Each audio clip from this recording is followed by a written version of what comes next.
The Devil Does Not Need to Be Defeated Chapter 748 to Chapter 804. Time passed by quietly. Not long after, dusk fell. At this time, Shuren had not returned to Sovereign Castle. He knew that Grady and Bushti were there and had their eyes on him. Therefore, Shan had no choice but to wander outside and wander around Central City again and again. On the other hand, Grady and Bushti had been waiting for Shuren in Sovereign Castle for a long time. Seeing that he had not returned after so long, they could only return reluctantly. Under such circumstances, the demon dwellers' meeting did not end even after a long time. Even her Chaudai, who was waiting outside, was a little surprised. They actually talked for so long? In her Chaudai's memory, this was the second time that the demon dwellers had gathered and talked for such a long time. The first time was 1,000 years ago. Yes, it was when the Demon King was subjugated and the demons were defeated. At that time, the demon dwellers also talked from morning to night like this. Finally, they decided to surrender to the gods and humans, establish peace, and move the demons into the newly born demon realm. Could it be that the matter that the Highnesses are discussing this time is even more important than that time? Her Chaudai's heart was filled with doubts and surprise. Of course, her Chaudai was not the only one who was surprised. The rest of the demon dwellers' cadres were also surprised. Perhaps because they had waited for too long, the group of demon dwellers' cadres came together. This included Grady and Bushti, who could not find Shuren. Of course, Leal, Hart, and Gray were here as well. Are the Highnesses not out yet? Her Chaudai? Leal was the first to question her Chaudai. Looking at her unkind words and actions, those who did not know better would think that she had some deep hatred for her Chaudai. Ever since they arrived at Central City and met her Chaudai, this stone woman had been behaving like this, as if she did not like her Chaudai at all. She's still the same as before. Her Chaudai naturally knew why. Such thoughts flashed through her mind, but her expression did not change. The Highnesses are not done talking, her Chaudai said coldly. You can wait here, but you are not allowed to enter. Her cold words made many people's hearts skip a beat. Especially Gray, who only got to know her Chaudai today. He felt an inexplicable chill in his heart when he heard her Chaudai's cold words. As expected of one of the 3 ultimate demons among the demons. Her aura alone gives me a sense of danger. If I were to fight with her, I wouldn't be able to defeat her, right? Gray was solemn and his heart was palpitating. This was the first time Gray had experienced such a feeling of invincibility. Although it wasn't as if Gray had never seen existences stronger than Hedi Yudai, such as Cha Fine, the difference between him and transcendent-level existences, including Cha Fine, was too great. Gray knew from the start that it was impossible for him to become enemies with them. Thus, compared to palpitations, he felt more respect and admiration. However, as a member of the Mitra royal family who possessed the hero's bloodline, Gray was a genius who rose to become a legitimate prince despite being a collateral relative. He didn't think that he would lose to anyone other than transcendent-level existences. Gray was confident that he wouldn't lose to any ultimate demons with his unique skill. Even if he couldn't match up to them in terms of pure strength, with the power of his unique skill, Gray was confident that he wouldn't lose to any ultimate existence. This was not self-confidence, but the normal state of the world. Even if they were at a disadvantage in terms of levels and skills, as long as they possessed powerful unique skills, they could challenge those of a higher level. Otherwise, how could a unique skill be called an ability that transcended the norm? It was the trump card of a true powerhouse. As long as one was strong enough, one could ignore the difference between levels. Even transcendent level existences might find it unexpectedly troublesome and tricky to deal with when faced with some strange unique skills.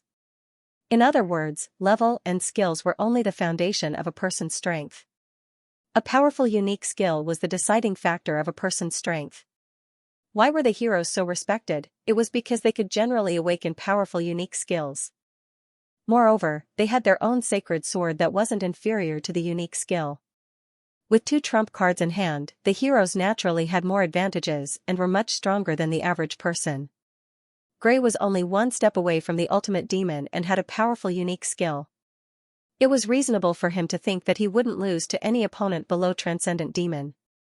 However, he had forgotten that those who could reach the limit of life were all existences with the greatest potential and talent in the world. Otherwise, they would have already dug out all of their potential before reaching the limit of life, reaching the limit and unable to go any further. For example, Grady and Britty. They were already level 99 legendary demons thousands of years ago. However, they still couldn't take that final step after thousands of years.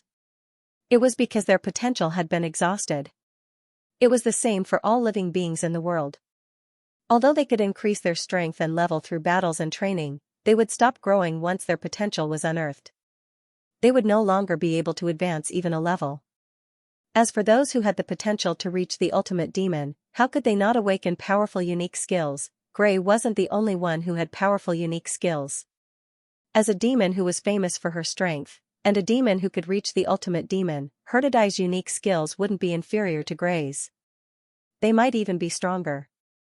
As such, Gray only realized at this moment that he was looking at the sky from the bottom of a well. Meanwhile, Leal, who was at the same level as Gray, ignored the palpitations that Herdadai brought to her. She glared at her as if she wanted to start a fight. Herdadai ignored Leal and just stood there quietly, blocking the way to the conference room. The group of cadres looked at each other and didn't dare to act rashly. In front of Shuren, Herdadai was polite and courteous. However, he didn't know how terrifying Herdadai was in the eyes of the demons. At the very least, apart from Gray and Leal, everyone else more or less looked at Hedi Yadai with fearful gazes. Their behavior was exactly the same as when the cadres had seen Hedi Yadai outside the imperial capital. Fortunately, this depressing scene was soon broken. With a fluctuation of the atmosphere, the barrier that shrouded the conference room was unlocked. The door of the conference room opened quietly, allowing demons to walk out one after another. In an instant, the terrifying aura that belonged to the demons filled the room. With Scylla in the lead, the group of demons appeared together. "Greetings, Your Highness." Herdadai immediately turned around and bowed. "Greetings, Your Highness." "Greetings, Your Highness." The others also reacted.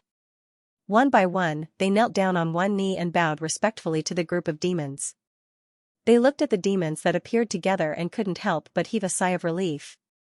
Fortunately, although the conference was a little long, at least the Highness didn't seem to have any problems.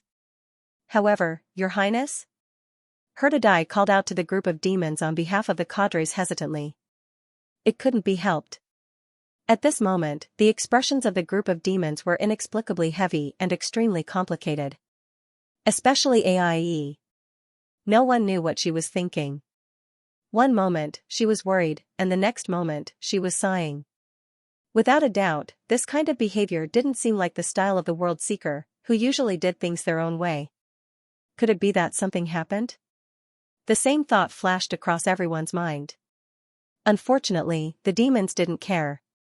"Are you all here?" Scylla looked at the group of cadres and nodded slightly. AIE turned to look at Herdadai and asked, "Where's Shuren?" The moment the Dragon Highness came out, the first person she was concerned about was the hero. However, the one who answered this question was not Herdadai, but Grady and Britty. "Master, the hero ran away." "That's right, he's not in the Supreme Castle anymore." Grady and Britty spoke one after another, their tone faintly carrying a hint of grievance. This was all an act.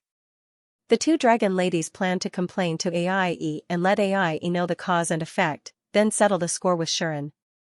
At the same time, they would capture the hero and bring him back to the dragon demon territory.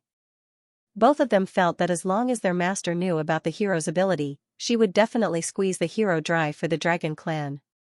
Just thinking about that scene made the two dragon ladies feel a little excited. However, after hearing Grady and Bertie's words, an unexpected reaction appeared on the group of demons. "You're saying that guy left the Supreme Castle?" Unexpectedly, Chafine stood up and asked anxiously. Looking at Chafine like this, not to mention Grady and Bertie, even Leal, Hart, and Gray were taken aback. Although Chafine had behaved intimately with Shuren before, she didn't show such urgent concern. Now, seeing the urgency on Chafine's beautiful face, Hart felt a pang in his heart. Gray's brows were tightly furrowed, and intense emotions seemed to be surging in his eyes. The rest of the cadres were also shocked. This was because the rest of the demons' reactions could not be said to be small. Why did he leave so suddenly? Liu's tone was also somewhat worried. Shuren. Shuren. Milu was so anxious that she was running around in circles. She even wanted to rush out. What was even more surprising was Kamina's reaction. What are you all doing? How could you allow such an important person to leave so casually? Kamina, who had not been on good terms with Shuren not long ago, was now brimming with murderous intent because of Shuren's departure. The extreme reactions of the few devil dwellers caused the group of cadres to feel at a loss as to what to do. On the other hand, Sala and Aie were both calm from beginning to end. Don't be so agitated, you're scaring the subordinates. Sala sighed and scolded, he just left, nothing happened to him. You're too worried. Sisters, calm down first, Aie said faintly. Aie said faintly, I know that what we just discussed had a huge impact on everyone, but please calm down first. Sala and Aie's words caused the demon's morale to stagnate. In the end, they all became somewhat dispirited. We're indeed too agitated. Chafine rubbed her forehead. There's nothing we can do. If the things that Big Sister found out are all true, then that hero's importance is self-evident. Reed smiled bitterly. No matter what, let's get him back first. If something happens to that guy, I'm afraid the entire Omnipotensen will change. Kamina demanded very strongly. Compared to her previous aggressive attitude towards Shuren, it was simply two extremes. Get him back. Milu nodded frantically. If it wasn't for Reed controlling her, she would have already rushed out. Sala thought for a while and finally nodded. You're right. No matter what the final truth is, Shuren's existence is very important. There's no doubt about that. Sala glanced at all the sisters present and said, just like what we just discussed, from today onwards, no matter what the situation is, one of us must accompany him and be responsible for guarding him. Also, arrange for him to enter the Demon King Hall as soon as possible. That way, not only will his strength increase, but it might also be able to verify some of the truth. Sala's words were exchanged with the nodding of the demons. Aie even spoke up. I'll go look for him later. Aie then casually told everyone that the person who was responsible for guarding Shuren was her. The demons naturally had no objections. Whether it was the amount of time they spent together with Shuren or the quality of their relationship, among the 6 demon sisters, Aie was without a doubt the first. It was reasonable for her to be by Shuren's side, for both public and private reasons. Even Chaffner wouldn't say anything about it. After all, her relationship with Shuren was not so much good as it was complicated. Based on the current situation, she wouldn't compete with Aie for the position by Shuren's side. Therefore, Chaffner's expression was indifferent. She had already ignored this group of demons. There were still many demon cadres here.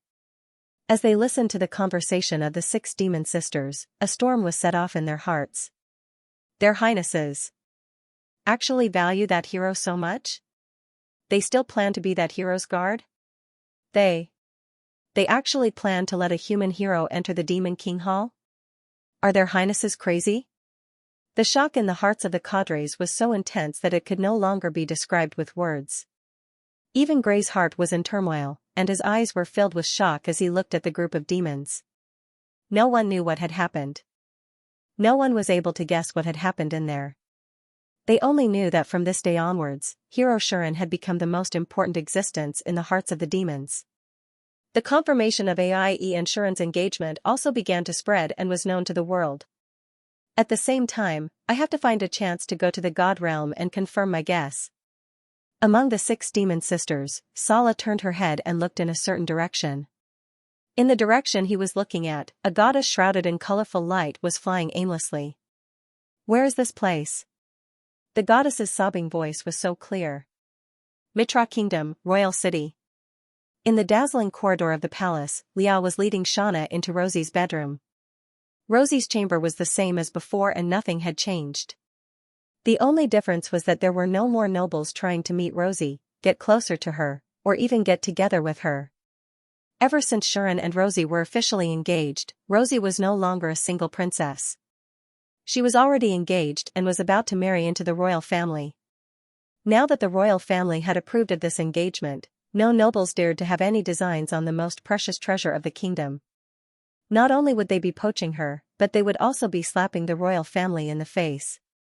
Therefore, no matter how reluctant they were, the nobles could only give up and no longer dared to come here and pester Rosie, who was engaged. Of course, there was no lack of people who were unwilling to give up, nor were there any lack of hedonistic children who did not know the immensity of heaven and earth. On the surface, those people did not dare to lay their hands on Rosie, but in the dark, they were ready to come up with some schemes.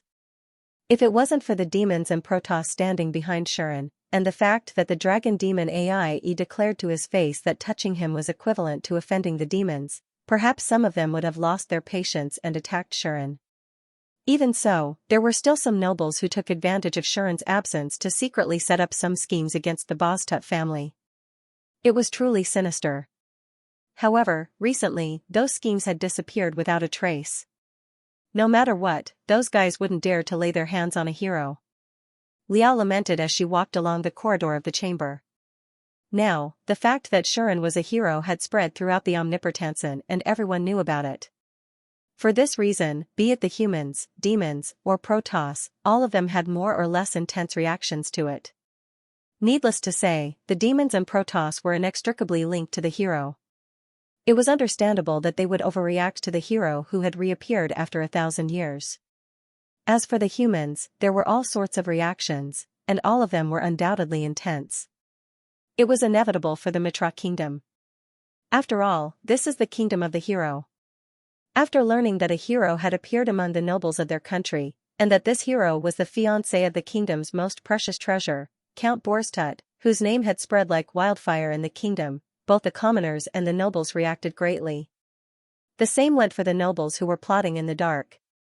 They were all scared out of their wits when they learned about this. Therefore, ever since the news of Shuren being a hero was exposed, many of the nobles were scared out of their wits. It couldn't be helped. The title of the brave was too frightening, especially in the Mitra kingdom, which was known as the Kingdom of the Brave. The reverence for the brave was deep in the bones. After knowing that Shan was a brave, it was impossible for those guys not to stop. But recently, another undercurrent had begun to appear in the Mitra kingdom, causing the nobles to become restless. Especially today, when a piece of news spread, it directly intensified the malice in many people's hearts. Liao had come here for this matter. How do you think Rosie will react? How do you think Rosie will react? Liao sighed. And said to Shauna beside her. The silent Shauna naturally knew what Liao was referring to. However, it was a little too much to ask her about this matter. How would I know what Her Highness Rosie will react? Shauna said with a bitter face, ever since she returned from her last trip, Her Highness Rosie has been staying in her bedroom. She even stayed in her room and did not go out anymore. Many people in the royal family are discussing whether Her Highness Rosie suffered a blow because of the matter between Earl Boztut and His Highness the Dragon Demon. This was something that had been discussed a lot in the palace recently. Even Liao was still in disbelief until now. She's actually engaged to a demon? Liao said as if she had a headache, this sounds like a nightmare. Yes. Shauna agreed. As the natural enemy of the demons, she's actually going to marry a demon who's the pinnacle of the demons. When this news first came out, everyone thought that it was just an expedient measure used by the demons to brush us off. But now, it can be confirmed that it's the truth. Liao said helplessly, the supreme demons Sarah and the rest of the demons used their own names as guarantors, claiming that they will officially let Dragon Demon AIE and Earl Boztut get engaged. In this way, how could it be a perfunctory tactic? When the news spreads, a lot of people will probably cause a ruckus, right? Shauna said in a low voice, no matter what, Earl Boztut's official fiancée is Her Highness Rosie. For His Highness the Dragon Demon to appear out of nowhere, things will be difficult. Things were indeed difficult. It must be said that in the Omnipotensen world, marriage could not be casually arranged. Although polygamy was allowed here, generally speaking, there would only be one official wife who could hold a formal engagement party. Once an engagement banquet was held, the position of the official wife could be confirmed. After the official wife, no matter if it was a side wife or a concubine, they would not hold an engagement banquet. They would only hold a wedding. Because of this, after Shuren and Rosie held an official engagement banquet, Rosie's status as Shuren's official wife was basically set. But now, the demonic dragon AI had appeared out of nowhere, causing the situation to become extremely complicated. That's the dragon demon, one of the 6 great demons, the peak of the demons. In terms of status, even the king of a country is inferior to it. Only the 3 goddesses of the Protoss can stand up to it. Liao sighed and said, if such a person is going to get married, how can she become a side wife? Generally speaking, the official wife's family background must be the most prominent. Otherwise, who would allow someone with a family background worse than theirs to ride on top of their head? If there was really a woman with a more prominent background about to marry into the family, then the family might even abolish the wife and give up the position of the official wife. Such a matter originally had nothing to do with Rosie. In terms of family background, who could be better than the princess of a country? Not to mention, Rosie was not an ordinary princess. She was the kingdom's treasure, a direct descendant of the hero. Not only did she inherit the holy sword, but she was also favored by the Protoss and blessed by the goddess of destiny, Letas. It would not be an exaggeration to say that such a daughter of heaven was the flower of the highest mountain in the human world. How could there be a situation where her family background was inferior to others, but now, such a thing had happened. Liao could imagine how chaotic the palace was at this moment, and how chaotic it was outside. The kingdom's treasure that tens of thousands of people look forward to is already officially engaged, but is facing a situation where she might be abolished. How could the royal family allow it? How could the people of the kingdom allow it? But if she's not abolished, will the demons let it go? Marrying the top demon of a race to a former enemy is already an extremely controversial matter. Now that the matter has been settled, it's fine. But in the end, she can't even be the official wife after marrying into the family. Instead, she has to be the companion of a princess of the country of the hero? How is this possible? Because of this, the royal family had already called for an emergency meeting. Including Xianxia, all the royal family members and even the kingdom's higher-ups were discussing this matter. Liao could not be present. She was sent by Xianxia to see what Rosie's reaction was.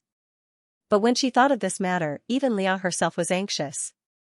That despicable fellow, it's not enough that he has my Rosie, he actually went to touch someone he shouldn't touch. Does he really think that he can do whatever he wants just because he's a hero? Liao had lost count of how many times she had scolded Shuren.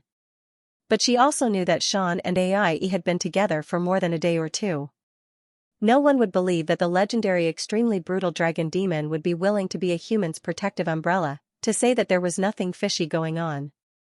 Moreover, compared to this matter, the chaos between the 3 races was the most important matter. Liao, on the other hand, was very clear that if it wasn't for this sudden engagement, the news of the hero's reappearance would have caused a conflict between the god, human, and demon races. It could only be said that everything was predestined, and no one could blame anyone else.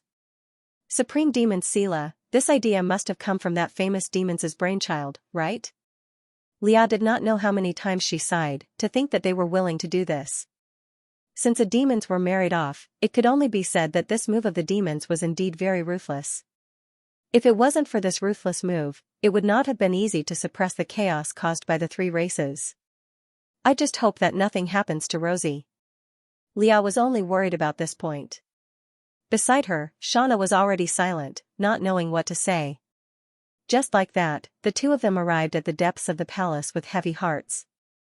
Greetings, Your Highness Leah. One by one, the female sword saint knights who were guarding here immediately knelt down and paid their respects to Liao. Where's Rosie? Liao did not beat around the bush and asked straightforwardly. A female knight immediately answered. Her Highness has already been in the room for a few days. She even ordered us not to go near the room, and didn't even need to send food. The female knight said with great distress. Leah's heart sank, and she couldn't help but worry. Her Highness wouldn't have really suffered a blow, right? Even Shauna couldn't help but worry. At that moment, Liao couldn't care about anything else and directly walked towards Rosie's room. She didn't even knock on the door and directly pushed it open and rushed into the room. Rosie! As soon as she entered, Liao immediately called out. At this moment, an indescribable atmosphere enveloped Leah's entire body. The atmosphere was solemn and sacred. Leah's expression changed drastically. Your Highness. Shauna, who came in with him, was also shocked. The indescribable atmosphere enveloped the entire room and did not disappear because of Lia and Shauna's sudden intrusion. And the source of the atmosphere was a figure standing by the window. She was as beautiful as a goddess. She was as elegant as a celestial being. A cool breeze blew in from the window, lifting her long and straight snow-white hair, as well as the silk ribbons and skirt of her fairy-like court attire. That figure, no matter how one looked at it, was enchanting. Rosie just stood by the window and looked out. "Lo! Rosie?" Lia called out to Rosie in bewilderment. Rosie seemed to sense something and slowly turned her head. In her eyes, a pair of dazzling golden eyes were imprinted into Lia's eyes. This is... Shauna's eyes widened. "Rosie, your eyes." Lia also fell into a state of shock. Rosie, however, seemed as if she didn't see any of this as she looked at Lia and spoke. "What's the matter? Sister Lia?" That voice was as cold as a banished immortal, like a ruthless fairy who had cut off the mortal world, causing people to not dare to have the intention to offend her. Lia's gaze kept changing and finally, she couldn't help but say. "Rosie, could it be that you've already?" Lia asked in a probing manner. Rosie seemed to understand what Lia wanted to ask and nodded. "That's right, I've succeeded." His cold words caused Lia's expression to become complicated. Because she knew very well what those words meant. It meant that Rosie was no longer who she was in the past. She had completely changed. This also meant that the efforts Rosie had spent more than 10 years on were now officially bearing fruit. From now on, there would be one less peerless genius in this world. Replacing it was a powerhouse. An absolutely invincible powerhouse that could possibly even rival a transcendent-level existence. "If there's anything, just say it, Sister Lia," Rosie said faintly. "I'm here to tell you that the engagement between Shuren and the Dragon Demon Royal Highness has been officially set. It has become a reality." Lia spoke of this matter with a complicated expression. "Is that so?" Rosie was indifferent, as if what she heard was nothing more than a trivial matter. She said in an indifferent tone, "Father and those nobles should have already quarreled, right?" "Probably," Lia said bitterly, "the kingdom might cancel the engagement between you and Shuren." This was the most likely measure that the kingdom would take at the moment. Instead of waiting to be pressured by the demons and get Shuren to abandon his wife, it would be better to just cancel the engagement. Moreover, the kingdom wouldn't want their most prideful treasure to be someone else's wife. Therefore, canceling the engagement was the most likely thing to happen. Rosie's reaction towards this was still as cold as ever. "Go and tell them," Rosie said indifferently, "just tell them that I've successfully obtained that power." "This?" Lia hesitated. "Go," Rosie said coldly, "as long as they know that I've succeeded, they won't think that they can decide my life anymore." Hearing this, Lia's heart skipped a beat. "All right." After staying silent for a while, Lia sighed faintly and left Rosie's room with the frightened Shauna. The door was closed once again, and the place returned to silence. Rosie looked at this scene. After a while, her pair of golden eyes dimmed and returned to their original wine-red color. Shortly after, the cold expression on Rosie's face disappeared and was replaced by gritting her teeth. "That bastard, I'll deal with you when I get back." Rosie was so angry that she threw herself on the bed and punched the pillow. Taking a closer look, there were 2 big words pasted on the pillow, Shuren. Hiss. On a street in the central city, Shuren, who was walking here while looking around with great interest, suddenly shuddered. Lilith, who was in Shuren's arms and had been looking around happily since the beginning, immediately tilted her head. "I'm fine." Shuren could naturally see the doubts of the little goddess in his arms. He touched her head and said to himself, "I suddenly have an inexplicable chill." "Why?" Shuren fell into a long contemplation. Hee. Lilith seemed to find Sean's behavior amusing. She beamed with joy. Shuren suddenly pinched her cute little nose, as if to vent his anger, and then got rid of the inexplicable chill in his heart. "There must be some wicked people thinking of harming me again. Forget it, I'll get used to it. As the saying goes, one is not afraid of an itch when there are too many lice." Shuren was extremely calm. Of course, whether it was because he was truly unafraid or because he had already given up on himself, only he himself would know. Glancing at the sky, Shuren was deep in thought. It's already dark. Those demons should have finished their meeting, right? Then, it's time for me to go back. Okay, let's go back, Lilith. Shuren said to the little goddess in his arms. Lilith naturally had no objection. As long as Shuren was there, it was her playground.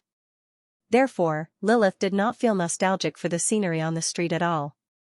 So, the two set foot on the road back to Supreme Castle together. On the way, the demons were all kneeling on the ground, looking at the full moon in the sky, and secretly chanting something with their eyes closed. It was like a scene of believers praying sincerely.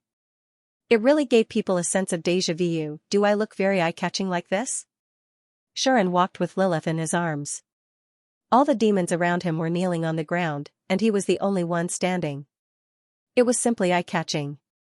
Fortunately, the demons' eyes were closed when they prayed. Even when they heard Shuren's footsteps, they did not open their eyes, so that Shuren would not be stared at. However, some demons who had finished praying still more or less cast a strange look at Shuren. Although they did not look like they were looking at a pagan, they looked like they were looking at a foreigner. It seems that they regard me as someone who doesn't fit in here. It seems that they regard me as someone who doesn't fit in here. Lilith, on the other hand, seemed to be a little sleepy. Her little head nodded as she lay on Sean's chest, and she soon fell asleep. You're really like a child. Shuren was amused, but he also tightened his arms around Lilith, helping the girl in his arms to keep warm from the wind. In this way, under the dark night, Shuren stepped on the moonlight and returned to the gate of Supreme Castle. Huh? At this time, Shuren stopped. It was because a figure, as if waiting for him, appeared at the entrance of the Supreme Castle. Finally willing to come back? The little girl hugging the pillow glared at Shuren and said this unhappily. Who else could it be other than Aie? You were waiting for me? Shuren raised his eyebrows, stepped forward, and said very naturally, Is your meeting over? Ah, it's over. Aie also responded very naturally, but from time to time, there would be a trace of complicated emotions flashing through her eyes when she looked at Shuren. Shuren did not notice this. He just felt a little sad. Didn't see this coming, did you? Shuren said with a faint smile, We've only been apart for a few days, and we've become engaged. When Aie returned to the demon realm with Light and Milu, she definitely did not expect things to turn out like this, did she? Shuren also felt that it was very strange. Who would have thought that when they met again, they had already decided to stay together for the rest of their lives? The world was unpredictable. Of course, who do you think you're to blame for this? Aie narrowed her eyes and stared at Sean for a while. She said, If you hadn't casually exposed your identity, how would things have become so complicated? Shuren really wanted to protest against Aie's statement. Do you think I want to? Shuren rolled his eyes. Who would have thought that an emperor's concubine, a descendant of Alei, could use a secret treasure left by a supreme god to reach the transcendent level of power? In that kind of situation, if Shuren did not use his full strength, he would most likely be defeated by Mara's final attack. Instead of becoming like that, Sean naturally had to use all his strength regardless of everything and get through that tribulation first. Aie would definitely understand this. However, she still wanted to complain. I've only left for a while, and you've already encountered such a huge problem. If I had known, I would not have returned to the demon realm. Aie almost said, You can't do it without me. Shuren rubbed his nose in frustration. Who would have thought that with Lilith around, I would still encounter such a huge problem? Shuren was also helpless.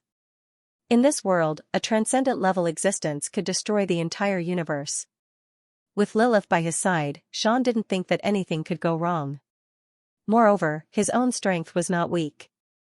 Why would he be afraid of opponents below the transcendent level? It could be said that no matter who knew about Shuren's situation, they wouldn't think that something bad would happen to him. As it happened, Sean and Lilith both suffered a setback under the circumstances where the other party was scheming against them. Who could they reason with? Great spiritual body? Aie also knew that she couldn't blame anyone. She could only frown and mumble, Although I've already heard about the whole thing from you, I'm still a little surprised even now. It couldn't be helped. Since ancient times, other than those like us who were born with the qualification to reach the transcendent level, only the brave could break through the limit of life and enter the transcendent level. Under the rules of truth, other beings couldn't break through and reach this level. Even the guy in the original demon was born a half-demon and had the qualification to reach the transcendent level. He didn't rely on himself to break through. Now, a necromancer who survived from the hands of anima thousands of years ago actually created an existence that could break through the limit of life. If such an existence didn't actually appear and succeed, I definitely wouldn't believe such a thing. At this moment, even AI could not help but sigh. Well, that's just a trick. Shuren spread his hands and said, the opponent borrowed the power of the supreme secret treasure to successfully reach this step. It can't be considered as breaking through by himself. That's true. AI thought for a while and nodded in agreement. Since it involves the supreme god, it's possible no matter how unbelievable it is. The title of the almighty goddess wasn't just for show. In this world, there was nothing that the goddess couldn't do. Even the rules of the world's truth were created by the almighty goddess. Wasn't the so-called limit of life something that she could play around with? If it weren't for the fact that she had gone into hibernation, she could probably create a transcendent level existence with a wave of her hand. The only thing that could make the goddess helpless was the demon king. The power of the demon king was something that even the almighty goddess couldn't do anything about. The reason why the Omnipotensen was divided into three worlds, the human world, the demon world, and the divine world, was because the demon king had cut the world into three parts before he died. The result of his power was something that even the supreme god couldn't interfere with. Therefore, the almighty goddess could only divide the Omnipotensen into three worlds, which became the dwelling places of the gods, humans, and demons respectively. If the goddess was willing, she could instantly turn the possessor of the great spiritual body or the half-demon into a transcendent level existence, right? If that was the case, it wasn't surprising that the original physical body that the goddess left in this world had the power to help the great spiritual body take that crucial step forward. To the overgods themselves, this was most likely an insignificant item, but to others, it was a true treasure.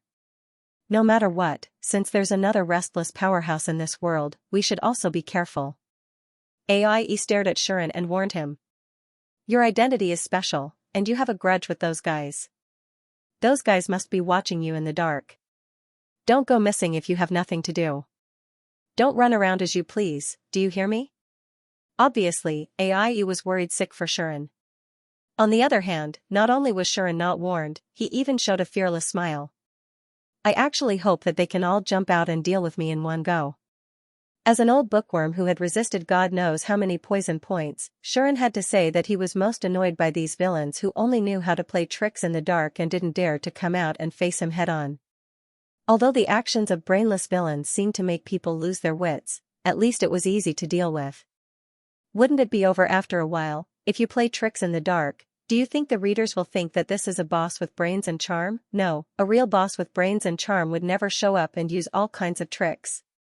When he showed up, the general situation was basically set. He would directly come out and face his opponents head-on, taking them away in one go. That was what a real villain was. And this guy who looked awesome when he showed up, but in the end, he could only run away with his tail between his legs and continue to play tricks. That wasn't called having brains and courage, it was called a centipede that died but didn't fall down. It was pure disgust. If it was possible, Shuren really hoped that those guys would quickly jump out so that he could take them away in one go and directly end the book, so that people wouldn't always talk about it. AI looked at Shuren strangely, as if she could see a sense of resentment from Shuren. But then, AI seemed to think of something, and her eyes became complicated again. Hey! In the next second, AI suddenly opened her mouth and said such a sentence. Have you ever thought about what kind of person you are? The strange word stunned Shuren on the spot. What? Shuren shifted his gaze to AI, his face full of surprise. Under Shuren's gaze, AI's complicated expression gradually began to appear on her face. However, AI still insisted on asking that question.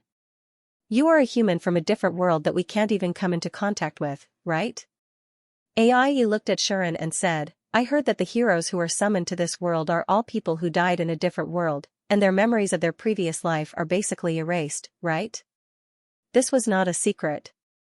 In the past tens of thousands of years, as a race that constantly fought against the heroes, the demons had long figured out some of the secrets of the heroes' summoning.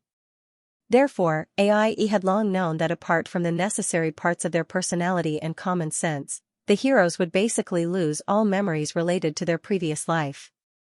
It was the same for Xian. That being said, why are you suddenly concerned about this? Xian felt a little strange. Is it strange? The complicated expression on AIE's face disappeared bit by bit, turning into indifference. I'm just wondering if you, who have lost those memories, know what kind of person you are. Hearing this, Xian frowned. Then, Xian simply replied. I don't quite understand what you mean. Xian showed what it meant to ask if he didn't understand. He looked at AIE and said, Is there a problem with me doing this? Is there a problem? AIE didn't answer and asked back, Aren't you concerned about what kind of life you are living in your original world? Is it happy? Is there anyone worth worrying about? Hearing this, Xian went silent. In his heart, the feeling of doubt didn't decrease but increased instead. He felt that AIE's words had a hidden meaning. She seemed to know something, but also seemed to want to know something, wanted to ask something, but knew that she couldn't ask. However, she couldn't hold back and finally asked. Intuition told Xian that there was a problem with AIE's current attitude. No, it should be said that the topic that AIE mentioned seemed to be very important to him. This was just his sixth sense. However, at this point in time, Xian's sixth sense could no longer be treated as ordinary. Not to mention that, Supreme God's blessing, already had the effect of enhancing the sixth sense, making Xian's sixth sense very sensitive. Supreme God's blessing carried the blessing effect of the goddess of fate, giving the well-wishers a revelation, so Xian couldn't ignore his intuition and premonition. This made Xian want to ask AIE if something happened. But AIE just stared straight at Xian. Although Xian was puzzled, he couldn't say a word. So, Xian thought and decided to answer AIE's question. It's not that I haven't thought about what you said. It's not that I haven't thought about what you said. Xian met AIE's gaze and said, But no matter what, I'm already dead in the other world, and I've lost my memory. Now that I have a second life, the most important thing is to live this life well, isn't it? Xian's answer was not perfunctory, but it was from the bottom of his heart. It was impossible to say that he didn't care about his previous life. However, it was also impossible to say that he cared about his previous life. Without memories, I don't have any real feelings about my previous life. Plus, I'm already dead, and I'm already in this world. What's the use of thinking about those things that have nothing to do with me? That was what Xian thought and did. You're quite open-minded. AIE was silent for a long time, then sighed and said, I've seen a lot of brave people, but it's the first time I've seen a brave person as straightforward and willing as you. Is this a compliment? Xian said helplessly, Why do I feel like you're scolding me for being heartless? Wasn't that so? According to Xian's description, to put it nicely, he was straightforward and willing.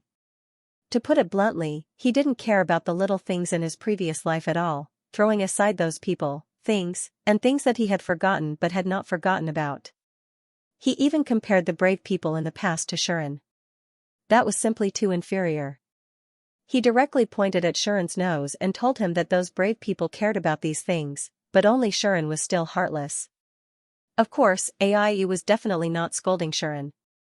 After all, from her point of view, it was a good thing that Xian had such acceptance. As a demon that had lived for 10,000 years, AIE had not only seen brave people who clung to their forgotten previous lives, clung to their lost memories, and were depressed and even died without a cause. Such brave people were just puppets bound by the obsession of their previous lives. They were full of obsession and did not integrate into this world at all. What they pursued was the past, not the present, and not the future. Such brave people's willpower would often be easily destroyed on the battlefield, and they would eventually die tragically in the hands of the Demon King or even the demons. Why did Mitra become the strongest brave person in history? Other than having the strongest potential and the strongest holy sword, the most important thing was that the brave person had the strongest willpower, allowing him to suppress the pursuit of his previous life and live in the present, in reality. Although in his later years, that brave person could not keep his chastity. Not only was his bodily functions destroyed by the Demon King's counterattack before his death, he was also rejected by the Elf Queen and suffered a serious blow. In the end, not only did he not leave behind any legends, but he even married a maid to enjoy his old age. He also became a depressed brave person. But at least that brave person had a glorious past. Ai was a person of this world, and she also had special feelings for Shuren. Whether it was for public or private reasons, she naturally hoped that Shuren would not become such a person. If he could get over it and not cling to his illusory previous life, she would definitely raise both her hands and feet in approval. The problem was, what if your past life isn't unrelated to the current you? Ai could not help but say such a thing.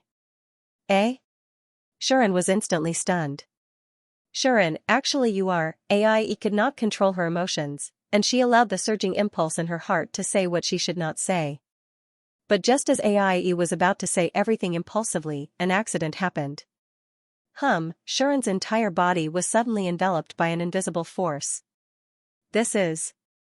Ai's expression changed abruptly, and she stretched out her hand toward Shuren without hesitation. However, Ai did not manage to grab onto anything. Swoosh, Shuren suddenly disappeared, leaving Lilith, who was sleeping in his arms, behind. Boom, Lilith was instantly awakened, and as if she had sensed something, a violent evil aura erupted from her body. Boom, Ai was also greatly shocked. Looking at Shuren who disappeared, she could not help but raise a violent demonic power. Two surges of transcendent realm power soared into the sky, instantly shaking the heavens and the earth, shaking the atmosphere, causing Central City to shake violently, and the ground to let out a cracking sound.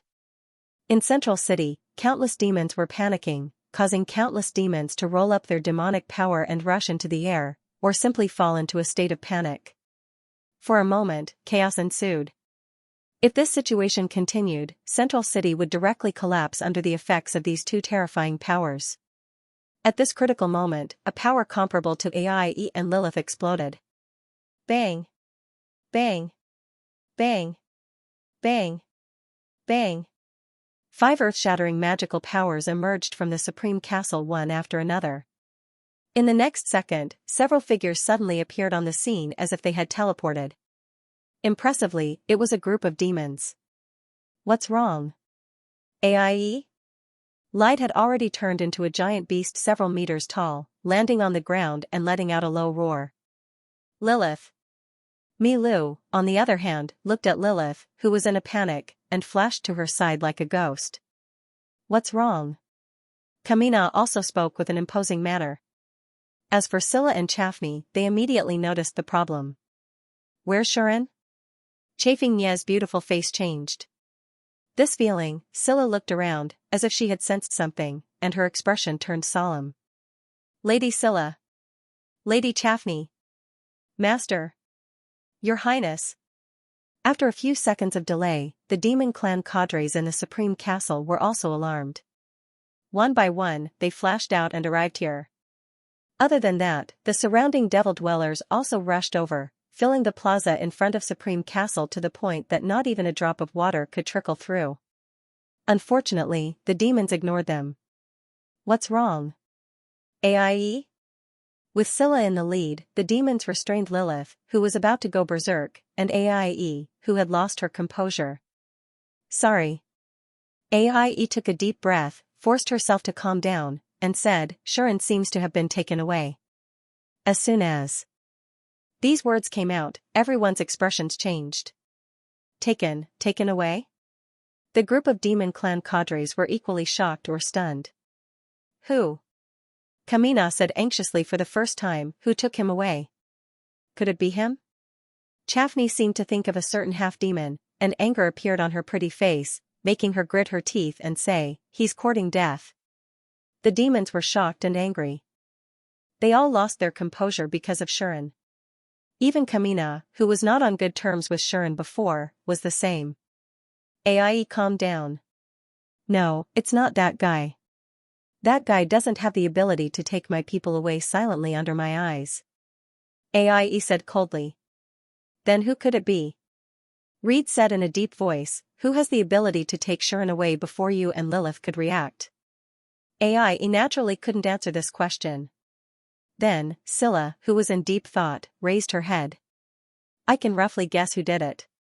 Scylla's eyes flashed, and she said, if it's really like what I guessed, then it can explain why Xian was summoned back to this world as a hero. What? The demons were all stunned and looked at Scylla. Nothing, don't worry. Scylla shook her head and said, don't worry, that hero has the heavenly luck and mother's jade. He definitely won't die, and he might even come back later. Scylla raised her head and glanced at the round moon. Her voice reached everyone's ears. Let's wait here and see. It was a feeling of dizziness that he hadn't felt for a long time. The familiar dizziness hit his brain, and Xian seemed to lose consciousness for a few seconds. It was as if he had been thrown into an invisible water, drifting with the waves and unable to reach his destination. Fortunately, this feeling disappeared as quickly as it came. When the dizziness faded, Xian reacted and hurriedly raised his head. As soon as he raised his head, Xian saw a familiar building. It was a solemn and holy temple. It was the scene he saw when he first came to this world. At the very center of the divine hall, the beautiful figure that seemed to exist eternally stood there, just like it had been 10,000 years since the last day. Her face was full of helplessness. In the end, my existence was still exposed. The goddess named Nian grumbled unhappily.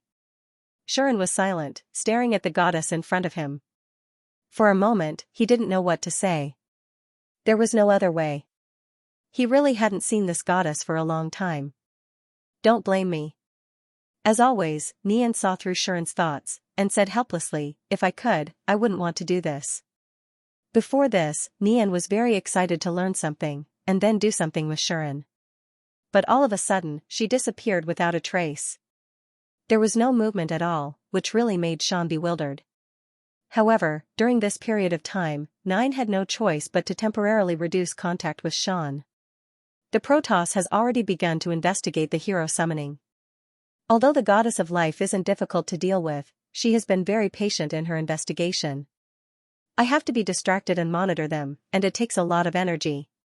Who would have thought that the troublesome Moon Devil would also launch an investigation, and in a situation where no one was aware of it? It caused me to be careless, and she seemed to have discovered something. I had no choice but to completely disappear, and I didn't dare to show my face at all. Nian sighed repeatedly.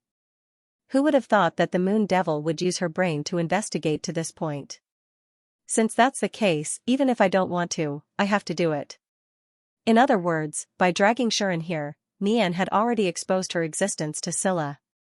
From today onwards, her existence would no longer be a secret. Of course, don't keep saying things I don't understand, Xian protested, at least explain to me what's going on. Xian's dissatisfaction was already expressed. No, it wasn't dissatisfaction. It should be said that all kinds of complicated emotions intertwined together, causing annoyance. As the saying goes, life is unpredictable. After not seeing Xian for a while, the situation on Xian's side was completely different from before. Not only had he grown up and obtained a certain degree of power, but he also came into contact with some secrets that the world didn't know. For example, the real reason why the Protoss was born. For example, the human race was a life form created from the hero. Another example was that there was an incomplete devil dweller in this world. For example, there was an incomplete demon in this world. Perhaps because she read Xian's mind, the helplessness on Nian's face gradually disappeared. It was replaced by calmness and indifference. It was as if Xian had just been summoned to this world and had not yet completed his reincarnation, and had just met this goddess. I know you have a lot of questions, Nian said calmly, but if possible, I don't want you to know too much. Why? Xian looked straight at Nian and said aggressively, is it because you want to play Riddler's game again? At this point, Nian was still deliberately hiding things and didn't want to say anything. This was really annoying. Nian let out a faint sigh. Don't think too much. Nian muttered to herself, I don't want to say it. It's not that I want to hide it from you, it's just that it's not a topic that can be casually mentioned. It's not a topic that can be casually mentioned? Xian was startled. That's right. Nian was very indifferent, even cold, and said, just thinking about it makes me want to destroy everything. How can I casually mention such a topic? This? Xian was speechless. At the same time, Shuren felt a little nervous. Because he was able to sense that Nian was telling the truth, and she wasn't joking. She really wanted to destroy everything. It was just that she restrained herself. Because even if I do that, everything will be useless. Nian said self-deprecatingly, even if the world is destroyed, I will still be me, the goddess who was forced to bear the greatest pain and stayed in the summoning of the heroes, a summoning ritual that transcends worlds and fuses with the ritual itself. Nian's words made Shuren's heart tremble. The goddess who fuses with the summoning ritual itself and shouldn't exist. Shuren looked at Nian in shock. Facing Shuren's shocked gaze, Nian suddenly smiled. That smile was very calm, very cold. You heard me right, I am the summoning of the heroes, the largest omnipotentan ritual itself, and also the goddess who fuses with it. An existence that no one knows except the supreme god and the demon king. An existence that shouldn't exist. With that, Nian said slowly. I was able to summon you into this world because I myself am the summoning of the hero spell. After thousands of years of accumulation, I have absorbed enough mana from the world without leaving a trace, and only then did I activate the spell, which is myself. The Supreme God's blessing was also given to you by me, because it is something that the Supreme God stored in the deepest part of the ritual. It was originally reserved for the last hero, and only when the Protoss suffered a disaster would it be activated. In the end, I took it out on my own and forcibly placed it on you. It can be said that you are a miracle that I personally summoned, a hero that belongs to me. Along with these words, mysterious patterns suddenly appeared on Nian's body.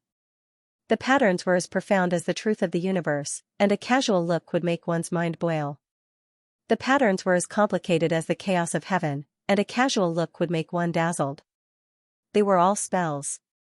Engraved on the body of the goddess named Nian, the world's one and only greatest miracle, the greatest mystery, summoning of the heroes. The reason I can summon you here at any time is also because of this tactic.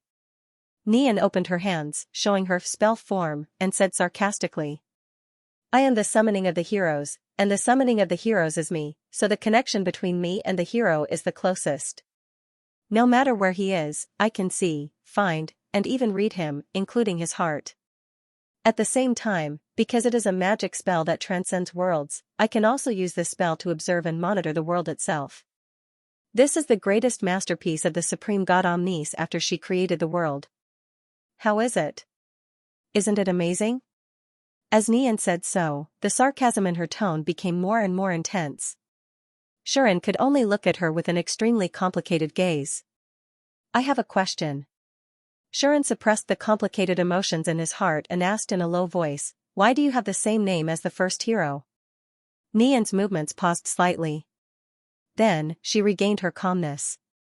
Although I don't really want to answer this question, since I've forced you to come here, you probably won't give up if I don't answer some of your questions, right? Nian looked at Shuren and said, then I'll answer your question. As soon as she finished speaking, the patterns on Nian's body dimmed and gradually disappeared. Then, she said this. The reason why I got this name is very simple. It's because the Supreme God has an obsession with this name. Nian's words made Shuren frown, and he was puzzled. Obsession? What does that mean? Let me tell you a story. Nian saw that Shuren was puzzled, and after a sigh, she slowly spoke. A long, long time ago, Protoss, humans, and demons were not yet born, and there were only two lives in the world. One of them was the omnipotent goddess, and the other was the demon king of destruction, but they seemed to be natural enemies and had always been fighting. The sky shattered because of their collision. The earth has fallen because of their power. The world was destroyed several times, and it was reborn several times and ended several times. Because of the battle between the two supreme existences, it was shattered again and again. Until the omnipotent goddess began to create other worlds, ordinary worlds without any power or mystery that were not connected to the omnipotentan. Hearing this, Shuren could no longer remain calm. Wait. Shuren hurriedly interrupted, gulped, and said cautiously, the worlds you're talking about, are they the worlds that I used to live in? To be more precise, they should be the worlds that you heroes once lived in. Nian said with a faint smile, that's right, those worlds were also created by the High Goddess Omnis. Her purpose was to use them as the soil for the third person, to nurture the third existence that is opposite to the goddess and the demon king, which is the hero. As mentioned before, this world only allowed the birth of two existences outside of the standard, and there was no room for the birth of a third existence of the same level. Since that was the case, where did the hero, who was the nemesis of the goddess and the demon king, come from? The omnipotent goddess saw the possibility of the birth of this third existence, and with her omnipotent power, she knew the existence of the concept of hero. She also knew that although she was restrained by the demon king, she also restrained the existence known as the hero. Then, the existence known as the hero restrained the demon king. However, this world was no longer enough to nurture a third existence outside of the standard, and it did not allow the birth of a third person. Therefore, the overgod Omnis decided to create another world to be used as the soil for the brave, giving birth to beings known as the brave. This was the truth of the existence of the other worlds. This, the sudden and shocking truth, shocked Shuren a little. He knew that although the Omnipotensen correctly recognized the existence of those worlds, and even ordinary people knew of their existence, people thought that they were just ordinary worlds without power and mystery.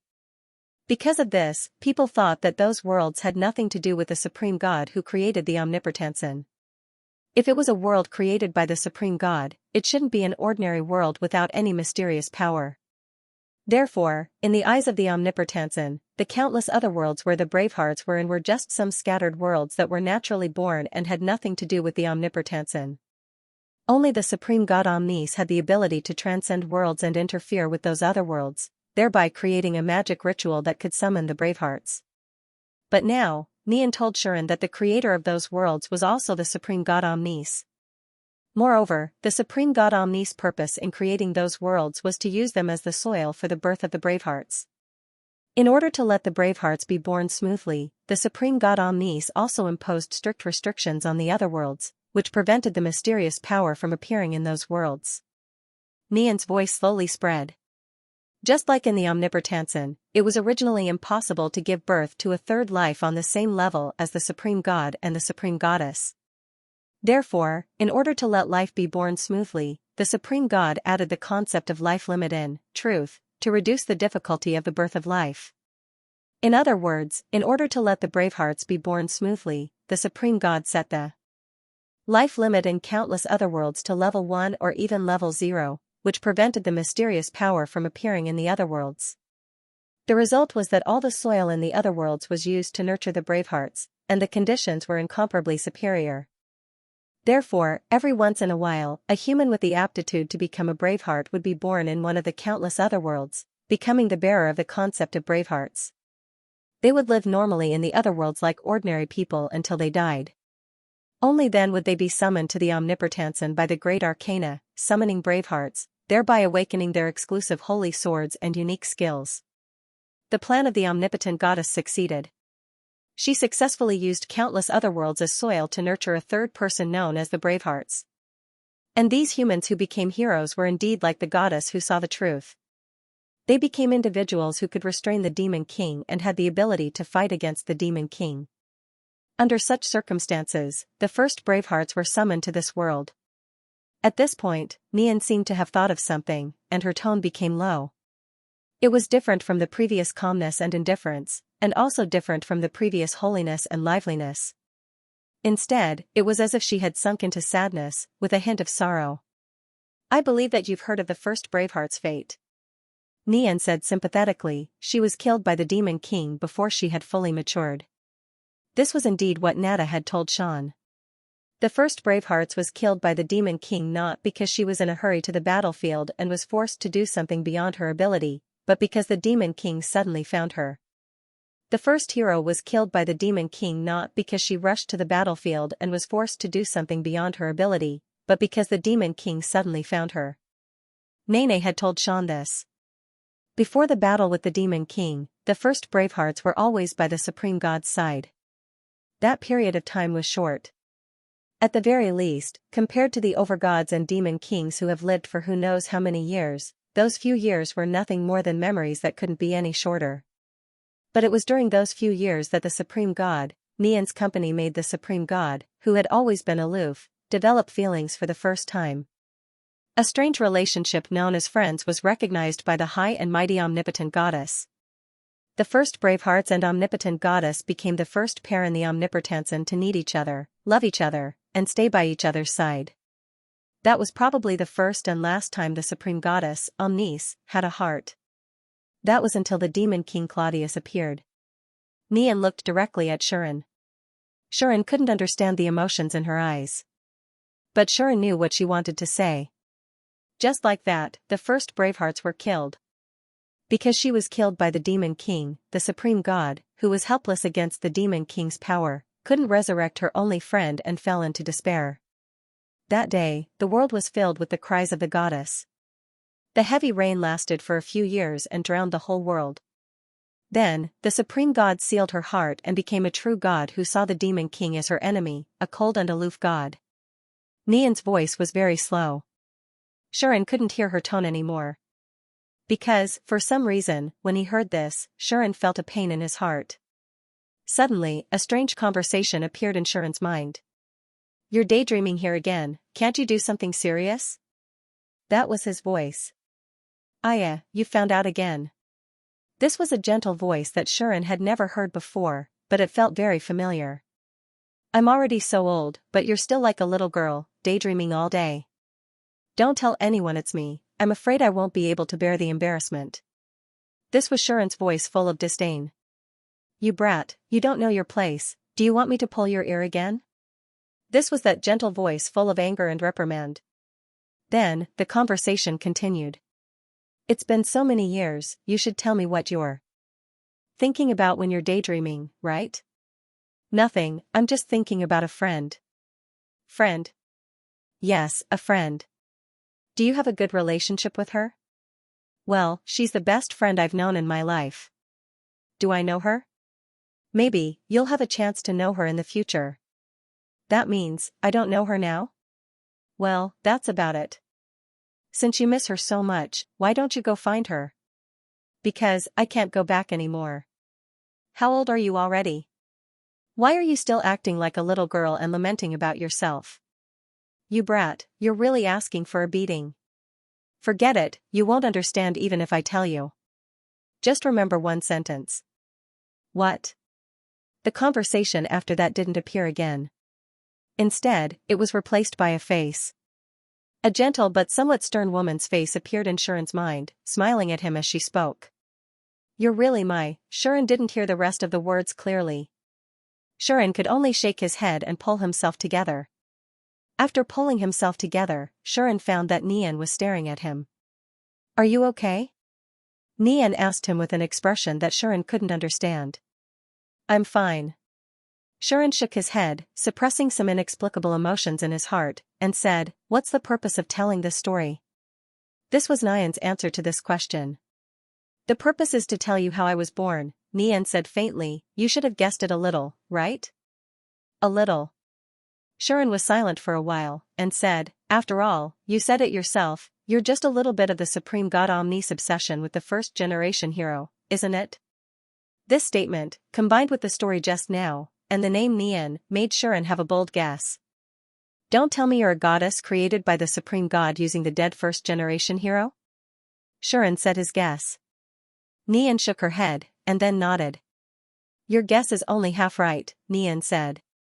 Nian said, "I've already said that I'm the great artifact of the summoning of the brave. I've existed before the first hero was summoned into this world, not after the first hero's death. Don't confuse me with the Demon King's elemental body beside you." "Then you..." Shuren frowned. Seeing this, Nian didn't hide it anymore. The great arcanum of summoning hero was originally just a ritual. Although it was large in scale, it was like a normal magic ritual. It was just a combination of a bunch of spells, not a life. When the first-generation hero died, the Supreme God Omnis mourned for 3 years. Then, along with the great turmoil of the world, her sorrow and pain fused into summoning hero. Then, I was born. She was the manifestation of the Supreme God Omnis obsession with the first-generation hero. She was born to be condensed from pain and despair. Everyone thought that the goddess of destiny, Lidas, was the third existence to be born from the Omnipotensen after the Supreme God and the Demon King. But that was not the case. The third life that was born in this world was not the goddess of destiny, Lita's, nor the first-generation hero from another world. It was her, summoning hero. Born from the omnipotensen, but condensed all of her pain and sorrow. The goddess who controls the concept of summoning. That's me. Nian's voice was clearly transmitted into Shuren's ears. I named myself Nian because this name carries a lot of weight in my existence.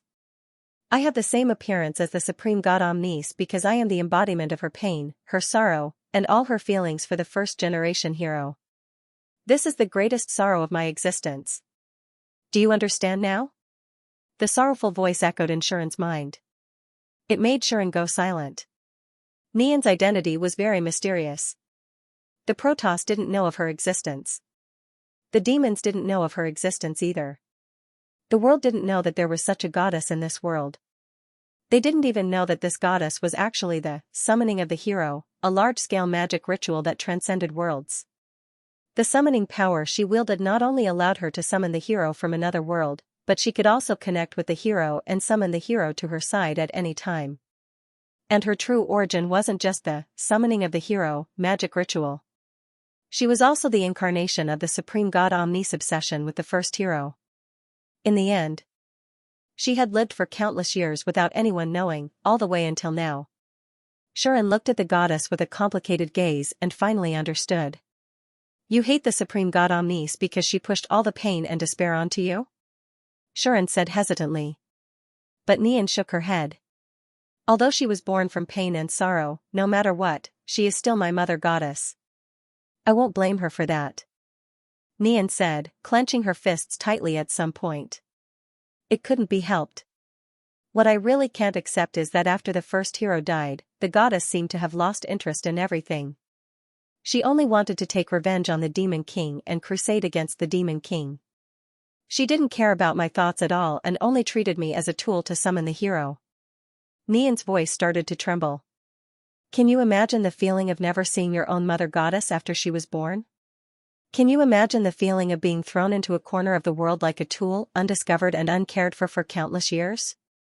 Can you imagine every time someone with the potential of the hero appeared in another world and needed my power, they completely disregarded my thoughts and forcefully used the spell in my body to summon the goddess of the Protoss? Can you imagine the feeling of not even being able to participate in the summoning? I've never even seen the mother goddess again. Ever since I was born, I've always been alone in a corner of the world. Every time I needed to use my power, a power that descended from the heavens would forcefully transform me back into my original form. I couldn't even say a single word. I didn't even get to see the mother goddess face before I was used by the Protoss goddess to summon the hero. And after the summoning ended, the hero was taken away by the goddess of the Protoss, and the power used on me disappeared. I seemed to have lost my purpose and was left alone. And after the summoning ended, the hero was taken away by the goddess of the Protoss, and the power used on me disappeared. As she spoke, Nian unconsciously bit her lips. The most hateful thing was that after the war ended, the Protoss no longer needed braves. In the end, tell me, how was I dealt with? The most hateful thing was that after the war ended, the Protoss didn't need the hero anymore. Tell me, what happened to me? I didn't even have time to react before I was forcefully transferred to the edge of the divine realm and sealed here. Nian's body began to ripple with power. From that moment on, I knew that my usefulness had come to an end. From now on, I would be completely abandoned here. No one would pay attention to me, and no one would care. I will stay in this temple alone until the end of the world. How can I not hate her? A strong hatred gradually emerged in Nian's voice. The hatred made Xian go silent again. However, the hatred disappeared as quickly as it came. When Xian reacted, Nian was already in front of him, looking at him with a burning gaze. Haven't you always wondered why I summoned you? Nian reached out her hand and caressed Xian's face. Xian didn't know how to reply. It was true that he had always suspected this. Although Nian once said that she would summon Xian, the reason was that the original demon wanted to create the seventh demon and the second demon king. Nian still wanted to summon Xian. Therefore, in order to prevent the birth of the demon king, she chose to summon the hero. However, this reason didn't hold water at all. Xian already knew that it was impossible for a second demon king to be born in this world. Although the demon was the closest existence to the demon king and could theoretically grow to the level of the demon king, that was only a theory. The truth was that this world didn't have enough conditions to promote the birth of a second demon king.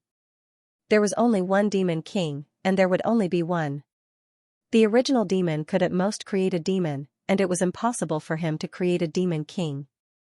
Although a devil cultivator was a terrifying existence in this world, how much of a storm could he cause? The Protoss had the three goddesses, the goddess of justice, the strongest evil god, and the three goddesses of time and space. The demons had a total of 6 demon, and each of them could deal with him. There were more than 10 transcendent existences guarding the world, including the goddess of fate Letas and the moon demon Selah, who could exert power. That surpassed the demon. It was just a demon. What could it do to this world? Even if it brought harm, it couldn't be more dangerous than the previous demon king, right? Under such circumstances, Nian didn't have to risk the peace between the 3 races to summon the hero again. But she did it. The reason was simple. I am the goddess of summoning, and the summoning of the hero. If the meaning of my existence is to summon the hero, and there is nothing else I can do, then, no matter what, I want to use my own will to summon. It wasn't a forced summoning, but a summoning I decided to do. As a result, I've accumulated magic power for 1,000 years, and I've finally gathered the most basic conditions for summoning. I've summoned you to this world. Nian stared straight at Shuren, her gaze becoming more and more passionate, and even possessive.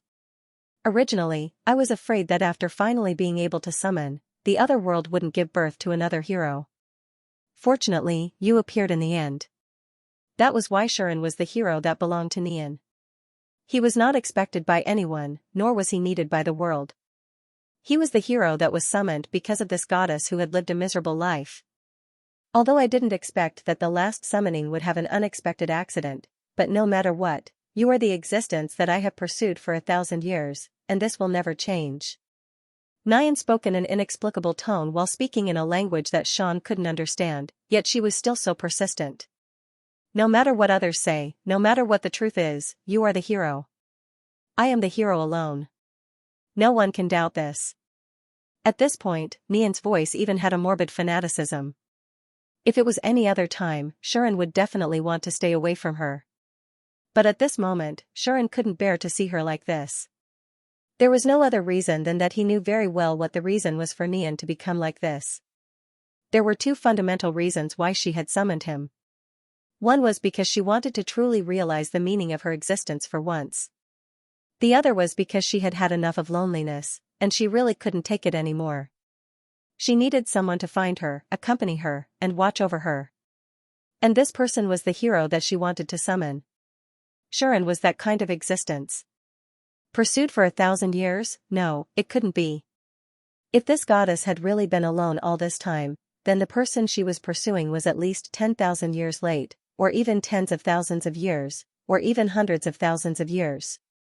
The goddess of summoning, who could summon others, had practically been alone her entire life. One had to admit that this was quite ironic. Sigh, Shuren could only sigh and couldn't say anything else. On the other hand, Nian had returned to her original appearance. Do you feel a lot of pressure? Nian said with a smile, don't worry, I won't do anything to you. Nian said, but the way she looked at Shuren made him feel even more pressured. It was as if she wanted to swallow Shuren whole, and no matter how he looked at it, it didn't seem like she wouldn't do anything to him. But Shuren was more concerned about another matter. Why did you suddenly summon me here? Shuren asked doubtfully, didn't you want to hide your existence? Why did you bring me here without caring about the risk of being exposed? Hearing this, Nian's movements paused for a moment, and then she recovered without a trace. Anyway, it's useless to hide like this. The Moon Devil has more or less noticed the abnormality and detected my existence. Last time, a stray cat broke into this place and guessed my identity. It's only a matter of time before my existence is exposed. Nian said. Since that's the case, let me see if the Demon King's daughter can find me and meet me.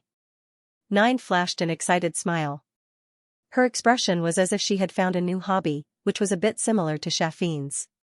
Unfortunately, Shuren didn't change the topic. You didn't answer my question, did you?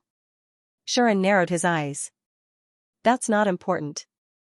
Nian said unhappily, what's important is that you're already here. Do you only want to ask these boring questions? Because of Sila and Anima's investigation, Nian had endured the pain of cutting off contact with Shuren for some time. This time, she couldn't help but expose her existence, so she threw caution to the wind. What do you want? Shuren's expression was strange. Because he had a premonition. It wasn't the same ominous premonition as before. For some reason, he had a premonition that something worth celebrating was about to happen. Nian smiled at Shuren. Her smile was very charming. Come, I'll show you something. Nian grabbed Shuren's hand and smiled as she pulled him into a room on the side. This is... Not long after, Shuren's voice resounded throughout the temple.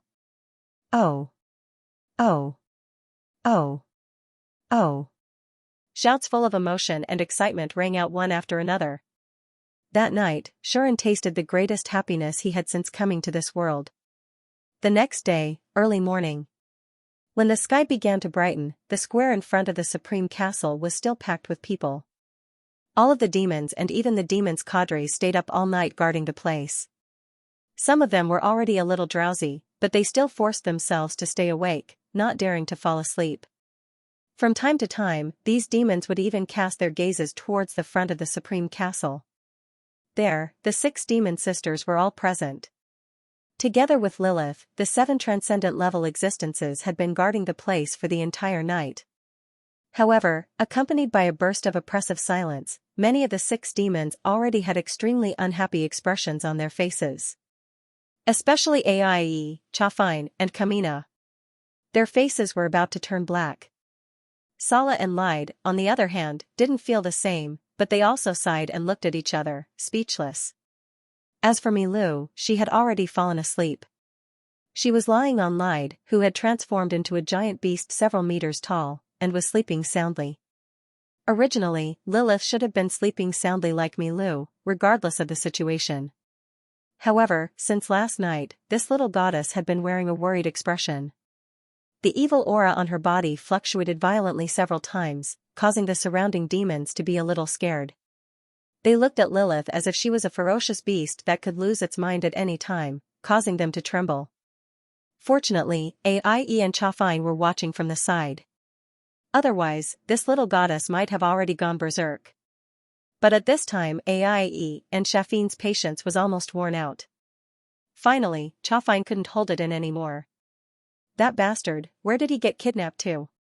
He actually didn't return for the entire night. Chafine gritted her teeth. Her tone was like a wife who had waited for her husband for an entire night, causing Leal, Hart, and Gray's expressions to turn ugly.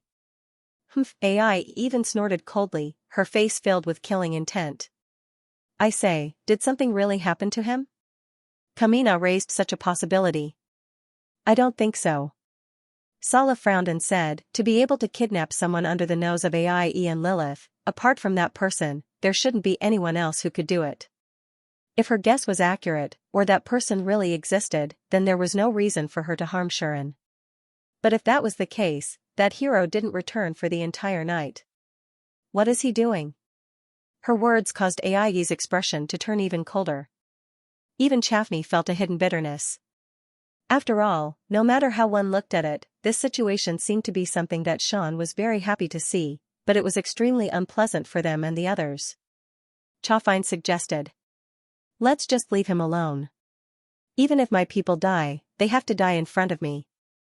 Aie said coldly, implying that she would still wait, but when the person came back, they could probably start cooking. Maybe something really happened that we don't know about? For the time being, Lide put in a good word for Sean. Who cares what happened to him? Since he made us so worried, he should be prepared to pay the price, Kamina said to Sala irritably. Kamina said to Sala impatiently, I think we should just tie that hero up and keep him at home, so that he won't run around. That way, he can make use of his value. Hearing Kamina's words, Grady and Buntaya's spirits were lifted. They almost raised their hands on the spot to express that they had something to say. Unfortunately, Scylla did not give these 2 dragon ladies the chance to do so. I don't mind. Sala glanced at the demons and said, as long as you're not afraid of the terrible consequences he'll cause when he causes trouble. Hearing this, Kamina was speechless. In fact, she also knew that this was unrealistic. Shuren wasn't an ordinary hero. Although he hadn't entered their realm yet, he already had the strength to compete with them. Moreover, with the Holy Sword's natural restraint, the protection of the Supreme God's blessing, and the Demon King's jade, if that hero really caused trouble, the realm of demons wouldn't have peace. Not to mention, there was an evil god who heard her words and was glaring at her like a tiger watching its prey. Therefore, if they really attacked that hero, even if they succeeded, the gains might not make up for the losses. This made Kamina even more irritated. Forget it, I don't care. Kamina simply gave up and said, he's not my fiancé. AIE, you deal with him yourself. With that, Kamina turned around and entered the Supreme Castle. I'm going back too. Chafine turned around and left angrily as if she was really angry. Leal, Hart, and Gray followed her with gloomy expressions. It seemed that they weren't happy that Chafine was angry with Shuren at all. Sigh. Leal sighed. Lied sighed and left without saying a word while carrying Milu, who was sleeping soundly on his back. As the 4 demons left, the surrounding demons and demon cadres looked at each other.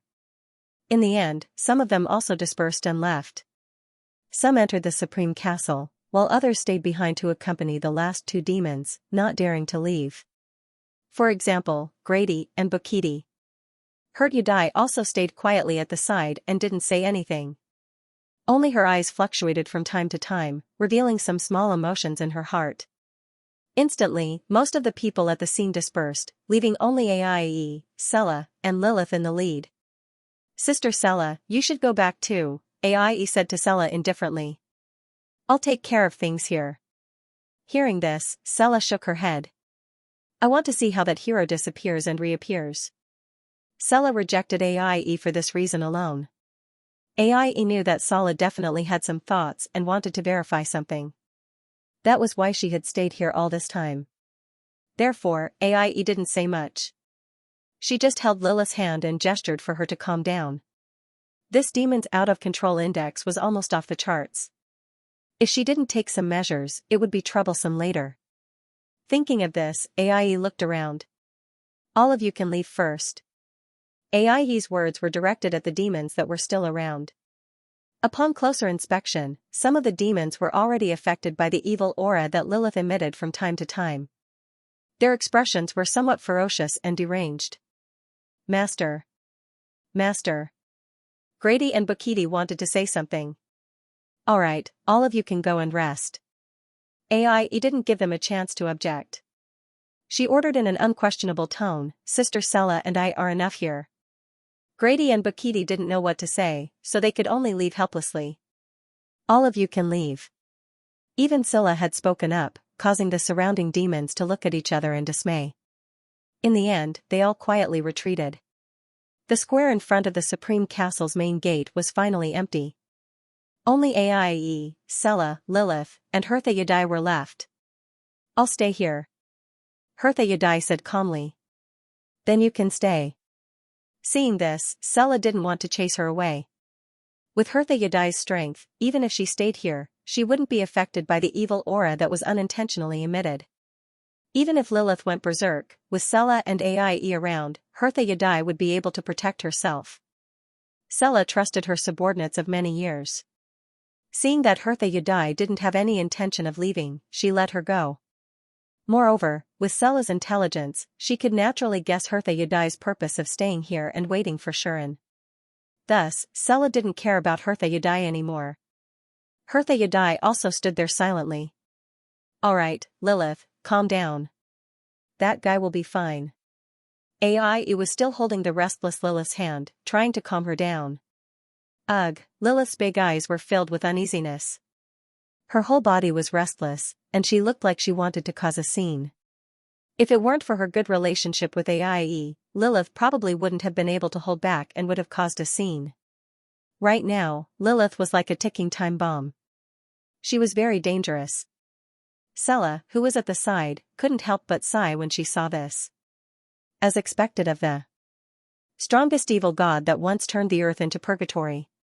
With this instability and danger, those who didn't know better would think that she was the real demons. Sometimes, Sella wondered what kind of luck that brave guy had to be able to subdue such an evil god. Even she didn't really want to hold such an unstable bomb in her arms. It was incredible that Shuren had the guts to successfully become the restriction of this evil god. No wonder the Protoss was willing to leave her here and not bring her back to the divine realm. I'm afraid that even they don't have the confidence to control Lilith. Sella pondered. In addition to being evil, Lilith was also in charge of chaos. She was a true god of chaos, so it was normal for her to be unstable.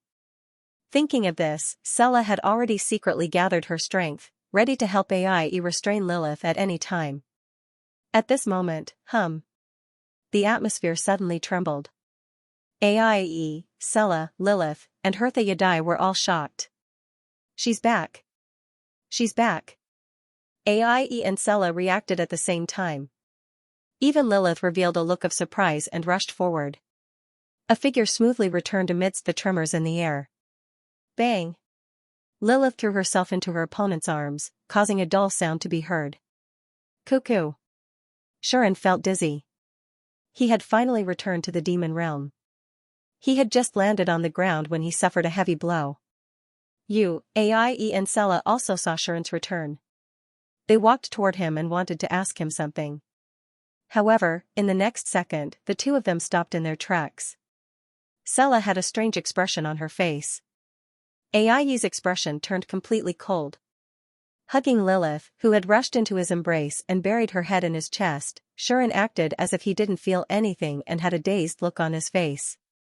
He looked like a man who had just walked out of a place of custom, his face full of ripples. Thinking back to the beautiful memories from before, the expression on Shuren's face gradually became more and more presumptuous. Hee hee. Hee hee hee. In the next second, Shuren started laughing foolishly. Looking at this scene, Hertha Yadai had a speechless expression on her face. What exactly did he do last night? Scylla, on the other hand, held her forehead and smiled bitterly. AIE didn't say anything, but with a calm face, she walked in front of Shuren, who was laughing foolishly. Shuren, on the other hand, was completely unaware of this and was still laughing foolishly. Seeing this, the anger in AIE's heart rose. Bam! Without any hesitation, His Highness Dragon Demon's small fist was like a bullet, striking out with a loud bang and heavily smashing into Shuren's abdomen. Cough. In a daze, Shuren only felt a pain in his abdomen, his entire body quivered, and he finally bent down towards reality. Are you awake? AIE stood in front of Shuren, looking at him coldly. That gaze was as if she was looking at an orangutan in heat. AIE? Only then did Shuren react. He clutched his abdomen while hugging Lilith, his expression twitching from the pain in his abdomen. Speak. However, AIE did not show the slightest bit of pity. She continued to ask coldly, "Where did you go last night?" Her words were no different from a wife who was interrogating her husband who had not returned for the entire night. Shuren finally understood what was going on and realized that something was wrong. No. Nowhere. Shuren could only laugh dryly and weakly say such words. Is that so? AIE sneered, do you think your appearance is convincing? How is it not convincing? Shuren immediately tensed his face, straightened his waist, and said with a serious expression, I really didn't go anywhere, believe me. That serious tone of voice was deliberately calm. Needless to say, it really was somewhat convincing. Unfortunately, cough cough. At the side, Scylla coughed dryly and gave Hertha Yadai a look. Hertha Yadai got the hint tacitly. She stretched out a pair of fair and jade-like hands and gathered the cold air on them, turning them into a mirror. Then, Hertha Yadai manipulated the mirror and made it fly in front of Sean, hovering there. Shuren looked down, and when he saw it, his heart almost stopped. The reason was very simple. In the mirror, on Sean's face, one mark after another was clearly imprinted on it. Some of those marks were red, some were purple, some were black, and some were pink. It could be said that there were all kinds of marks. But they were all in the same pattern, a lip print. Shuren ship. Sean came back with lip marks all over his face. Come on, say it again. Make me believe you. Ai looked at Sean expressionlessly, but her eyes were full of cold murderous intent. Ai looked at Sharon expressionlessly, but her eyes were full of cold murderous intent. Damn it. Damn it. Damn it. Damn it. Damn it. Damn it, Sharon felt a sense of crisis, and he almost ran away. What was worse was that Lilith, who raised her head from Sharon's arms, also saw Sharon's face. After calming down, she blinked and then suddenly realized something. She leaned over and kissed Sharon on the cheek, leaving a lip-shaped saliva mark. At this moment, an explosive murderous intent swept out from Aie. Ai? Lady Aie? Sharon looked at Aie in fear. Aie became more and more expressionless. Finally, she turned her head and left without a word. Sharon subconsciously wanted to follow her, but Scylla, who was beside him, said something.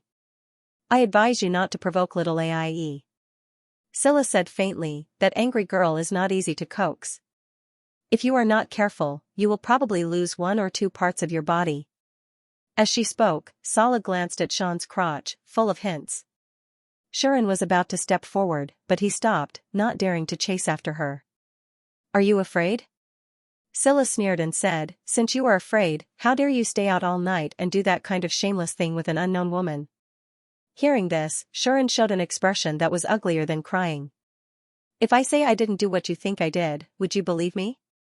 Sean said these words as if he was struggling to survive. What do you think? Scylla didn't answer and asked back. Even her eyes became full of contempt. Sharon opened his mouth, but he couldn't say anything. He could only cry. He knew that the cars in these women's minds were already in outer space, and it was impossible to pull them back. But he really didn't do anything that he liked to hear and see, although there were some good things that happened, and the sick goddess seemed to have endured for a long time and almost lost control yesterday, Sharon wasn't shameless enough to push that goddess down that night. Therefore, Sharon shouted in his heart, I really didn't do the last step. Of course, other than the last step, a lot of things happened. Thinking about this, Sharon couldn't help but recall the memory of last night, and his heart suddenly became hot again. He really didn't expect that the goddess would play such a trick. Moreover, this trick was right at his weakness, and he almost couldn't control himself last night. If it weren't for the fact that a certain goddess couldn't hold herself back any longer than he did, pouncing on him and kissing him crazily on his face, Sean might have committed a mistake that all men in the world would make. It could only be said that it was really hard to resist. Scylla naturally couldn't understand the grievances in Sharon's heart, and she also didn't want to understand. If you want to explain, you should talk to your fiancé yourself. Scylla ignored Sharon's tears and directly said, compared to this, I'm more interested in where you went last night and who you met. Hearing Scylla's words, Sharon couldn't help but think, as expected. Before Sharon returned, Nian said it herself. After being exposed this time, that moon devil will definitely not let me go and investigate me. After you go back, if she asks about me, you will do this. At that time, Nian asked Sharon for a favor. Thinking of that matter, Sharon looked at Scylla. Are you really interested in this matter? Sharon tentatively confirmed with Scylla. Of course. Scylla smiled and said with a deep meaning, if you don't want to say, it's fine. Anyway, I already have a clue. Even if I spend a little more time, I will definitely find something. Scylla's words were said with extreme confidence. Sharon wasn't surprised. She said the same thing. She said you would definitely say the same thing. Sharon shrugged. She?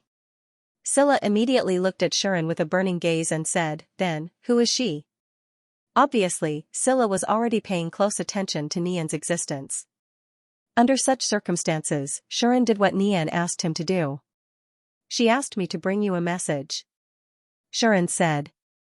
If you want to see her, take the rainbow magic diamond to the godly canyon. As soon as Kieran said this, Scylla's gaze suddenly froze. Rainbow magic diamond? The godly canyon? Hera Yadai was also shocked as if she knew what these two things were and where they were. On the contrary, Sharon asked almost immediately. What is the so-called rainbow magic diamond? And where is the godly canyon? Sharon asked his own question. Sharon also asked Nian the same question, but she only gave him a mysterious smile and said nothing, Scylla didn't say anything either. She just pondered for a while and let out a breath. I will try. Scylla gave such an answer. Looking at her, it seemed like it wouldn't be easy for her to do it. But Scylla seemed to really want to meet Nian. Shuren wanted to ask more, but after a while, he gave up. He had already understood that the apex of omnipotensin and the existences closely related to them were all bastards who only knew how to show off their mysteries. They would fight to explain things to Shuren one by one, deeply afraid that Shuren didn't understand the seriousness of the matter. But for things that weren't necessary, or things that they didn't want to say, they wouldn't say no matter how hard Shuren tried. All of them were either hiding it, like riddlers. How annoying. Do you think that this will make you look mysterious, smart, and elegant? Believe it or not, when I sweep the hall, all of you beauties will have to lie on the ground and eat dirt. When that time comes, all the mysterious, elegant, and pretentious things will fall into the negatives. Humph. Sylar ignored Shuren, who was crazily and maliciously complaining in his heart. After getting a satisfactory answer, she also prepared to go back. However, looking at Sean's face that was full of lipstick marks, Scylla couldn't help but scold him harshly in the end. It's a good thing we dismissed them first. Otherwise, you'd be a disgrace to the Bravehearts. If you don't want to be laughed at by all the demons tomorrow, and don't want your engagement with AIE to be laughed at, hurry up and go wash your face. Shameful. After spitting out such words, Scylla left in a huff. Her Chaudai also looked at Shuren hesitantly, wanting to say something but not knowing what to say. In the end, she could only sigh, follow Scylla's footsteps, and leave. Shuren stared blankly, and after a long while, he came back to his senses and angrily wiped his face. That goddess definitely wanted to see me so embarrassed on purpose. That's why she left these things. Shuren could only grumble while carrying Lilith, who had her head tilted in confusion, into the Supreme Castle. Next, she had to think carefully about how to make her long lass happy. Supreme Castle, top floor. Shuren carried Lilith and kept apologizing to this little goddess as he walked. I really didn't mean to leave you behind and disappear. I'm not lying to you. I was forcefully dragged over. It's quite sudden. Alright, I won't do it again. I won't make you anxious again. Sean kept apologizing to the little goddess who had been waiting for him for an entire night and had almost lost control in his arms. Yes. Lilith didn't seem to take it to heart at all. She kept nodding and beaming as usual. She didn't need to be coaxed or worried that she would get angry. She was so well behaved that Shuren had the urge to cry. As expected, this is my most considerate little cotton-padded jacket. She was obedient and sensible, and she never lost her temper at him. She was willing to work hard without complaint. To be honest, if it weren't for the fact that this girl was too young, Sean would definitely find a way to marry her. Of course, even if he didn't marry her, this girl wouldn't be able to leave him. Since she couldn't be a wife, he would raise her like a daughter. Shuren patted the girl's head in his arms in satisfaction, making her happy again. However, when he thought about how he had to coax a certain cold dragon girl later, Shuren felt a headache. That girl wasn't easy to coax. Forget it. If it really doesn't work, I'll just do it myself. Shuren made up his mind. So, Shuren turned the corridor and walked toward Ai's room. But just as Shuren turned a corner, a beautiful girl also turned and met Shuren. It's you? Shuren quickly steadied his footsteps and looked at the beautiful girl in front of him, stunned. She was none other than the ultimate-level Dragon Clan young lady, Yu Lin. Humph. Yu Lin did not expect to meet Sean here, but after she reacted, she snorted coldly, as if she was very disdainful, and turned to leave. Seeing this, Shuren raised his eyebrows and suddenly reached out to grab Yu Lin's neck. Ah! A childlike shriek burst forth from the girl's mouth involuntarily. Shuren grabbed Yu Lin's neck and said with a fake smile. You violent dragon, you've learned to give me a cold shoulder after transforming into a human. Are you arrogant or am I too weak to lift my sword? Having guessed the girl's identity, Shuren didn't stand on ceremony and directly showed his authority as a master. But Yu Lin didn't seem to agree. Let go of me. Stupid master. Yu Lin shouted as she struggled, Stupid master, you didn't recognize me. So? Can you blame me? Sean said indifferently, you transformed into a human and even changed your aura. Isn't it normal that I can't recognize you? He's already given you so many hints. Yulin shouted. Stop quibbling. You're just an idiot, stupid master. Hee hee. Shuren narrowed his eyes and the corners of his mouth curled up in a way that made Yulin tremble in fear. He said, looks like I haven't dealt with you for a long time. As he spoke, Shuren directly mobilized his mana and changed its nature. He poured it into the girl's body through his palm that was pressing on the back of Yulin's neck. Ugh. Yulin's body trembled and she cried out. At this moment, the mana that was poured into Yulin's body was the easiest for her to absorb. It slowly integrated into Yulin's body. The familiar feeling should have been very comfortable, but it only made Yulin feel uncomfortable. Sean slightly changed the wavelength of the magic power. Although it was still as easy for Yulin to absorb as before, it was extremely itchy when she absorbed it. It made Yulin's knees weak, and she almost knelt on the ground. Yulin could only cry out. Don't. Don't. Don't be like this. Stinky master. Stupid master. Yulin had already lost her strength and became a doll that Shuren could move. You still dare to scold me? Shuren sneered and increased the mana that was poured into Yulin's body, causing Yulin to scream again. Don't. Don't. Stop. Ugh. Stop. Yulin weakly struggled, trying to escape from Shuren's clutches. Unfortunately, not only did Shuren tightly grab her by the throat, but he also exerted force. Now you know how to treat your master, right? Shuren said with a kind expression. Do you still dare to scold me? No. No, do you still dare to show me that face? No. No, then do you know what to say at this time? Ugh, I won't dare to do it again. Master. Under Sean's coercion, Yulin finally surrendered with tears streaming down her face. Only then did Shuren let go of her neck in satisfaction. Who knew that the dragon girl would just sit on the ground, paralyzed? I can't do it anymore. Yulin weakly lay down, her cheeks red and her body twitching as if she had been hit by something. Seems like I've gone too far? Shuren looked at this scene and blinked for a while. Then, he suddenly realized something and raised his eyes to look around. He saw that the passing demons all stopped in their tracks and looked at the crime scene in front of them with extremely strange expressions. Especially when they saw Yulin twitching on the ground, they looked at Shuren as if they were looking at a criminal. Hey, should we call the patrol team over? Call them over, this is already a crime. But he looks like a guest of the Royal Highnesses? Then find a chance to report this to the Royal Highnesses and let them decide. Such whispers could be heard from time to time by Shuren. Aha. Ahaha, Shuren laughed dryly, then quickly grabbed the powerless Yulin and ran without looking back. About 10 minutes later, Yulin resurrected with full health. However, the first thing she did when she was revived was to rebel. Damn bastard master. I'll bite you to death. Yulin's eyes were filled with tears, like a tainted girl who was no longer pure. With an expression of extreme anger and humiliation, she threw herself at Shuren. Stop it. Shuren reached out and pressed his hand on the girl's head, using his arm length to keep her out of his range of contact. Bite you to death, bite you to death, bite you to death, bite you to death, bite you to death.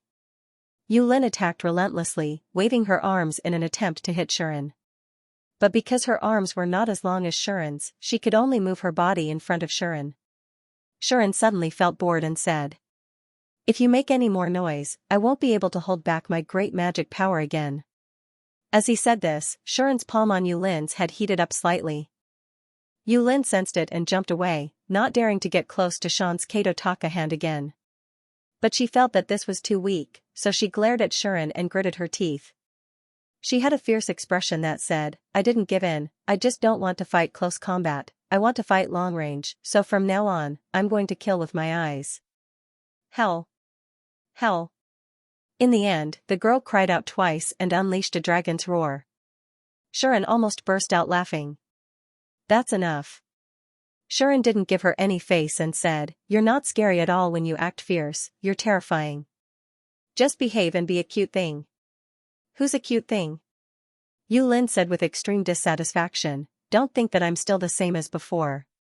I've turned into a human, no longer a monster, but a demon, an ultimate demon dragon. Aside from the demon dwellers, I'm the strongest in the demon realm. Who dares to treat me as a cute thing?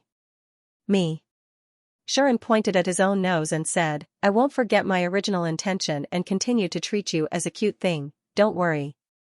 You. Yulin was enraged. She opened her mouth and unleashed a barrage of attacks. Stinky master. Stupid master. Evil master. Perverted master. Scumbag master who stayed out all night looking for wild women. Shuren vomited blood. Who taught you that? Shuren was instantly annoyed and said, shut up. Don't say any more. Oh. Yulin was about to retort when she saw Shuren raise his hand, which was still fluctuating with scorching magic power. At that moment, Yulin swallowed her words from the bottom of her heart. Not long after, the little girl actually felt wronged. You obviously didn't recognize me, and yet you still treat me like this. I was so looking forward to seeing my current appearance. Yulin felt wronged and tears welled up in her eyes. Her appearance made Shuren's heart twitch. After you turned into a human, your personality has also become quite ridiculous. Thinking back to the past, this female T-Rex was still a violent maniac who only knew how to roar all day long. Now, she even knew how to use a woman's weapon. As a dignified ultimate demon dragon, shouldn't she look at others as if they were insects? Like a little girl, she still had the cheek to say that she was the strongest in the demon realm below the demon dwellers. That was very ridiculous. However, after turning into a human, not only did this not make Yulin feel out of place, but it also increased her liveliness and agility. In the past, Yulin was only a monster. No matter how smart she was, she could not be as agile and intelligent as a real person. The current Yulin was like a real person, not a dragon. Was this the dragon race that had turned into a human? Thinking of this, Shuren sighed and came in front of Yulin. He stretched out his hand and touched her head. Alright, I was wrong, okay? Shuren could only coax her. Humph, Yulin turned her head away, but did not avoid Shuren's hand. Not only did she not avoid it, but she also subtly rubbed against it. The corners of her mouth curled up slightly, as if her mood was starting to improve. There was no other way. Feeling the hand on her head, Yulin only felt that it was extremely familiar. Before she turned into a human, Shuren would often touch her head just like this. Seeing that this silly master had already admitted his mistake, she would forgive him. Yulin was so comfortable that she closed her eyes. Her depressed mood for the past 2 days had finally improved. Hee hee. Lilith, who had been watching from the side, also laughed when she saw the scene. At this point, the trio of Shuren, Yulin, and Lilith, who had been separated when they came to the demon realm, had finally reunited and gathered. Since they were officially reunited, Yulin naturally wouldn't act alone anymore. Instead, she obediently followed beside Shuren, looking happy. Lilith and Yulin had a good relationship. Before Yulin transformed into a human, the two of them had crossover conversations more than once. Now that Yulin had returned, the little girl did not shy away from strangers. She got down from Sean's body and followed behind Sean while holding Yulin's hand. From time to time, they would even whisper a few words to each other. They looked like best friends. Sean was in a good mood because of his love. He felt that he could take advantage of the victory and make his fiancée, whom he had just deceived. No, he had just confirmed their relationship, happy. Who knew, Master is already asleep. And she said before she went to sleep that she doesn't want to see anyone. Grady and Bushti stood in front of Ai's door like two tigers blocking the way, refusing to let Shuren in with a straight face. She can't even see me? Shuren pointed at himself. That's right. Grady spoke the truth. It's better to say that Master deliberately said that she doesn't want to see you, especially you. Bushti didn't even give Shuren the slightest bit of face. This made Shuren realize that the dragon girl was really angry this time. It couldn't be helped. Shuren disappeared right in front of her eyes. She waited for Shuren for an entire night, but Shuren came back with a face full of lipstick marks. If it was in his previous life, he would have packed up and gone back to his parents' home. But Sharon felt wronged. I didn't want to leave. I was dragged there by force. Sean wanted to cry but had no tears. Of course, Grady and Bushti, who only followed their master's orders, wouldn't pity Sharon. Anyway, master doesn't want to see you, and there's nothing we can do. Grady hugged the barrel, drank 2 mouthfuls, and said to Sharon while reeking of alcohol. I think you should go back to other women. That way, master will give up and cancel the engagement with you. Bushti even started to have delusions. Sharon really wanted to teach these two a lesson. Yesterday, they kept dragging him, saying that they wanted to squeeze him dry, and didn't want to leave if he couldn't do it. Today, they just pulled up their pants and ignored him, damn it, while Sean was cursing in his heart. Yu Lin, who was holding Lilith's hand, came forward, perhaps unable to stand it any longer. I say, you two, don't block the way. Yu Lin said very straightforwardly, anyway, it's impossible that Sister Aie doesn't want to see my silly master. Maybe she's just waiting for him to coax her. If you guys stop her like this, and the silly master and Sister Aie reconcile, you'll be the ones suffering. Well said. As expected of an adult dragon who had turned into a human. She knew how to speak up for her master, and she did it so clearly and logically. She was much better than before, when she only knew how to fight. I'll give you a like. Of course, it would be even more satisfying if he could stop calling it silly master every time he opened his mouth. This silly dragon, while Sharon was thinking, Grady and Bushti started arguing with Yu Lin. Master doesn't have the heart of a young girl. Do you think our Dragon King is an idiot who'll be happy with a few words of coaxing? Grady raised a flag. That's right. Our Dragon King is a cruel demon who killed 2 heroes with his own hands. Do you really think you can do whatever you want to my master just because you're not married? Bugatti sneered. She planted the flag much more merrily than Glutty. You 2 idiots, you've lived all these years in vain. Yu Lin started to despise the 2 of them. This time, Grady and Bushti were furious. Weren't you still angry at this hero yesterday? Why are you speaking up for him today? Grady retorted. I can't believe you're the strongest dragon we've been waiting for. I thought you'd repent after yesterday, but you surrendered so quickly. Useless. Bushti taunted to provoke her. However, Yu Lin was not angry. Instead, she despised them even more. You were lusting after my master's body yesterday, and now you're bringing up the past again. Do you think it's a bad thing for me to follow my stupid master? Yu Lin said disdainfully, from what I see, the 2 of you will never be able to break through to the limit realm in this lifetime. The 2 dragon ladies instantly exploded in anger. Just when the 3 strongest existences of the dragon clan were about to start fighting, Ai's cold voice rang out from the room. What are you arguing about outside? His incomparably cold words caused the smell of gunpowder in the surroundings to instantly vanish without a trace. Master, aren't you asleep? Grady and Bushti looked at each other. Yu Lin, on the other hand, curled her lips. I told you, Sister Aie is waiting for my stupid master to coax her. Ever since this girl turned into a human, her mind was much sharper than before, and her EQ seemed to have increased. However, this girl's EQ had increased, but her IQ had decreased. After all, bam, a fist made of magic swept out of the room and smashed into Yu Lin's head. The girl cried out in pain and squatted down, holding her head. Did you think I didn't hear you? Stupid girl. Ai's angry voice came out. Master. Master. Grady and Bushti finally reacted and hurriedly turned to the side, looking at the direction of the room. This is my chance.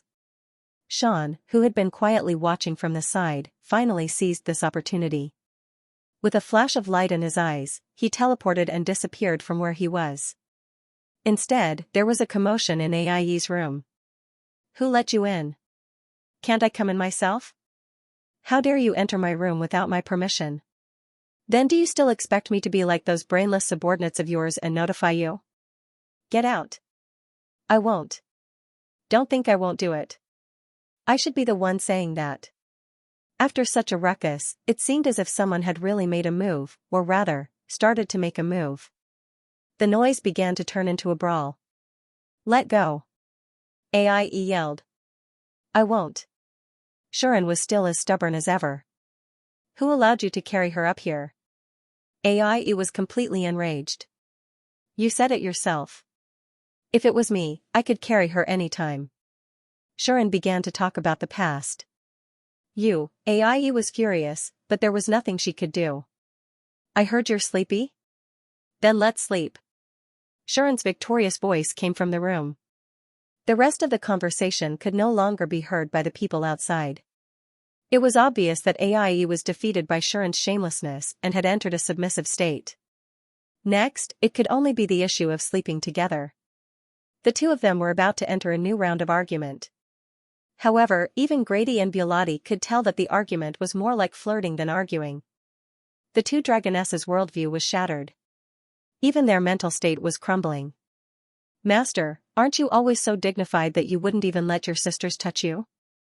Master, aren't you the cruel and ruthless dragon fiend that had killed 2 heroes? Master, are you sick? Master, you've really been hugged. Are you going to sleep with a human of the opposite sex? Master, at that moment, Grady and Biolati felt dizzy, as if they were dreaming. I told you. Yulin rubbed her little head. After confirming that there were no bumps, she put up her dignity and continued to look at the 2 seniors with disdain. Grady and Biolati could only glare at Yulin. Naturally, Yulin glared back, unwilling to be outdone. They were just 2 losers, they weren't weak at all. It just so happened that the 2 women were still lusting after her master's body. She could use this opportunity to teach them a lesson and let them know that she was the only one whose master was fully invested in. That being said, the 3 of them couldn't fight here.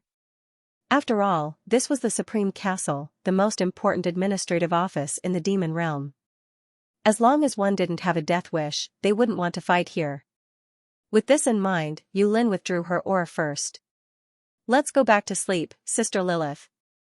Yulin picked up Lilith. Okay. Lilith had also stayed by Shuren's side all night and was a little sleepy. Moreover, Shuren seemed to be busy and shouldn't be disturbed, so she didn't refuse Yulin's invitation and nodded. Yulin immediately turned around and prepared to leave. Wait. Grady called out to Yulin. What? Yulin turned her head around in annoyance. This stupid dragoness wouldn't be so stupid to fight here, would she? Grady naturally didn't want to fight here. Are you really going to stay by that hero's side? Grady looked at Yulin hugging Lilith and following Shuren's lead, and made the final confirmation with a complicated expression. This question again? Yulin was a little annoyed and said directly, no matter how many times you ask, my answer will always be the same. I won't stay with the dragons. There was not the slightest bit of hesitation in his reply. Why? Bertie was still a little unwilling. You've reached the limit anyway, so you can't increase your strength anymore. You don't need to rely on that hero's special ability anymore, right? Indeed, Yulin, who had reached the limit, could no longer absorb Shuren's mana to increase her strength. She was already at the limit of life, and any further would be the transcendent level. However, ordinary beings couldn't reach the transcendent level. Only heroes could rely on their own strength to reach it. As for the others, such as the half-devil and the great spiritual body, they were just special cases among special cases. It could be said that Yulin had reached the end of her path. From now on, no matter what she did, she couldn't increase her strength anymore. At most, she could only improve her combat strength by improving her external conditions, such as equipping herself with some equipment. She should be able to leave Shuren. But she just didn't want to. I told you, there's no such thing as an idiot master. I'm just a country dragon sitting at the bottom of a well, and I wouldn't be where I am today. Yulin threw down such words. So, from now on, I will always stay by Master's side, and be a dragon that can fight for him. With that, Yulin left without looking back. Only Grady and Bertie were left, watching Yulin's gradually disappearing figure, speechless. In the end, the two looked at each other. Looks like we still have to find a way to make that hero stay. That's right. The 2 dragon ladies became even more resolute. He just didn't know if this would work or not. Naturally, Shuren did not know about the wishful thinking of the 2 malicious dragon ladies. He only shamelessly relied on his own abilities and all sorts of torture to finally make the dragon demon highness lose his temper. listen, there won't be a next time. In the end, AIE could only throw out such harsh words. Alright. Sean didn't care about the consequences and agreed first before anything else. In any case, it was fine as long as he could get away with it now. As for the next time, he would naturally have to wait until he had the chance. AIE seemed to have noticed Shuren's insincerity, but she no longer had the strength to say anything. This dragon demon highness, who was already fond of sleeping, was already exhausted after staying up all night for Shuren. He was just short of falling asleep. But before falling asleep, AIE still had something she wanted to say. Where the hell did you go? AIE looked at Shuren. Shuren was in a difficult position. It wasn't that he didn't want to say it, but he didn't know where he had been called to. He only knew, that place is used to seal the spell, Summoning of the Brave. Shuren gave such an answer. Originally, Shuren had thought that this answer would shock AIE. Unfortunately, not only was AIE not shocked, she even revealed an expression as if she had expected it. It seems that Sister Sarah's guess is right. There is indeed an unknown goddess there, AIE muttered. What's wrong? Shuren did not hear clearly and subconsciously asked, what are you talking about? Nothing. AIE did not say anything. She glanced at Shuren and said, all you need to know is that your situation is more complicated than anyone can imagine, and it involves a lot of people. That's enough. So, it's something that you can't tell me directly? Shuren was already used to it, and said calmly, I hate you Riddlers the most. Really, I hate it to death. Don't look at me like that. AIE said snappily, it's not that I don't want to tell you, but I just found out some things myself, and I haven't sorted them out yet. In addition, I've already told me what happened last night, and someone doesn't want you to know too much, afraid that you won't be able to get over it. So, I'll just wait for the mystery to be solved by myself. This was something that AIE had considered last night. After all, when she couldn't help but want to say something, she caused Shuren to be forcefully summoned and disappear in front of him. From this, it could be seen that the goddess who summoned Sean did not want Sean to realize the truth, even if she had to expose her existence. No matter what, the truth was too shocking for Sean, and it was very likely that he would not be able to accept it. The other party probably didn't want to see anything happen to Sean, so he didn't hesitate to expose his existence and summon Sean over. In such a situation, once they realized that something was wrong, the other party would definitely expose their existence and summon Shuren away. In such a situation, once they realized that something was wrong, the other party would definitely call Shuren away like last night. In other words, even if AIE wanted to tell the truth to Shuren, Shuren wouldn't be able to hear it. In addition, AIE had really thought about it seriously. She felt that it was better not to let Shuren know about it too soon. They also needed more evidence to prove whether the guess was correct or not. In the current situation, it was best not to say anything. Especially here in the Supreme Castle, there was no enchantment protection shield in the conference room. Some secrets could be heard by others at any time. And among these people, if there were the old demons, then Shuren would be in trouble. He would definitely be attacked by all the old demons. Shuren himself might not be afraid, but the old demons were terrorists for a reason. If they were really unscrupulous, just look at the group of demons in the city of Succubus who had been planning for hundreds of years. In the end, all of them committed suicide because of Parian's plan a while ago. As the saying went, it was easy to dodge a spear in the open, but difficult to guard against a stab in the dark. No matter what aspect of consideration it was not suitable to mention this matter to Shuren again. Therefore, don't worry. When it's time for you to know, someone will definitely tell you the truth. AIE said such a sentence that was neither painful nor itchy, and did not feel comforted at all. Forget it. Shuren did not dwell on it, and said, if you don't want to say it, then don't. Instead of dwelling on it, it was better to just leave it alone. If he could not get an answer no matter what, then he would still pursue it. He was afraid that it would cause a crisis. So, Shuren once again displayed his strong acceptance ability, suppressed this matter at the bottom of his heart, and no longer thought about it. On the other hand, AIE seemed to have remembered something. By the way, come with me to a place tomorrow. AIE remembered what she and the demons had decided in the conference room. What place? Sharon asked doubtfully. A good place. AIE said bluntly, if you can really get benefits there, then your strength will probably be improved again. A good place to improve strength? Sharon was no longer sleepy and asked, is it a place like the inner temple in the human world? Something like that. AIE did not explain. Not knowing if she was lazy or sleepy, she began to yawn, and said impatiently, anyway, you will know when you come with us tomorrow. You? Sharon noticed something. That's right. AIE said, the 6 of us will go with you. It's better to say that without us, you can't go to that place at all. This was definitely the highest level of treatment in the history of the demon realm. As the peak of the demons, the 6 demons actually accompanied one person. This was definitely the first time in the 1,000 years after the death of the Demon King. Remember to rest a little more tonight, don't run around. You can eat dinner, but don't eat anything after nightfall. Just drink some water. AIE said as she yawned. Why does it sound like we are going to the hospital?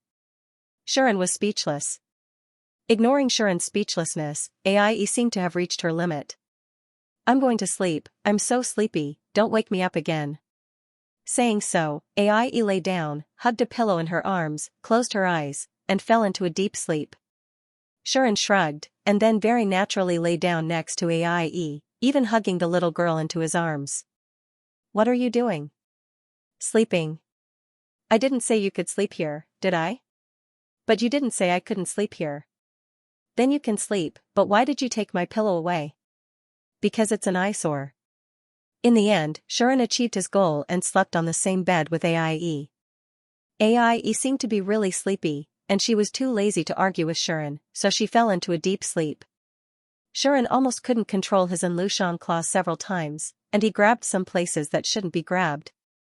Fortunately, Sharon also didn't sleep for the whole night, and in the end, drowsiness occupied his entire brain, causing him to fall into a deep sleep. In his dream, Sharon dreamed of many exciting scenes. Those scenes told Sharon. Sure enough, summoning my own goddess is very coquettish. Time passed quickly while Sean and the others were catching up on their sleep. In the blink of an eye, night came again. In the dead of night, Sharon, who had slept for an entire day, finally woke up. In his embrace, the Dragon Devil Highness was still sleeping comfortably. It didn't seem like he would wake up anytime soon. What was worth mentioning was that this girl was curled up in Sharon's embrace, but her small hands were firmly holding on to Sharon's hands, as if she was holding on to a criminal suspect. Sharon pondered for a long time and finally came to a conclusion calmly. I definitely didn't do anything. It's this girl who's too defensive, that's why she doesn't trust a simple, an honest person like me. If AIE heard these words, she would definitely spit out a mouthful of dragon breath at Sharon's face. Don't you know if you're a simple, loyal, and honest person, why did she grab your hand? Don't you have any idea, men? This would definitely be AIE's thoughts.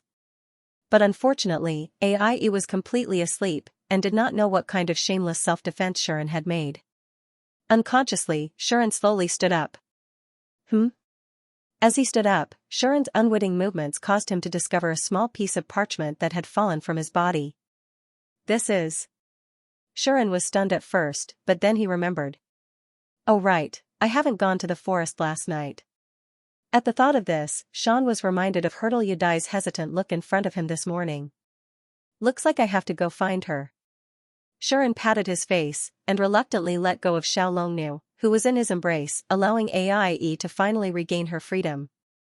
Immediately after, Sharon quietly left AIE's room. It had to be said that his appearance really looked like a scumbag husband who was about to sneak out in the middle of the night to have fun. Shwa.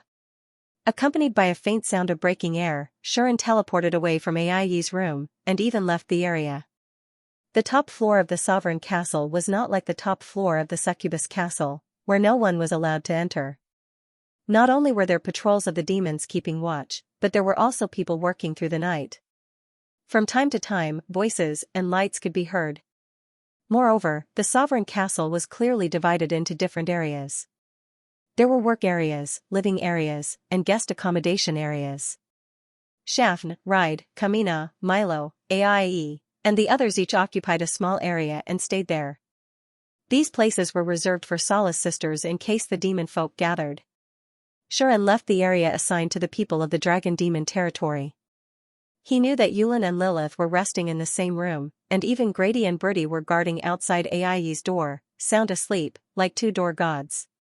If he did not immediately teleport away from this area, the slight movement might wake up these girls. Shuren thought about it and did not choose to disturb them.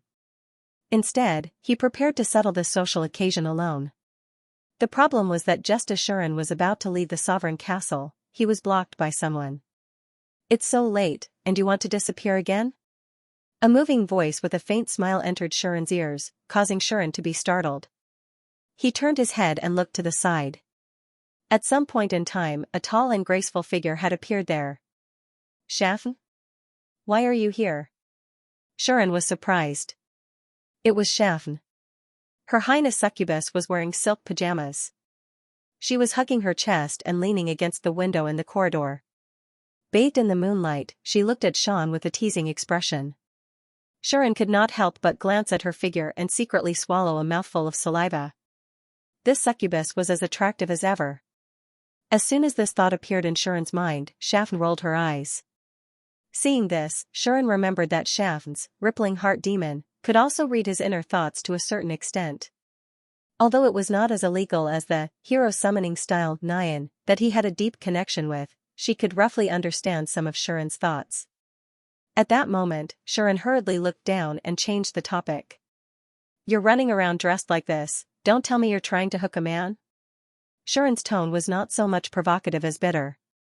He did not realize it at first, but now that he thought about it carefully, he really felt that some things did not make sense. Xianxia, however, raised an eyebrow. "Hook a man?" Xianxia still had a faint smile on her face.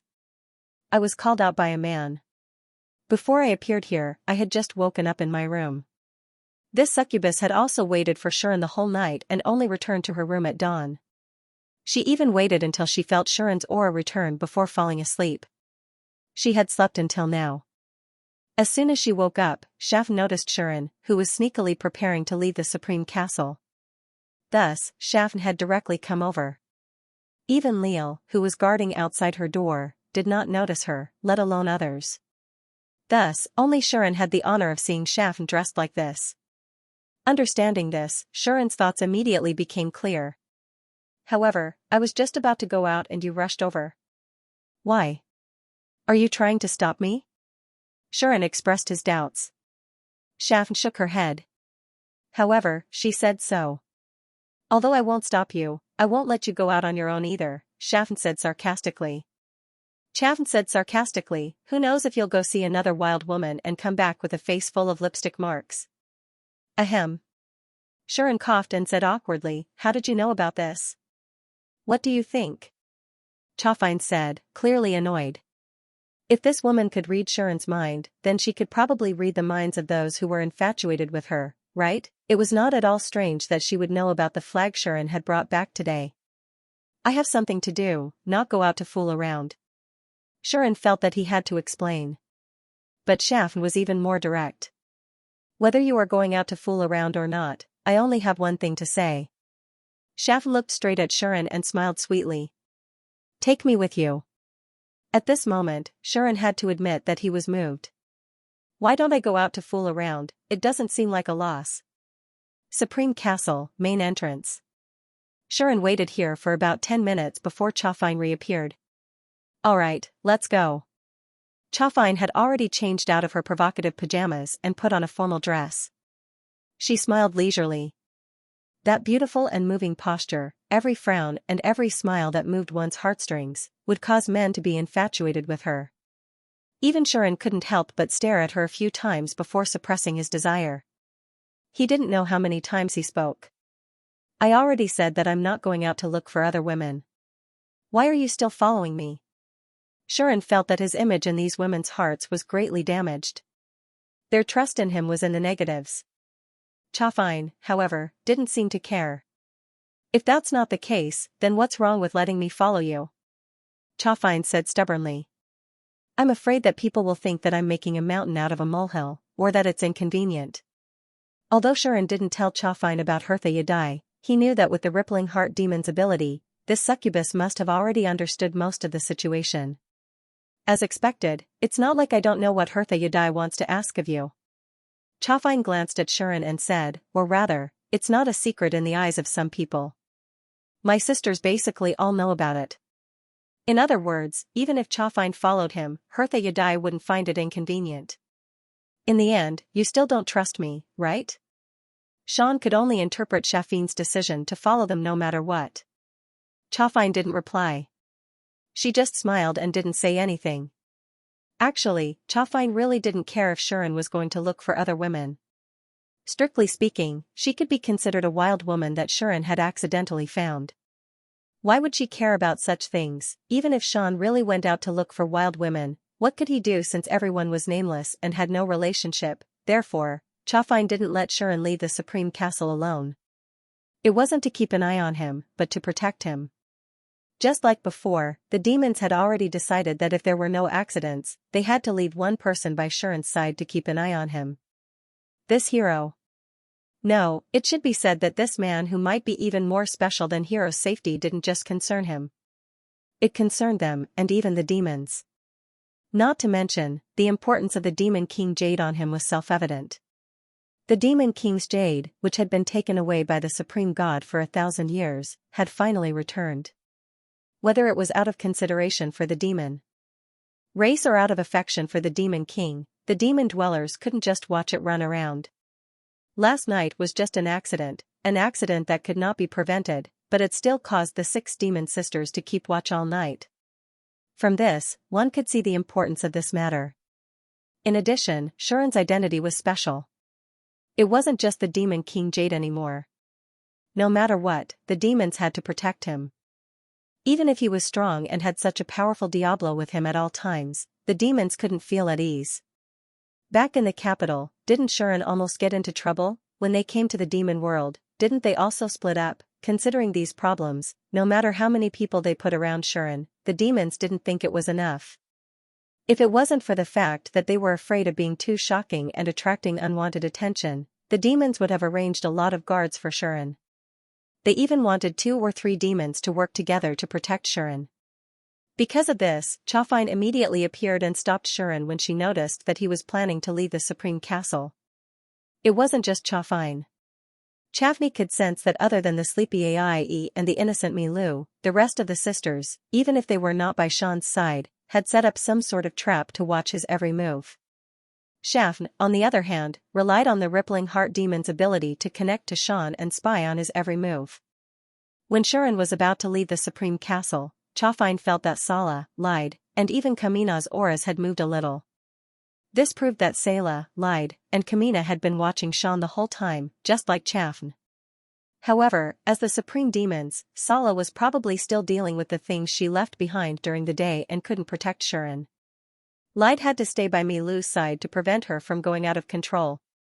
Kamina didn't have a good relationship with Shuren, so the 3 of them didn't appear immediately. Of course, if Chafine hadn't appeared and stopped Shuren, one of them would have appeared and stopped Shuren. Because of this, Chafine couldn't help but sigh. Even if we look at the entire history of the Omnipotensen, other than the Demon King, you're the only one who can make us do this. Chafine patted Shuren's shoulder. You should feel honored, my hero. Sir Hero? Hearing this, Shuren chuckled. Yes, I feel honored. Is that okay, Your Highness Succubus? After saying such insincere words, Shuren ignored Chafine and walked out of the Supreme Castle. Chafine pursed her lips into a smile and followed closely behind him. The 2 of them left the Supreme Castle together. About a few minutes later, in a dark corner of the Supreme Castle, a figure quietly appeared. He looked at Shuren and Chafine, who were fooling around and leaving intimately. He clenched his fists, and suppressed mana fluctuated. Central City, Border Zone. There were basically no buildings here. There were only grasslands, forests, and even mountains. Grasslands, forests, and mountains actually appeared in a city. If this was in other places, it might be a very strange thing, but it was not like this in the demon realm. Because there were not only demons in the realm of demons, but there were also monsters raised by demons. Some monsters needed to be raised in a specific environment. Therefore, in the realm of demons, borderlands like this were not uncommon. Under the guidance of the parchment, Shuren led Xianxia into a small forest. There were only a few monsters scattered in the forest. Apart from them, there were no other living beings.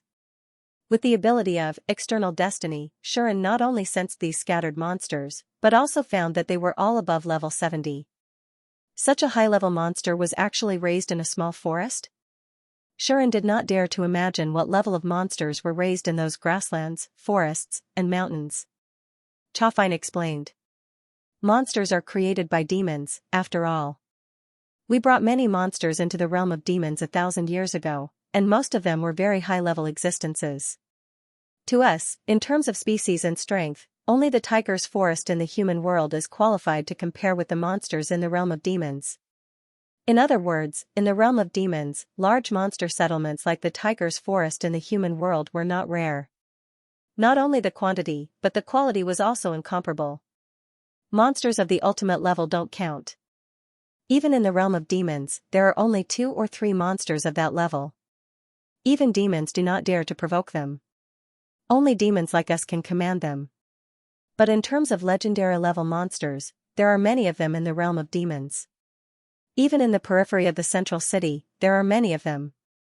Xianxia's casual explanation left Shuren speechless. He could only say that demons were indeed the strongest race. There were many strong people and powerful monsters among them. It was no wonder that the Protoss had to nurture a human to be able to match the demons. Just as Shuren was thinking about this, Xianxia did something that made him feel that the heavens were blind. I'm tired. I don't want to walk anymore. Let's just find a ride. With that said, Xianxia waved her hand and released her mana. The released mana was like a tornado, traversing a distance of kilometers in the blink of an eye and pulling a monster over. Roar. The level 92 legendary level monster looked like a liger covered in scales. When it was pulled over by the mana, it crashed to the ground with a loud bang. It was dumbfounded at first, but when it sensed the aura of a living person, it let out an angry roar. But when the liger-scaled monster cast its violent gaze on Xianxia, it suddenly froze. Xianxia said as if she was not surprised at all. Sit down. The tiger-liger-scaled beast only hesitated for a second before decisively obeying Xianxia's order. Under Shan's slightly broken gaze, the tiger-liger-scaled beast lay down in front of Xianxia like a tamed pug. The ferocity in its eyes disappeared, leaving only a fawning expression. It even looked at Xianxia with a hint of infatuation, making Shuren feel as if thousands of horses were galloping through his heart. Damn it, even the demonic creatures will fall? Is this succubus' unique skill not something like seduction? Xianxia didn't seem to read Shuren's mind. She jumped onto the back of the tiger-lion-scaled beast and sat down lazily. She even sat on its side. Her jade-like feet swayed in the air from time to time. She appeared to be very satisfied. This is much more comfortable. Xianxia nodded in satisfaction. On the other hand, the liger-scaled beast didn't show any signs of disobedience after Xianxia sat on it. On the contrary, it seemed to be very happy. Shan couldn't help but curse at the sight of it. Shuren resisted the urge to curse and said as if giving up, forget it, let's not be so calculative. After saying that, Shuren turned around and entered the small forest without looking back. The liger-scaled monster seemed to have only just discovered Shuren's existence. It looked at Shuren's back and revealed a murderous gaze. Then, a light voice floated into its ears. If you dare to touch him, you're dead. The laughing voice caused the liger-scaled monster to quiver. It hurriedly retracted the murderous intent in its eyes and panted like a pug. Follow him. As soon as Xianxia said that, the liger-scaled beast immediately jumped up and followed Shan, wagging its tail. Fortunately, Shuren didn't see this, or he would have cursed again. He didn't expect there to be bootlickers among the monsters. Damn, perhaps it was because of the liger-scaled monster's aura, but when Shuren entered the small forest, he discovered that the few monsters that had been resting there seemed to have been startled and had all distanced themselves. Shuren sensed for a moment, and after confirming that there were no more monsters in the small forest, he ignored them and took out the parchment. He followed the directions on it and arrived at his destination. Here, in an open space surrounded by trees, a figure that seemed to be fluctuating with cold air was standing there silently. Lady Chafine? Hurt Yudai saw Chafine riding the huge liger-scaled monster behind Shuren, and she revealed a startled expression. Evidently, she hadn't expected Chafine to come with them. Don't mind me. Chafine was still sitting on the liger-scaled monster. She gave a cute yawn and waved her hand lazily. I'm just here to have some fun with this little man. Don't mind me too much. Shuren immediately vomited blood. Hurt Yudai frowned and looked at Shuren. Her gaze was fixed on him, as if she was re-evaluating him. Don't listen to her nonsense. Shuren knew that he might die if he didn't explain himself. He hurriedly said, I'm just here to see you. It's this fellow who insisted on coming with me. Before Hedi Yudai could respond to this question, Chafine spoke first. How can you say that? Chafine said in disbelief. You were the one who said that you wouldn't go looking for other women. That's why I followed you out with peace of mind. I didn't expect you to. As she spoke, Chafine even wiped the corners of her eyes, looking as if she had been wronged. Shan was eloquent in 2 lifetimes, but at this moment, he could not say a decent word. He could only curse in his heart, and he almost cursed. Just as Shuren was about to start a war of words with Chafine, Hurt Yudai spoke. I think I understand the situation. Hurt Yudai said. Is that so? Shuren was stunned for a moment. Then, he couldn't help but feel a sense of relief. Yes. Hurt Yudai said expressionlessly, it seems that I've disturbed the two of you. Don't worry, my matter will be over very soon. After that, I will decisively take my leave. Please forgive me. The sense of relief in Shuren's heart instantly disappeared. You call this understanding the situation? Understand my ass. In any case, please come with me first. Hurt Yudai still didn't give Shuren the chance to curse. After saying that, she looked at Chafine and hesitated for a moment. Then, she sighed and said, if Lady Chafine has some spare time, please come with us. Okay. Chafine immediately smiled through her tears. Or rather, she didn't cry at all. Her smile was beautiful and moving. What could Shuren do? He could only cross her again and again in his heart. In the middle of the night, the silhouettes of Shuren and the others were faintly discernible in the uninhabited forest. Apart from the tiger-scaled beast, which was slightly larger and more conspicuous, the rest of them were completely shrouded in the shade of the trees, making it difficult to distinguish their human forms. However, none of them were bothered by the boundless darkness. All of them seemed to be able to move freely as they shuttled freely through the forest. Her Chadai walked at the very front and was in charge of leading the way. Shuren walked in the middle, looking at her Chadai's back. Chafine sat on the back of the tiger-scaled beast and was at the very back. She still looked as lazy as ever, but she exuded boundless charm. Unfortunately, no one was lucky enough to witness this scene, including Shuren, who was walking in front of her. Of course, Shuren did it on purpose. He didn't want to talk to this woman at the moment, so he felt annoyed just by looking at her, let alone admiring her. Anyway, he had already seen what he should and shouldn't have seen, so he could only look at her to quench his thirst. Therefore, Shuren soon stopped caring about Shafine's existence. He only looked at her Chadai, who was leading the way in front of him, and only spoke after a while. Speaking of which, what exactly do you want me to help you with? Shuren finally asked this question. Yesterday, her Chadai had already mentioned that she needed Shuren's help with something. Because of this, even though Shuren had stood her up the day before, her Chadai still came here to wait for him. She didn't even mention it during the day. One could imagine how important this matter was to her Chadai. That was the truth. I would like to ask you to help me save someone. Hedi Yudai remained silent for a long while before she said this. Save someone? Shuren was stunned. Hurtle Yudai nodded her head and muttered to herself for a moment, as though she was deliberating over how she should express her request. Then, her Chadai spoke. Before that, I would like to ask Lord Shuren, do you know of the existence of the Ice Lady tribe? Her Chadai asked. Ice Lady tribe? Shuren was dumbfounded. Seeing this, her Chadai knew that Shuren didn't know of this tribe. Until a sweet, moving, and lazy voice rang out. They have an extremely small population. There are no males, only females. Just like the Stone Lady tribe, they reproduce through a special method, but their reproduction ability is extremely weak. At their peak, they only have a dozen of them. Chafine glanced at her Chadai, then looked at Shuren of the Ice Lady of the tribe. They don't have a fixed territory. Before the birth of the demon realm, they have been drifting around the world. Coupled with their small population, only a few people are lucky enough to see them on special occasions. Even on the battlefield between the god race and the demon race, it's very difficult to see an ice lady. Thus, one could have how mysterious and how rare this tribe was.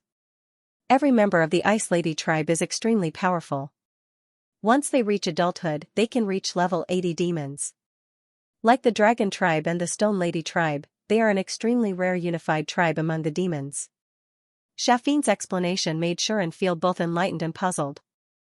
Unified tribe? Shuren asked shamelessly, what is that? It refers to a tribe whose life structure is extremely similar and whose soul structure is also very similar. Thus, the unique skills they awaken have almost the same effect. Chafine didn't feel impatient and explained patiently, everyone knows that there are no exactly the same unique skills in the world. Every individual's unique skill is different, and it is a miracle that only belongs to one person. However, there are some special tribes that awaken unique skills with similar names and effects. For example, once a dragon turned into a human, they would awaken a unique skill called Dragonification. The only difference was the strength of the effect. Generally, the Dragonification of the dragon tribe could only increase their strength by 3 to 5 times. Yu Lin's was an unprecedented 7 times, while Aie, as the lord of the dragon tribe, the mother of the dragon tribe, and the king of the dragon tribe, had a unique 10 times. That was the difference. However, apart from the difference in effect, the dragon tribe's humanoid demons all had unique skills with a unified name. Such a tribe that could awaken unique skills with a unified name was the so-called unified tribe. The Stone Lady tribe of the Succubus territory is also a unified tribe. Once a member of the tribe awakens a unique skill, they will have an ability called Stone Magic Eyes. They can gradually petrify anything they see into inorganic matter. Depending on the user's magic power, some can even petrify everything they see into a statue. It is very powerful. Shafine's words reminded Shuren of the first time he met Leal and almost got into a fight with her. At that time, Leal's eyes had become very strange, as if they contained extremely powerful power. At that time even Shuren became a little serious. Now that he thought about it, that should be the ability of the unique skill called Stone Magic Eyes. Unified tribes like the Dragon tribe and the Stone Lady tribe are all very powerful. They are born with great power, and they will definitely rise to a certain level when they reach adulthood. They are the best among the demons, standing at the top of the demon world. They are admired and feared by others. At this point, Chafine couldn't help but feel regretful. It's a pity that there are too few of them. In the entire devil race, there are less than 5 such unified races, and each of them has their own problems. For example, the Dragon tribe was originally the incarnation of dragons. Only a small number of them who successfully transformed into humans could successfully awaken unique skills. This small number of dragons probably didn't even make up 1% of the entire dragon tribe. In addition, the number of pure-blooded dragons was already very small, so there were less than 10 dragons in the entire dragon tribe that could transform into humans. Even so, the dragon tribe was known as the strongest tribe in the demon world. From this, one could see how powerful they were. The Stone Lady tribe was the same. Because there were only women and no men, they used a special method to reproduce. Because of this, their population was not very large, and those who could successfully awaken unique skills were even rarer. In the end, they still became the first tribe in the Succubus territory. This was the so-called unified tribe, a rather special existence among the demons. Although they were rare, they were very powerful. If there were more of such tribes, perhaps it would be very difficult for the former Protoss and humans to fight against the demons, right? The Ice Lady tribe is one of the unified tribes. They have the smallest population, but all of them can awaken a unique skill called Ice Net Flow, which allows them to control the cold of winter. In the past, they were even known as the Ice Goddess tribe of demons. This means that their ability is not inferior to the goddess who controls the concept of winter. Chafine suddenly laughed.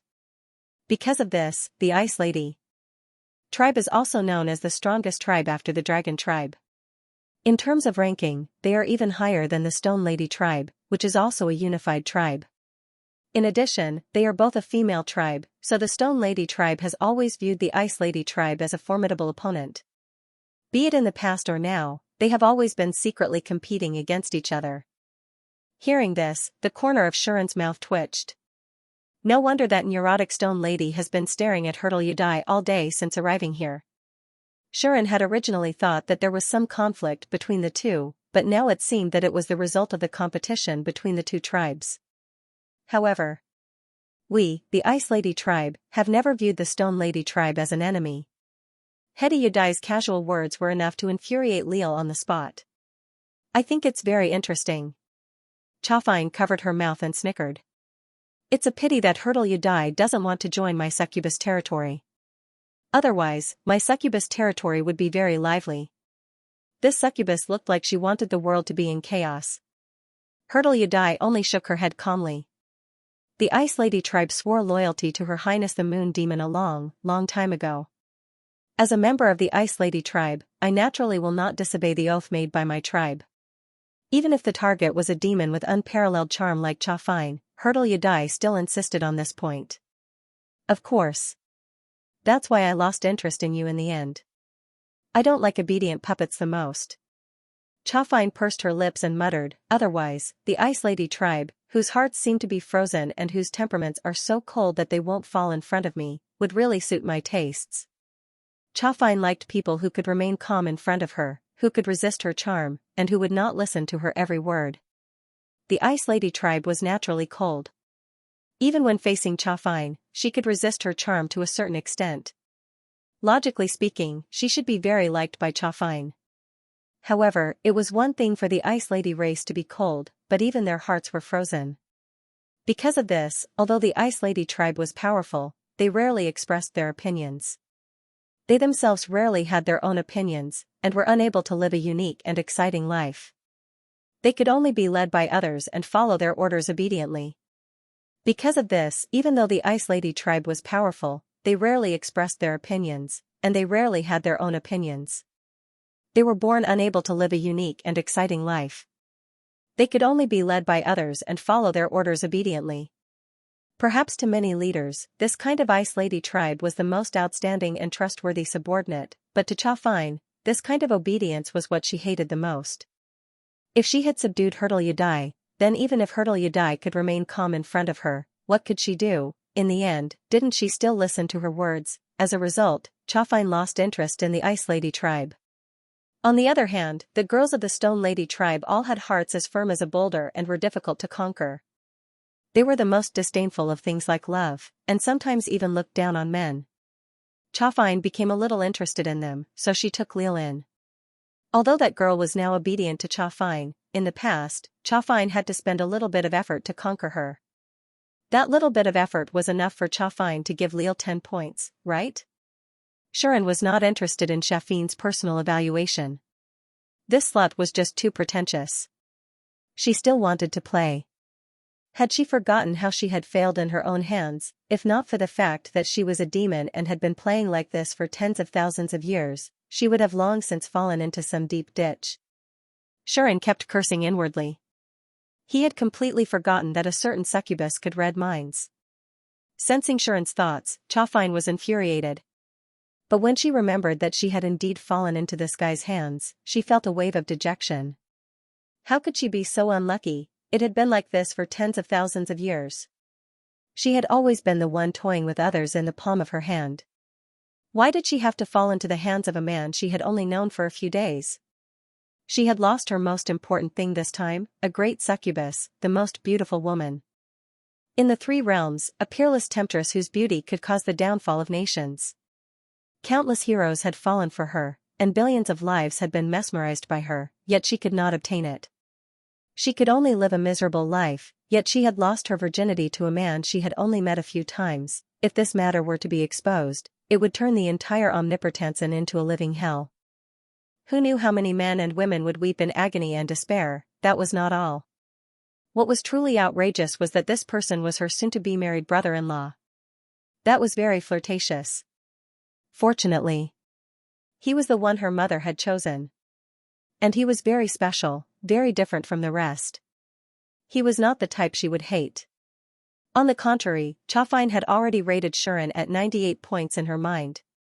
He was almost catching up to Aie, who was in first place. Thus, although Shafine's emotions were very complicated, she did not feel much repulsion towards him. In addition, she could often read Shuren's mind and knew some of his thoughts. With these reasons added together, Chafine gradually developed a good impression of Shuren. After all, with the rippling heart demon, Chafine could read the minds of many people. She was well aware of the thoughts of those people who had fallen for her to the point where they couldn't extricate themselves from her. She had sensed the jealousy of that person in the Supreme Castle a long time ago, but she didn't care at all. Over the years, Chafine had peeked into the hearts of all kinds of people. She had seen through all kinds of ugly hearts. There were even some crazy people whose desires for her were so blatant and intense that even she would frown in disgust. Only Xian, who had clearly obtained her, not only did not have any ugly thoughts towards her, but also often despised and cursed her in his heart. Just now, he was still circling around her, completely treating her like an ordinary person. Of course, it was not that he did not have desires. Sometimes, he would openly fall for Chafine, and even more sinisterly. He would even fantasize all sorts of positions that would of hers he would turn her. However, that was only temporary. Once he turned his head, he would immediately change his mind. This proved that Chafine was tempting to him, but not to the point where he would lose his rationality. His ability to accept things was very strong. It could even be said to be strong to the point of being abnormal. No matter what he faced, he could easily pick it up and put it down. Some people might think that he was heartless, but Chafine, who could read minds, knew that he had a heart and a heart.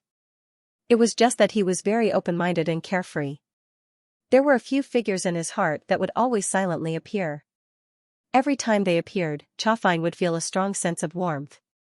That kind of feeling went beyond simple lust. Chafine could sense that every time Shuren thought of them, his feelings for her would plummet and even completely calm down. What did this mean? This meant that even the most beautiful succubus demon in the 3 realms couldn't compare to her lovers in his heart. This was not the first time Chafine had been surprised. After all, in the past, no matter how infatuated a man was, they would all decisively abandon their former lovers and fall head over heels for her.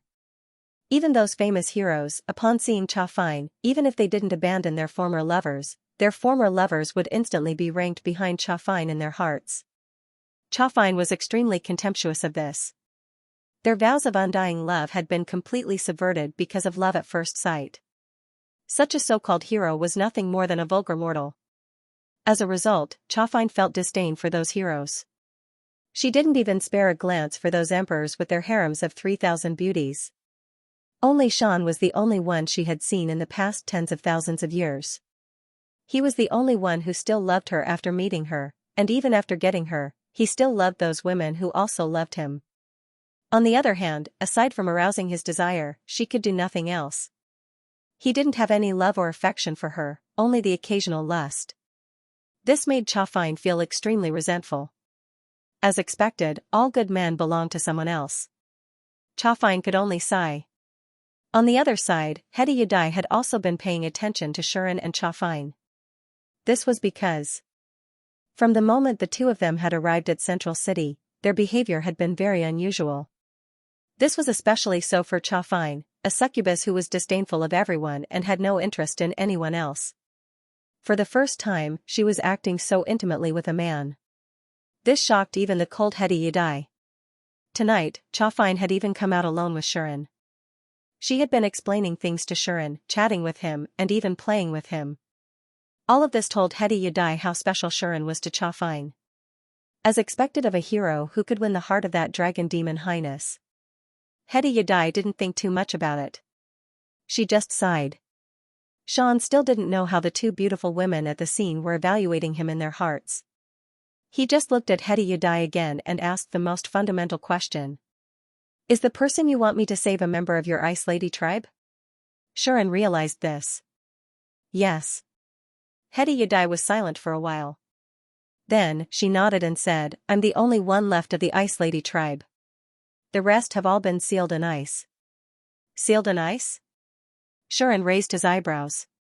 That's right, sealed in ice, Hetty Yadai confirmed. Chafine took the opportunity to make use of this opportunity. The Ice Lady tribe is very strong. Very strong. At the same level, they can even fight on par with the dragonized dragon tribe. Even we demons think that their unique skill, Ice Net Flow, is very powerful. If they have enough magic power, they can even freeze flames, lightning, lava, or volcanoes. In theory, they can even freeze the sun. However, it's impossible to do that without magic power that even a transcendent existence can't match up to. There was no need to explain how strong these Ice Lady tribe members were. However, in this world, not everything was better the stronger it was. The Ice Lady tribe's Ice Net Flow is too powerful. However, the people who possess this ability are naturally cold and indifferent. They don't even care about their own lives. This kind of temperament causes them to unleash power that even they can't control. In the end, they will be affected by their own Ice Net Flow, and even be sealed in ice, unable to escape. Chafine said such a thing that made people speechless. Hetty Yadai didn't deny it. Because I've broken through to the limit level, I have the most powerful strength. I've always had few opponents that can match me, so I've never reached this stage. What Hetty Yadai wanted to say was that she had never reached the point where she needed to unleash power that even she couldn't control. Thus, she didn't follow in the footsteps of her tribe. The reason why the population of our Ice Lady tribe is so small, apart from the problem of reproduction, there is another important reason. We don't cherish our lives. Hetty Yadai commented on herself, or rather, her tribe, as if she was talking about someone else. Since ancient times, the powerful Ice Lady tribe has rarely died at the hands of others. This is because when we encounter a powerful enemy that is difficult to deal with, we will only choose to unleash our power and seal the enemy, including ourselves, in ice. Even if we don't encounter a powerful enemy, if the need arises, we will use Ice Net Flow at all costs to seal everything in ice, returning everything to silence. Hetty Yadai used a calm tone to narrate something that should be very sorrowful. To them, this did not seem to be something to be sorrowful about, nor was it something to be proud of. It was just a very ordinary course of action. To be honest, Shuren found it hard to agree with such a mentality. However, this was someone else's matter, and he wouldn't make irresponsible remarks or make presumptuous judgments. Thus, Shuren only asked doubtfully, is there no way for those people who are sealed in ice to escape? With Hetty Yadai's ability, it shouldn't be difficult for her to release a group of people who hadn't reached the limit level from being sealed in ice, right? Even if she couldn't do it, wouldn't the demons be able to? Hetty Yadai was a capable subordinate of Scylla and one of the only 3 limit-level experts in the demon world. She should be able to get Scylla or even the other demons to help. While Shuren was thinking about this, Chafine shook her head and denied his statement. The ice of the Ice Lady tribe is different from ordinary ice. Theoretically, even the sun could be sealed in ice. How could such ice be ordinary ice? That is not a power that works on temperature, but on space or time. The target of the ice is the space and time the enemy is in, not the enemy itself. Chafine said. If you want to remove this ice, you either have to be someone whose power is far above it, or you have to have the ability to affect space and time. If it's the former, we can satisfy it, but we can't guarantee the safety of the Ice Maiden clansmen sealed within. As for the latter, probably only the goddess of fate Letas and the 3 goddesses of time and space can do it. Apart from them, there was one more person. The hero's sacred sword that can purify all evil and restrain all demons. Chafine looked at Shuren. It's you. Hetty Yadai's motive was self-evident. She wanted Shuren to use the holy sword to free her people who were sealed in ice. She had said before that this matter might be very troublesome for others, but for Shuren, it was just a piece of cake. That was why Hetty Yadai did not hesitate to personally make a trip to the human world after knowing that the hero had reappeared. Initially, I wanted to ask Her Highness Rosie, the most precious treasure of the Mitra kingdom, for help. However, Her Highness has yet to mature. Her talent and potential are terrifying, but she might not be able to handle it. In addition, she has a special identity. She also has the protection of the goddess of fate, Letas, and the many goddesses of the Protoss. Even I don't dare to act rashly. Hedi Yadai explained to Shuren. All these years, I've been looking for people with space-related and time-related abilities. However, I don't know if there are people with such abilities. Even if there are people with such abilities, they might not be strong enough to break the ice of the Ice Maidens. The Ice Maidens were level 80 demons who reached adulthood. Some of them were even legendary-level existences. When such existences used the ability, Ice Net Dispersal, in a life-and-death situation, one could imagine how strong they would be. At the very least, Hedi Yadai, who was an ultimate powerhouse, could do nothing about the ice of her people. As long as it was a legendary-level Ice Maiden, the power of Ice Net Dispersal that they released after losing control was enough to threaten an ultimate existence like Hedi Yadai. Even for the Ice Maidens who had yet to reach the legendary level, their Ice Net Dispersal might not be able to threaten Hedi Yadai. However, Hedi Yadai wasn't confident in using her own strength to break the ice without affecting them. As for the transcendent level demons, they were too powerful, and they didn't have the Ice Net Dispersal ability like Hedi Yadai. It was as if they were not specialized in this, and they could only use brute force to solve the problem. However, it was hard to guarantee that the Ice Maidens in the ice would not be harmed. In short, this problem is still rather tricky. Chafine shrugged and said helplessly, "It's not that we can't solve it, but it happens to be stuck at a very uncomfortable point. We don't know how to make a move to ensure that it's foolproof. If the Ice Maidens were weaker, Hedi Yadai would be able to solve it easily without the demons." The problem was that there were no weaklings in the Ice Lady race. Once they reached adulthood, they would reach level 80. Even the weakest of them would be able to freeze a legendary-level powerhouse and put him into an eternal slumber. This was a unique skill, a power that transcended the norm. It would always display a miraculous effect in some unexpected places, or cause unexpected trouble. For example, Tear's unique skill allowed her to grow horns.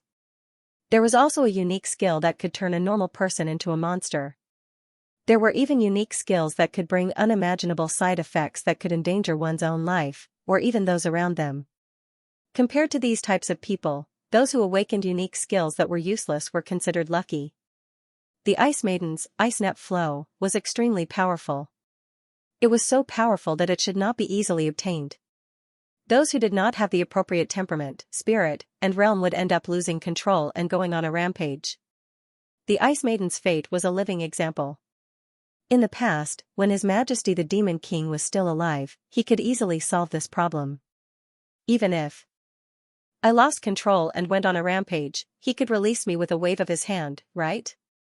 Hedi Yadai said this and then immediately shut her mouth. Yes. Shafine's smile faded as if she was reminiscing about something. She muttered, although she always appears to be heartless, as long as it's something we ask of her, she will complete it. The atmosphere suddenly became somewhat heavy. Sean glanced at Hedi Yadai, then at Chaffner, and suddenly spoke up. He suddenly said, "According to what you said, I can do the same thing with a wave of my hand, but I'm not heartless at all." With just one sentence, the heavy atmosphere was immediately broken. Chaffine rolled her eyes at Shuren. But she also knew that Shuren was deliberately changing the topic. So, Chaffine continued what Shuren said. "If you can really solve the problem of the Ice Maidens, then I'm afraid there will be a huge change in the forces of the realm of demons. Wasn't that right, as a race second only to the dragon race among the demons, although the Ice Maidens had a small population, all of them could awaken a powerful unique skill like Ice Net Flow. All of them were powerhouses, and there were even quite a few legendary powerhouses. The Stone Maidens, who were known as the #1 race of the Succubus territory, had 3 legendary powerhouses. As for the Ice Maidens, even without Hedi Yadai, there were no less than 5 legendary powerhouses. In addition, the rest of the Ice Maidens were all unpredictable bombs that could explode at any time, dragging their enemies into a situation where even time and space were frozen. If such a race were to reappear in the world, one could imagine how much turmoil it would bring to the realm of demons. Of course, as the peak of the demons would definitely be happy to see this. After all, this meant that the deterrence of the demons had become much stronger. "Now, my precious Leal is going to be anxious." Chaffine said these words cheerfully, not feeling the slightest heartache. "You're a demon, right?" Sean was very serious when he said this sentence. On the other hand, Hedi Yadai promised Shan even more seriously. This time, if you can help me save my people, the Ice Maidens will owe you a big favor. No matter what happens in the future, we will repay you. Hedi Yadai's promise was not solemn, and the content did not seem very sensational, but Shuren felt that the more it was so, the more unimaginable the benefits would be. There was no other way. The Ice Maidens mean what they say, and they won't beat around the bush.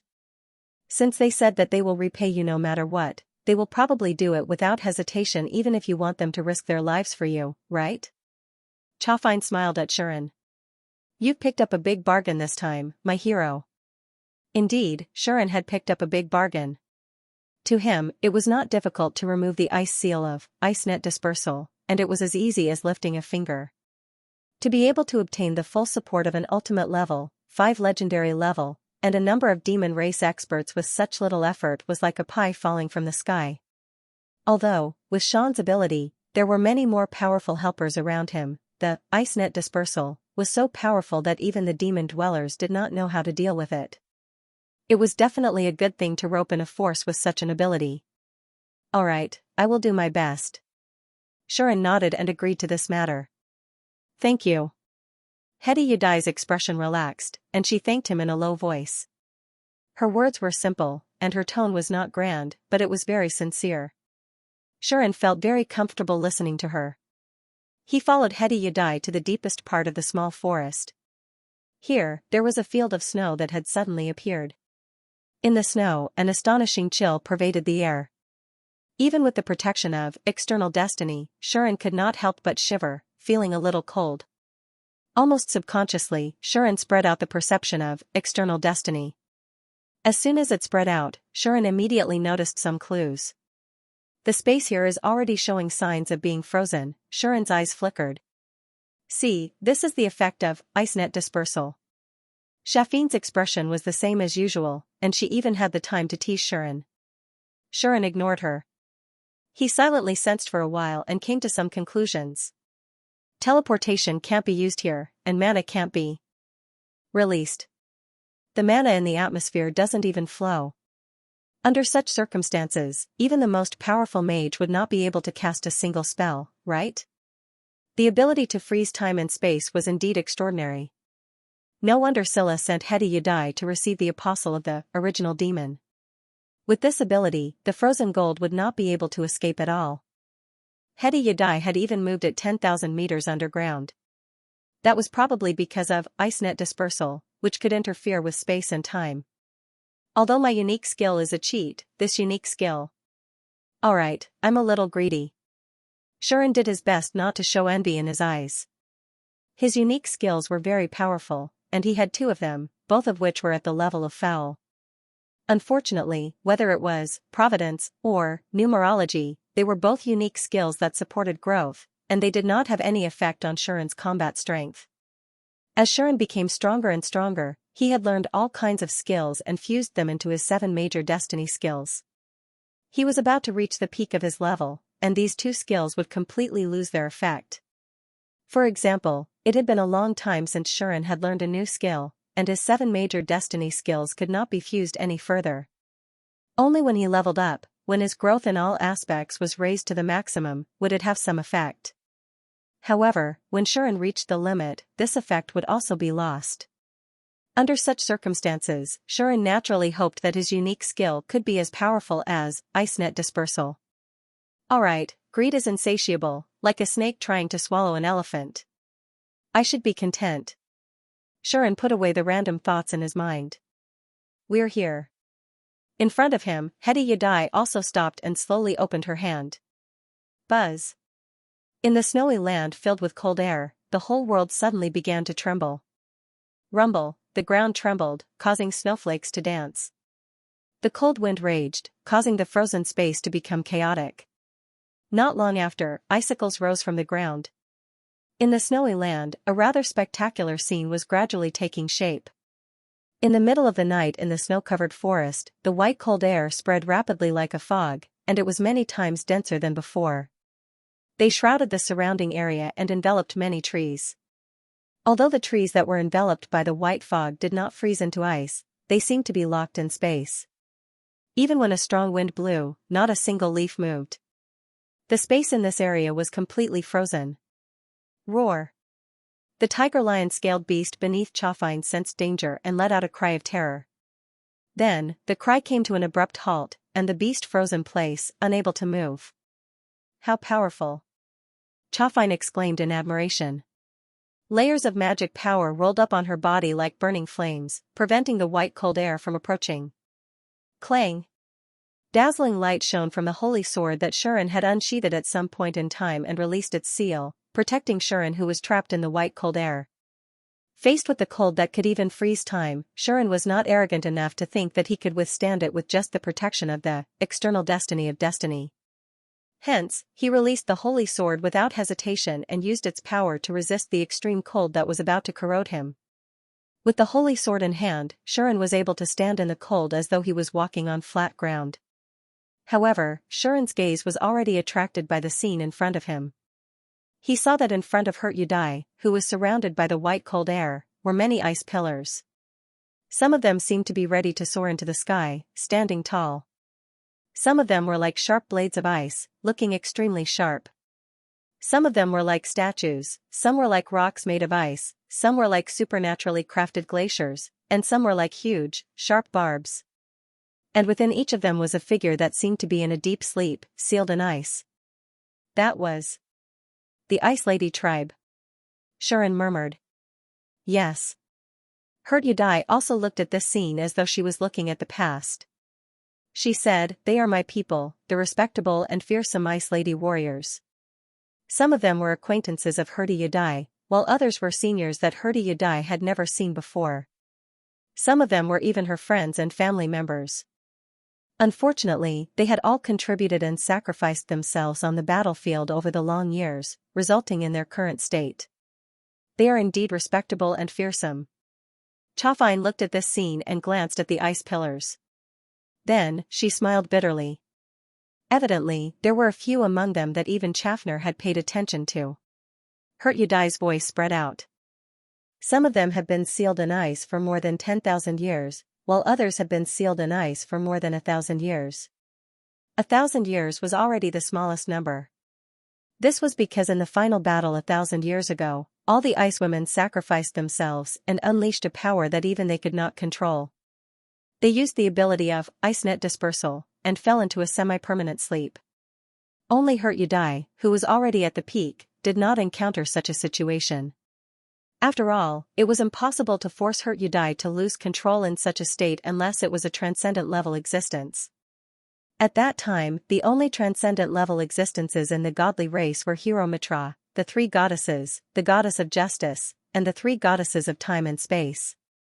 Mitra charged towards the demon king under everyone's protection. Naturally, he would not face Yudai.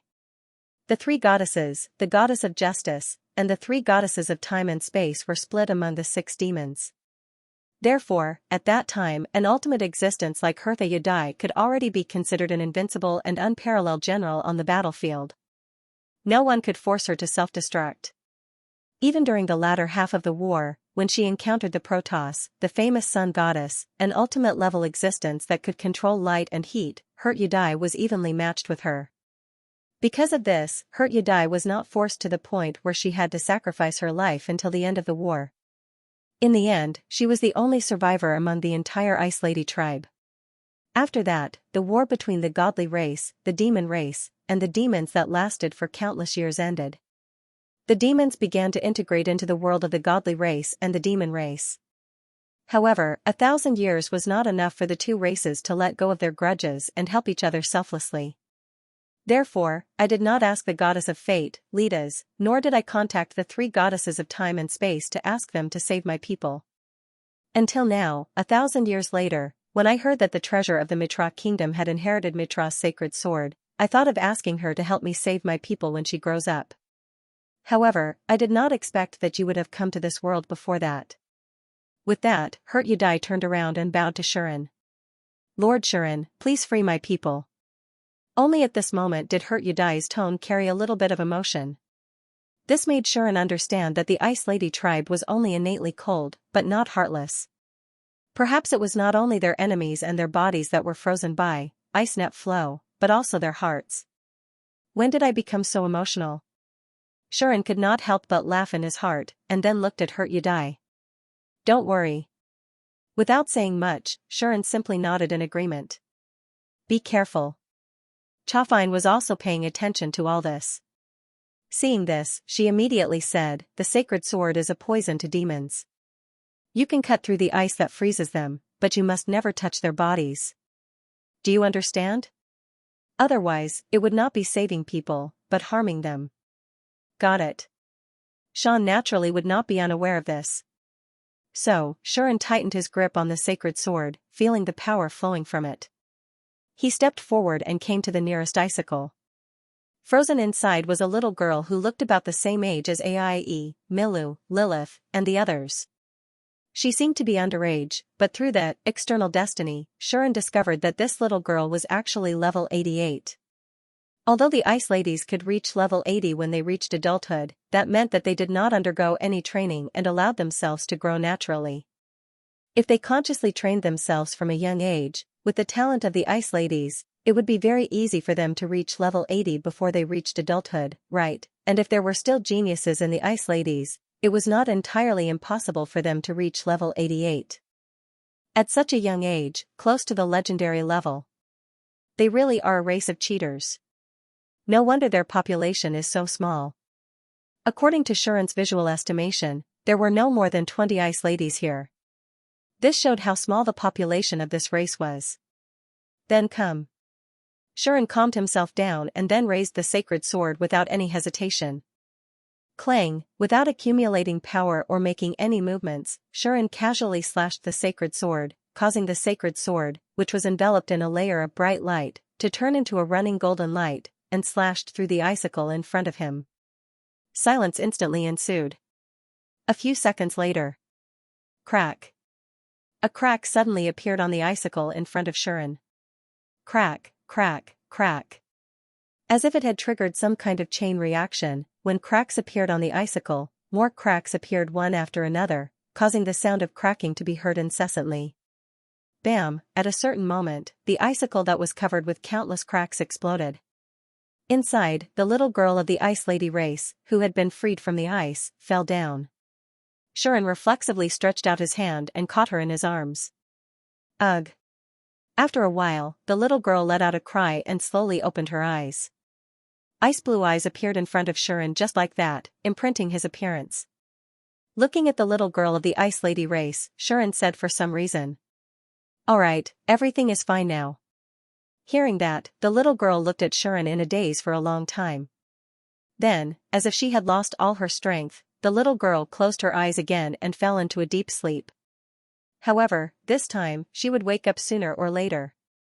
In the following period of time, Shuren used the holy sword to cut open the icicles in the snow one by one, freeing the Ice Lady race one by one.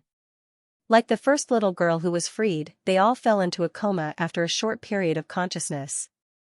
That was a sign of mana overdraft.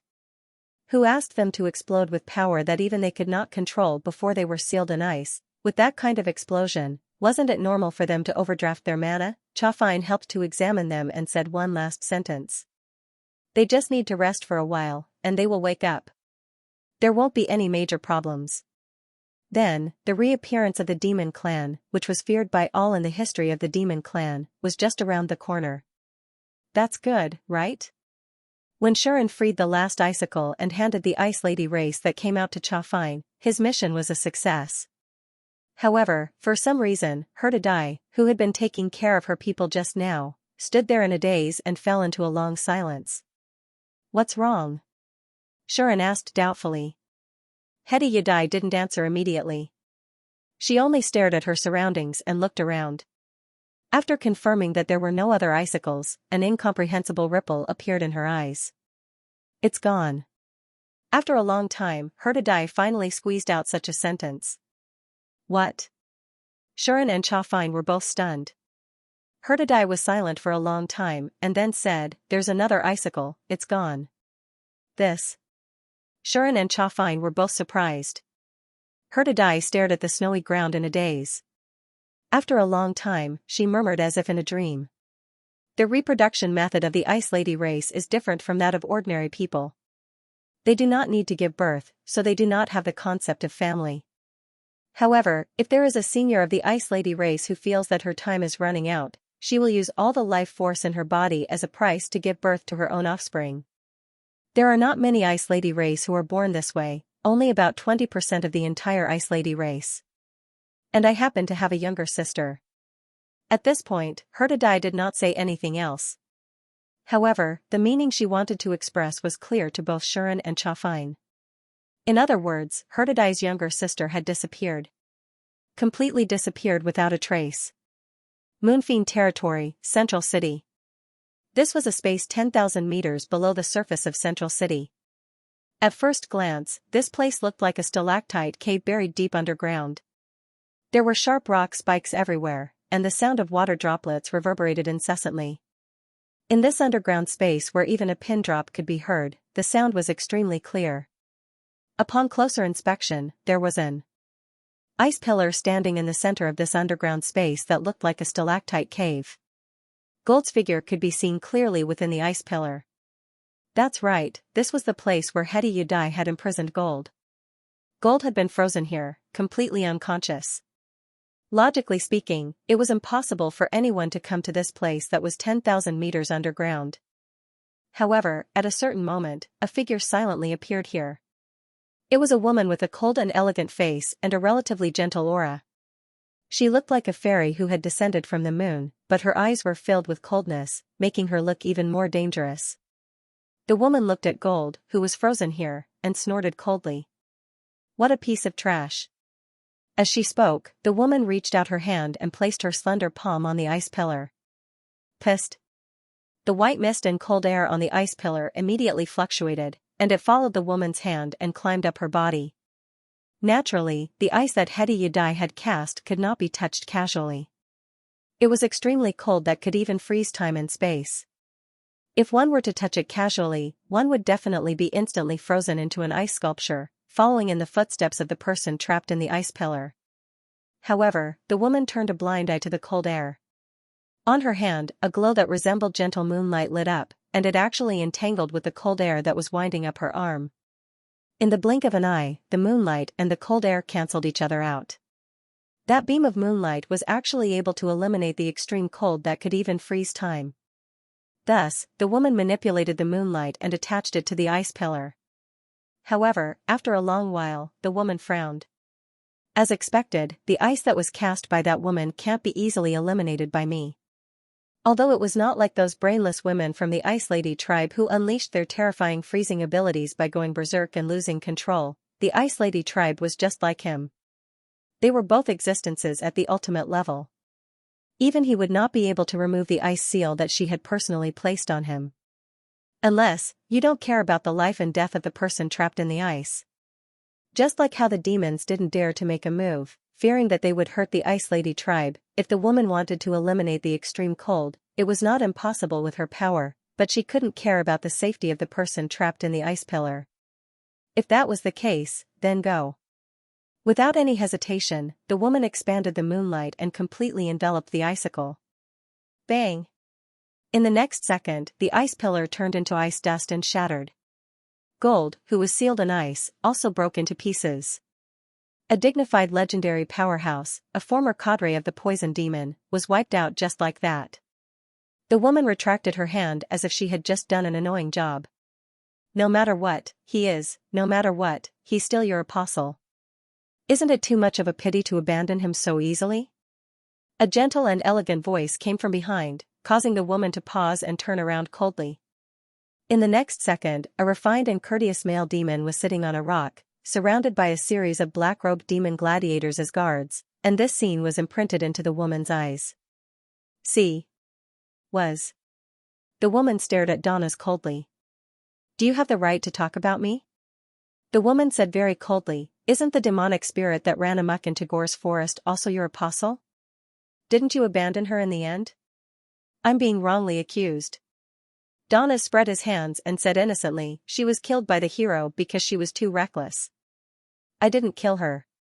Even if you didn't kill her with your own hands, you abandoned her. Otherwise, you were there at the time. why didn't you save her?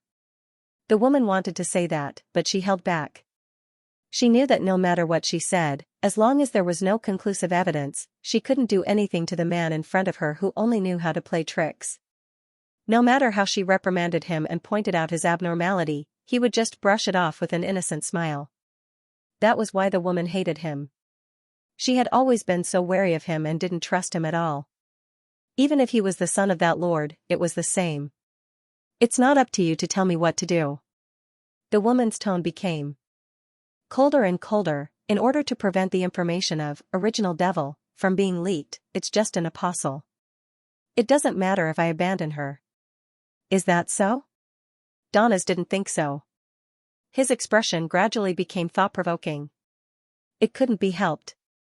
Are you sure you're doing this to prevent the information of original devil from being leaked, and not to prevent your own information from being leaked? Donna said such words. What do you mean? The woman was silent for a while and squeezed out such words. What I mean, you should be very clear. Donna's didn't mind. He just continued to look at the woman and laughed. Soon after, Donna spoke bit by bit.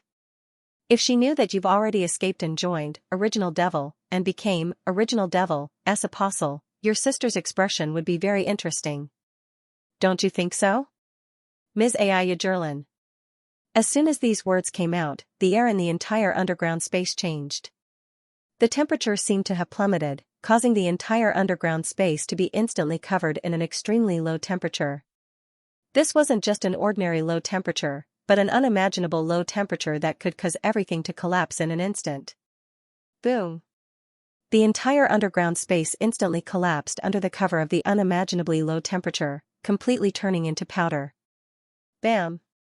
In a remote area on the outskirts of Central City, a figure protected by a few black-robed magic gladiators broke through the trembling magic power and came to the surface. Swoosh! A ray of moonlight broke through the ground and appeared in an instant, causing the temperature of the entire world to drop by several levels. Aya, that's really scary. Donnas patted his chest, looking like he still had a lingering fear as he was heavily protected by the magic gladiators. And in the moonlight that caused the temperature to drop, a cold and elegant woman also quietly appeared. Do you really think I don't dare to kill you? Donnas. The woman, Ayajurlin, stared at Donnas with a murderous look that wasn't there before. Bathed in such a murderous look, Donnas only felt that the space around him seemed to have frozen, making him feel a little uncomfortable. Fortunately, the magic gladiators protected Donnas in the middle. As the magic power trembled, they still managed to protect Donnas. Donnas endured the suffocating feeling in his chest, but the smile on his face didn't diminish at all. As expected of the woman who survived that experiment. Not only did she raise herself to the limit, but she also mutated the power of Ice Net Flow to such a terrifying level. Donnas ignored the murderous look in Ayajurlin's eyes and continued to speak. But, eldest miss of the Ice Lady race, I heard that people of your race are naturally indifferent and rarely care about anything or anyone, including your own life. Now, I'm just mentioning your sister, and you can't help it. This doesn't match the characteristics of your race at all. Donna seemed to be challenging Ayajurlin's limits as he spoke provocatively with a gentle and refined expression. Ayajurlin really wanted to kill this pretentious young master, but she was stung by his words. I've long forgotten about that woman. Ayajurlin could only suppress the emotions in her heart and deny it in a low voice. Is that so? Donna said with a faint smile, then you can become so agitated for a person you've long forgotten.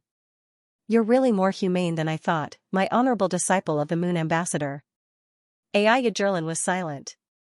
The moonlight around him, which seemed to be able to crush even space itself, was withdrawn. The low temperature that enveloped the entire place gradually disappeared, allowing the frozen space to return to its original state. Ayajurlin looked coldly at Donnas again and threw out such a sentence. Don't let me get a chance, or I'll definitely kill you. After saying that, Ayajurlin disappeared on the spot. Donnas watched this scene, and the smile on his face gradually dissipated. It was replaced by a trace of fear. This woman is really scary. Donnas murmured. Behind him, a girl's voice sounded. Is this the Ice Lady race? The girl sighed and said, no wonder she could reverse the situation on the battlefield 1,000 years ago. The ability to even freeze time and space is really amazing. Yes. Donna said straightforwardly, not to mention, that woman's ability has evolved.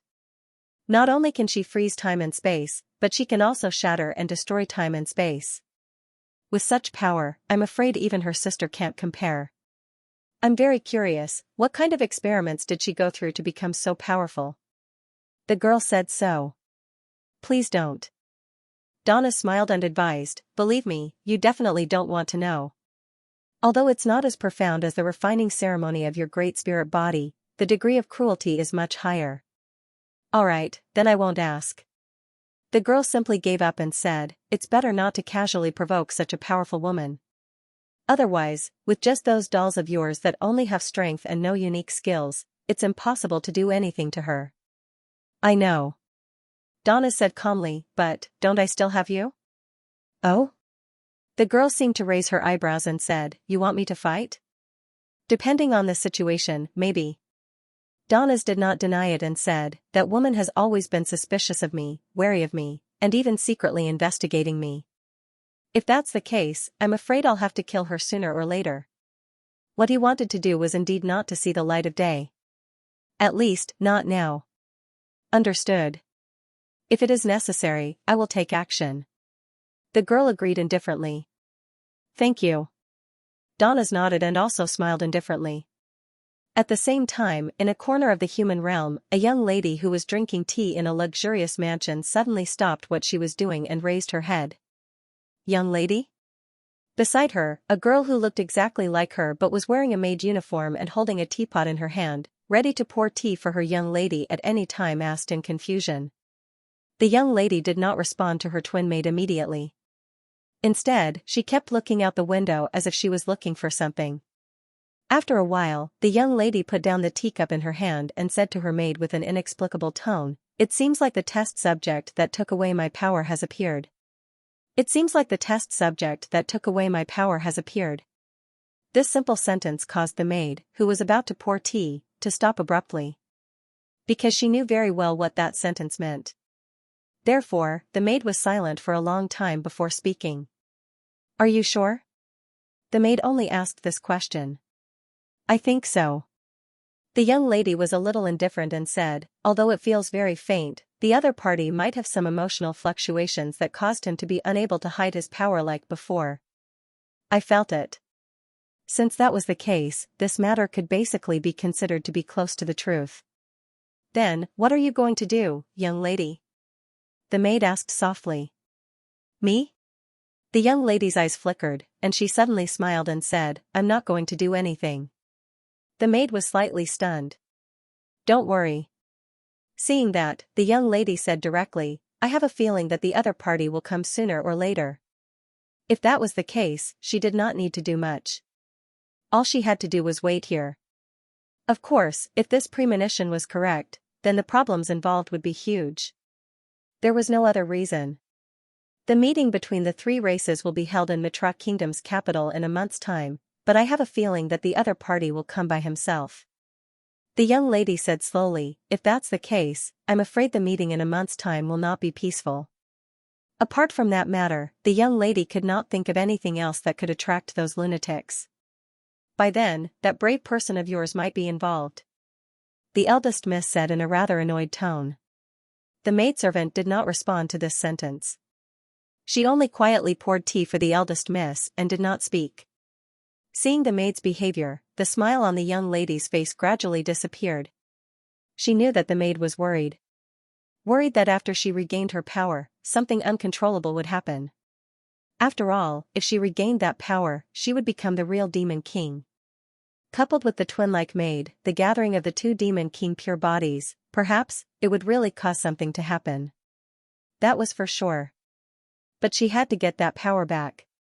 Not for any other reason, but because if he continued to keep it, the people of the Old Devil faction would definitely use it to create more experimental subjects, and also cause more people to meet with misfortune. That was her power. Although she had also obtained this power from the existence known as the Demon King, It was better for her to keep it for herself than to let it continue to fall into the hands of the old demon clan.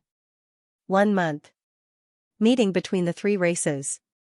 The young lady, Xianxia, continued to look. Xiao watched this scene quietly and did not speak for a long time. At the same time, Aya Jerlin appeared in another corner of the demon realm.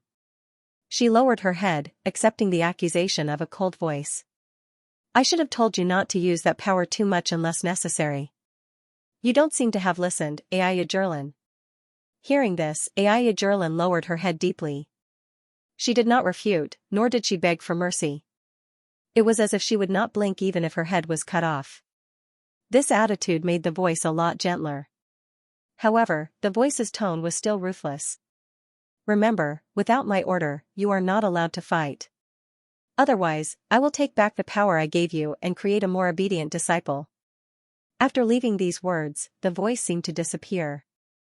Aya Jerlin did not raise her head immediately. Instead, she maintained this posture for a full 10 minutes before lifting her head. The power you gave me. Aya Jerlin could only mutter to herself in a self-deprecating manner. If possible, I really don't want this so-called power. Unfortunately, be it in the past or now, she seemed to be suffering from the power. Because, regardless of whether it was her previous strength or her current strength, it had only brought her misfortune. 2 powers. One came from the bloodline of the race, and the other from the legends. And they were not something that Aya Jerlin could easily control. If I was as strong as my sister, would I be able to completely control these powers? Aya Jerlin's voice slowly spread. But I'm already stronger than my sister, her desolate words echoed under the moonlight for a long time. Moon Demon Territory, Central City. In the suburbs far away from the hustle and bustle, a small tribe had appeared out of nowhere. In the tribe, the Ice Ladies had already woken up and were surrounding Heat Yudai, listening to her orders. From today onwards, this will be your temporary residence. Hedi Yudai spoke in an indifferent tone, as though she wasn't talking to her own clansmen. This place is very remote, and with Lady Seela's orders, unrelated people will not come here. No one will disturb you. You can stay here with peace of mind. Take care of your bodies first, then slowly recover. You've all been asleep for far too long, at least 1,000 years. 1,000 years of freezing and losing control before freezing has made your bodies unprecedentedly weak. So, for the sake of your safety and to give you a place to recuperate, Lady Seela has allocated this place for us to use. Remember, take care of your bodies. That way, you can continue to serve Lady Seela. Hedi Yudai then passed down the instructions one by one. The group of Ice Ladies also listened quietly without responding or objecting. In fact, just like Hurtle Yudai, they were expressionless and cold, as if they didn't care what would happen to them. In fact, they weren't even happy that they had woken up. They simply accepted the arrangements of others indifferently. This scene caused Yu Lin, who had heard about the power of the Ice Lady race and was eager to fight, to suddenly lose interest. Don't these women know how to express their emotions? Yu Lin was very unhappy. Yes, yes. Lilith did not know what Yu Lin was unhappy about, but she nodded. Is this the Ice Ladies? Shuren, who was holding Lilith's hand, was secretly speechless. He had to admit that the Ice Ladies were indeed very cold. They did not even care about their own lives, let alone what they would do in the future. Shuren more or less understood why Chaffney found them boring. They were indeed like puppets without a heart, not caring about anything. With such a personality, no matter how powerful they were, it would only make people tremble in fear. But Big Sister is the happiest about their return. Chaffney smiled and said, this time, the combat strength of the demons will be raised to another level. No matter how turbulent the situation will be in the future, this will be a boost to the morale. Aie, who was hugging a pillow, also nodded. 1,000 years ago, the Ice Ladies' performance on the battlefield was too good. Their self-sacrifice caused an outbreak that caused many Protoss and human warriors to suffer. If they know that they have reappeared in the world, the Protoss and humans will probably have to re-evaluate their attitude towards the demons. As a demon who had personally witnessed the contributions of the Ice Ladies over the years, it was very clear that in terms of strategic significance, the Ice Ladies were much more important than the dragon race. The power of ice net flow was too dangerous. Every ice lady could be seen as a ticking time bomb. Once it exploded, even a transcendent existence would find it difficult to deal with it. With their existence, it was as if the demon race had a nuclear bomb as a deterrent. As a result, Sela, the demon race's supreme, could probably come up with countless tactics. In addition, they were loyal and would not betray or be stingy with their sacrifices.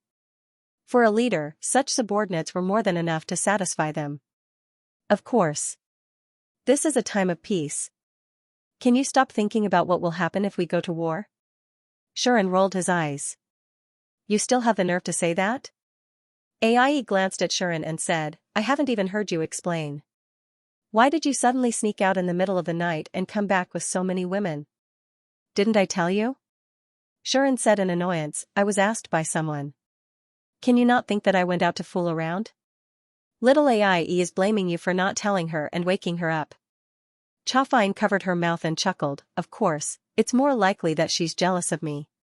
After all, Shuren did not bring Ai with him in the middle of the night and brought Chafine instead. This was indeed displeasing. Of course, Ai wouldn't admit it. Who's jealous? Ai tried her best to refute. Unfortunately, no one cared. Only Grady and Bushti felt a sense of crisis as they looked at the powerful auras of the ice ladies. I didn't expect them to come back. This time, the status of the dragon race is in jeopardy again. The two founders of the dragon race only felt that Alexander was very powerful. The power of the ice ladies had always been a threat to the dragon race's position as the overlord. If not for the fact that they were too few in number, the position of the strongest demons might not belong to the dragon race. Now that the ice ladies had returned, it was impossible for Gleitai and Bushti not to feel pressured. As expected. We have to quickly make the dragon race stronger. The two dragon ladies turned their green eyes to a certain someone. Shuren felt a chill, causing him to shiver. Another, unruly people want to harm me. The group chatted for a while and played around with each other from time to time. It was quite a pleasant sight. Only two people stayed at the side, and they didn't seem to be in a good mood. No, to be more precise, it was one person and one beast. And that person was Leal.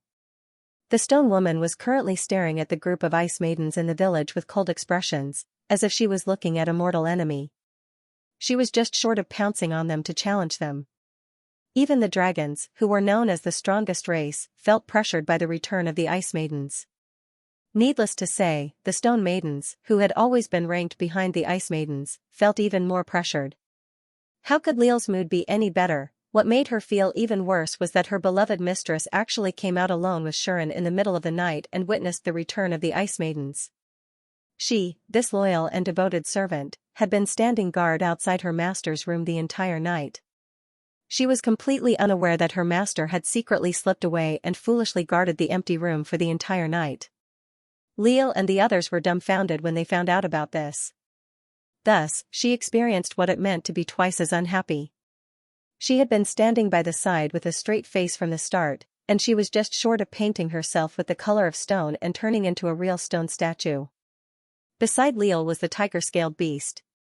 That's right, this bootlicker had actually tagged along as well. It seemed like it couldn't leave Shafine's side at all.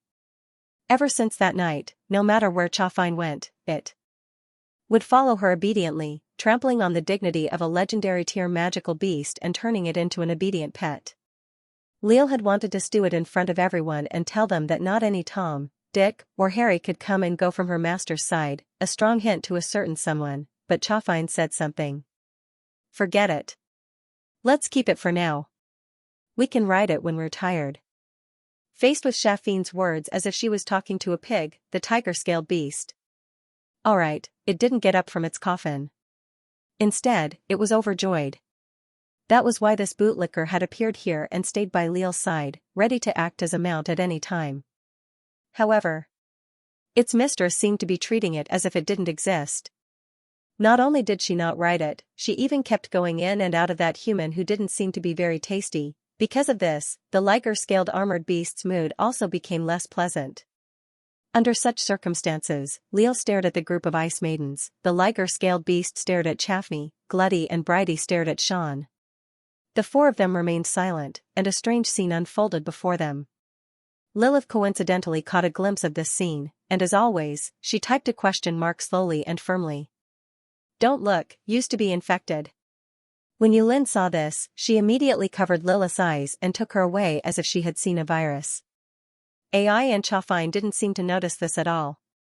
They kept arguing beside Shuren. One was teasing the younger sister, and the other was rebuking the older sister. The two demons chattered beside his ear. If not for the fact that their voices were really pleasant to listen to and that they were beautiful, Sean would have expressed his annoyance by now. After a long time, the Ice Maidens gathered in front of him seemed to have received their orders. They started to disperse and find their own houses to stay in. They were obviously a group of powerful people, but none of them had any objections about living in a remote village. It had to be said that they were really easy to take care of. Shuren looked around leisurely, but he suddenly felt an obvious gaze on him. But just as Shuren was about to follow the gaze, Herdadai returned. "I'll have to trouble you to accompany us, Your Highness Chafni, Your Highness I." Herdadai apologized to Chafine and AI first. "Don't worry about it." Chafine said nonchalantly, "Big Sister already said that your people are in a weak state.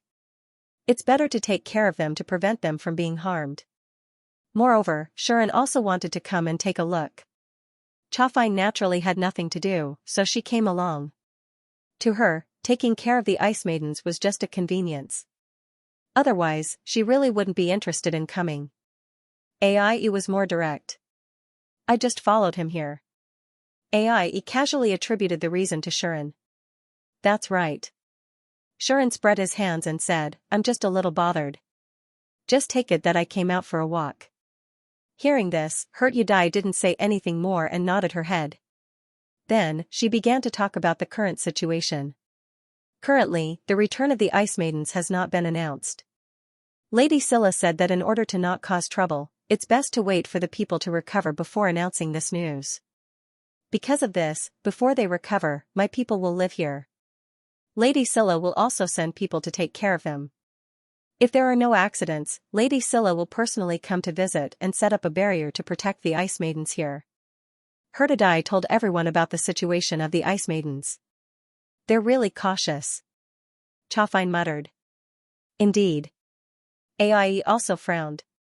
Sean also knew the reason why Sala was so cautious in her arrangements. "It's because of your sister's disappearance and that apostle's disappearance, right?" Shuren sighed. These were two very unusual things. I really didn't expect that something would happen to that apostle even after using Ice Net Flow to completely freeze him and imprison him 10,000 meters underground. The primordial demons of the old demons faction are really everywhere. Chafine curled her lips. To be able to undo the imprisonment of your Ice Net Flow, it must be done by someone at your level or even above, right? AIE looked at Herdadai. "I'm not sure." Herdadai was silent for a while before saying, "Generally speaking, even if someone is at my level, it's impossible to undo the imprisonment of my Ice Net Flow without a special ability. For example, when the Ice Maidens were sealed in ice, the time and space around them would be completely frozen. To undo the imprisonment, it would require a power that was far above the power of the ice seal, or an ability that worked on space or time, and the wielder of the ability couldn't be too weak." From this, it seemed that someone who could undo the imprisonment of Ice Net Flow, set up by someone at Herdadai's level, even if they were at the same level as her, would have to possess the corresponding special ability to successfully undo the imprisonment. Even so, it's impossible for the other party to rescue the imprisoned person in one piece, Herdadai said calmly. Therefore, I believe that the other party might have disregarded the life and death of the prisoner and directly destroyed my imprisonment in order to silence him. At this point, Herdadai paused for a moment before apologizing to Shuren. "I'm sorry, Lord Shuren. I clearly said that I would look after your prisoner, but in the end, a mistake still occurred." Indeed, Herdadai didn't know how to answer to Shuren. The other party had saved her people, but she couldn't look after the prisoner that the other party valued. This was simply incompetence. "I've already begged Lord Scylla to send someone to investigate the place where the prisoner was imprisoned. There was a large-scale destruction there, and it's very likely that some clues were left behind. With Lord Scylla's insight, she might be able to find something. Herdadai turned her gaze to Shuren. I'll give you an explanation for this matter sooner or later. Herdadai had already made up her mind. No matter who it was that caused her to be unable to fulfill her benefactor's orders and humiliated herself in front of her benefactor, she would settle the score with them. Shuren seemed to have seen through Herdadai's plan, so he waved his hand. Since it's already happened, there's no point in being upset. Shuren had already let go of the matter and said, those fellows have always been everywhere. So far, I've been through a few incidents where their shadows could be seen. The grudge has long been sown. Even if I can't get anything out of them now, sooner or later, I'll be able to settle the score with them. At this point, Shuren met Herdadai's gaze. What about you, about your missing sister? What are you going to do? Shuren's words made Aie and Chafni look at Herdadai. Grady, Bridie, Leal, Yulin, and even Lilith also turned to look at her. However, Herdadai's expression didn't change in the slightest. Lady Sela is already investigating this matter, Herdadai said. Yadai simply said, the disappearance of an ice lady can be a big or small matter. Perhaps the primordial demon is behind this. Lord Sela is already paying attention to this matter. What she meant was that she would treat this as an official matter. Even if the missing person was her sister, it would be the same. Fine. Shuren didn't say anything else. But this time, he already understood that perhaps, the primordial demon had infiltrated the demon race more thoroughly than he had imagined. How many things had the original devil done in the dark that others didn't know about? What did this matter mean? As Shuren's thoughts ran wild, he suddenly felt that obvious gaze again. This time, Sean looked in the direction of the line of sight. In the end, he saw a little girl hiding in a corner, looking at him quietly. She is. Shuren almost forgot who she was. Herdadai seemed to have seen the little girl as well, so she spoke. She's the little girl who was the first to be rescued from the ice seal by you last time. Aie and Chafni looked at each other when they heard Herdadai's words. The little girl, however, didn't seem to be afraid at all. She was still standing there, looking at Shuren quietly. She looked like she had a deep impression of Shuren.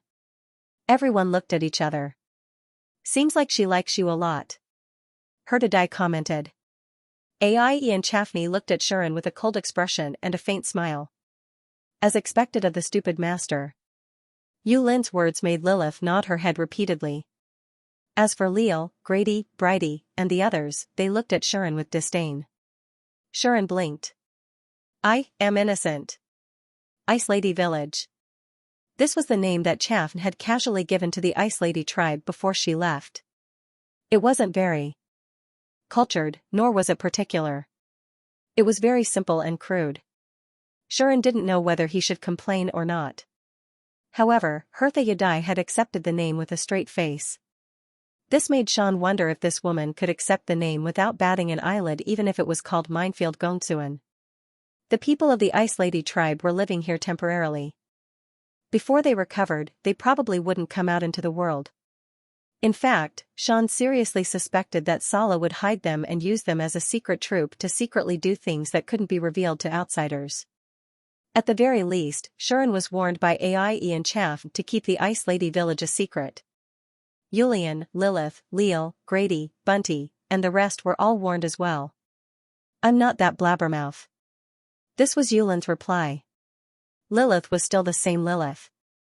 She probably didn't know anything, but this was reassuring.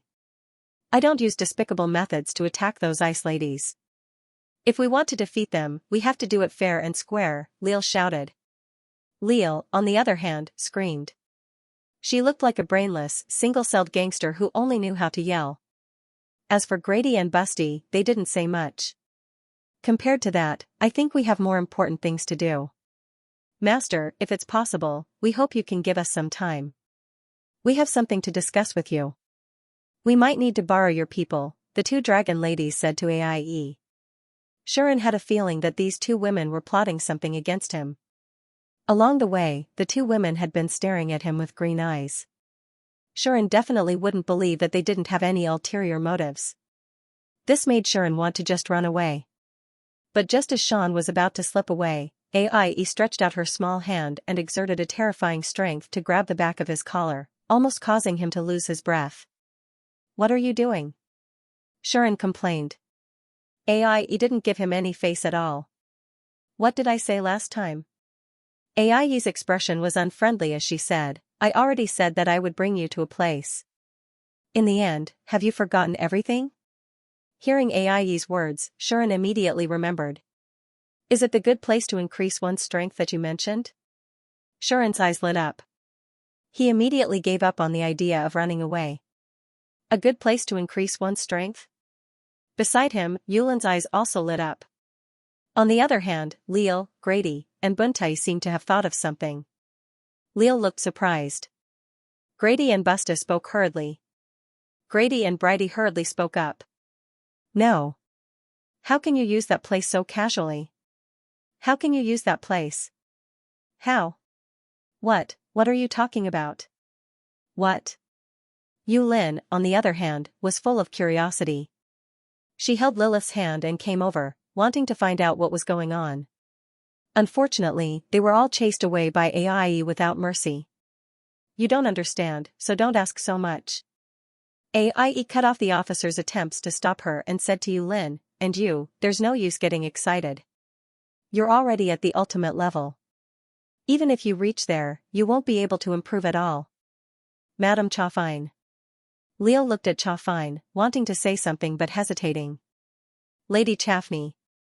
Leal looked at Chaffney, wanting to say something but hesitating. Chaffine didn't give Leal a chance to speak. "We know what we're doing. Go back to Sovereign Castle directly. Don't wait for us." Chaffn did not give Leal a chance to speak. She said calmly, "We know what we're doing. Go back to the Supreme Castle directly. Don't wait for us. You too." AIE said to Grady, Busty, and even Yulin and Lilith, "Go back to Sovereign Castle first. Remember, don't let anyone know." Leal, Grady, and Busta looked at each other and reluctantly obeyed. Yulin had some objections, but thinking that this was related to Shuren's strength, she was the first to hug Lilith, spread her dragon wings, and flew away. Compared to before she turned into a human, this little dragon girl's thinking was not just a little bit more mature. On the other hand, Lilith seemed to be reluctant to leave Sean, but in the end, she obeyed and left with Yulin under AIE's persuasion. The group disappeared in the blink of an eye. Only Shuren, AIE, and Chaffine were left. Looking at this scene, Sean did not know why, but he suddenly felt a little guilty. It would be fine if he was alone with either of them. But now, one was his fiancée who had an official engagement with him, and the other was his secret lover who had an unclear relationship with him. The two of them were even sisters. Nothing would happen to them if they just stayed together like this, right? Just as Sean was thinking about this, a jade-like hand suddenly slapped him. Degree. Shuren was seriously shocked. Second sister? AIE was also slightly startled by the sudden situation before her. Just now, it was Chaffney who had slapped Sean hard in the face. "It's nothing." Chaffine calmly retracted her hand. "My hand was just a little itchy." Despite her calm demeanor, Chaffine was actually feeling indignant. "What secret lover? When did I become a secret lover? Don't think that I've become your secret lover just because you've taken advantage of me. Even if we have an unclear relationship, I've never thought of becoming some secret lover." My teeth, clearly, the angry succubus knew Shuren's thoughts through the rippling heart demon. Ahem. Shuren coughed dryly. "It's normal for my hand to be itchy. My hand itches from time to time." "Yes, that's right." Saying this, Shuren waved his hand as if to prove it. "Pa." Amidst the crisp sound, our little AIE's little head suffered a blow of love. AIE was dumbfounded. She could only type out question marks. When she came back to her senses, the little girl fell silent. She stared at Shuren with a murderous look in her eyes. What's wrong?" Shuren regretted it after he made his move, but he didn't dare to say or ask. He could only try to muddle through. Without a doubt, he failed. Bang! With an explosive sound, a huge rock by the side of the road was smashed by a small fist. Little AIE retracted her little fist and said expressionlessly, Next time, if my hand itches, I hope you won't find it strange. Her Highness Dragon Demon's slightly immature voice silenced the brave warrior. Looking at the huge rock that had shattered, Shuren's heart twitched. He slowly turned his gaze to the source of all this. Pfft. Her Highness Succubus couldn't help but laugh out loud. She was so happy that she couldn't help but laugh out loud. Shuren watched silently. In the end, he couldn't hold it in anymore and waved his hand again. Pa. After another crisp sound, Shuren teleported and disappeared. Ah. After a short while, a sharp cry resounded. Bastard. Chafine jumped and felt a burning pain in her buttocks. This told everyone where Shuren's big hand had landed. Don't run. Chafine gritted her teeth and chased after him. Only Ai was left standing on the spot, dumbfounded for the second time. Just. What happened? After a few seconds, the dragon girl confirmed that everything that had just happened was real. She spread her dragon wings and began the chase with a murderous look on her face. Central City, outside the city gate. In an open space that avoided the main roads, a few demon dwellers silently arrived one after another. They're here. Milu descended from the sky with a cheer and landed on the open space. Big sister, so you're already here. Lyde sat on Milu's head and looked at Scylla, who was present. I've just arrived too. Scylla didn't look tired after a night's work, but she couldn't help but let out a small yawn. Apart from Scylla, Kamina had also arrived. Aie and the others aren't here yet? Kamina asked. She gently tapped a tree next to her with her finger, causing the tree to wither rapidly. It looked extremely scary. Don't destroy the flowers and plants, Kamina. They should still be with Shan, at the Ice Lady tribe. Lyde scolded her, and then said, they should still be with Shan. Woo-woo. Milu hugged Lyde on her head like a doll and said pitifully, Milu wants to go too. Don't go. It's not fun. Kamina lectured Milu and then said, is the Ice Lady tribe really back? They have indeed returned. Scylla smiled and said, fortunately, I predicted that the hero was going to come to the demon realm and made arrangements in advance. Otherwise, the news of the Ice Lady tribe's return would have spread immediately, right? Scylla had indeed guessed everything in advance. After all, she was also clear about how to achieve the liberation of the Ice Lady tribe. She was even more clear about the fact that Hertha Yadai had gone to the human world. Her purpose was self-evident.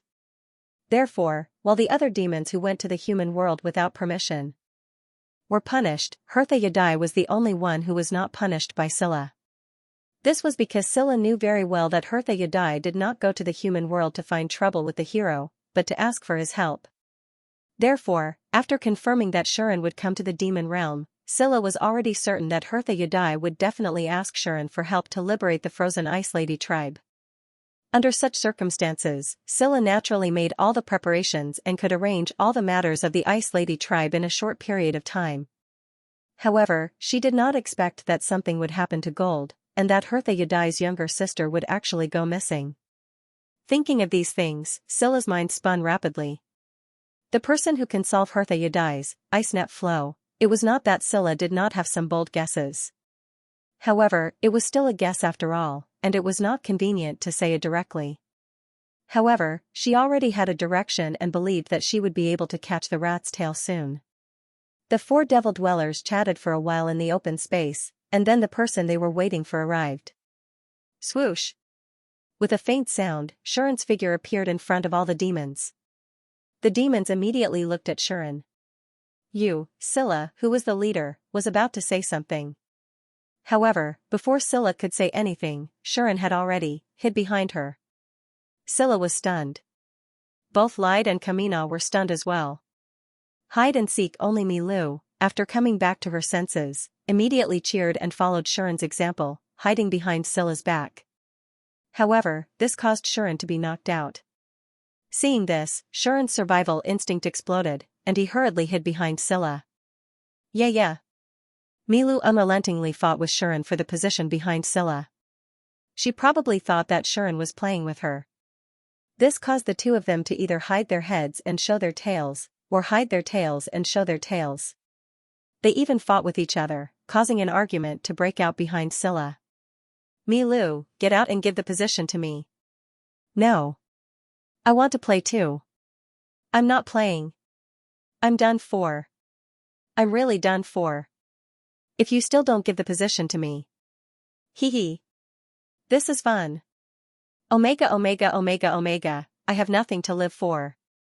As the two of them played around, they almost squeezed Sala's body, causing her to fall to the ground. What are you guys doing? Scylla couldn't help but ask. Lyde and Kamina also looked at each other in dismay. However, at this moment, two figures flew out one after the other and appeared one after the other. Shuren Porstut. Chaffin yelled angrily. Bastard. Ai also flapped her dragon wings, looking furious. As soon as the two appeared, before the other sisters could say anything, they immediately pounced in Shuren's direction. However, go. Along with this voice, a petite body was thrown over. Ah! Milu exclaimed. Sean didn't want to talk to Ai and Chaffney, so he threw a Milu at them. Milu? Watch out. Chaffn and Ai had no choice but to stop and quickly catch Milu, who had been thrown over. But this time, the two of them were undoubtedly even angrier. You despicable hero! How dare you throw my little sister? Chaffn was furious. Today, I'll teach you a lesson. Ai even threw away her pillow, her towering peaks rising and falling with her rapid breathing. But just as the two of them were about to continue pouncing in Sean's direction, Sean spoke. Milu. Milu. Milu, hearing Sean's words, Milu, who was caught by Chaffney and Ai, immediately obeyed.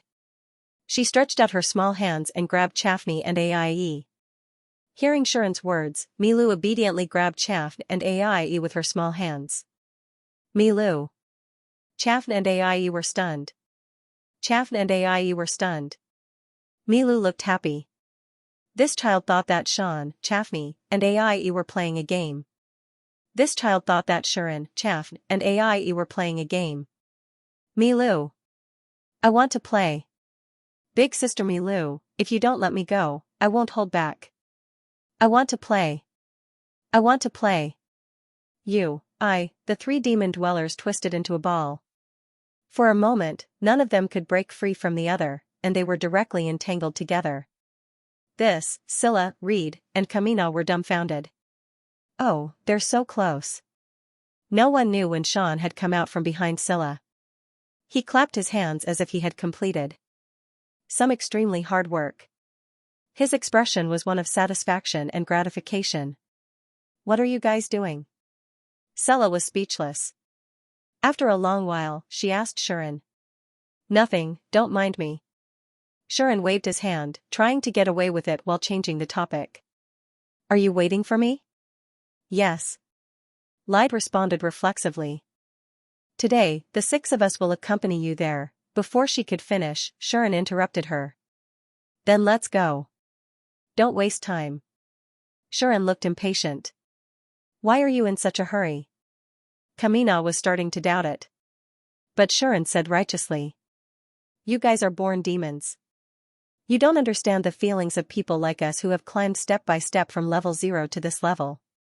Sean said firmly in a sonorous voice, as long as there is a possibility of progress and becoming stronger, a hard-working person like me will always be so anxious. Is that so?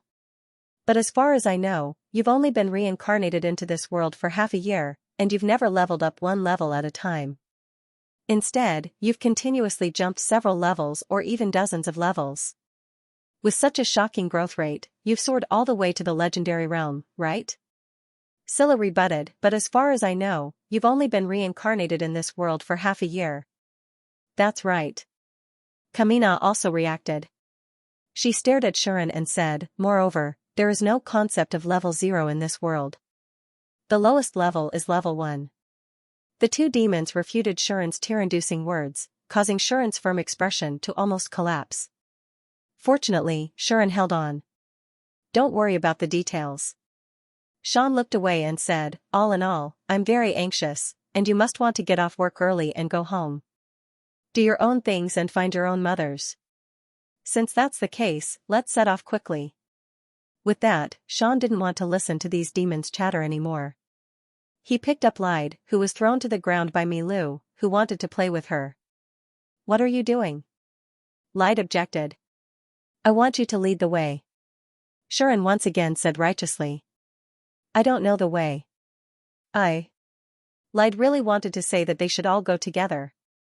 Bah, wouldn't it be better if they all went together? Unfortunately, Shuren did not want to talk to her. Although there was nothing in his hand that could be thrown, he directly reached out and covered Lied's mouth. Woo woo woo. Lied struggled to get up. "What? You told me to hurry up and go? Are you in a hurry?" Shuren expressed that he understood. "Got it. Then let's go." As soon as he finished speaking, Sean held Lied in his arms and flew into the sky, flying into the distance. "Wait. Stop right there." Seeing this, Chaffney and Ai hurriedly chased after them. Hee hee. Milu was still hanging on to the two of them, her little expression happy. "Everyone come and play with me. / greater than over equal to 4 all, / just like that, everyone left, leaving behind a cloud of dust. Only Scylla and Kamina were left, staring blankly at all of this. "What should we do now? Big sister?" Kamina was puzzled for a long time, and could only mutter this sentence. "What else can we do?"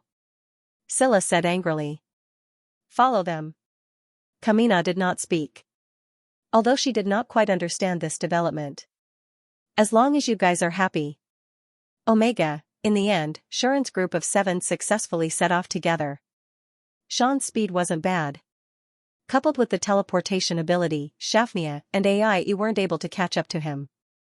In the end, when the two of them saw that they were almost at their destination, they could only yell at Sean to come back. They said that they wouldn't stoop to his level and had already forgiven him. Unfortunately, they did not know that Shuren knew that a woman's mouth was a liar. Moreover, his childhood idol's mother had taught him on TV that the more beautiful a woman was, the more likely she was to lie. And these 2 women chasing him were each more beautiful than the other, and one of them was even the most beautiful woman in the world. In this case, it was impossible for these 2 women to not lie to him. So, Shuren decisively refused and continued to chase after Chaffney and Ai until the 2 of them lost their temper. Of course, Scylla and Kamina, who were chasing after Shuren, Chaffney, Ai, and the others, also lost their temper and almost had a mental breakdown. Originally, they planned to use the crystal pen to teleport to their destination in one go, but who knew that they would be dragged onto the long-distance marathon track? Who should they look for to reason with? On the other hand, Milu really thought that everyone was playing, and the smile on her face never disappeared from her face. To her, today was probably the happiest day of her life. Her sisters, who were usually so busy or would only stop her from playing, actually played hide-and-seek with her today. It was still the same, Kaisen. Under such circumstances, the group of people chased and ran all the way, fighting and fooling around, and successfully arrived at the destination of this trip. It was a huge lake. And it was not on the ground, but on a lake on a mountain. "This is a volcano." Shuren hugged Lied and looked at the volcano-shaped mountain below. Then, he saw that the crater of the volcano had been replaced by a huge lake. He suddenly felt like he was looking at the Tianshan mountain in his previous life. The other demons had already landed beside him and looked at the lake with him, looking like they did not want to talk to him. Except for Milu. "Go in. Go in." Milu jumped onto Shuren's back, as if she was having fun. She hung on Shuren's back while urging him. "Go in?" Shuren pointed at the lake on the mountain and said, "Do you want me to go into that lake?" The one who answered this question was not Milu, but Lied, who was in Shuren's arms. "There is a treasure left by our mother inside." Lied raised her eyes and looked at Shuren, saying, "If the inner temple left by the supreme god is the treasure of the human race, then the treasure left by our mother is the treasure of the demons. Its value is no less than the inner temple of the human race." "I see." Shuren understood. If the supreme god could leave treasures for the human race to increase their strength, to increase their combat power and the probability of winning a war, then the demon king, who was stronger than the supreme god in terms of strength, had no reason not to leave something behind. Even if the demon king was not as omnipotent as the supreme god, when his strength reached a certain level, he could still solve many problems. And now, Shuren was going to get a lot of benefits from this. Boom! Amidst the loud sound of water splashing, the group of 7 descended from the sky and rushed straight into the giant lake at the top of the mountain, causing a huge splash. Shuren rushed into the water and subconsciously held his breath, only to find that he could breathe underwater. Not only that, but his clothes were not wet at all. It was as if he had not entered a lake, but a pool of clouds that looked like a lake. He could not even feel the water pressure. This made Shuren curious. "Let's go, let's continue." Lyde, who was in Sean's arms, urged him to hurry up. Her voice traveled underwater without any hindrance. Only when she opened her mouth would a series of bubbles appear, as if water was pouring into her mouth. Shuren tried to open his mouth, and bubbles also appeared, but the water did not flow into his mouth. This is neither magical nor scientific. Leaving such a thought, Shuren carried Lyde and plunged into the water. The rest of the Devil Cultivators immediately followed and dived down. As the group continued to dive, the visibility did not decrease in an unscientific and magical manner. But Shuren was already used to it. He simply dived down and did not express any thoughts. After diving for who knew how long, Shuren finally saw the bottom of the lake. There was actually a mansion there. It was like a villa under the water, standing there quietly. That is. Seeing the mansion, Shuren could not help but stop diving. There was no other reason than that the mansion was not unfamiliar to Shuren. Although Sean had only seen it once, he still had a deep impression of the paradise-like mansion with birds chirping and fragrant flowers. The mansion had another name. Flowering Mansion. Or perhaps, Devil King Tavern. It was the mansion that Xianxia had invited Vivian's team and Shuren to when they were in Lemijin. It was said to be the private mansion of the Demon King.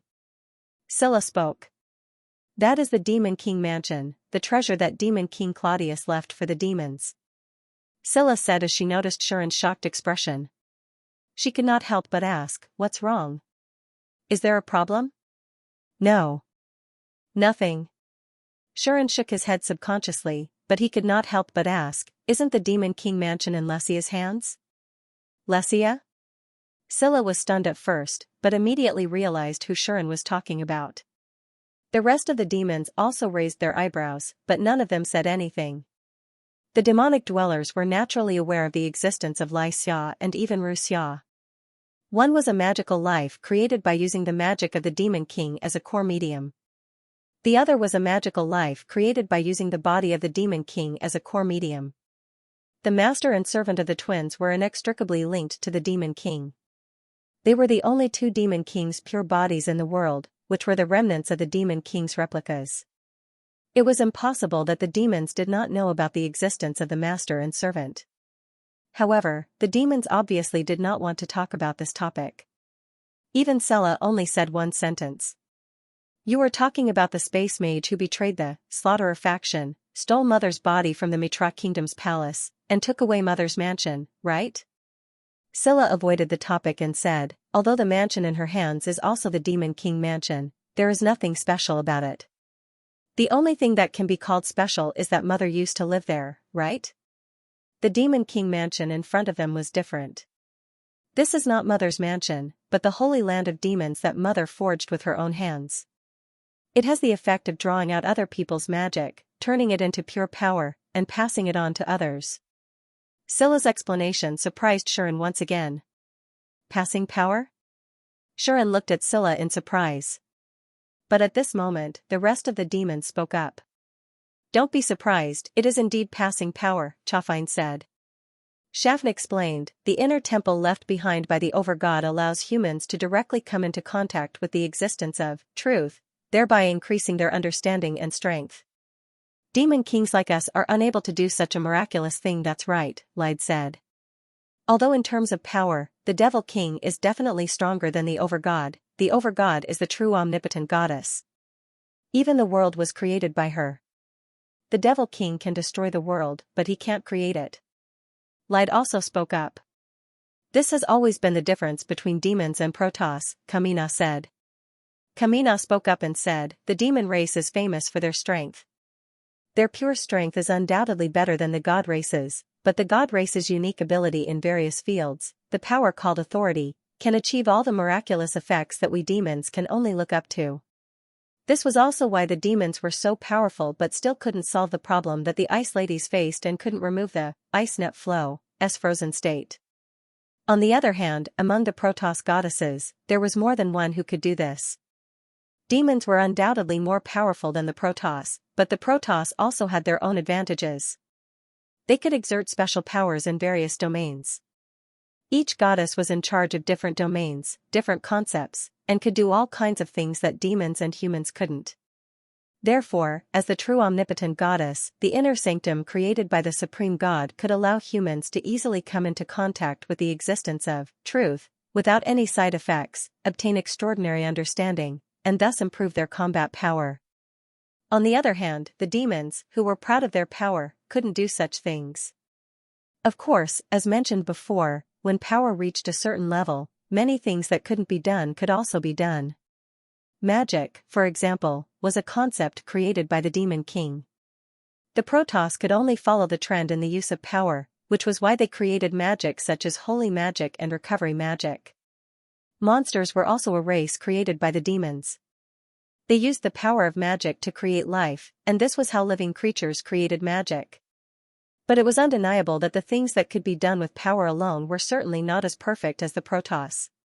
For example, monsters. The original intention of the demons' creation was to imitate the Protoss creation of humans and use them as combat power on the battlefield. Unfortunately, the monsters created by the demons were generally not very intelligent, and they were fierce and cruel. Like wild beasts, they only knew how to eat raw meat and drink blood. In the end, most of them didn't listen to orders. Unless they were domesticated, otherwise, even the demons, the creator, couldn't make them obey. This had already shown that the demons were not as clever and dexterous as the Protoss in areas other than power.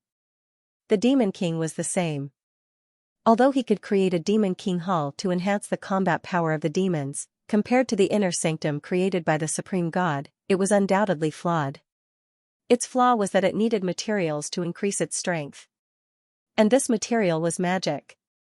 It was not the ownerless magic that existed in magic crystals, sources of magic, or even the atmosphere of the world, but the magic that was born with power. Through the sacrifice of the person who supplied the magic, this part of the magic would be converted into pure power by the Demon King Hall and absorbed by others, thus achieving the purpose of enhancing power. In the past, there were many people in the Devil race who used this Devil King dojo to train their juniors. AIE spoke of the more cruel history in a calm tone. Some demons who were already old and about to die, or demons who were about to die because of injuries, would bring the younger generation of their race here when they felt that their days were numbered. They sacrificed all their magic to enhance the power of the younger generation of demons. Therefore, the use of the Demon King Hall was not like the inner sanctum of the human race, which was gentle and had no side effects. Instead, it was built on many sacrifices. Of course, since the end of the war 1,000 years ago, the Demon King Hall has been sealed here by the 6 of us. Unless there are special circumstances, it will not be used. Scylla pointed at the surrounding lake. Don't think that it was easy for you to come in. That's because we accompanied you. If someone were to trespass here, the water would instantly turn into poison. Even a transcendent level existence wouldn't be able to escape unscathed. A poison that even a transcendent level existence couldn't avoid, could it be? Shuren turned to Kamina. It's my arrangement. Seeing this, Kamina immediately said straightforwardly, it's not just me. My sisters also left behind their own methods. Yes. Milu raised her hand and echoed, Milu also left behind. In other words, if one wanted to break into this place and enter the Demon King Hall, they must pass through the various protective measures left behind by the 6 demons. Looking at the entire Omnipotensen, the only person who could do this was probably the strongest goddess of fate, Lita's, right? And that goddess shouldn't be interested in such a Demon King Hall. As a result, there was no one who could break into this place and enter the Demon King Hall safely. However, why did you bring me to a place like this? Shuren poked at the bull's eye. This was a matter of course. According to the demons, they wanted him to enter the Demon King Hall and use the effects of the Demon King Hall to enhance his own strength. However, the premise was that someone was willing to sacrifice themselves and offer their demonic power for Shuren to absorb. Other than Shuren himself, there were only 6 demons who came here today. What did this mean? Shuren had already guessed it, but he didn't dare to believe it. However, his guess was undoubtedly correct. We have already discussed it. Aie stared at Shuren and said word by word, "We will provide demonic power for you to absorb." Aie's words perfectly confirmed Shuren's guess. These demons actually planned to use their own strength to help Shuren grow. Alright, let's go back. Without hesitation, Shuren turned around and prepared to leave.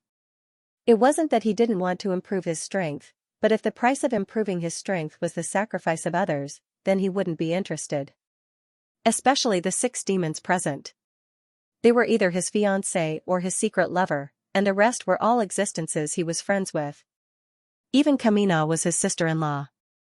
You want them to sacrifice their own strength to help me? Forget it. Just as Shuren was about to leave, Chaffin seemed to have expected this and hugged his arm.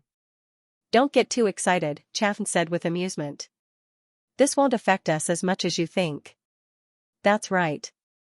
Aie also grabbed one of Shuren's hands, looked at him, and said, "We are demons, and each of us is stronger than the goddess of life and the goddess of nature combined. If it's us, we only need to sacrifice a little power, and it'll be enough for you to benefit a lot. Moreover, the 6 of us will sacrifice together, so each of us will need to sacrifice less power." Lied also tried to persuade him, "This way, the sacrifice will have little effect on us, and you will be able to use this opportunity to improve yourself." This was the decision made by the demons during the meeting that day. It was a gift for Shuren, and also to prove something. "Don't worry," Sala said to Shan, "if nothing goes wrong, even if you break through to the limit level, the cost will not be worth mentioning when it is shared among the 6 of us." This was not Sala and the others purposely trying to coax Shuren, but it was the truth. The 6 demons only needed to sacrifice a little bit of power, and that little bit of power added up would be very shocking for someone who hadn't transcended yet. As long as Shuren could absorb it, he could use this opportunity to break through to the limit state. The 6 demons didn't lose much power either. It might be an exaggeration to say that it wasn't worth mentioning, but it wouldn't affect them too much. Otherwise, even if Aie and Chaffney didn't say anything, the other demons might not be willing to sacrifice so much for Shuren. "Are you sure?" Shan was silent for a while, then he stared at the group of devil dwellers. The demons nodded one after another. Kamina did the same. "Don't worry. If I really have to sacrifice so much, I won't just stand by and watch my sister and sister sacrifice themselves to this extent for an outsider, let alone myself." Kamina said very directly and very realistically. But this kind of statement made Shuren feel at ease. At the same time, Shuren also understood that he might owe these demons a big favor.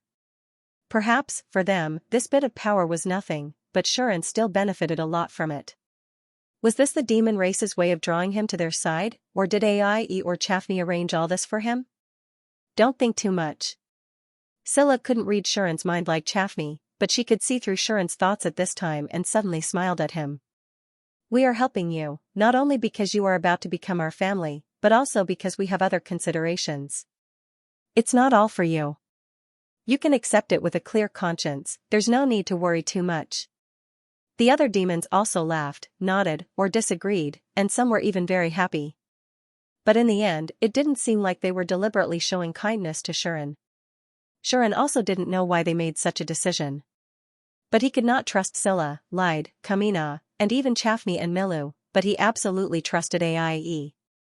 "So, okay, I got it." Shuren nodded. This also meant that Shuren remembered this favor.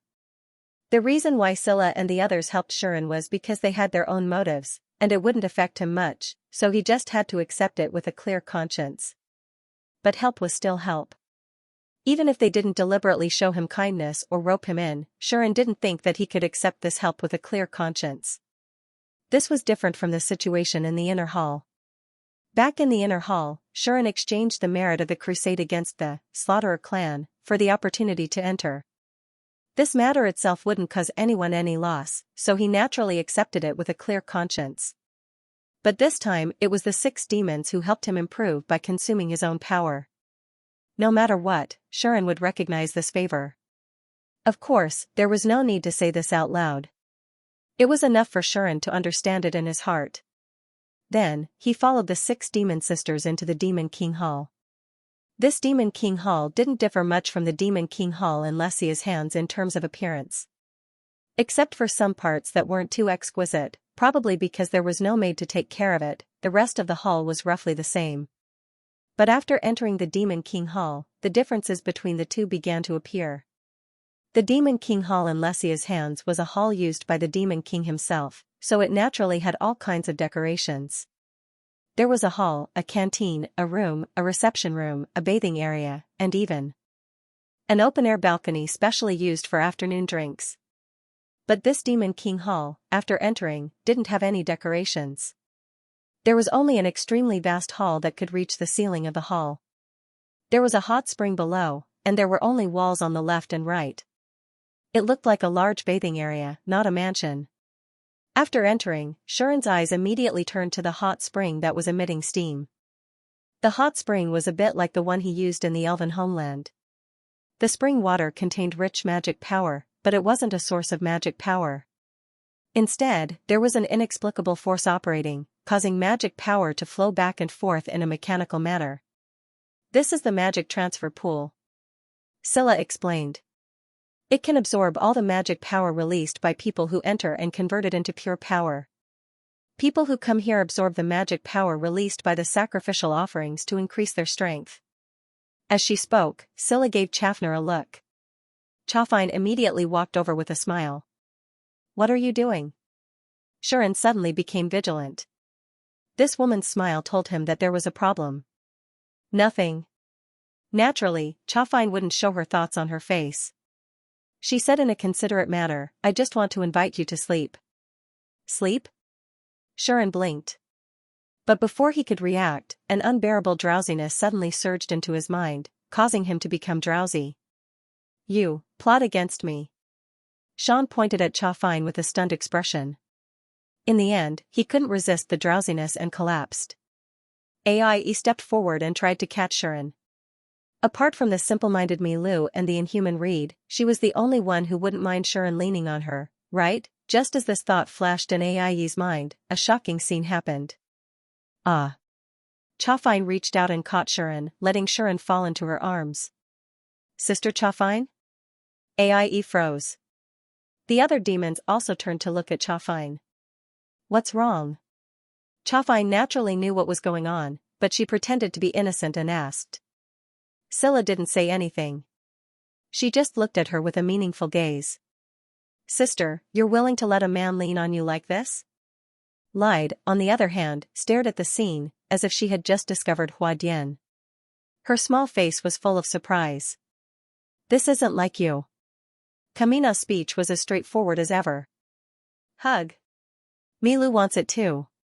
Milu didn't realize the seriousness of the matter and acted coquettishly. Well, this guy is special. You know what I mean. Chaffine smiled as if she didn't care. However, as her sisters, the group of devil dwellers would naturally not be easily deceived. Speaking of which, Sister Chaffney, you seem to be quite close to this guy, right? Aie, who had been silent, suddenly spoke. Did something happen between you and this bastard in the succubus territory? Aie had wanted to ask this question for a long time. After all, she couldn't miss the unusual distance between Shuren and Chaffine. She didn't have the chance to ask this question before. Now, Aie felt that she had to treat this matter seriously. But while she wanted to be serious, Chaffine had a playful look on her face. Don't worry, little Aie. I won't steal your partner. Chaffine said this as if she was teasing her. Aie didn't say anything. She just stared at her as if trying to see through her heart. Instead, Scylla spoke up. Be careful, Scylla said to Chaffine. No matter what, he's Aie's fiancé. What she meant was that if Chaffine tried to steal Aie's lover, it wouldn't be a joke. Given Scylla's understanding of Chaffine, she could easily tell that Chaffine was playful again. That was why she wanted to tease people. But this guy obviously had a deep understanding of her charm, but he still indulged his playfulness and casually teased others. If one mistake led to Sean really falling in love with her and abandoning AIE, then the joke would be too big. Thinking of this, Scylla felt that she needed to warn Chafine. Unfortunately, Scylla only thought that Chafine was playful again and wanted to tease AIE. That was why she was acting so close to Shuren. She completely ignored the way Chafine hugged Shuren. It wasn't the slightest bit unnatural. She even let Shuren's head rest on her greatest place. That position was as ambiguous as it could be. AIE saw this and really wanted to say something. Who doesn't? In the end, her shame made her hold it in. Stop fooling around, Sister Chafine. Let's get down to business. At that moment, AIE could only coldly warn her. Alright, let's get down to business. Chafine rolled her eyes and complained, if it wasn't for me, it wouldn't have been so easy for you to take him down. Now you're blaming me. Indeed, the only person who could take down Sean so easily at this stage was Chafni. With the connection between her and Shuren, as long as she used the rippling Heart Devil's power, she could easily bypass the protection of the Holy Sword, blessings, and skills. She could directly use the power on Shuren and take effect on him. As for the reason for doing so, it was very simple.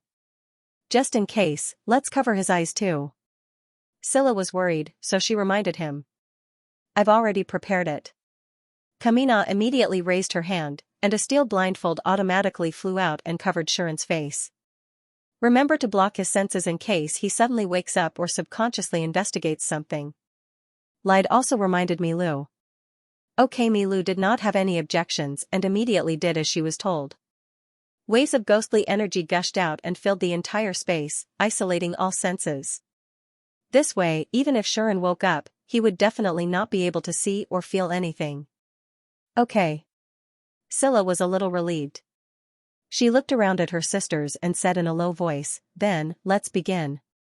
The demons all nodded. In the next second, rustling sounds began to appear on the bodies of the demons.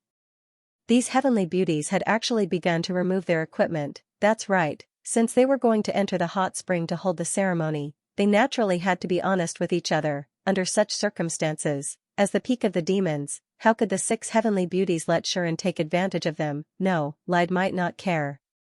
After all, she was just a furry little beast. Why would she care about it? Milu probably wouldn't care either.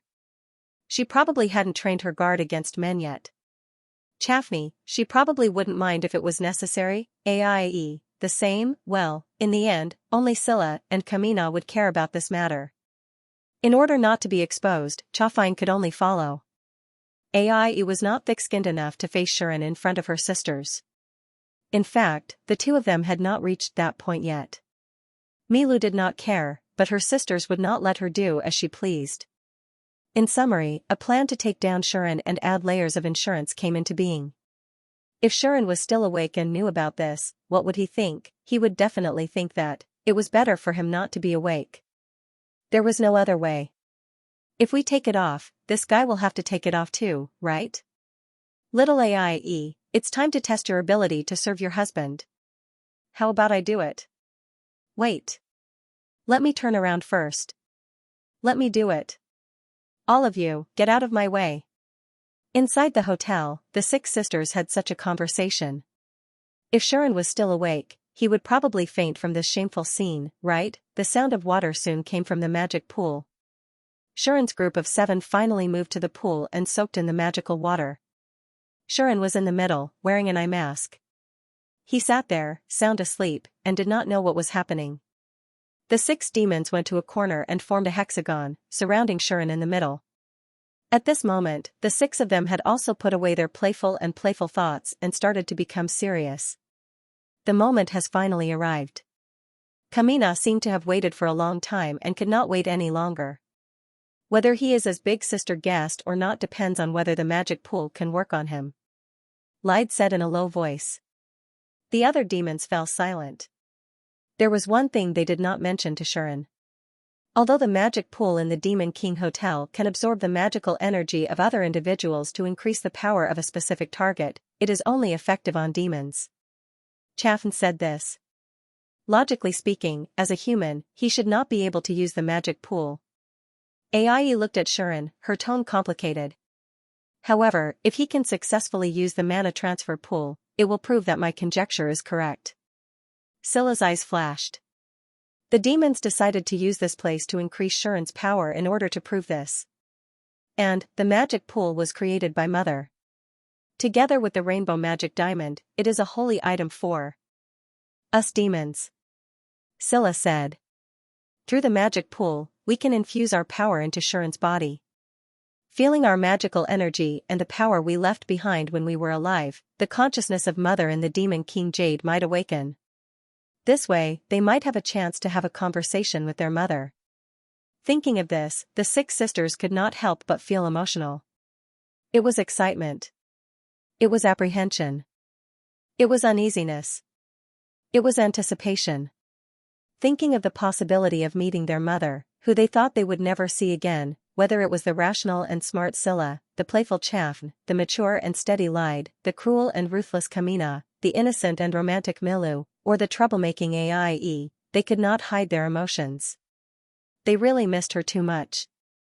This was especially so for the younger Kamina, Milu, and Aie. Back then, because of her death, they lost control and almost caused a great calamity. If not for the 3 sisters, Scylla, Xianxia, and Lide, stopping them, perhaps, 1,000 years ago, more than half of the demons would have followed Kamina, Milu, and Aie to perish together with the Protoss and the humans. Now, 1,000 years had passed. 1,000 years was not a long period of time for the demon dwellers. Among the 6, even the youngest Aie had lived for more than 10,000 years, not to mention the oldest, Scylla. But in this 1,000 years, they lost the demon king, lost their mother, and lost the king that the demons had always been. It was easy to imagine how painful that feeling was. Therefore, this 1,000 years was definitely the longest 1,000 years that the 6 demon sisters had ever lived. They had thought that such a long time would continue in the future. Who would have thought that their mother, who they thought would never come back in this lifetime, would have the possibility of returning? Even though there were many strange things about this, the 6 sisters still hoped to see that person. To see that mother who had always been looking into the distance from the highest floor of the castle, thinking about something and often crying in sorrow. Let's begin. Scylla took a deep breath and said this in a slightly determined tone. Yes. Xianxia, Lide, Kamina, Aie, and even Milu nodded heavily. Boom, Scylla was the first to release her magic power. Bang. Bang. Bang. Bang. Bang. The rest of the demons released their magic power one after another, causing terrifying waves of magic power to turn into gusts of strong wind that lingered in the surroundings for a long time. Of course, if they wanted to, they could release enough magic power to shatter the ceiling and even blow away the entire Demon King Hall. But they did not do so. They only released a part of their magic power and let it melt into the water. Immediately, the magic power in the water began to move. They entangled the magic released by the 6 demons, as if they were pulling them in a certain direction. In this process, the nature of the magic power seemed to change, turning them into rainbow-like air currents. The air currents surged in Shuren's direction and then entered his body. Boom! Just as the 6 rainbow-like air currents drilled into Shuren's body, Shuren's magic power began to burn. This magic power wasn't released in a restrained manner like the 6 demon sisters. Instead, it erupted in a single breath. In other words, the vast, ocean-like magic power in Shuren's body was completely ignited at this moment. The terrifying magic power set off a wave of air that directly turned into a storm and even turned into a shockwave, shaking the entire Demon King Hall. Good Lord! Scylla's expression slightly froze. What a powerful magic power! Kamina's expression was equally solemn. As someone who had a brief confrontation with Shuren when they first met, Kamina was very clear that Shuren's own magic power was very powerful, so powerful that it wasn't something that an existence bound by the limits of life could have. But now, it seemed that Shuren's magic power was even more powerful than what she had seen before. Such powerful magic power didn't need to be used in any way. Just simply releasing it could cause destruction no less than a large-scale high-level magic spell, right? Milu. Seeing the terrifying magic power that shook the entire Demon King Hall, Reed had already turned into an adult-sized beast and hurriedly shouted at Milu. Sister Xianxia. AI couldn't help but call out. Okay. Milu immediately opened her small hands and let the ghostly energy blow through the entire Demon King Hall like a gust of wind, intercepting the explosion of magic power. You really are worrisome. Chafine raised her hand as well. She had borrowed the power of one of her admirers with her, rippling heart demon, causing the space around her to fluctuate and lock down the entire space of the Demon King dojo. Under such circumstances, although the magic power burning on Shuren's body was extremely terrifying, it was first intercepted by the thick ghostly energy and then imprisoned in the air, unable to sweep around. Reinforce it a little more. Scylla didn't relax. He's going to level up and break through one after another, and his power will definitely become stronger and stronger. As soon as Scylla's voice fell, the magic power on Shuren's body had already become stronger with a boom. Flame-like magic power burned continuously and even soared into the sky, trying in vain to break the ceiling of the Demon King Hall and soar straight into the clouds. He leveled up. Kamina shouted. That's right, Shuren leveled up. Under the effect of the magic transfer pool, Shuren finally reached the next level, and his level rose again from 95 to 96. He just leveled up by one level, and he actually became so much stronger. Seeing the magic power burning on Shuren's body, Lisa Shuren's expression appeared on his face. Although each leveling up was a huge growth, Shuren's growth was a little, and Shuren, it. No, it wasn't just the growth after leveling up. The speed at which he absorbs magic power has increased. He's absorbing magic power faster. The rainbow light flowing from the water into Shuren's body became much thicker than before. What did this mean? It meant that Shuren had absorbed a lot of power and more magic power from the 6 demons. This trend made the group of devil dwellers understand. Today, Shuren would probably break through several levels in one go. Although the mana transfer pool could allow one to absorb the mana of a sacrificial offering and become stronger, there was a limit to how much it could do. If a person's potential was limited, then no matter how many people were willing to sacrifice magic power to him, he wouldn't be able to absorb it. If a person could only reach a certain level, then their potential would be exhausted, and they would not be able to grow any further, then their upper limit would be so high. This limit would not be broken just because someone was willing to sacrifice mana to them. Otherwise, many tribes among the demons would be willing to sacrifice the elderly, the injured, the sick, and even the worthless ordinary tribesmen to use their power to create ultimate existences. Those tribes that didn't have any legend rank powerhouses would also be willing to do whatever it took to create a legend rank powerhouse to increase their status among the demons. The reason why such things didn't happen was that using the magic transfer pool couldn't create powerhouses without restraint. It still depended on the potential of the other party. In other words, the effect of the magic transfer pool was equivalent to shortening a person's growth speed and stimulating the realm that he could reach in advance. If the other party didn't have the potential to become a legend rank powerhouse, then even if he used the magic transfer pool, he wouldn't be able to reach the legend rank. Similarly, if one didn't have the potential to become an ultimate powerhouse, then it would be impossible to reach the ultimate rank no matter what. Because of this, since ancient times, there were many demons who used the magic transfer pool. However, most of them only reached the legend rank. Even in the entire history of the demons, there were less than 3 that could use the magic transfer pool's power to reach the ultimate rank. Because of this reason, the ultimate rank was still an extremely rare existence among the demons. There were only 3 of them. However, Shuren's potential was undeniable. Among the heroes of the past, even the weakest one could grow to the peak of the legend rank. There were many that grew to the ultimate rank, and some even broke through to the transcendent rank. Shuren might not be a hero, but his potential was evident from his growth over the past 6 months. At the very least, compared to the heroes of the past, his potential was definitely higher. In fact, if he was really that special, then his potential was something that the heroes of the past couldn't even reach. Therefore, the demons didn't doubt that he would be able to reach the ultimate rank here. However, if Shuren wanted to reach the ultimate rank, the amount of mana needed to be sacrificed might be more than what the demons imagined. His growth potential is extremely high. Every increase in rank means a huge growth, and the increase in power after leveling up is also very large. Scylla explained the reason. In other words, he needs more mana to continue breaking through, right? Xiaofine pointed out this fact. The price to pay for using the magic transfer pool to increase one's power was the mana of the sacrificer. The greater the increase in power, the more mana needed to be sacrificed. This caught the Devil Dwellers off guard. After all, according to the original plan, the 6 of them only needed to sacrifice a little bit of mana, and that would be enough for Shuren to reach the ultimate rank. It wouldn't affect them much. However, from the looks of it now, this little bit might become a billion bits. Thinking of this, the demons felt that they were all in a bad mood.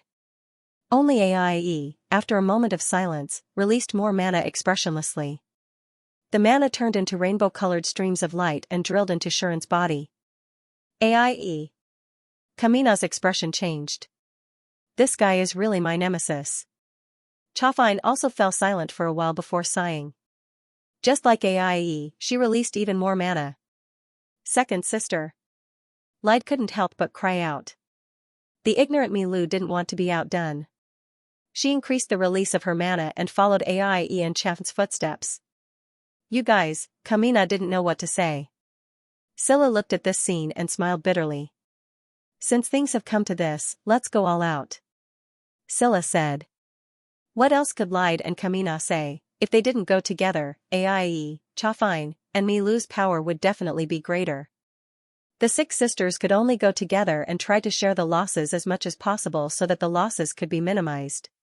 You're lucky, kid. Kamina increased the release of mana. I hope the results won't disappoint us.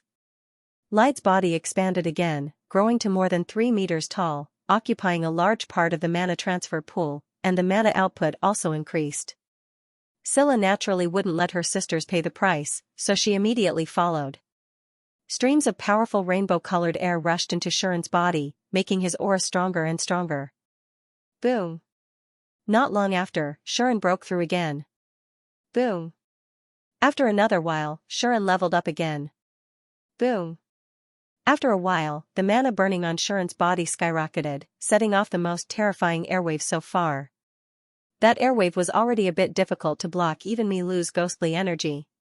Only Xiaofine's spatial seal could completely block that power. Level 99. Kamina's voice became a lot louder. Inside the Demon King's mansion, because of Shuren's mana, there was already a strong gust of wind. It was like a typhoon had descended, making the demons feel like they were in the middle of a storm. They could only endure the airwaves and speak loudly.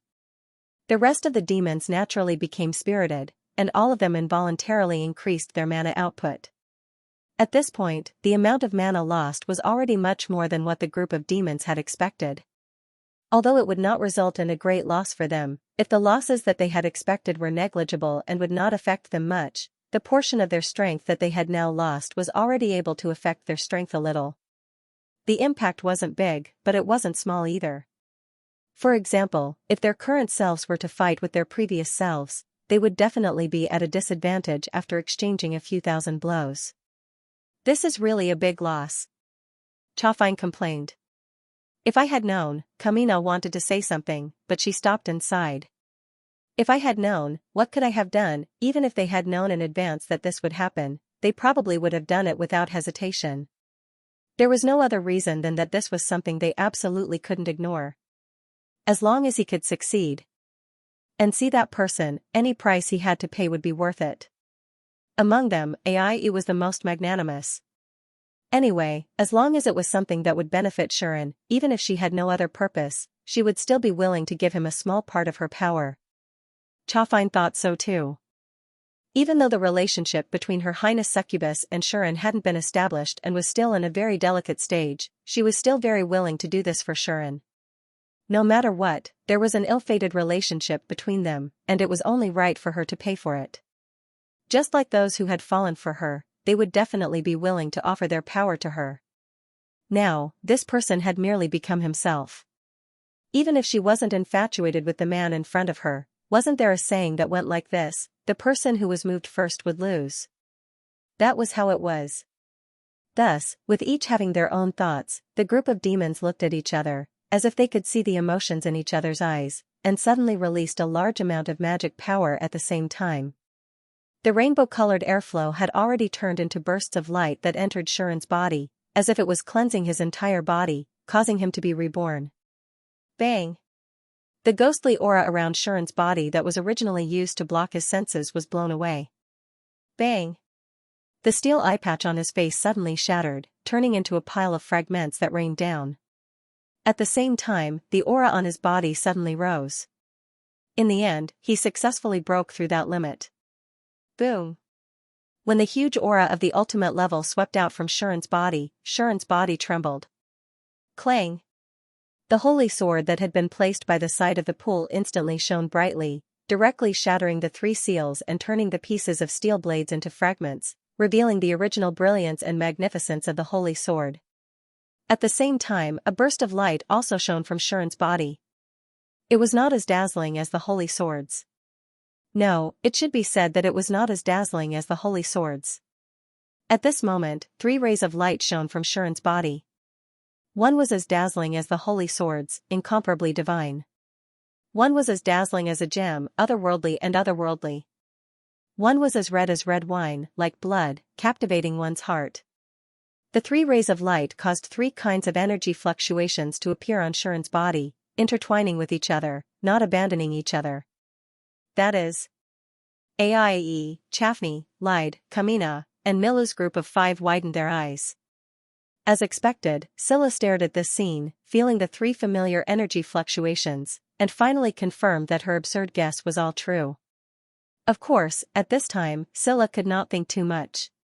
That was because the scene that the 6 of them were excited about had finally appeared amidst everyone's cries for it. With a tremor, a red precious jade drilled out of the top of Shuren's head and slowly floated into the air. As it spun, it shone with a scarlet light. Mother! Kamina stood up in excitement. The rest of the devilish people were the same. All of them stood up excitedly. Even the naive and romantic Milu and Chafni, who had seen this scene more than once, were like this. Aie was no exception. The precious jade is actually on him. Aie suppressed the fluctuating emotions in her heart, but her small hands were already clenched. The 6 demon dwellers were all extremely excited as they watched this scene. They had no idea how many people were stimulated by this scene. The result is still out. In the temple, Nian looked at the light screen reflected by the spatial fluctuations in front of her and the scene in the demonic transfer pool of the Demon King Hall with a complex expression. This feeling. In an unknown mansion on the outskirts of the royal city, the young demon who was still drinking afternoon tea seemed to sense something. She covered her chest and looked toward the horizon. The maid stood on the side and did not speak for a long time, but the pulse in her heart continued to strengthen. Then, in a sea of flowers that no one could reach, a sleeping goddess lying in the flowers finally moved her eyelids. Then, she opened her eyes. In a daze, Shuren felt that he had seen a dream. It was a dream from a very long time ago, but also somewhat familiar. In the dream, the world had not yet been born. There was only boundless emptiness and endless darkness, as if there were no celestial bodies or starlight in the universe. Shuren floated in such a place, looking at the darkness and emptiness in front of him. After thinking for a long time, he remembered where he had seen this place before. Is it the dream I saw when I met the supreme god Omnis in the Holy Land? Shuren was not sure. But he still flew in a direction as if he had a feeling. He flew for a long time, so long that even he forgot the concept of time. But the incredible thing was that for some reason, Shuren did not feel bored at all, nor did he feel the slightest impatience. It was as if he was being pulled by something, and he kept flying forward. Finally, Shuren saw it. He saw 2 familiar sources of light in the boundless darkness of nothingness. The source of light was the only thing that was incompatible with the darkness in this boundless void. However, what was even more out of place were the existences inside, 2 pink and jade-like girls who were exceptionally cute and had an inconceivable sense of beauty. Their eyes were closed as if they were in deep sleep. They looked like babies in their mother's womb, little girls who were waiting to be awakened.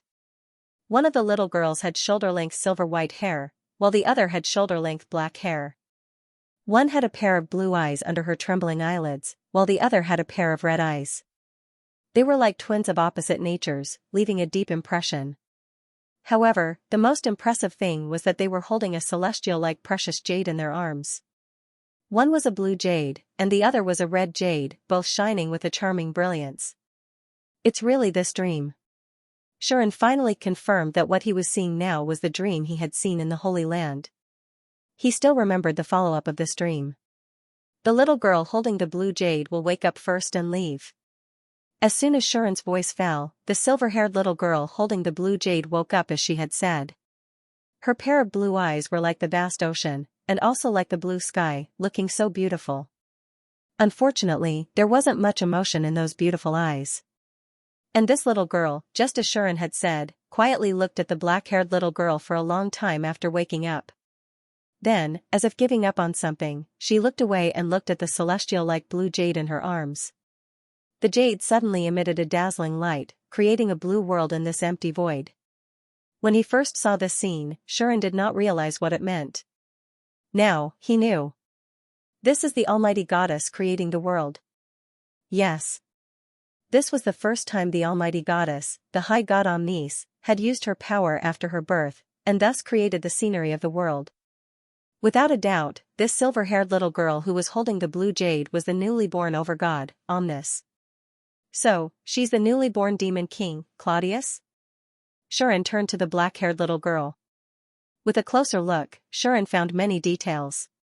For example, at first glance, this little girl looked a bit like Xianxia or Xianxia when they were young. And the red jade in the little girl's arms also quickly attracted Xian's attention. This jade, Xian frowned. He felt that he had seen this jade before. And it was also in a dream. It was not referring to the current dream, nor was it referring to the dream that was exactly the same as this one before.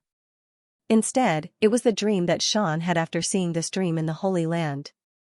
Xian still remembered that he was bold enough to hug the Supreme Goddess and sleep in the Sea of Flowers for an entire night. It was also that night that Xian had a dream. He dreamed that this red jade flew directly into his body and burrowed into it. Since he had confirmed that this jade belonged to the demon king Claudius, Xian did not think that it was just a simple dream. What exactly happened? Xian could not think of an answer. But this did not stop Xian from continuing to look. At this moment, the Supreme Goddess Omnis, who had completed the first creation of the world, was already flying towards the world she had created with the jade in her arms. She didn't realize that the moment she left, the little girl who was born with her had awakened. As Xian muttered, the black-haired little girl's eyelids trembled, and she opened her eyes. Last time, Xian's dream reached this point and then stopped. But this time, it seemed that the dream was going to continue. The awakened black-haired little girl held the red jade in her arms, constantly drifting in the void. Although there were no fluctuations in her red ruby-like eyes, one could clearly feel the emotions in them. It was loneliness. It was loneliness. The intensity of that loneliness made Xian's heart ache slightly, and he could not help but have the urge to go forward and hug her. And just as Xian was feeling this heartache, the little girl finally moved. She turned her head and saw the azure sky and earth. At this moment, a faint light appeared in the little girl's red eyes. She wanted to enter that azure blue world. She didn't want to continue staying in this void and continue to be lonely. And that was what she did. Thus, just like the silver-haired little girl from before, she flew towards the azure sky and land. But just as she entered the blue world, something unexpected happened. Clang, a scarlet radiance suddenly flickered from the red precious jade in his arms. Like a wild beast that had seen its prey, or like a hunter that had seen its prey, the red jade radiated and released a terrifying power. That power was like an invisible tide, instantly subverting the entire azure sky and earth. Under such circumstances, the sky shattered. Under such circumstances, the earth collapsed. The entire azure sky and earth were instantly pulverized and disintegrated by the terrifying power released by the red jade. Not long after, the blue world was completely destroyed. The black-haired little girl stared blankly at this scene, seemingly at a loss. At this moment, the silver-haired little girl holding the blue jade appeared. She looked coldly at the black-haired little girl as if she was looking at her archenemy. She raised the blue jade in her arms angrily, causing it to also release a shocking power. Unfortunately, before that power could touch the black-haired little girl, it was erased by the red jade in the black-haired little girl's hand. The silver-haired little girl immediately frowned, and a trace of fear appeared in her eyes as she looked at the black-haired little girl. Only then did the black-haired little girl react, and she looked at the silver-haired little girl. At this moment, the silver-haired little girl turned and flew away, as if she wanted to get as far away from the black-haired little girl as possible. The black-haired little girl's red lips moved slightly, as if she wanted to say something, but she couldn't. The silver-haired little girl naturally ignored her. She flew into the distance, and then raised the blue jade again. In the next second, a new world was created. The silver-haired little girl flew into it, leaving the black-haired little girl alone in this boundless darkness. Loneliness and solitude surrounded her once again. She looked at the blue world, her eyes filled with hesitation and desire. In the end, desire won over hesitation, and she couldn't hold it in any longer. She entered the blue world. Seeing this, Shuren guessed what would happen next. "Don't go in." Shuren couldn't help but shout. His voice couldn't reach the other party's ears at all. The black-haired little girl entered the blue world just like that. The red jade in her arms released a terrifying power for the second time. Without any suspense, the new world was destroyed. This time, the silver-haired little girl no longer had any misgivings. She charged straight at the black-haired little girl. The black-haired little girl had no choice but to face her. Thus, in the boundless darkness and nothingness, two streaks of light, one red and one blue, chased each other and flickered at an alarming speed, clashing again and again. Every time they clashed, terrifying ripples would be stirred up, shaking the nothingness. Every time they chased each other, they seemed to cross time and space, leaving behind an intense clash. In particular, the power released from the two jades made Shuren tremble with fear. Of the two jades, one could instantly create a world, while the other could instantly destroy a world. It was impossible for such a full-power clash to not cause a terrifying commotion. If it wasn't for the fact that there was nothing here, not even the concept of time and space, the commotion wouldn't just be this. Just like that, the fated Gemini kept clashing. In the end, the black-haired little girl had the absolute advantage. The silver-haired little girl was no match for the black-haired little girl, so she could only retreat. When the black-haired little girl saw this, she fell silent for a long time before following her. What happened next seemed to be repeating itself. There were no changes. The silver-haired little girl created a world again and again, but in exchange, the black-haired little girl destroyed it again and again. When the silver-haired little girl created a world, the black-haired little girl couldn't suppress her loneliness. In the end, she couldn't help but enter that world. Her power was undoubtedly very terrifying, and it was also something that she couldn't control at that time. Unlike the silver-haired little girl, she seemed to be born to be able to do everything.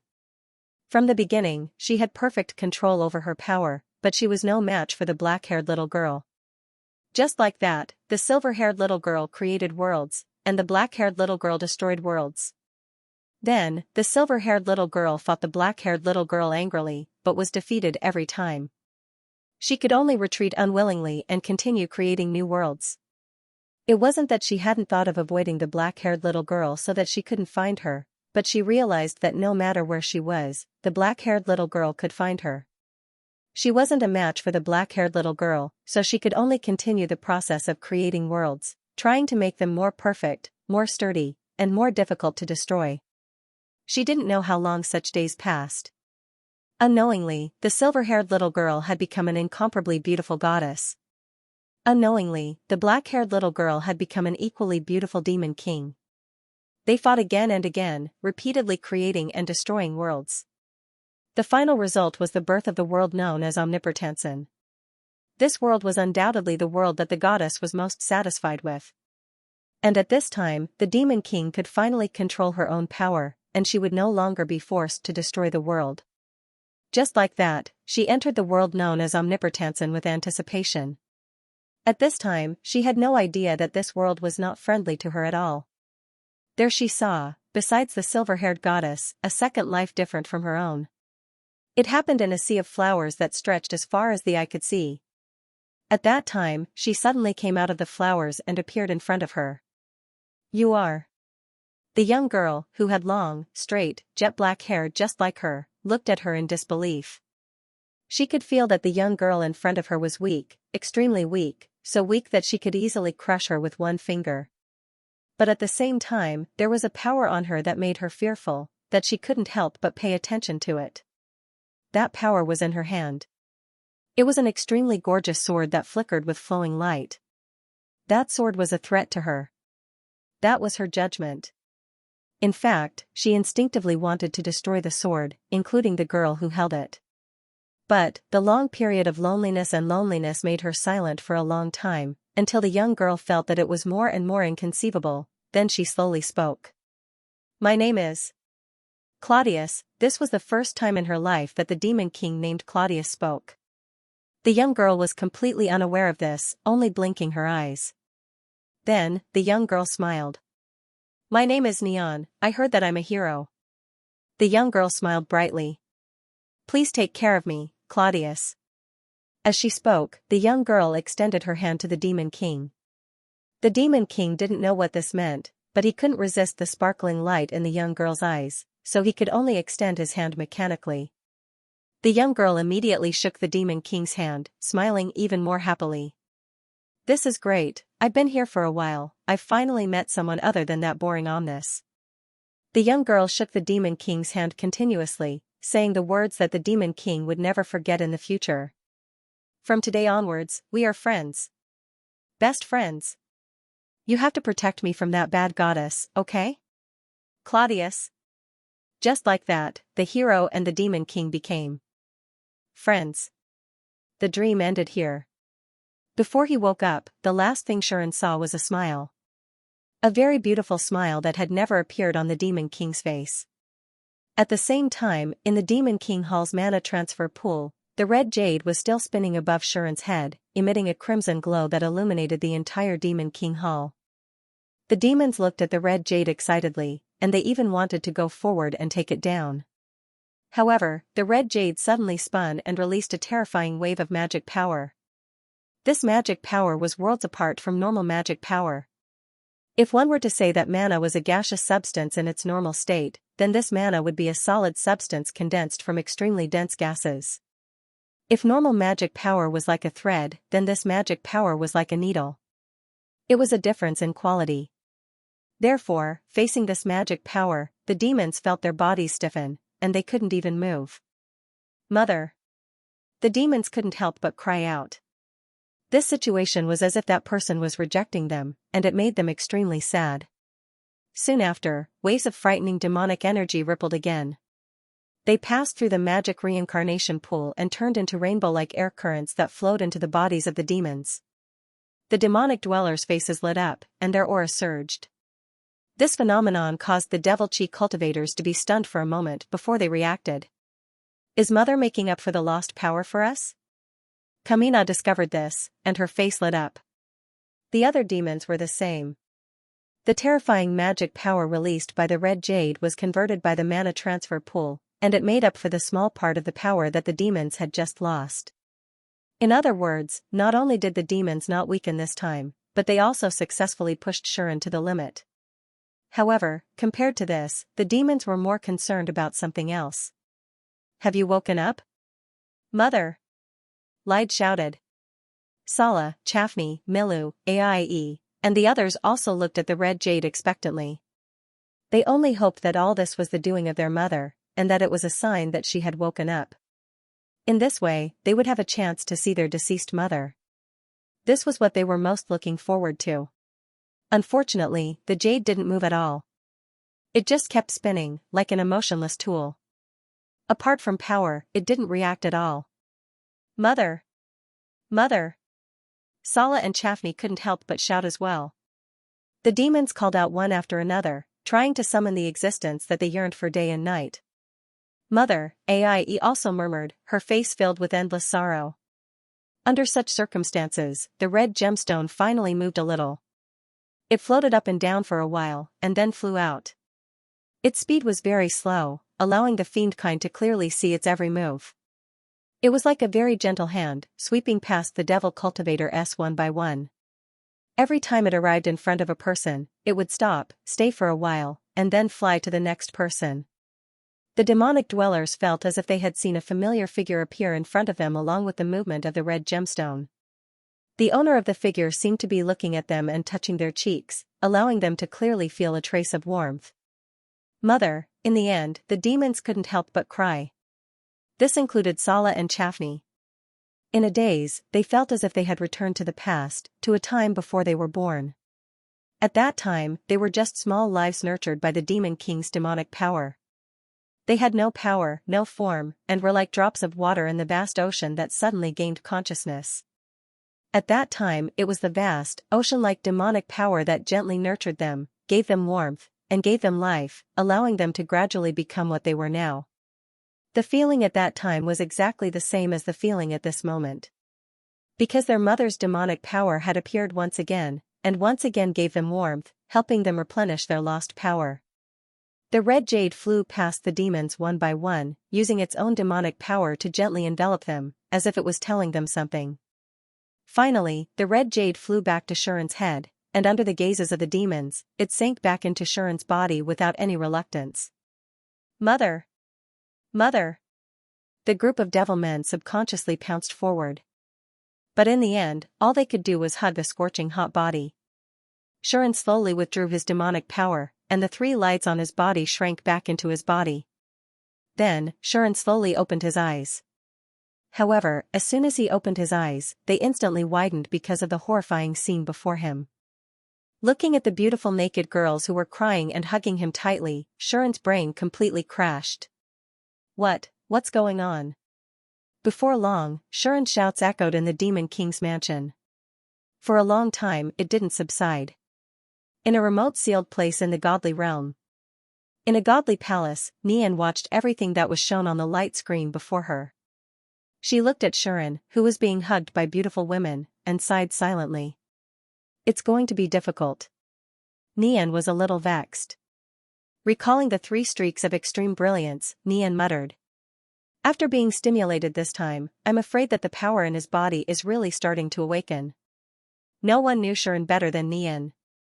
This was the hero that she had summoned, and she was also the goddess of summoning, a supreme god incarnation of the same existence as the summoning hero.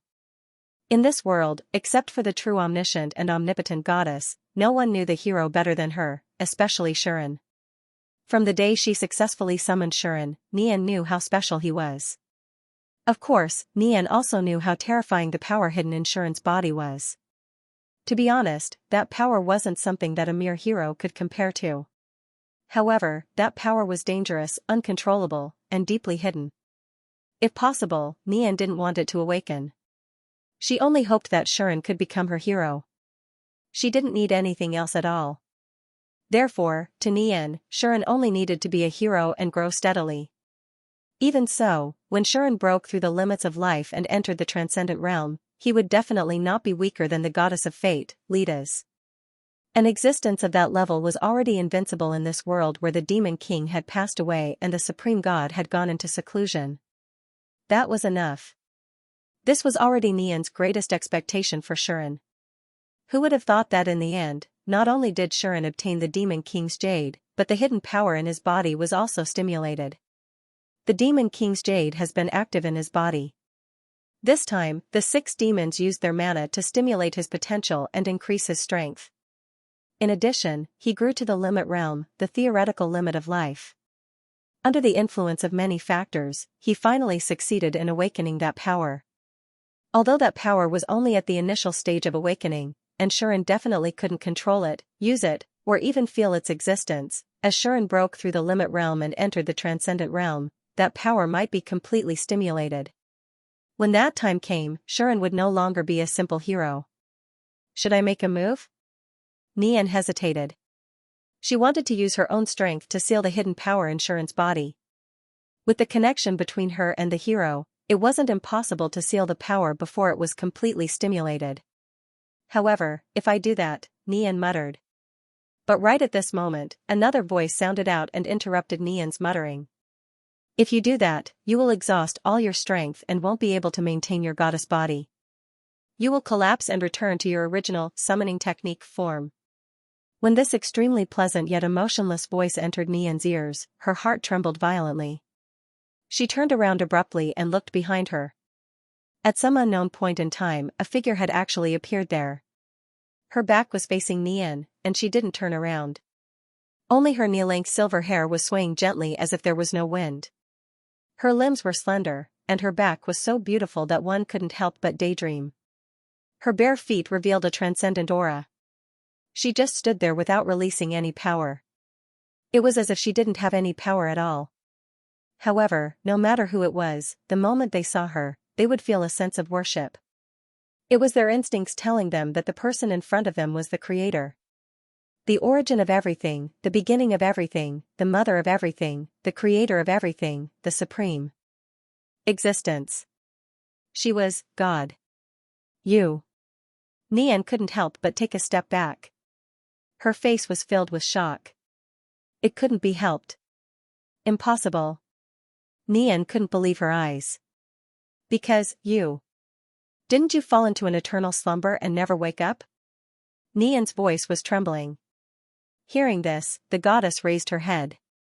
Indeed, I am no longer interested in anything in this world. If possible, I will never wake up again. It was as if the goddess was singing from the edge of the sky. Her voice echoed in the empty valley of the temple. At least, that's what I decided before I fell into slumber. In other words, something unexpected had happened. An existence that was worthy of her attention, and even caused her to feel emotional fluctuations, had appeared in this world. So, the goddess who should have slept forever had woken up. If the Protoss knew about this, he would be overjoyed, right? Especially the three goddesses, they would definitely cry tears of joy and lose their composure. The goddess in front of them was their faith, their supreme spiritual pillar. Many goddesses had hoped that she could wake up, and some even shed tears when she was about to fall into eternal slumber. However, after waiting for a long time for this mother goddess to respond, they could only take over the management of the world and guide the direction and development of this world for their god. Now that the supreme god they believed in had woken up, one could imagine how excited the Protoss would be. At the very least, he wouldn't be inferior to the demons who saw the Demon King's jade. Unfortunately. Since you've already decided, why did you wake up? As the only existence who didn't welcome the goddess in front of her, Nian spoke in a voice full of hostility. This world no longer needs you, and there is no existence worthy of your attention. You should go back to your holy land and continue your slumber. Nian's speech could already be regarded as very rebellious and heinous. To the creator of everything in this world, the true omnipotent goddess, Nian had every reason to be obliterated just because she dared to show hostility. Of course, Nian also knew how dangerous it was for her to say such words in front of the true god. But like the demons, she couldn't suppress the surging emotions in her heart. Nian's heart was filled with hatred towards the existence in front of her, who was supposed to be her mother goddess. And she was also very clear that in front of the true omnipotent goddess, any concealment was useless. She could easily see through a person's true nature and even their future. The only existence who could show resistance in front of her was the Demon King. Nian wasn't the Demon King, nor did she have the power of the Demon King. Therefore, she couldn't put up any resistance against the existence in front of her, including hiding her inner thoughts. Since that was the case, why was there a need to pretend? Nian showed her true feelings. The goddess didn't express any thoughts about this. She just remained silent, as if she was looking at the human man in the distance, and didn't speak for a long time. This made Nian very irritable. But before Nian could vent her anger, the goddess spoke. He's not just your hero, he's also my hero. The goddess's words finally made Nian explode. No. He isn't. Nian seemed to have been touched, and she shouted in a low voice, he is my hero. It has nothing to do with you. The goddess was very indifferent towards Nian's loss of composure. I'm just stating the facts. The goddess said indifferently, since the power in his body has awakened, I can't continue sleeping. In other words, the supreme god was about to be born. Don't worry, I won't do anything to interfere with him. The goddess murmured, but I will always watch him until he comes to me again. Upon hearing this, Nian almost rushed up to him. But she endured it. He is mine. Nian said expressionlessly, even you can't take him away. Is that so? The goddess said coldly, then let's wait and see. After saying that, the goddess turned around and looked at Nian. Her face was exactly the same as Nian's, but there were emotions that Nian couldn't understand. Then, the goddess said this. By the way, there is one thing that you may have misunderstood for a long time. What was it? It was very simple. In fact, I only learned of your existence 1,000 years ago. The goddess revealed a shocking secret. Before that, I didn't know that the hero summoning had a will, and I didn't know that I had an avatar in this world. Hearing this, Nian's pupils shrank. She really wanted to loudly deny it. If that was the case, then who was the one who disregarded her will and used her as a simple summoning spell, continuously summoning heroes? The goddess saw through her thoughts. And so, that person is not me. The person who has always used you to summon heroes is also not me. In this life, I have only summoned heroes once. The one who used you is not me, but a poor woman who hoped to use the power of heroes to complete her self-redemption. After saying this, the goddess disappeared. Only Nian was left. Shocked by this sudden fact, she couldn't recover for a long time. The Demon King's Hall.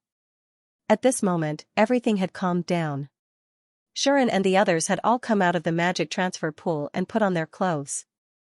As Shuren put on his clothes, he stole glances at the demons present from time to time. Don't misunderstand, he did not want to feast his eyes.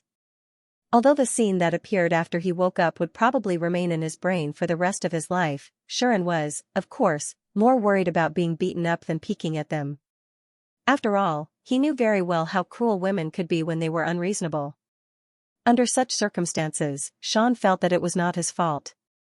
He did not blame you for taking me down without saying a word and stripping me naked. It was not his fault at all. Thus, although he looked like he was putting on his clothes, he was already mentally prepared to use instant transmission to escape at any time. However, the demons did not seem to be in a good state. They did not blame Shuren, nor did they unreasonably put titles like pervert, or beast on his head and beat him up. Instead, they seemed to have suffered a blow and were in low spirits. From the beginning, they had been lowering their heads and were collectively silent. They did not even care that Shuren was at the side and directly put on their clothes in a state of disappointment. To be honest, Shuren could not imagine that these demons would show such dejected expressions. In his eyes, no matter which demon cultivator it was, they were all existences with strong personalities, and almost none of them were weak. Even Mi Lu had a naive and romantic appearance, and once she became ruthless, she was so cruel that it made people's hearts palpitate. When would she ever be like this, showing such a disappointed expression? This was especially so for Sala and Chafine. One was the supreme demons and extremely intelligent, while the other was the most beautiful woman in the world. Only others would feel dejected because they could not obtain her favor, but she had always been so calm. Even when she was plucked by Shuren, she had never been as dejected as she was now. This made Shuren's imagination run wild. I say, what happened to you guys? Sean said, could it be that there was an accident that caused you to lose too much power? This was the only possibility that Shuren could think of. If that was the case, then he could not avoid the responsibility. Unfortunately, it has nothing to do with you. Don't think too much. Lai did not need to put on her clothes. After getting out of the water, she shook her body and waited quietly. This was naturally the first time that she had the spare time to answer Shuren's question. Then why are you guys? Shuren pointed out tactfully. Lai was silent. The other demons also remained silent. Obviously, they did not want to talk about this topic. Obviously, they did not want to talk about it. Sean had no choice but to frown and stop mentioning this matter. But in the end, he still succeeded in breaking the silence, causing the heavy atmosphere to become a little more relaxed. What about you? Ai spoke first, how do you feel? Me? Shuren scratched his head and was a little confused, I think it's not bad. Me? Sean scratched his head, a little confused, but he said directly, I think it's not bad. Me? Shuren scratched his head and was a little confused, I think it's not bad. He could clearly feel that his strength had become much stronger than before. Putting everything else aside, just as mana alone had skyrocketed by a large margin, and it could even be said to have doubled its growth. With his current strength, if he used Samsara Destiny, it should not be a problem for him to maintain it for 30 minutes. In other words, the current Shuren was equivalent to being able to unleash transcendent rank combat power for 30 minutes at his peak. No. If it was just a normal transcendent rank combat power, he would not even need to use Samsara Destiny to increase his strength. Just by relying on the Holy Sword, he would be able to reach that level. Currently, Shuren's level was the limit of life that everyone in this world could reach, LV 100. At this level, Shuren could be considered to have caught up with the top experts in terms of level, becoming a true limit rank existence. Moreover, I can feel that I can control the power of the Holy Sword freely. As he said that, Shuren extended his hand, and the Holy Sword on the shore suddenly flew over and fell into his hand. The seal on the Holy Sword had been destroyed, and it could no longer conceal its sharpness and strength. However, Shuren felt that the Holy Sword had become an extension of his arm. Just by holding it in his hand, the power was continuously transmitted to him. The power was still as strong as ever. However, the power flowing from the Holy Sword was no longer the same as before, where Shuren could only passively accept it. Instead, with a single thought from Shuren, the power stopped flowing, and the radiance and holy fluctuation on the Holy Sword converged. The Holy Sword now looked like a gorgeous and luxurious sword. It was no longer as shiny as before, and the fluctuation of holy power couldn't be hidden no matter how hard it tried. In this way, Xian no longer needed to worry about it being recognized and put a seal on it. From now on, the Holy Sword no longer needed to be sealed. Anyway, his identity had been exposed. It didn't matter even if he couldn't hide the holy fluctuation of the Holy Sword, not to mention that he already had the ability to do so. When Shuren didn't need to use it, it was just a flashy sword. But when Shuren pulled it out, it could display amazing power at any time. According to Shuren's own feelings, he felt that even if he didn't use a special skill like Samsara that had a side effect, he could use the Holy Sword to fight against transcendent existences like the Goddess of Life and the Goddess of Nature. In other words, without any restrictions, Shuren also had transcendent combat power, therefore, Shuren was quite happy. The only problem was, Shuren quietly opened his skill bar. On it, in addition to the 7 destiny skills and 2 magic skills, there should be 3 other skills. Supreme God's Blessing didn't need to be mentioned, it definitely existed. Other than that, there were 2 unique skills, Providence and Numerology. But now, taking a closer look, on Shuren's unique skill bar, these 2 skills had disappeared. Yes, they disappeared, replacing them was the skill, Unique skill. The power of the universe's truth, the combination of 3 supreme concepts, currently unavailable. Looking at this so-called unique skill, Shuren didn't know how to express his feelings at all. Heaven's Grace and Numerology, these 2 unique skills were of great help to him. Now that they had mysteriously disappeared, it was impossible for him not to be panicking.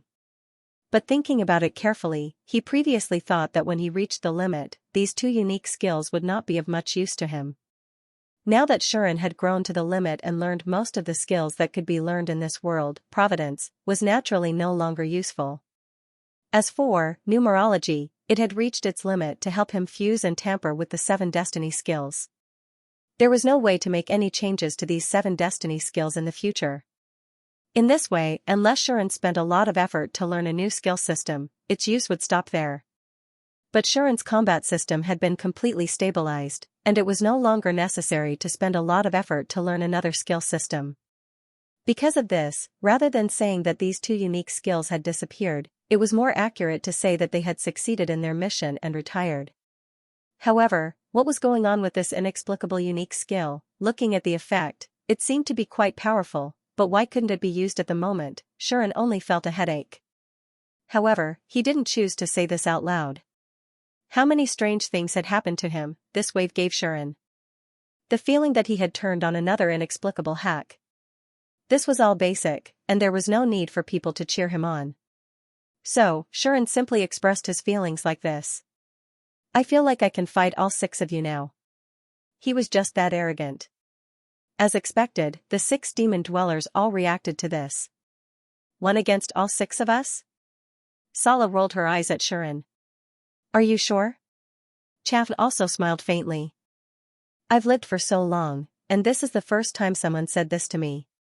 Lai didn't know whether to laugh or cry. Even the goddess of destiny wouldn't dare to say such big words. Kamina even sneered. You want to fight? Milu looked confused. Seems like you've gained a lot. Even you're so blind. AI was expressionless. The 6 demons seemed to be in a much better mood. Seeing this, Shuren secretly let out a sigh of relief. Although he was arrogant, it wasn't that he didn't know what to do. No matter what, he didn't think he could really fight all 6 of them. If he broke through to the transcendent realm in the future, then it might be possible. But now, he was still a 30-minute fast hand when facing the demons. No, that's not right. No matter what, he could be considered a real man for 30 minutes. He wouldn't be a fast hand, right? Of course, if it were his current self, he wouldn't have to force himself to fight against a demon dweller in the half an hour that the Samsara destiny would be effective. Conservatively speaking, it shouldn't be a problem for them to fight back and forth until the heavens fell and the earth cracked, or even gain the upper hand. How are you guys? Sean's gaze swept across the few demons one after another, and he asked, does the loss of power really not affect you guys? Hearing this, the group of devil dwellers looked at each other. Don't worry, Solace said, we didn't lose anything. Even though the process was a bit bumpy, in terms of the result, the demons didn't lose anything at all. Even the little bit of loss that they predicted beforehand didn't exist. Now, they were in a perfect state without any flaws.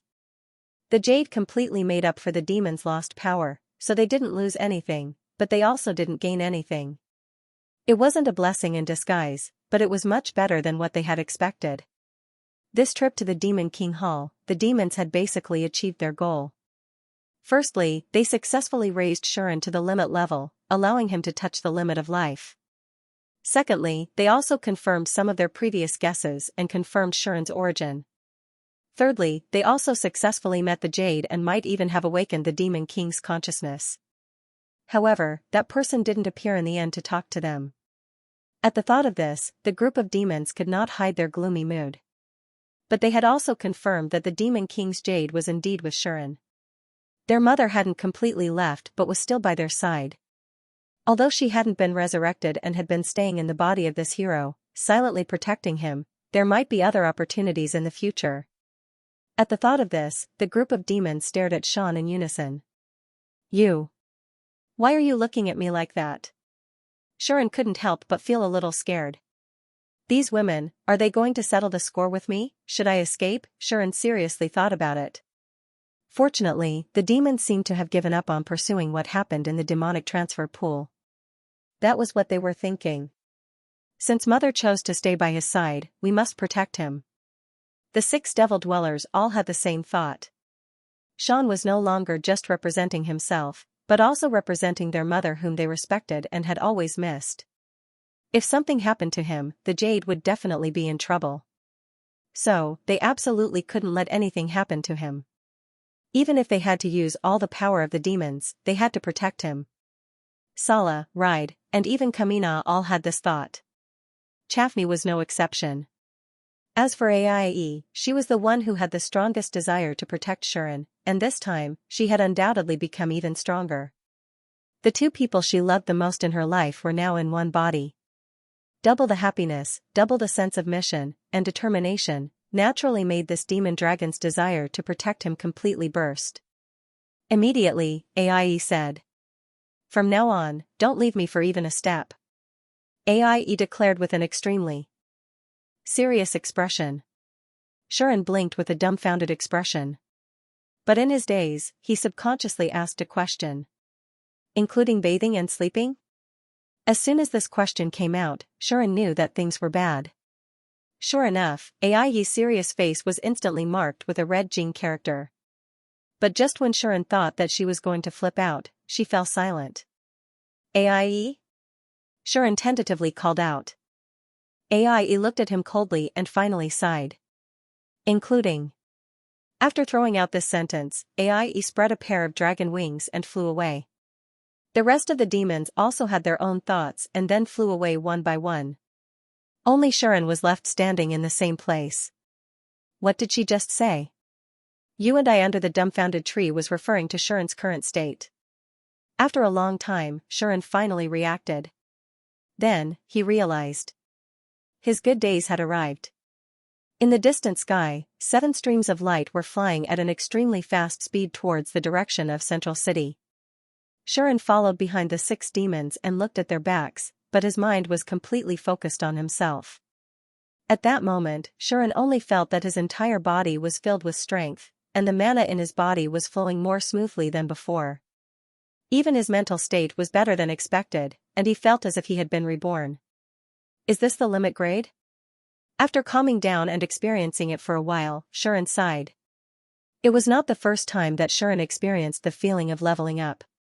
Every time he leveled up, it could be regarded as a sublimation for Xian, which greatly improved his strength. However, compared to the leveling up experience in the past and this time, there were obvious differences. In the previous leveling up, even when he reached the legendary grade, Shuren only felt that he had become stronger, and did not experience anything else. But this time, after reaching the limit grade, Shuren actually felt that even his vitality had increased by a lot. It was as if every cell in his body was active, and it was very magical. He did not have such a feeling in any of the previous levelings. It seems that there is a huge difference between the limit grade and the level that hasn't reached the limit grade. Shuren silently thought so. It was not referring to the difference in strength, but the difference in the nature of life. It was just like before reaching the limit grade, all leveling up was just normal growth. Only after reaching the limit grade would one be considered to have fully matured. Faintly, Shuren even felt a barrier. An obstacle stood in front of an existence like life, forcing them to stop here, unable to break through the barrier any further.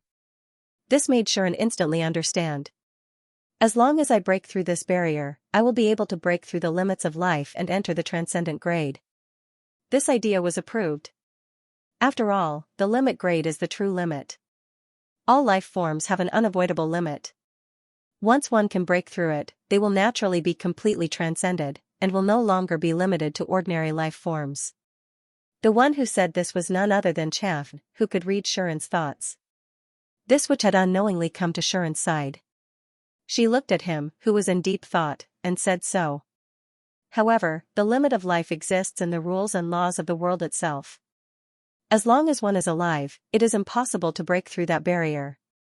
This was not a question of whether one could do it, but whether one could do it. It was just like a game. The level cap was there. How could you bypass the system's design and raise your level beyond the cap? It was impossible. In the Omnipotensan world, the so-called principle was the game system. It stipulates that the apple must fall down, the apple will fall down. It stipulated that water would only flow downwards, and water would only flow downwards. It stipulated that fire would only flow downwards, and water would only flow downwards. It stipulated that people would experience birth, old age, sickness, and death, and people would experience birth, old age, sickness, and death. It was the law of the world, the rules of the world itself. If the Omnipotensan world was a game, then the principle would undoubtedly be the game system. Since that was the case, as long as one was alive, one could only reach level 100. This was the world's principle and rule. To surpass this limit, unless the game's designer made some changes, or a bug that could even destroy the game appeared, it was impossible. The 3 goddesses and the 6 demons were all born transcendent. The former was the game's designer's daughter, and was equivalent to an existence with administrator rights. The latter was an existence that was derived from a bug, and could naturally destroy the game's rules. Other transcendent existences or existences that were involved in the transcendent realm were also affected by these 2 existences. Only those who belong to another world and not this world, and those who are as famous as the Demon King and the Overgod, can rely on their own efforts to surpass that barrier and successfully transcend. Chaff looked at Shuren as she spoke. Although not many of the heroes in the past were able to transcend successfully, I believe that you will definitely be able to do so. Chaff gave Shuren her highest evaluation. Shuren also knew that since he could sense the barrier, it shouldn't be impossible for him to surpass it. The other ultimate existences probably couldn't even sense the barrier, right? Only by being able to see the barrier could one surpass it. If one couldn't even see the barrier, how could one surpass it? this was the case for ultimate existences other than the brave ones. If they couldn't see the barrier that they could surpass, they could only wander around in place. Only special existences such as the half-demon or the great spiritual body could use special methods to bypass the barrier and see the world behind it. Unfortunately, they only managed to bypass the barrier and didn't cross it.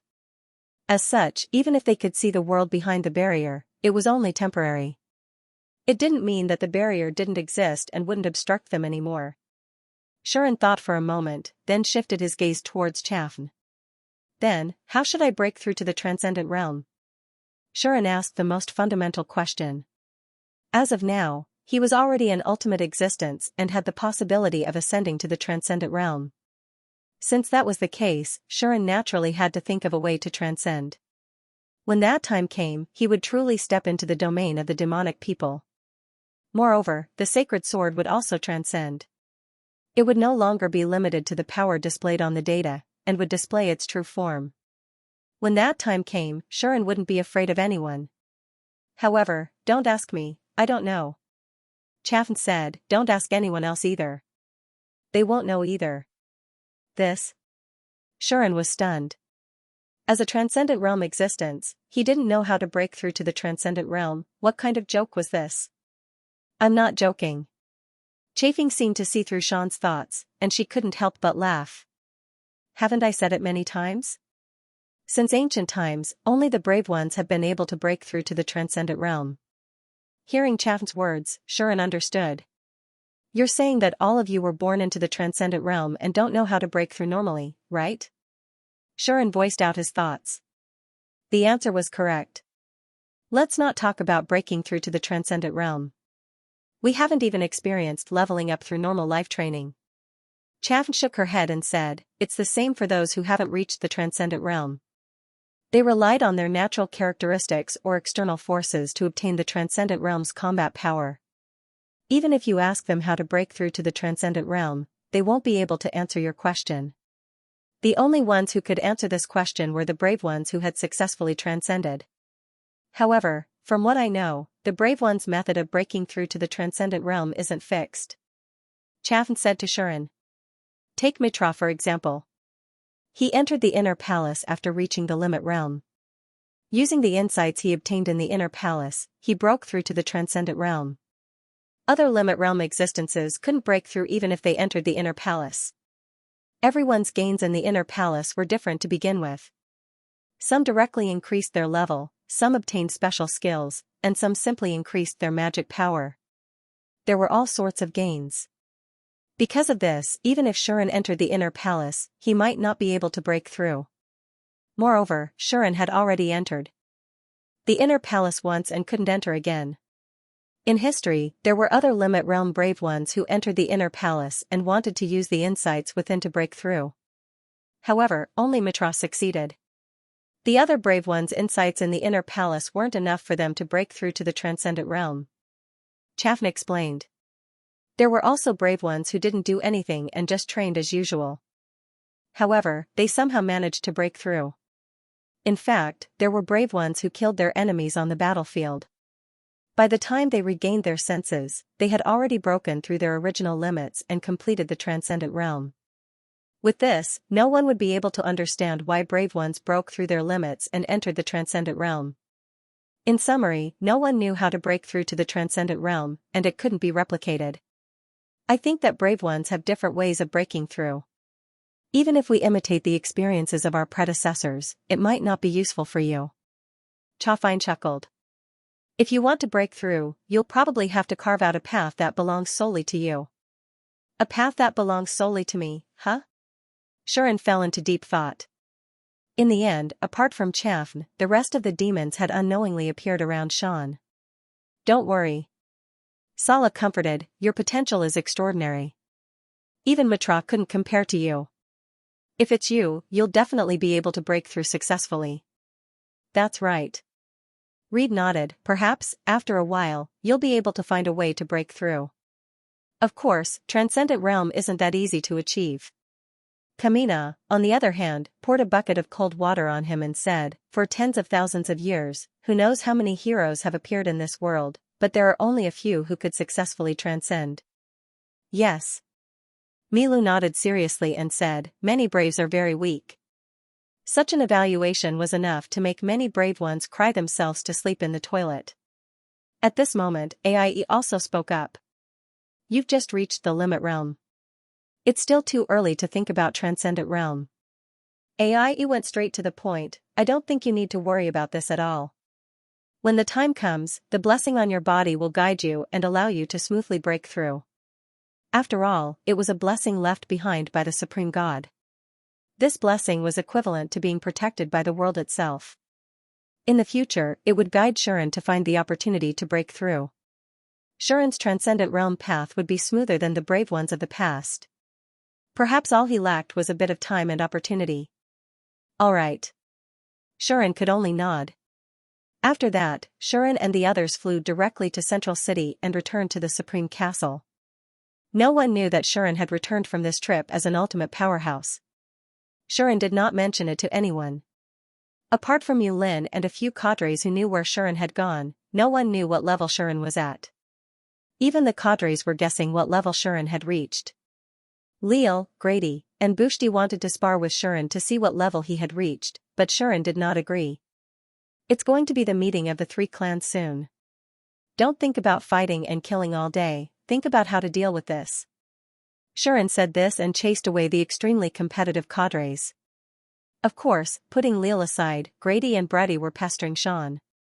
They tried their best to recommend the Dragon Demon territory to Shuren, as if they wanted Shuren to go with them. However, Shuren had already seen through their plot, and knew that it would be difficult for him to walk out of there. At least, it would be impossible for him to walk out without his legs going weak. Therefore, Shuren rejected the invitation of the 2 dragon ladies again and again, and escaped while they gnashed their teeth in anger. On the other hand, Yulin saw that Grady and Bushti kept pestering Shuren, and in a situation where she could not bear it any longer, she dragged the 2 great elders of the dragon clan out and fought them. In the end, Yulin successfully got a double kill, and Grady and Bushti never mentioned it again. Shuren immediately gave Yulin a thumbs up. Amazing, my dragon. Shuren praised Yulin. Of course. Yulin's nose was also in the air from the praise. She must have enjoyed Shuren's praise very much. If this little dragon girl had a tail, then her tail would definitely be wagging, right? Not bad, it was quite cute. After seeing this scene, Lilith had the urge to challenge Grady and Bushti to a duel in order to gain Shuren's praise. Of course, Shuren and Yulin tried their best to stop her. If this girl made a move, it would not be a duel, but a torture. So, Sean's days in the demon realm began to become sparse and ordinary. Every day, he would either play with Lilith and Yulin in the Supreme Castle, or he would bring someone along to play on the streets. His days were very pleasant. The demons did not leave the Supreme Castle either. Perhaps they had a secret agreement, but they planned to stay in the castle until the Triclan conference began. From time to time, Sean would encounter a demon. Sometimes it was Xianxia, sometimes it was Light and Milo, and sometimes even Kamina. Especially when Aie was not by his side, staying in the room to sleep, Sean would always encounter a demon dweller and be entangled by the other party. Especially when Aie was not by his side and was sleeping in his room, Shuren would always encounter a demon and be entangled by him. Therefore, when Shuren went in and out of the Supreme Castle, there would always be a demon accompanying him. This not only confused Shuren, but also many demons. Why are you always circling around that hero? It's fine if it's Highness Dragon Demon. After all, they are already engaged, yeah, but what's going on with the other Highnesses? The devil race was puzzled no matter how they thought about it. Especially when they saw Chaff and Kamina following Shuren from time to time and wandering around, they were even more puzzled. I thought your Highness Poison Demon didn't have a good impression of that hero? I heard that when that hero came to the Supreme Castle, His Highness Poison Demon even attacked him. Why are they together all day now? And His Highness Succubus? Why is Her Highness Succubus always following a man? It must be an illusion. Just like that, Shuren was gradually reduced to an existence that was scrutinized and even viewed as hostile by the demons. The 6 demon sisters were the pinnacle of the demon race, as well as the high mountain flowers that no one could reach. Countless demon race secretly yearned for and admired them, and many of them became subordinates of the demon race because of their yearning for and admiration for them. Now, seeing a group of demons wandering around Shuren all day, there were naturally many demons who could not stand it. Among them, the cadres who belonged directly to the demons and were closest to them were the most displeased. Shuren had already lost count of how many times Leal had picked on him.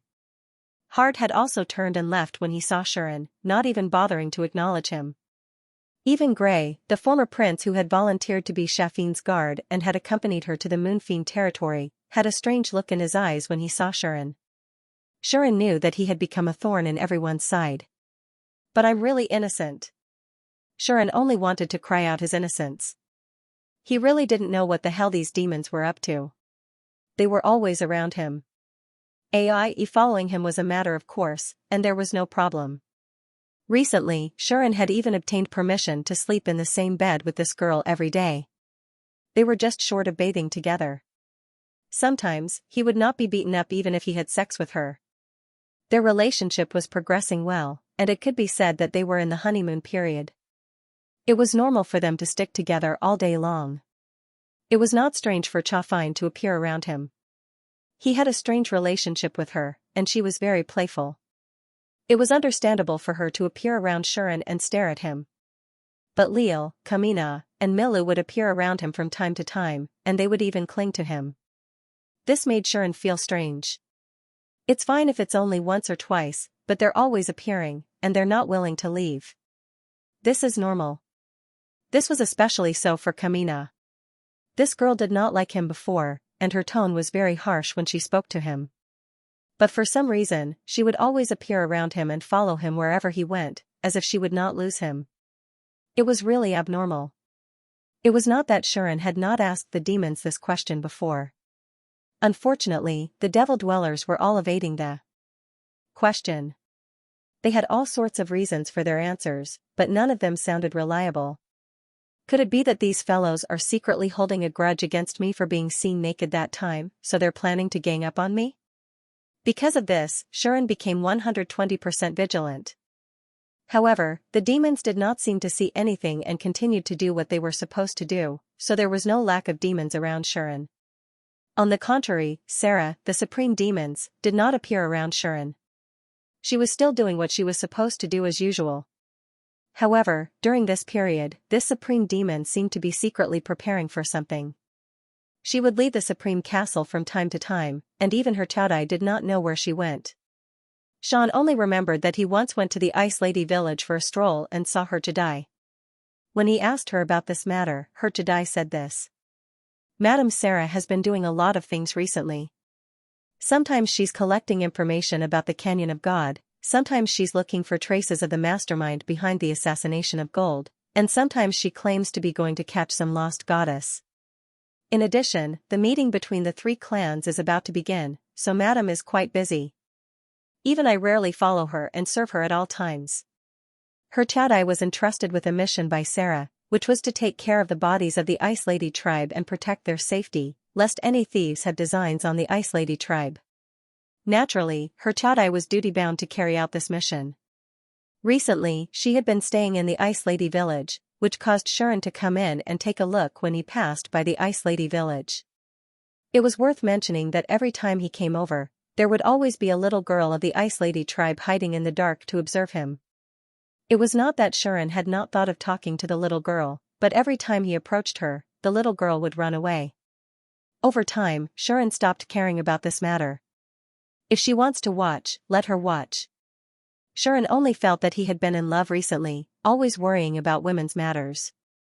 In this way, Shuren's reputation among the demons was damaged. The main reason was that there were too many outstanding women around him. It was impossible for him to not attract jealousy when he kept going in and out. On this day, Shuren had only left the Supreme Castle for a while, but he was already pestered by Chaffner. This woman had become more and more unscrupulous recently. Sometimes, she would deliberately lean on Shuren, and in front of everyone, she behaved intimately with Shuren as if they were a couple, bathing Shuren in the murderous gazes of countless people. If it were not for his own strength and the deterrence of the Holy Sword, many demons would still be quite afraid of him. At this time, he would probably be challenged by countless people. After returning to the Supreme Castle, Shuren finally sent Chaffner away, but before he could complain, someone came looking for him. "It's you?" On the corridor back to his room, Shuren could not help but raise his eyebrows when he saw the person who suddenly appeared in front of him to stop him. The person had an extremely beautiful appearance, like a perfect Prince Charming, handsome and elegant. Just by standing there, it was enough to attract the attention of women and even make young girls scream. The person who came was Gray. Gray suddenly appeared and blocked in front of Shuren. Shuren took a look and gradually found something strange. On a closer look, although Gray was still so handsome, his eyebrows were full of gloominess, and his eyes were no longer as deep as before. Instead, they were a little gray. The way he looked at Shuren was also very complicated. Shuren's raised eyebrows gradually furrowed, and he narrowed his eyes. "Are you free?" It was only then that Gray finally spoke. "What do you want?" Shuren did not answer his question and went straight to the point. "Let's talk." Gray did not fall into Shuren's rhythm and said this very calmly. "Sure." Shuren nodded indifferently. Then, the two left the place together. After a while, a figure quietly appeared and looked at Gray, who was taking Shuren away with a rather cold gaze. The outskirts of the Moon Fiend Territory's central city. Under Gray's guidance, Shuren followed his footsteps and arrived at a stretch of wilderness. There was a series of roars coming from this place. Presumably, there were a lot of monsters active here. Shuren and Gray seemed to have entered an uninhabited area. They ignored the many monsters and went straight into the wilderness. Seeing that Gray wanted to continue forward, Shuren stopped. "All right, let's stop here," Shuren said. Gray immediately stopped and landed in front of Shuren. Shuren did not hold back. Looking at the former prince's back, he asked directly, "What business do you have with me?" Although it was a question, Shuren had already guessed the other party's intention. He did not know if Gray knew what was going on, but he did not turn around and spoke. "I said, I want to talk to you." Gray's voice was especially heavy. "Then what does your highness want to talk to me about?" Sean said as if he didn't care. "You know." Gray was silent for a while before saying, "I gave up everything to come here, just for one person." In other words, the only thing he would care about was something related to this person. But Shuren did not cooperate. "What does this have to do with me?" Shuren pointed out calmly. "Nothing?" Gray finally turned around and stared at Shuren. "Don't pretend you don't know, Hero Shuren. You know that I want to talk to you about Her Highness Chafine." As expected, Gray came to Shuren because of Chafine. Shuren could naturally guess the reason. "Because I'm too close to Chafine, you couldn't help but come to warn me, right?" Shuren's tone was slightly sarcastic. "That's not what I meant." Gray frowned and looked straight at Shuren. "I just want to know what's going on between you and Her Highness." Gray had thought about this question for half a month but could not come up with an answer. He really did not understand. "Why are you suddenly so close to Her Highness? Is it because you are her brother-in-law?" Gray shook his head and said, "I can see that's not the main reason." "So?" Shuren did not answer and asked, "You want to learn from me how to get closer to Chafine?" "I said that's not what I meant." Gray's tone was inexplicably fluctuating. Shuren knew that this prince's mind was already unstable. But Shuren still did not care about his feelings. There was no choice. There was no other way. "Then what do you mean?" Shuren said straightforwardly. "You suddenly asked me out, saying that you want to talk to me about Chafine. This situation, if not because of my relationship with Chafine, then what is it?" Shuren could more or less see through Gray's current feelings. "You saw me getting closer and closer to Chafine, to the point that you felt that something was wrong. That's why you couldn't help but come to me like this, right?" Shuren said Gray's heart. His feelings were actually very simple. You are envious, even jealous. You feel that your 20 years of hard work cannot compare to a junior who came to the demon world for less than a month. You are very unwilling, right? Shuren directly tore apart Gray's cover. Gray could not say anything. Only his clenched fists told others that his feelings were definitely not calm. Shuren's gaze towards Gray gradually became full of sympathy. "I say, Your Highness, it's about time you realized the reality.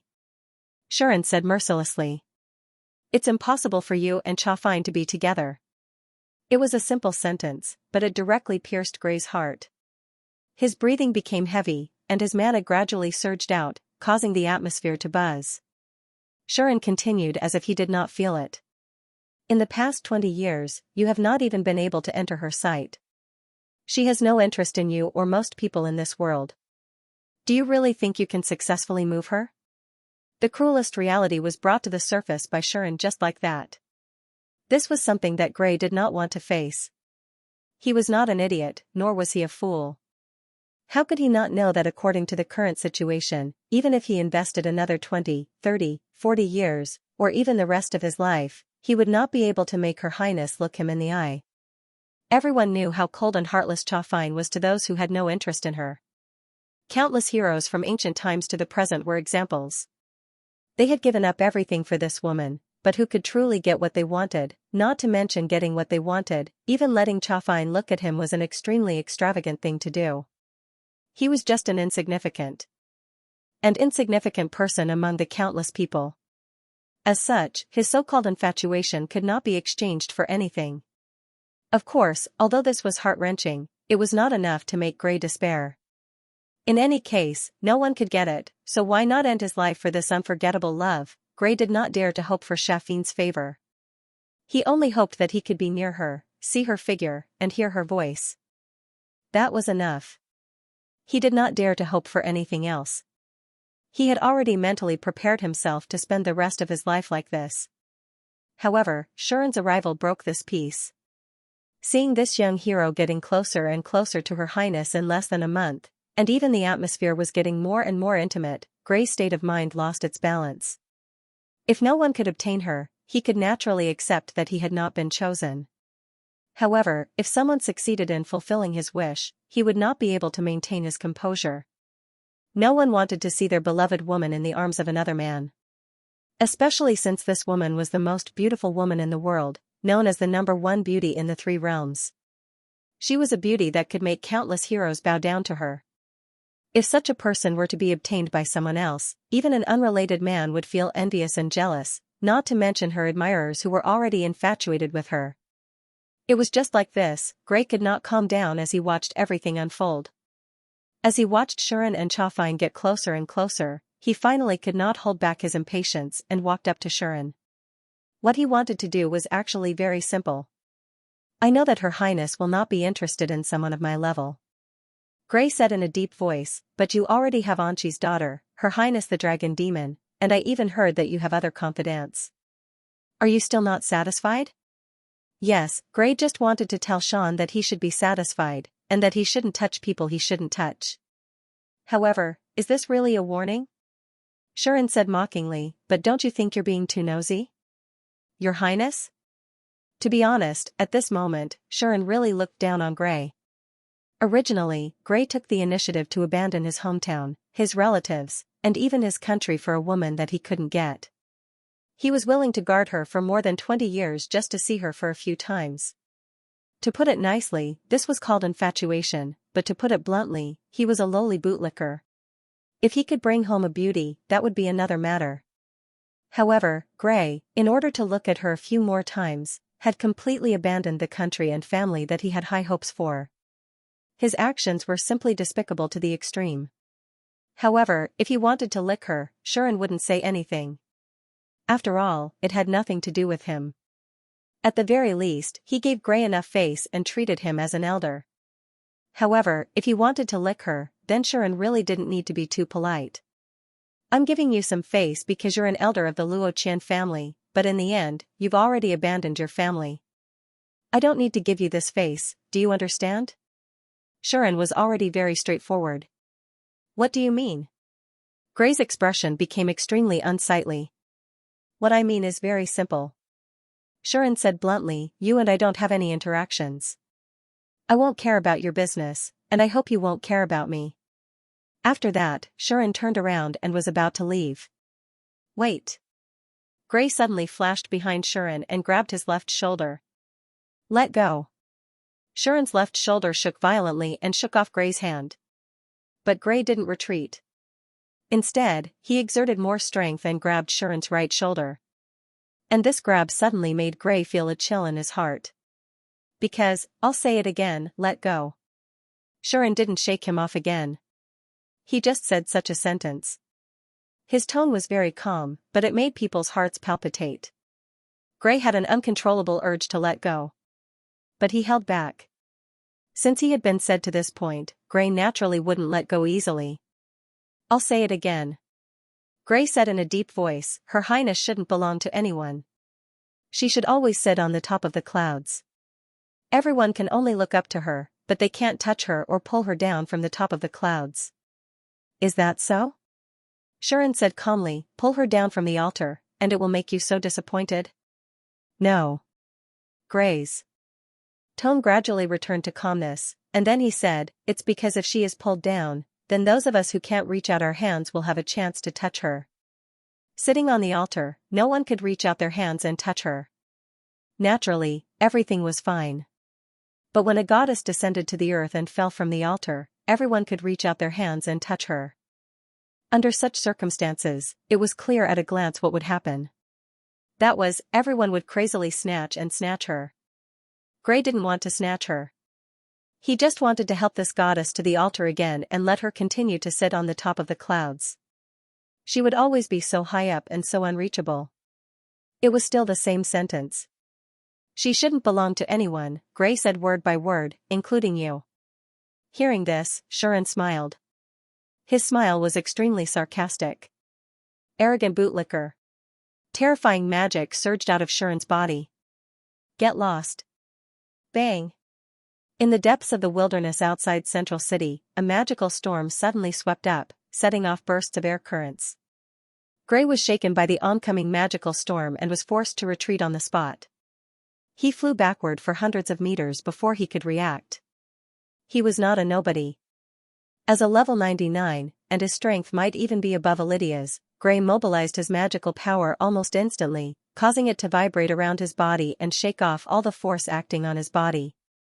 Then, without saying a word, Gray crushed the ground under his feet and dashed toward Shuren. His speed was as fast as a bolt of lightning, disappearing in a flash. It sounded complicated, but in fact, from the moment Shuren pushed Gray back to when Gray once again dashed behind Shuren, the entire process did not even take a second. In less than a second, Gray attacked again. He stretched out his hand and clasped Shuren's shoulder. However, Shuren naturally could not be touched by this guy again. He abruptly turned around and mercilessly kicked out at Gray's outstretched palm. That kick caused a strong wind to whistle, telling Gray how heavy Shuren's attack was. Gray's expression changed imperceptibly, but he did not want to be outdone. He changed his grip into a slap, and ruthlessly slapped the sole of Shuren's foot. Bang! Amidst the loud collision, the palm and the sole of the foot heavily collided, causing a shockwave to explode. Shuren and Gray retreated at the same time in the impact. However, Shuren only took one step back, while Gray took 4 steps back. The difference in strength was obvious. Shuren glanced at Gray, who was in a slightly sorry state, and said sarcastically, You're determined to humiliate yourself, aren't you? His Royal Highness the former prince? Shuren's sarcasm made Gray's expression very ugly. He knew that if he fought with Shuren, he would most likely not be able to gain an advantage. Although Gray had not seen Shuren use his full strength, nor did he see him slay the 4 apostles and an apostle of the primordial demon, and even block a half-demon, Gray was present when Shuren and Kamina's aura collided when they arrived at the Supreme Castle. Therefore, Gray knew that Shuren was very strong, and much stronger than he had expected. But in Gray's opinion, Shuren was still on the same level as him, and the reason why he could confront Kamina was probably because of the Holy Sword.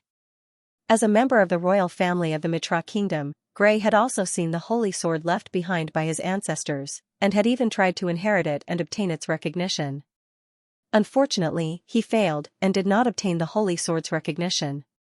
However, Gray had seen the power of the Holy Sword and knew how powerful it was.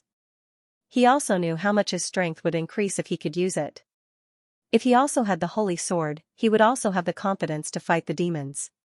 After all, Shuren was too young, and it was already a miracle that he could reach the legendary realm at this age, but it was impossible for him to surpass Gray. Among the heroes of the past, there was no lack of geniuses who became legendary realm powerhouses at the age of 20, but none of them could reach the limit realm at this age. Even Mitra only became a limit realm powerhouse at the age of 30, and with the help of the enlightenment in the inner sanctum, he transcended in one fell swoop. Therefore, in Gray's opinion, Shuren was most likely on par with him, and might even be weaker than him.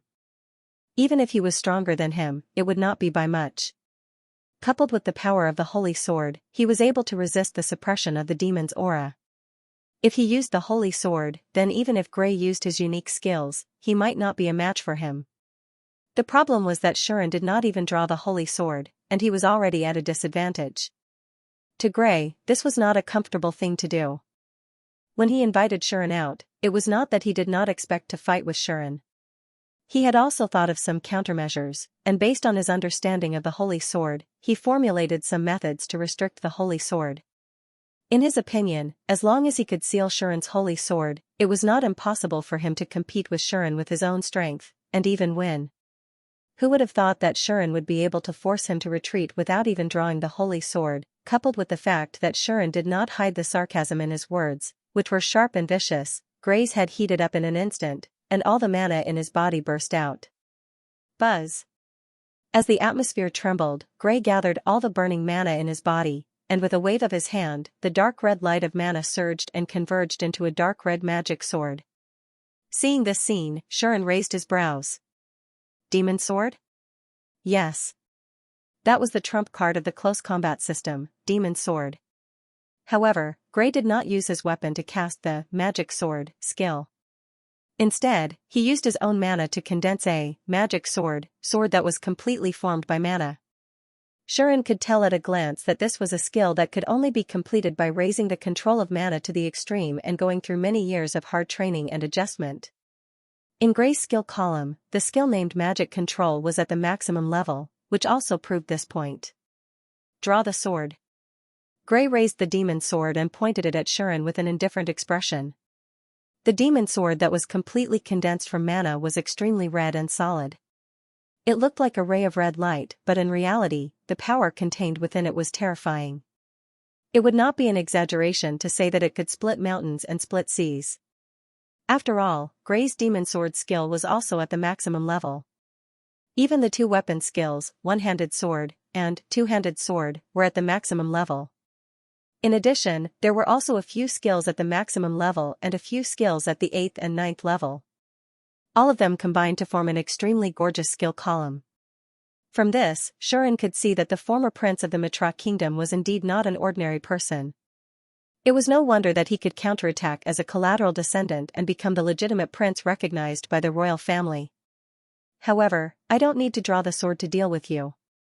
Shuren shook his head. Although he did not show any contempt, the meaning of his words was that he did not regard Gray as an opponent at all. Gray did not speak anymore. However, the demonic sword in his hand was ruthlessly chopped down while his expression remained indifferent. This slash changed the color of heaven and earth. Boom! After the demon sword in Gray's hand slashed down, it suddenly expanded and turned into a huge sword of mana. It smashed onto the ground and exploded it, causing countless gravel and strong winds to sweep up like a sandstorm. With just this strike, a huge ravine appeared on the ground. It could be said to be terrifying. However, Shuren disappeared the moment the demon sword fell and suddenly appeared behind Gray. Gray felt something in his heart. He suddenly turned around and slashed the demon sword in his hand again without hesitation. With a terrifying power, he blasted it toward Shuren. Shuren's expression did not change. Instead, he softly chanted an incantation. Give and disperse. Invisible ripples spread out, causing the suddenly soaring demon sword to dissipate at an alarming speed. When it neared the top of Shuren's head, there was only a gust of wind left, only able to mess up Shuren's fringe. Bang! At this moment, Shuren fiercely blasted out a kick that landed on Gray's chest and sent him flying. Gulp! Gray only felt a sharp pain in his chest, causing him to groan. His entire body smashed onto the ground and rolled for a long distance before stopping. Swoosh! At this moment, a strong wind came from Gray's side again. Shuren was unforgiving. He actually appeared beside Gray in an instant and kicked out. Bang! A muffled sound was heard again, causing the strong wind to spread along with it. But this time, Gray blocked it. At this critical moment, he actually stretched out a hand, gathered magic, and forcibly condensed a shield made of magic. This was simply the shield version of the demon sword. The demon sword could actually be used like this, even Xianxia felt surprised. He didn't know that this was Gray's specialty. After losing the right to inherit the holy sword, Gray felt that no weapon could compare to the legendary strongest divine weapon.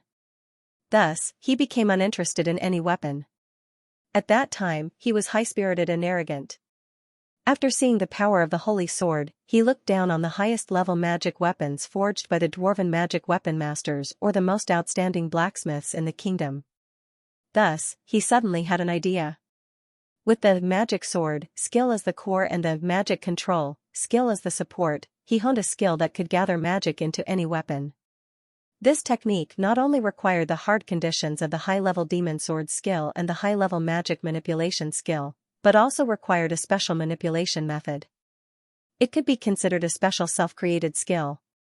Because of this, when he was still in the human world, Gray even made a name for himself as the Prince of Thousand Blades. He was prominent among the humans and was a well-known prodigy at that time. It was only when Gray met Xianxia that he fell into depravity, abandoned his kingdom, and resolutely entered the demon realm to seek refuge with the demons that he was seen as a disgrace by the royal family. The former king even banned the people of the kingdom from mentioning this prince. Now, after more than 20 years, all the legends of this prince became unknown and forgotten by the world. He was indeed a genius. Although he was still a step away from the limit grade, he was not inferior to the limit grade in many aspects. Boom! At that moment, the magic on Gray's body suddenly burned, directly turning into dark red magic swords around him, causing the air to tremble. Don't look down on me. At that moment, Gray felt like he had returned to the time when he dominated the world. The gloomy aura in his heart turned into a domineering aura, causing him to grab Xianxia's foot that was on the magic shield. At the same time, he struck down the magic swords around him, causing them to fall like cannonballs. Boom! Boom! Boom! Boom! Boom! Instantly, the magic swords fell one after another, smashing into the ground and incessantly causing rumbling sounds. The ground was ravaged, continuously shattering and collapsing. It was as if doomsday had arrived. Boom! Boom! Boom! Boom! Boom! In the depths of the wilderness, the torrential rain of the demon swords was still pouring down, continuously destroying everything on the ground. The ground kept cracking and collapsing, instantly turning into ruins. Such power was already more terrifying than the highest-level destructive magic cast by a legendary-level great mage. Everything within a few kilometers was reduced to rubble. Roar! Roar! Many monsters that were active in the surroundings were unfortunately affected by this natural disaster. They either fled in panic while howling in pain, or were all killed by the falling demon swords, leaving only blood on the ground. Even a corner of the nearby forest was ruthlessly cut off and razed to the ground. The beautiful scenery was no longer there. Under such a disaster, even a top legendary powerhouse could only die here with a grievance if he did not have any extraordinary means to protect himself. Gray originally thought that even if he did not do anything to Xianxia, he would still be able to ruthlessly peel off a layer of his skin. Unfortunately, that's it. In the torrential rain of demon swords, Xianxia actually stood there, letting the destruction continue around him. The descending demon swords were also extraordinarily powerful, and he was like an invincible god of war, forcibly withstanding the attacks. Unexpectedly, he was not injured at all. What? Gray's pupils shrank. However, Xianxia ignored the destructive power of the demon swords and said with a faint smile, "It seems that you can't even break my defense." With that, Xianxia shook off Gray's hand that was grabbing his leg, and let his foot ruthlessly stamp on Gray's chest. Bang! Gray was once again sent flying by a kick, and he even collided with a falling demon sword, causing it to explode on the spot. Thus, Gray's figure was completely shrouded in the stirred-up smoke and dust, and it was unknown whether he was dead or alive. The unceasing rain of demon swords in the sky also condensed and dissipated into thin air. Shuren patted the dust on his body, looking so relaxed and at ease. If there was a third person present and saw this scene, that person would definitely feel pity for Gray. That was because Shuren's current appearance was a portrayal of a person who was not serious at all. Not to mention the holy sword and the power of samsara destiny that he was so proud of, Shuren might not have used much of his strength in his normal state. But even so, Gray had been reduced to such a state. Cough, cough, amid a series of coughs, Gray, whose clothes were stained with blood, pushed away the rubble that covered his body, and knelt on the ground on one knee, looking at Shuren with eyes full of disbelief.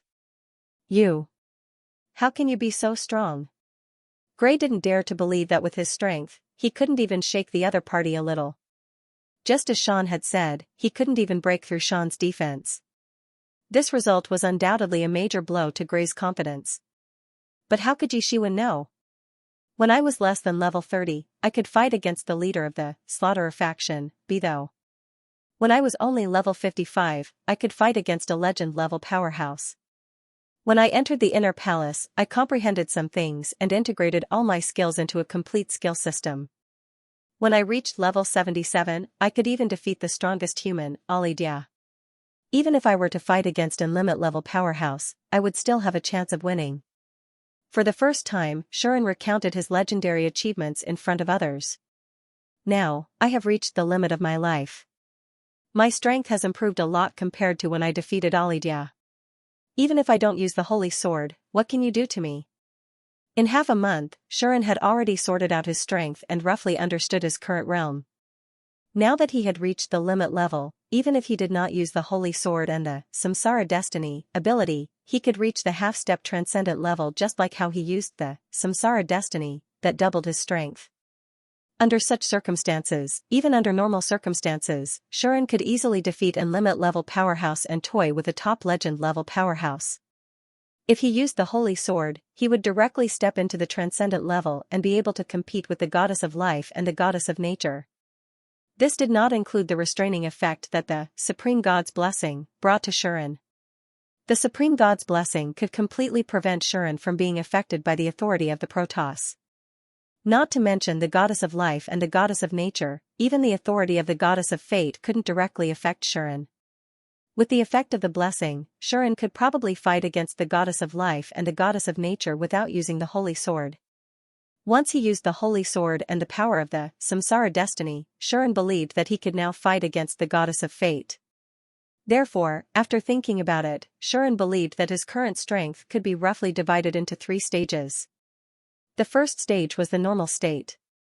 Half step into the transcendent level and could trample on a limit-level powerhouse. Unless the opponent had an extremely powerful or unique skill, like Parian's, Red Sun Hell, or Hediadai's, Ice Net Flow, only then would Shuren have some reservations. Otherwise, an ordinary limit-level powerhouse wouldn't be able to fight against him. The second stage was to use the holy sword. With the help of the Supreme God's blessing, he could even defeat existences on the level of the goddess of life and the goddess of nature. Even if the opponent was a demon, with the holy sword's restraining effect on the demons, it wasn't impossible for him to fight against them.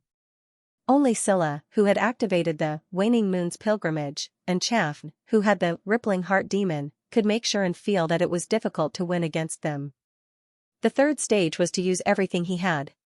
He would use the holy sword to defend against the enemy, and use the samsara destiny to amplify his strength by 10 times.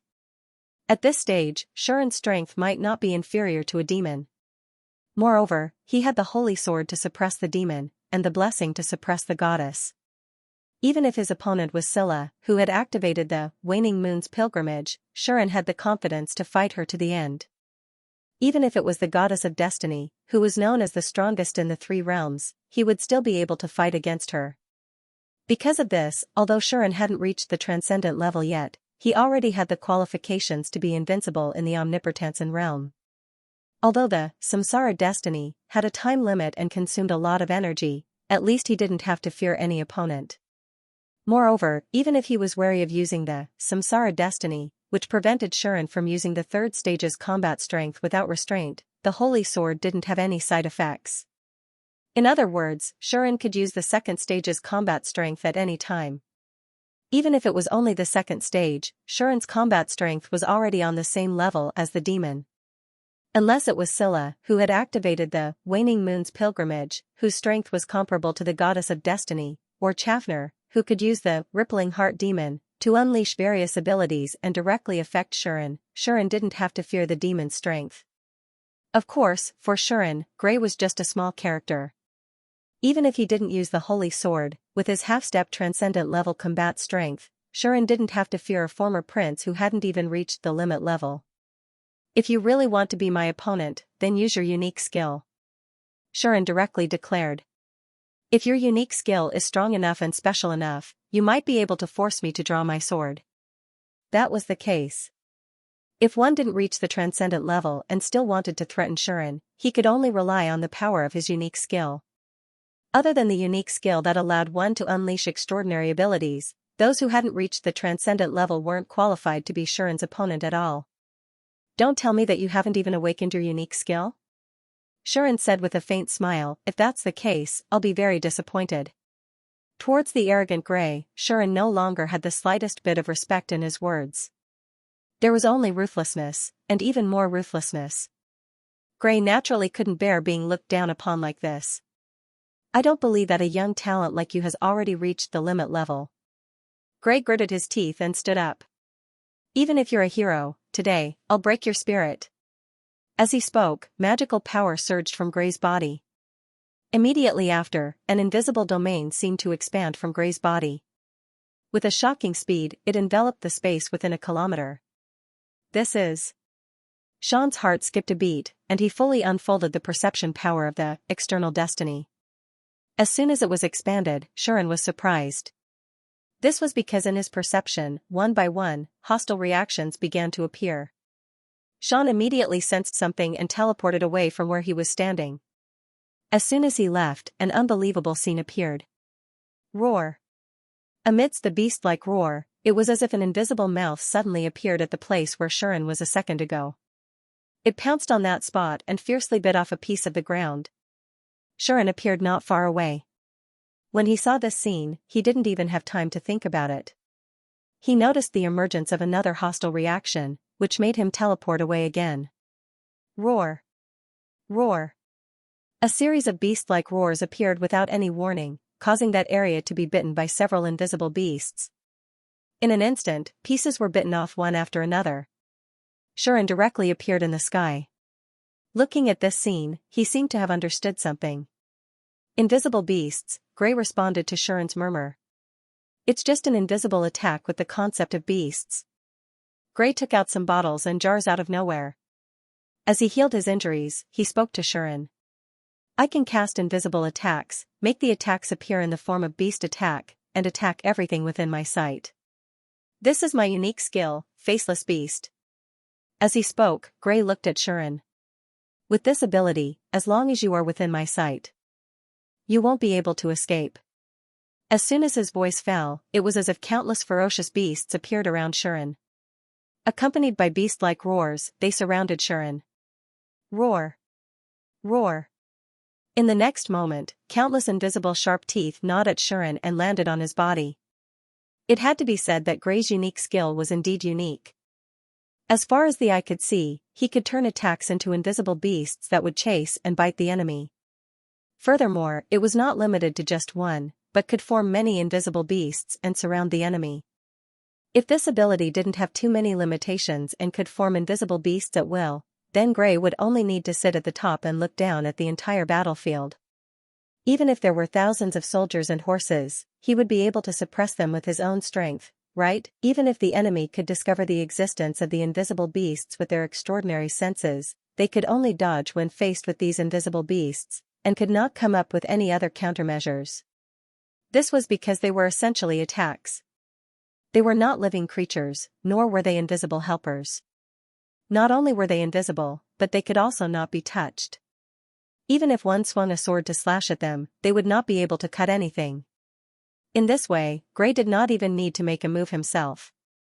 Just by relying on the attacks caused by his gaze, he could easily carry out continuous attacks on his opponent until the opponent was exhausted to death.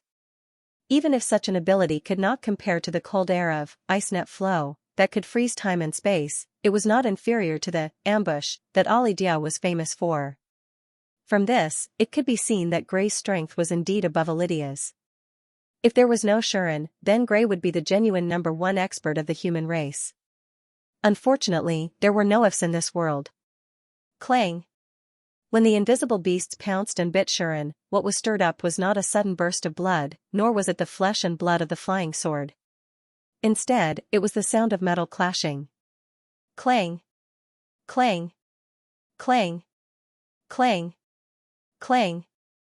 The invisible beast's attacks landed on Shuren's body one after another, inciting the sound of metal clashing and causing sparks to burst out from Shuren's body. Gray's expression immediately changed. On the other hand, Shuren's expression was as usual. That expression made Gray's ears echo with the words, "You can't even break through my defense." Gray was enraged, and suddenly became ruthless. Not only did he unleash countless invisible beasts to pounce and bite at Shuren, but he also raised his arm and gathered magic power to make countless demon swords appear and attack Shuren. For a moment, both visible and invisible attacks formed a torrential downpour that shrouded Xian in an overwhelming manner. In response, Shuren actually slowly closed his eyes. At this moment, Shuren expanded the perception of the external destiny to its greatest extent. In his perception, be it visible attacks or invisible attacks, all of them seemed to have become strands of light within the darkness, and he was able to see through all of them. In this situation, Shuren raised his hands and clenched them into fists. Clang! Xian punched a magic sword that was flying towards him and it shattered on the spot. An invisible beast's mouth that was about to land on Shuren's body was also deflected by a punch, causing a crisp sound that sounded like a bell. Just like that, Shuren closed his eyes tightly, and his fists turned into a violent storm. With a shocking speed, he attacked the incoming demon swords and beasts' mouths. Just like that, Xian closed his eyes tightly, and his fists turned into a gust of violent wind and rain. With an astonishing speed, he blasted the incoming demonic swords and beasts' mouths. Amidst the intense crisp sounds, Shuren's fists were like the wind, and he actually forcefully blasted away all the demon swords that were attacking him, as well as all the invisible beasts that were pouncing on him. Amidst the intense crisp sounds, Xian's fists were like the wind, blasting away all the demonic swords and bouncing off all the invisible beasts that were pouncing on him. Instantly, the demon swords that were blasted away exploded around Shuren, and the invisible beasts also disintegrated on the spot. The former was broken, while the latter was automatically disintegrated. Since it was essentially an attack, they would naturally disappear after the attack ended. Shuren suddenly displayed his invincible might, and with just his hands, he blocked all of Gray's attacks. Impossible! Gray's eyes widened. He did not dare to believe that this was the result of his full power explosion. Unfortunately, all of this was the reality. Your unique skill is indeed a little interesting, but its attack power is not high. To me, no matter how mysterious it is useless. Shuren opened his eyes and looked at Gray. Since you have already used your full power, then I should also put an end to this farce. Saying so, Shuren's body slowly floated up. Earth-shattering magical power surged from his body. With the vast magic power, attract the aurora from beyond the heavens, Shuren chanted magic.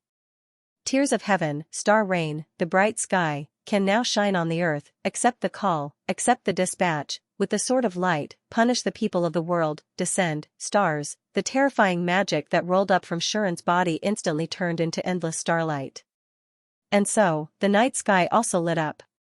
Countless stars appeared, gathering the starlight from Shuren's body, and gradually began to shine. A terrifying sense of danger descended upon Gray at this moment, causing his expression to change drastically. Then, Aurora's meteoric. Xian released the most powerful and destructive spell among all the magic he had mastered. The stars in the night sky fell at this moment, turning into meteors, dragging long trails of light behind them as they fell from the sky and landed on the ground. It was a beautiful scene. However, under the beautiful scene, huge meteors were burning and crashing down to the ground. Shuren Boztut. Gray only had time to let out this earth-shattering cry. In the next second, the meteor shower drowned his figure.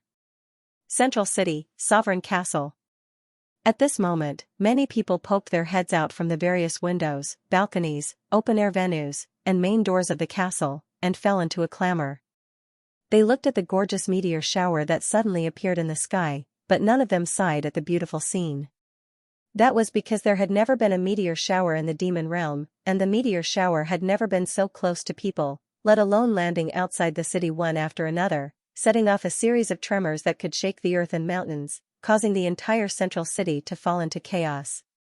Among the demons, many were alarmed by the meteor shower, and were ready to send people out of the city to find out what was going on. As the saying goes, those who are skilled are bold. The demon race was not like the human race, where the majority of the people were just commoners without any fighting power. Instead, every single one of them had power. Even the children were at least level 10, and had grasped one or two skills, which could be an effective fighting force. In addition to the many races in the demon realm, many powerful races living in the central city expressed great concern, causing many people to prepare to go to the suburbs to find out the truth of the meteor shower. Until a voice stopped everyone. All demons, listen up. No one is allowed to leave the city to get close to the meteor shower. Violators will be severely punished. This was the voice of the supreme demons.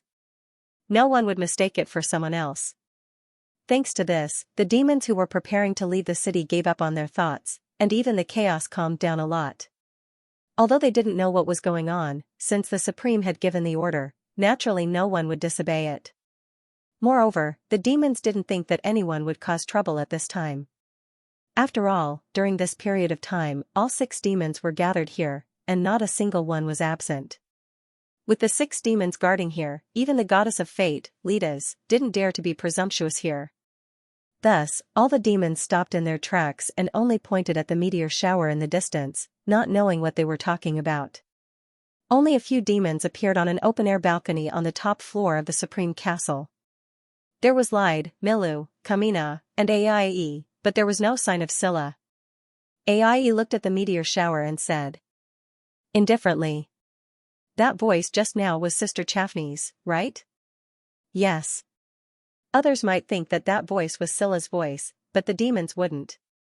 Almost immediately, they guessed that the voice just now was faked. There was no other way. Firstly, Scylla wasn't in the central city at this time, but went out to do something. Secondly, the voice just now wasn't transmitted to everyone's ears with magic, but directly sounded in their hearts. This kind of thing, only second sisters, rippling mind demon, can do. Lide said so. In other words, this meteor shower was caused by second sister? Kamina asked. It wasn't Lide or Aie who answered this question, but Milu. It wasn't second sister. Mila shook her head, looking at the meteor shower falling from the sky, her eyes full of joy.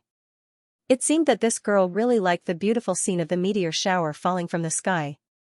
As for how dangerous it was, what did it have to do with Milu? She only knew that it was beautiful, so it was OJBK.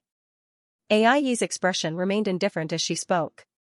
It really wasn't second sister, it was my husband. Aie could roughly guess what had happened. Of course, Kamina couldn't guess it. What's wrong? Is he in danger? Kamina almost instantly straightened up, as if she was about to rush out. Fortunately, Lide stopped her. He shouldn't be in danger, Lide said, otherwise, second sister wouldn't tell everyone not to go over. That's true. Kamina thought about it and felt that it made sense, so she relaxed her body. Go back, all of you. Aie was even more direct. It seems that it's not worth mentioning. Leaving such words, Aie turned around and returned to the house.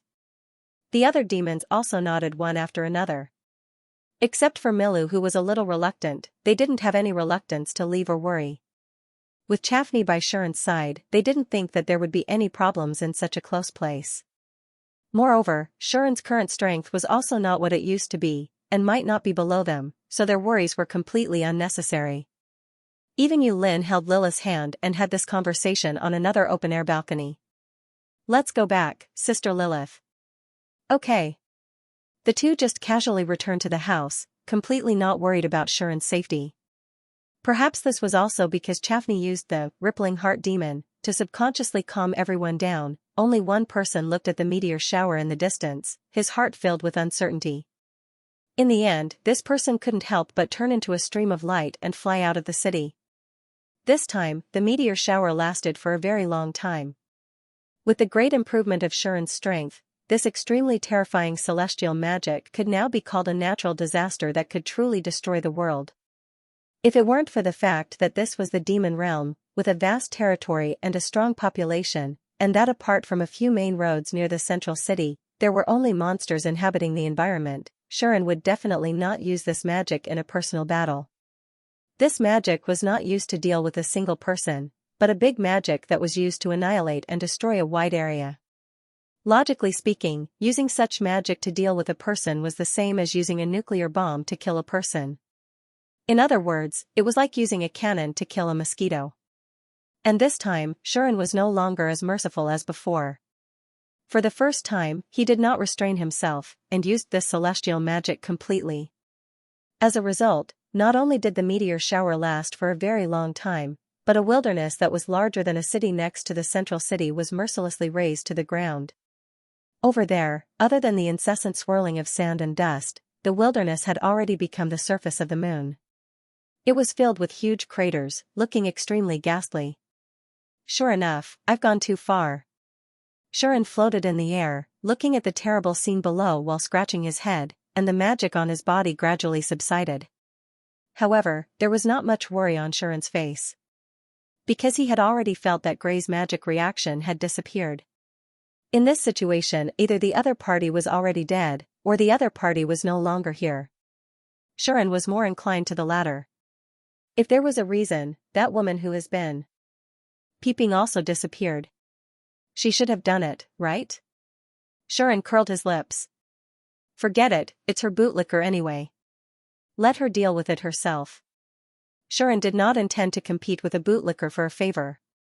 The reason why he made a move today was entirely because he was angered by the views of the former prince. If you want to be a bootlicker, that's your business. Everyone can live in peace, and I won't have any opinions about it. But if you want to impose your views on me, that's your fault. That was why Shuren made a move, and in the end, he was even heavy-handed. In his words, that was, I've already been merciful. After leaving such words, Shuren turned around and disappeared. Not long after, a figure swept out of the central city and came to the scene that was full of huge pits on the moon's surface. He first stared blankly at all of this, then immediately gritted his teeth, changed direction, and continued his journey. It was halfway up a hill. Bang! With a heavy muffled sound, Gray fell hard on the ground, causing a cloud of dust to rise. Gray immediately jumped up, his body still surging with an astonishing amount of mana, his face still showing that he had yet to recover from the shock. It was obvious that Gray had yet to recover from the apocalyptic natural disaster that had just occurred. He only knew that a second ago, he was looking at the falling meteors with a face full of despair. The next second, he was suddenly attacked by a feeling of dizziness. When he came back to his senses, he was already here. Is this hell? Gray still had some lingering fear. Until, unfortunately, there is no hell in this world, only the demon realm. A calm and indifferent voice entered Gray's ears, but it caused Gray's entire body to tremble. It could not be helped. This voice was so sweet and familiar that Gray would never mistake it for someone else in his life. Gray turned his head in disbelief and looked behind him. There, it was as if all the light in the world had gathered on her body. Like a star, she stood in the wind. Your Highness. Gray's eyes widened, and he looked dazed. However, Chafine only looked at him indifferently, her expression abnormally calm. That indifference and calmness made Gray's heart tremble, and the dazed expression on his face turned into fear. This was because he had never seen Chafine like this before. In the past, no matter who she saw, Chafine would either ignore them or look bored. She would never show any interest in anyone. She would never treat a person coldly, and she would never use such an emotionless and calm expression to face others for no reason. It wasn't because she was kind and amiable. On the contrary, this disregard was what made people feel the most helpless. With such an attitude, Chafine did not even think that others had the right to treat her coldly. Therefore, Chafine would not be indifferent to someone for no reason. She would only completely ignore those she was not interested in. However, when she showed such an expression to someone, it meant that someone had really angered her. It was as if the calm before the storm had arrived, causing Gray to feel fear and dread. Under such circumstances, even though he had finally been looked at by the goddess of his dreams, whom he had been infatuated with for more than 20 years, Gray did not feel happy at all. All he felt was a chill in his heart, as if he had fallen into an ice cave. Then, Chafine spoke. "Do you know why I saved you?" Chafine's tone was also extremely calm and indifferent. I don't know." Gray shook his head subconsciously, his face full of confusion. Chafine nodded. "I saved you not because I didn't want to see you die, but because I felt that letting you die like that was really unpleasant." Chafine looked down at Gray, who had fallen to the ground, and said, "Do you know why?" Gray shook his head in bewilderment. Chafine immediately smiled. Her smile was exceptionally emotionless. "Because a person like you, who I normally don't even want to look at, dares to boast so shamelessly in front of my hero." As soon as she finished speaking, numerous magic swords suddenly appeared around Gray, as if tens of thousands of arrows had been fired at the same time, incessantly slashing at Gray's body. Poochie! Poochie! Poochie! With a series of tearing sounds, the crisscrossing magic swords continuously cut open wounds on Gray's body. In an instant, there was a flash of blood. Ah! Gray, whose flesh had been cut open, was attacked by the intense pain without any preparation. He let out a pained cry. Those magic swords were naturally the work of Chafine. Gray's signature technique had actually been used by Chaffner on the person who had created it. Chafine watched this scene expressionlessly. "Actually, I'm really not that interested in you," Chafine said to herself. Chafine muttered to herself, "Not only do I have no interest in you, I don't even have the slightest interest in what you do." As she spoke, she continued to condense more magic swords, using them to slice at Gray. The cuts were not deep, and each one was only a superficial wound. But sometimes, it was precisely these superficial wounds that were torturous. As Gray screamed in agony, Chaff began to torture him bit by bit, saying all of this. "If you're just moving around me and don't affect me, then I can't be bothered with what you want to do." Chafine continued to mutter to herself, "I don't plan on asking you to do anything for me. Even if you keep saying that you're willing to do anything for me, it's still the same." At this moment, Chafine's voice seemed extremely emotionless. But this was what Chafine truly thought. "To me, all of you are really unimportant people. I won't even remember your names, nor will I ask for anything from you. We're two lines that will never cross. No matter how much you talk about love, I'm not interested in you. I'm really not interested. Since that's the case, you do what you do, and I do what I do. We'll just be strangers to each other. Isn't that good?" Chafine looked at Gray coldly. "But you just have to use your so-called love, your so-called infatuation to set a position for me, and for the people I'm interested in. Let me ask you, what right do you have to do that?" This time, Chafine was truly angry. Just as she had said, since she had no interest in others and was destined not to give anything to others, she had never expected others to give anything for her. It didn't matter if others wanted to love her or have delusions about her. That was their business. She just had to be herself. Although these people had fallen because of him, Chaffney had never seduced anyone, so why should she take responsibility for it? In any case, she believed that she had made her attitude clear enough. She was not interested in these people, and she hoped that they would not be interested in her. They would go back to their own homes and find their own mothers. The two of them were destined to never truly cross paths. However, if they talked about love and infatuation and prepared to do something to her or the people she cared about, they would only be offending her. Am I supposed to sit above the clouds? That guy should be satisfied and not have anything to do with me? Who made that rule? You? Who are you? What right do you have to teach me and that guy how to do things? Is it because of your so-called infatuation and love? What a joke. Chaffine dispersed the demonic swords that filled the sky. Bang! Gray immediately fell to the ground, and a large patch of blood instantly appeared under his body. His body was also lacerated, and it was too horrible to look at. Chaffine said coldly without the slightest bit of pity. If there's a next time, trust me, I'll send you to hell. Even if there's no hell in this world. With these words, Xianxia turned and slowly left. Lady. Xianxia, Gray stretched out his hand in Xianxia's direction, as if trying to salvage something. However, Xianxia didn't even look at him and flew away. Gray's hand hovered in the air for a moment before it finally came down heavily. Supreme Castle, in front of the gate. When Sean returned here, the beautiful demoness had already returned one step ahead of him. Thank you for your hard work. Xianxia acted as if nothing had happened. It was as if she was comforting Shuren. Her cold and emotionless expression from before was completely gone, replaced by her usual cheeky smile. Shuren rolled his eyes and stepped forward. It's settled? Shuren asked casually. Probably. Xianxia didn't seem to mind at all. Or rather, she didn't care about what would happen next. If there's anyone else who doesn't know what's going on, I don't mind playing with them. Is that so? Shuren smiled faintly. If that happens, I might actually feel happy. After all, it was better than being completely ignored, right? Therefore, many people would rather be hated by Xianxia than be ignored by her.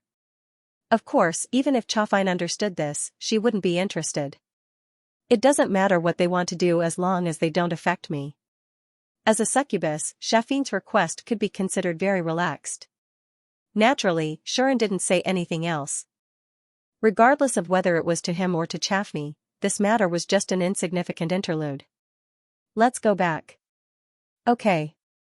Just like that, the two of them conversed in an extremely natural tone. Then, they entered the Supreme Castle together and headed towards their rooms. Outside Central City, halfway up the hill. Vaguely, Gray seemed to notice that someone was approaching him. He tried to open his eyes, not letting the blood flow into them, and clearly saw the person's appearance. A person stood in front of Gray, looking at him lying in a pool of blood without saying a word. But his face was full of sorrow.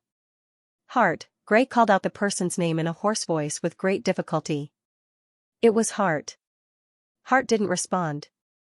He just took out a bottle of magic potion, pulled out the cork, and poured it on Gray, hoping to heal his wounds. Unfortunately, the magic potion didn't work at all. It's useless. Gray naturally knew what the reason was. With an emotionless voice, he said, Her Highness used the Rippling Mind Devil's ability to directly carve into my body and mind. Although it's only a superficial wound, it will never heal. This was the horror of the Rippling Mind Devil. Once the connection was too deep, the user could freely interfere with the other's state, including power, memory, appearance, and even existence itself. Xianxia directly carved these wounds into Gray's body and mind, making it so that these wounds would never heal. In other words, Gray would have to bear the pain of these wounds forever until the end of his life. This was the cruelest punishment that Xianxia could give to Gray. Hart had already seen it. If these injuries were really that easy to heal, then with Gray's ability, even if he wasn't completely healed, the bleeding would at least stop. However, Gray was still bleeding to the point that his face was drained of color. If not for the fact that he was a legendary powerhouse who was only one step away from the ultimate realm and had an extremely strong vitality, he would have died from excessive blood loss. But Hart still used the precious magic potion on Gray. Even if my injuries won't heal, at least I can replenish my HP. Hart suppressed the sadness in his heart and said, If everything goes well, you can still use your own ability to stop the bleeding. That way, at least you won't lose any more blood. It was the only thing Hart could do for Gray. Hence, Hart sprinkled bottle after bottle of magic potions, and finally, Gray's face regained some color, and his wounds stopped bleeding. After that, Hart took off his coat and draped it over Gray's body, covering Gray's shocking wounds. Hart then helped Gray up, placing one of Gray's hands on Hart's shoulder to support his body. Gray looked at all of this in a daze. Only when his body was propped up did he say anything. Hey, Hart, Gray said in a low voice, was I wrong? This sentence, Gray asked without any prefixes. As someone who had just arrived here, Hart had no idea what was going on. Gray's question, to such a Hart, would only be inexplicable. However, based on Hart's understanding of Gray and his speculations about the whole incident, he easily understood what was going on. Under such circumstances, Hart remained silent for a long time before responding. You're not wrong. Hart said. But that person said that I don't have the right to care about all this. That hero also said that I'm self-righteous. Gray could not hide his pain. They're right. I'm just a person who abandoned my country and my family. I betrayed the nurturing and expectations of many people for my own selfish desires. What right do I have to teach them how to do things? Gray's heart, along with the wounds on his body, became scarred and scarred. It could be said that every word from Shuren and Chaffner was like the sharpest blade that pierced deep into his heart. Hart could understand Gray's pain right now. It was definitely worse than death. It had to be said that Chaffner was indeed very cruel. She made a person who admired her live a life worse than death. However, this admiration was Gray's own initiative.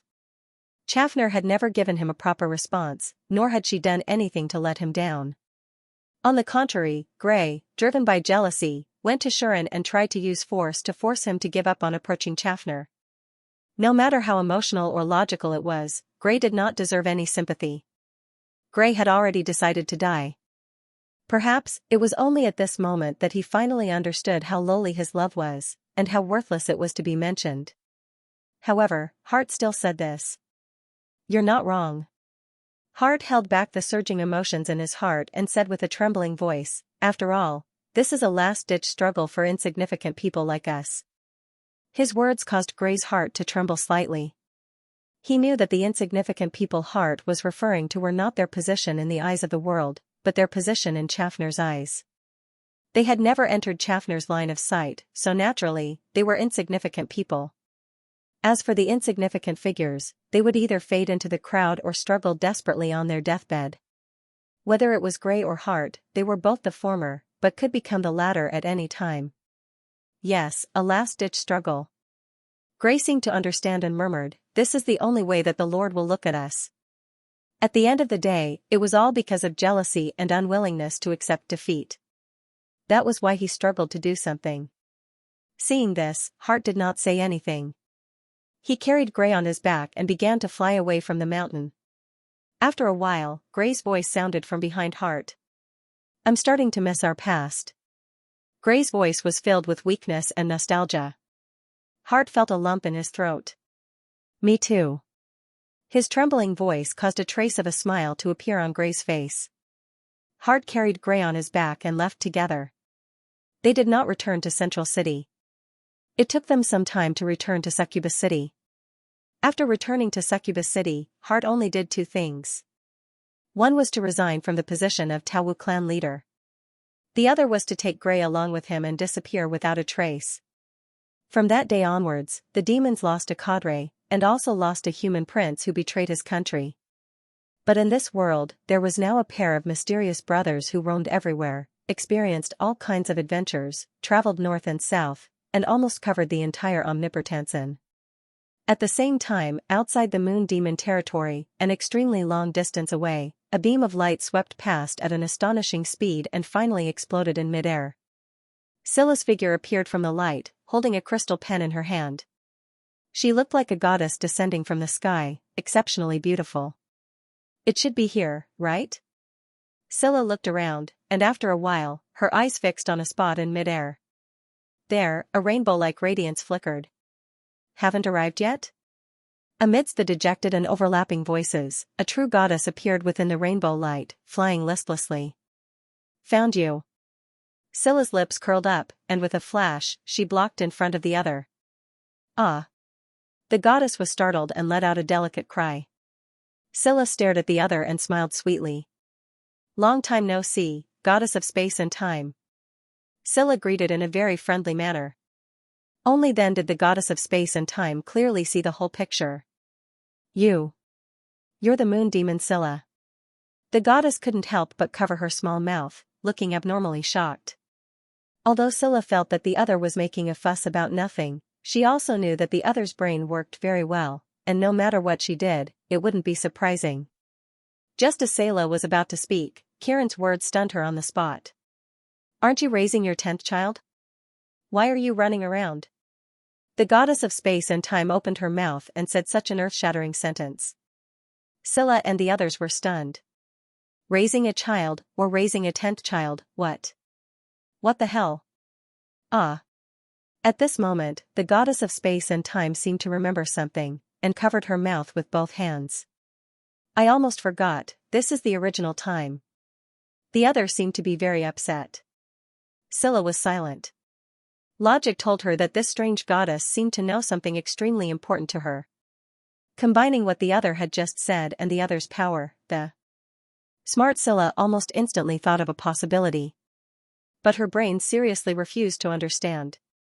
Thus, Scylla almost instantly decided to seal this memory, as if she had just appeared and didn't know anything, and looked at the goddess of space and time.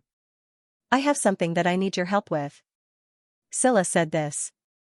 What? The goddess of space and time was stunned. Scylla said straightforwardly. Bring me to the Canyon of God. This was the reason why Scylla personally came to find the other. Of course, Xianxia did not know what had happened on Scylla's side. He only knew that when he woke up the next day, Scylla sent someone to call him. Someone's looking for you. Good luck. Scylla said this after seeing Xianxia. Xianxia could only bear the question marks on his head, his face blank. Until a figure wrapped in a rainbow appeared in front of him. I've finally found you. Brave one. The other party's voice was very unique, as if there were several young voices stacked on top of each other. It sounded like an ethereal valley. However, for some reason, her pleasant voice was filled with relief as if a long journey had finally come to an end, as well as a trace of indescribable emotion. Xianxia could not help but take a step back. Only then did he get a good look at her. He saw that her entire body was wrapped in rainbow-like light. Her limbs were very slender, and she looked like a gentle lady. She was floating in the air, looking at him with a face full of joy. Yes, tears of joy. I've had a hard time looking for you. Do you know that? She floated in front of Xianxia with tears in her eyes, and without saying a word, she poured out her grievances. The human realm and the devil realm are too big, much bigger than the God realm. We often get lost in the God realm, and after coming to the human realm, we got lost for a long time. After coming to the devil realm with you, we got lost for a long time again. It was not easy to find you. Tell me, you're a human, why didn't you stay in the human realm, in the capital of the Mitra kingdom, and wait for me to find you? Promise me, don't run around again, okay? As she said this, the goddess stared at Xianxia with tears in her eyes, as if she would cry if he did not promise. Xianxia's mouth twitched, and he turned to Scylla. Where did you get such a treasure from? Xianxia felt that he could not communicate with her, nor could he understand her words. So, he refused to communicate and asked Scylla directly. Unfortunately, Scylla had been busy the whole night and had not rested at all. So, Scylla waved at Xianxia. Don't ask me, I don't know anything. Go ask her, I'm going back to sleep. Leaving such words behind, Scylla turned around and left. Wait, just as Xianxia was about to stop her, the goddess of space and time immediately floated in front of him and opened her hands, as if she was not going to let him pass. Don't run around again. The goddess said very firmly. I don't want to look for you for a few hundred more years. I can understand every word of this woman's, but I can't understand a single sentence. Why can't I understand a single sentence? Xianxia could only rub his temples and look at the goddess in front of him. Xianxia could only rub his temples and look at the goddess in front of him. First of all, Xianxia discovered that although the other party's words and actions were as difficult to understand as the heavenly book, there was an indescribable aura lingering around the other party's body. It was as if the other party did not exist here, but existed anywhere at the same time. It was very mysterious. First of all, Xianxia realized that although the goddess's words and actions were hard to understand, there was an indescribable aura surrounding her. It was as if she did not exist here, but existed somewhere else at the same time. It was very strange. In the end, his external destiny was unable to see his opponent's level. All these signs told Xianxia that the goddess in front of him was not an ordinary person. All these signs told Xianxia that the goddess in front of him was not an ordinary person. You're the goddess of justice, Artemis? Xianxia was surprised and asked in disbelief. Among the Protoss, there were only 3 goddesses, the goddess of justice, the goddess of evil, and the 3 goddesses of time and space. Xianxia knew and had seen all 3 goddesses.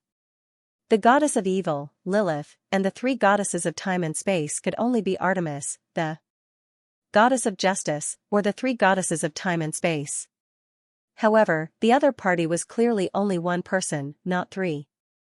That was why Sharon guessed that she was Artemis, the goddess of justice. However, no. The goddess seemed a little angry. I'm not that evil goddess who only tells people to study hard and how to work, and doesn't let people have fun. She said, I'm not that evil goddess who only tells people to study hard and how to work, and doesn't let people play. Sharon was confused. Not Artemis, the goddess of justice? Then you're the three goddesses of time and space? Sharon asked curiously. But aren't the three goddesses of time and space a trinity? Yes. The goddess smiled, put her hands on her hips, and said proudly, we are the three sisters of the Trinity. This posture is just what we look like after we are one. Along with such words, the rainbow light on the goddess suddenly soared. Sharon couldn't help but take a step back and raised a hand to block in front of him. While blocking the dazzling light, he saw the scene in the light through the gaps between his fingers. Under Sharon's gaze, in the rainbow light, the girl's figure suddenly became light and shadow, and suddenly separated. Then, three petite figures appeared in the light one after another. They were three very unique little girls. Standing in the middle was a little girl who looked soft and cute, with long straight hair. Standing on the left was a little girl who looked more intellectual, with a single ponytail. Standing on the right was a little girl who looked more lively, with two ponytails. The three little girls who were as delicate and cute as dolls appeared in front of Sharon just like that. I'm Nord of the eldest daughter. The soft and cute little girl spoke to Sharon in a weak tone. I'm Werther of the second daughter. The cute little girl's little face was taut, and she looked very serious and cute. I'm Xianxia of the youngest daughter. However, the adorable little girl spoke with vigor. Seeing this scene, Sharon confirmed it. The three goddesses who were the youngest and the least experienced among the Protoss, but the most special had indeed appeared in front of him. They had only been born for a little over 2,000 years. Compared to the other goddesses of the Protoss, they were undoubtedly very young. But it was the youngest goddess of the three Protoss who was on par with the poison demon Kamina in the final battle 1,000 years ago. The three goddesses of time and space had descended here. Of course, for Sharon, this was not necessarily a good thing. Perhaps knowing that Sharon needed time to sort out the current situation, Scylla seemed to have purposely ordered that no one should approach this room. So Sharon chatted with the three goddesses who had suddenly appeared. Although that was what Sharon said, it was actually the second daughter Werther who was chatting with him. The eldest daughter Nord always hid behind Werther with a timid expression, and the youngest daughter Xianxia was a naughty child who couldn't sit still and would stroll around after a while, looking here and there like a silly little girl who had never seen the world. In addition, although Werther looked calm and a little adult, her words and actions couldn't hide her nervousness. Therefore, it was extremely difficult for Sharon to communicate with the three goddesses. Just like that, it wasn't until an hour later that Sharon figured out the whole situation. In other words, you were sent here by Nadura to watch over me, right? Sharon finally figured out the situation. Just to figure this out, Sharon spent an entire hour. This made him feel uncomfortable. On the other hand, seeing that Sharon understood the situation, the three goddesses also heaved a sigh of relief. Nah. Madame Nadura said that you are a hero and very, very important to the Protoss. Nothing can happen to you, so we had to send capable people to watch over you and protect you. Werther said with an extremely serious tone. Yes. Yes, Nord mustered her courage, but could only say these few words in the end. This is the most important mission we've received in the past 1,000 years. We must complete it perfectly. Xianxia even felt her blood boiling. But it took you such a long time just to find me. Sharon really wanted to say this out loud. From the three young girls, Sharon already knew that they were sent here when he left the elven homeland. But now, at least a month had passed since the day he left the elven homeland. Just to find him, the three of them spent a month. Sharon felt that they were as unreliable as they could be. Fortunately, Sharon didn't know that in order to find him, the three of them had forcefully opened a dimensional portal. Not only did they cause the portal to the demon realm to collapse, but they had also wandered in different dimensions for hundreds of years before finally returning to this one. If Shuren knew about this, he wouldn't think that the three of them were unreliable. Instead, he would think that they were here to make fun of him. And if Shuren also knew that even after returning to this dimension, the three of them still couldn't find him after being lost for half a month, he would probably start to doubt his life. It could only be said that sometimes, not knowing too many things was also a kind of luck. Of course, after being found by the three goddesses, Shuren might not be so lucky anymore. In any case, from today onwards, we will all follow you. Werther directly threw out a conclusion. Yes, yes. Nord nodded repeatedly, feeling as if he had turned into Lilith. Hey, big brother, is there any fun place here? Xianxia seemed to have forgotten about the mission and directly clung to Shuren. Her eyes were shining, as if she really wanted to go out and play. Shuren suddenly felt that his life from now on might become darker.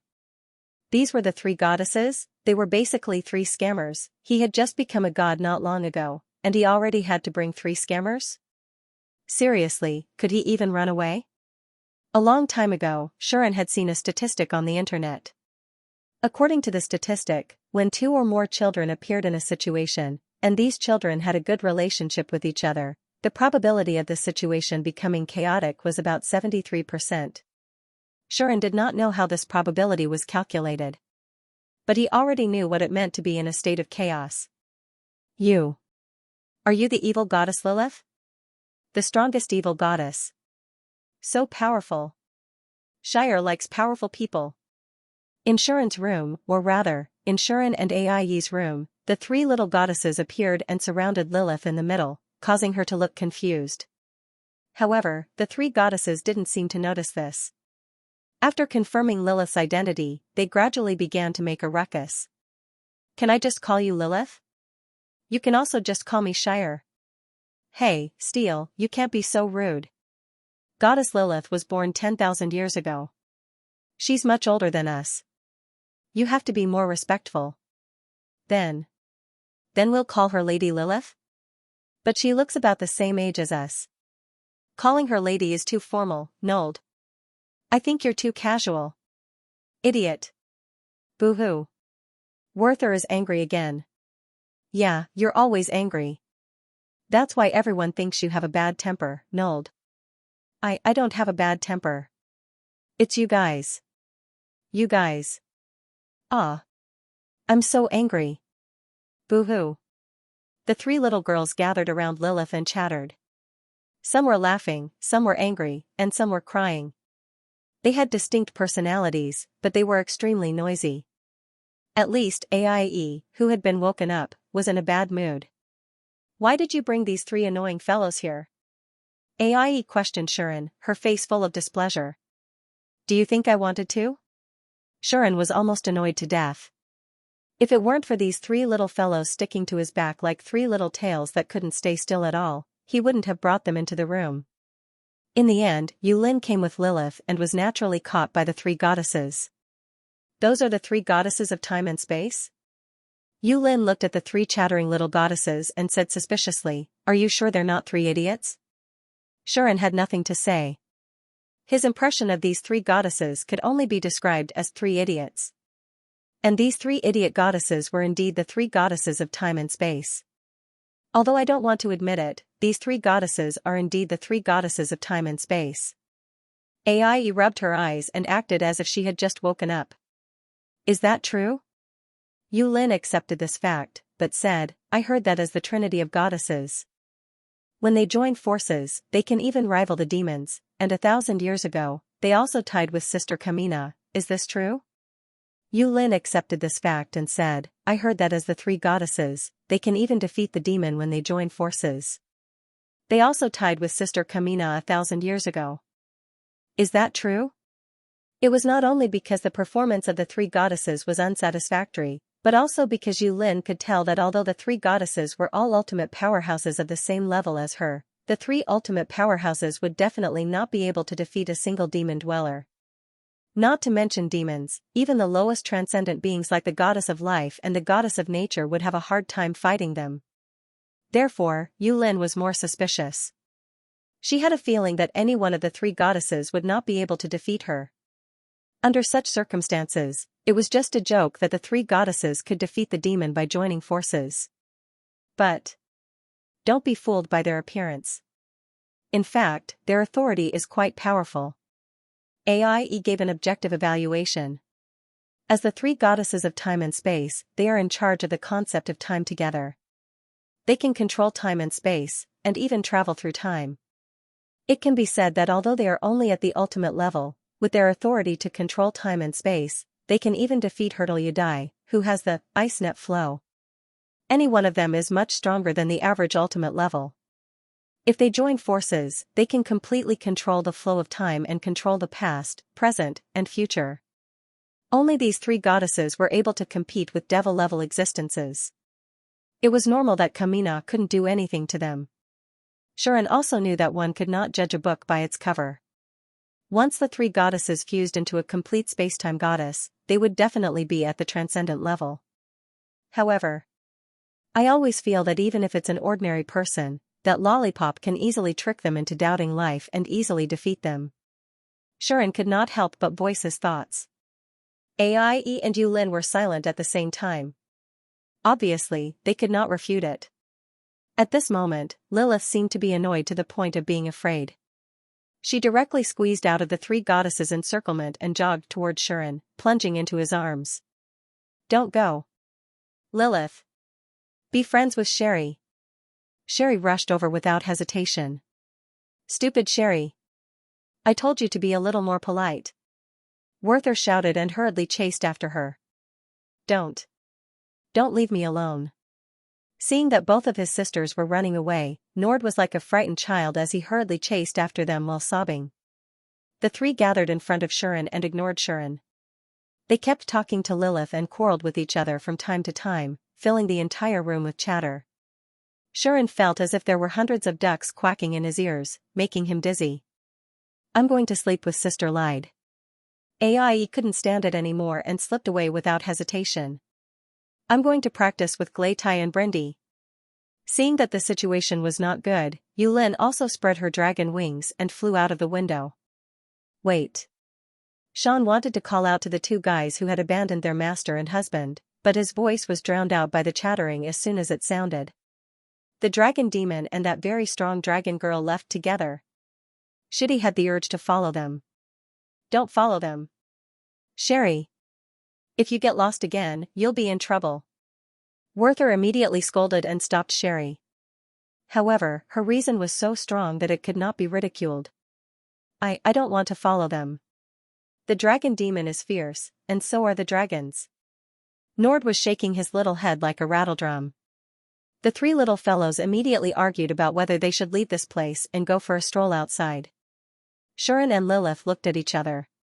Then, Shuren spoke. Let's go too. Shuren suggested. Yes. Lilith was still that emotionless nodding machine, but this time, the frequency of her nodding was undoubtedly faster than before. This told Shuren that this little goddess who didn't have any schemes was also annoyed to the extreme.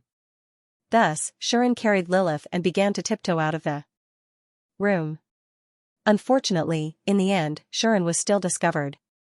Ah. Werther. The hero is running away. The energetic Sherry was the first to discover this. She pointed at Shuren, looking as if she had caught a criminal. She pointed at Sean as if she had caught a criminal. She looked like she had caught a criminal.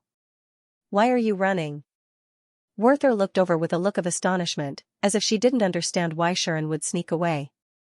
She had no idea at all. Werther looked over with a look of astonishment. She did not seem to understand why Sean would sneak away. She had no idea at all. Werther looked over with a look of astonishment, as if she didn't understand why Shuren would sneak away. She had no idea at all. Eh? Nord, on the other hand, was completely at a loss. Seeing this, Shuren was silent for a moment, and then he broke into a run without hesitation. Don't run. Hero. She shouted without hesitation with an excited expression on her face. You are being watched by us right now. Werther was also panicking. Wah. Wah wah wah wah. Nord was still at a loss. The next second, the three of them ran out of the room together, chasing after Shuren. At the same time, Kamina also came out of her room. She didn't bring any of her subordinates with her. Instead, she walked alone in the corridor. Around her, many demons passed by. As soon as they saw Kamina, they immediately bowed respectfully.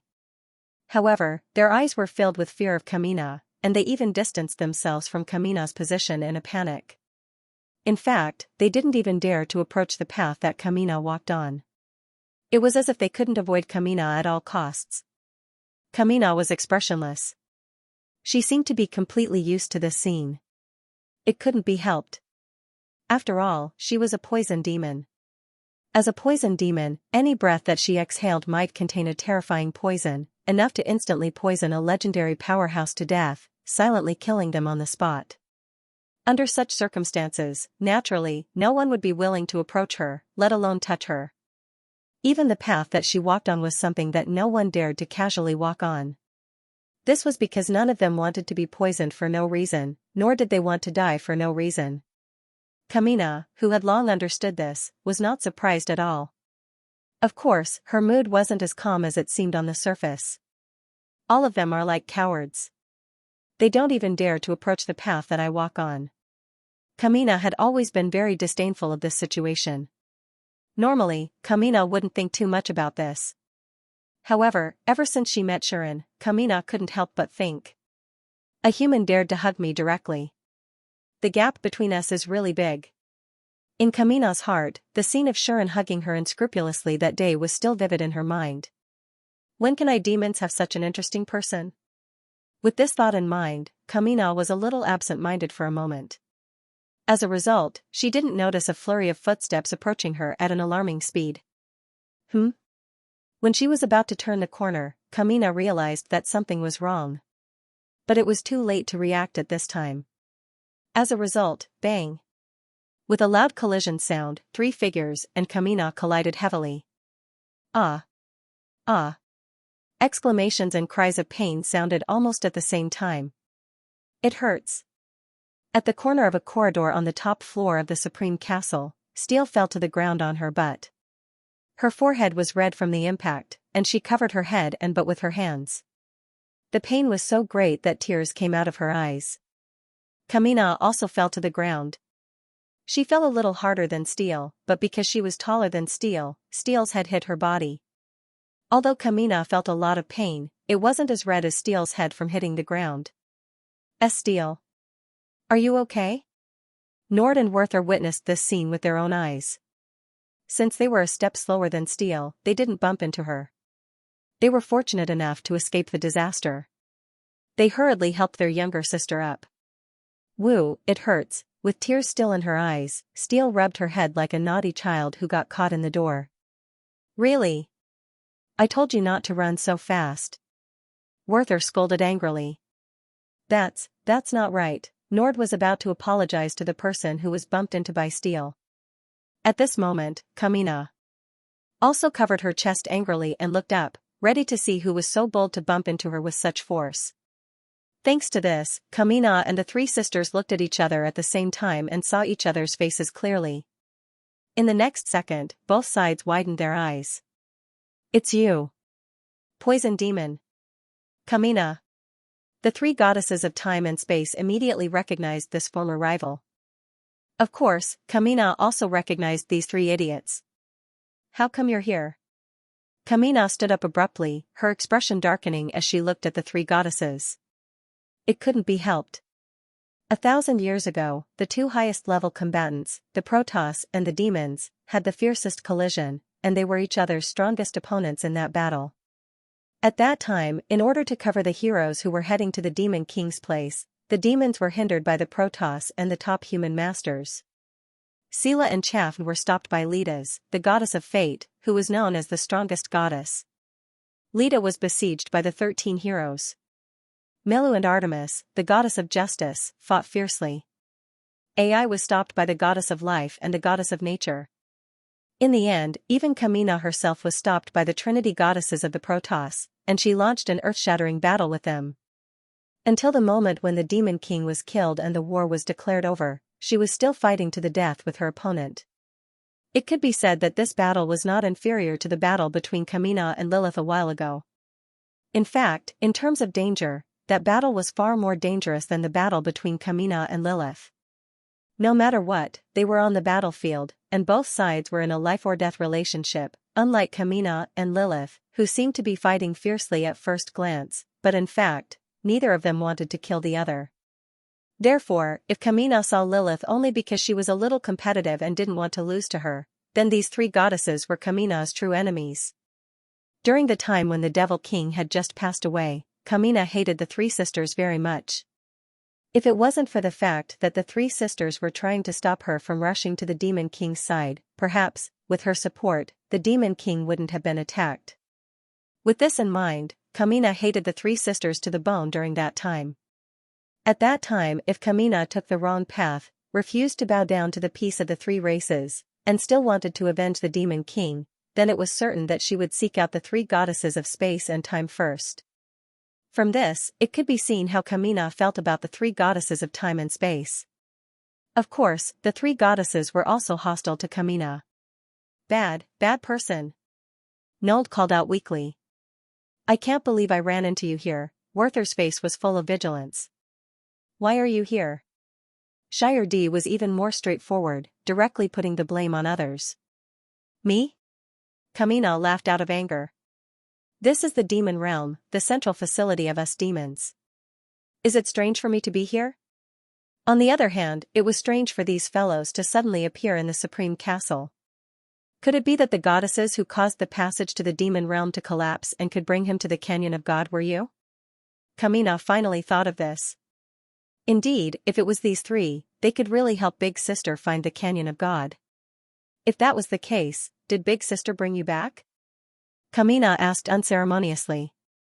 Unfortunately, the three goddesses didn't answer her question. Who said we were brought here? Werther said indignantly. Couldn't we have come here on our own? Why yes. Nold, who was hiding behind Werther, poked his head out and echoed. The two didn't want to expose the embarrassing process they went through in front of their archenemy. But, we didn't get lost. Shetty actually said such a sentence aloud. Sherry. Idiot. Nold and Werther were speechless. I see. You got lost. That's why Big Sister brought you here. Kamina seemed to have seen everything. She sneered. As expected of the three most childish and immature goddesses of the Protoss. You've lost all of Nadwa's face. Kamina's mockery made the three sisters furious. Don't talk bad about Goddess Nadwa. Nold mustered up his courage and shouted. We're not childish. Sherry is the only one who is childish and immature. Werther was also furious. This goddess had always thought of herself as the most mature and intelligent of the three sisters. She had always hoped to gain Nadwa's approval and saw Nadwa as her idol and role model. Now that Kamina said that, it was impossible for her not to be angry. Sherry was the only one who was still struggling. We really didn't get lost. Nold, Werther, don't you think so? Sherry turned to her two sisters, hoping to get support from her friends. But soon enough, she reacted to the situation. Why do I feel like I'm being scolded for no reason? Poor our Steele, with her head on one side, stood wondering. This lass could always be in such a daze. There was no way Kamina didn't know what kind of personalities these three goddesses had. She curled her lips in disdain and said.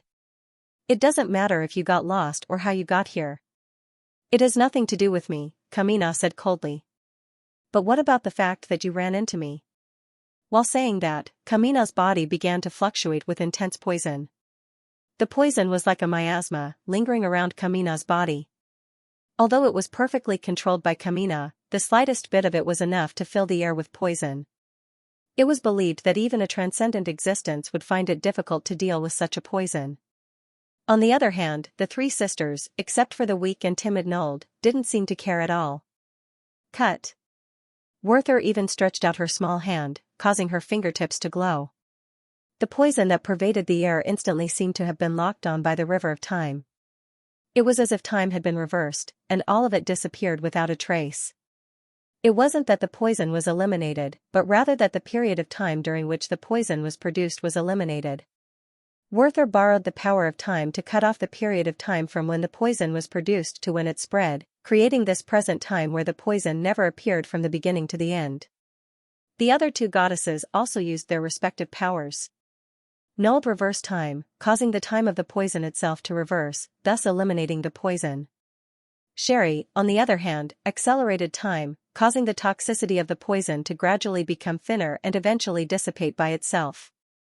Among the three goddesses, one represented the past, one represented the present, and one represented the future.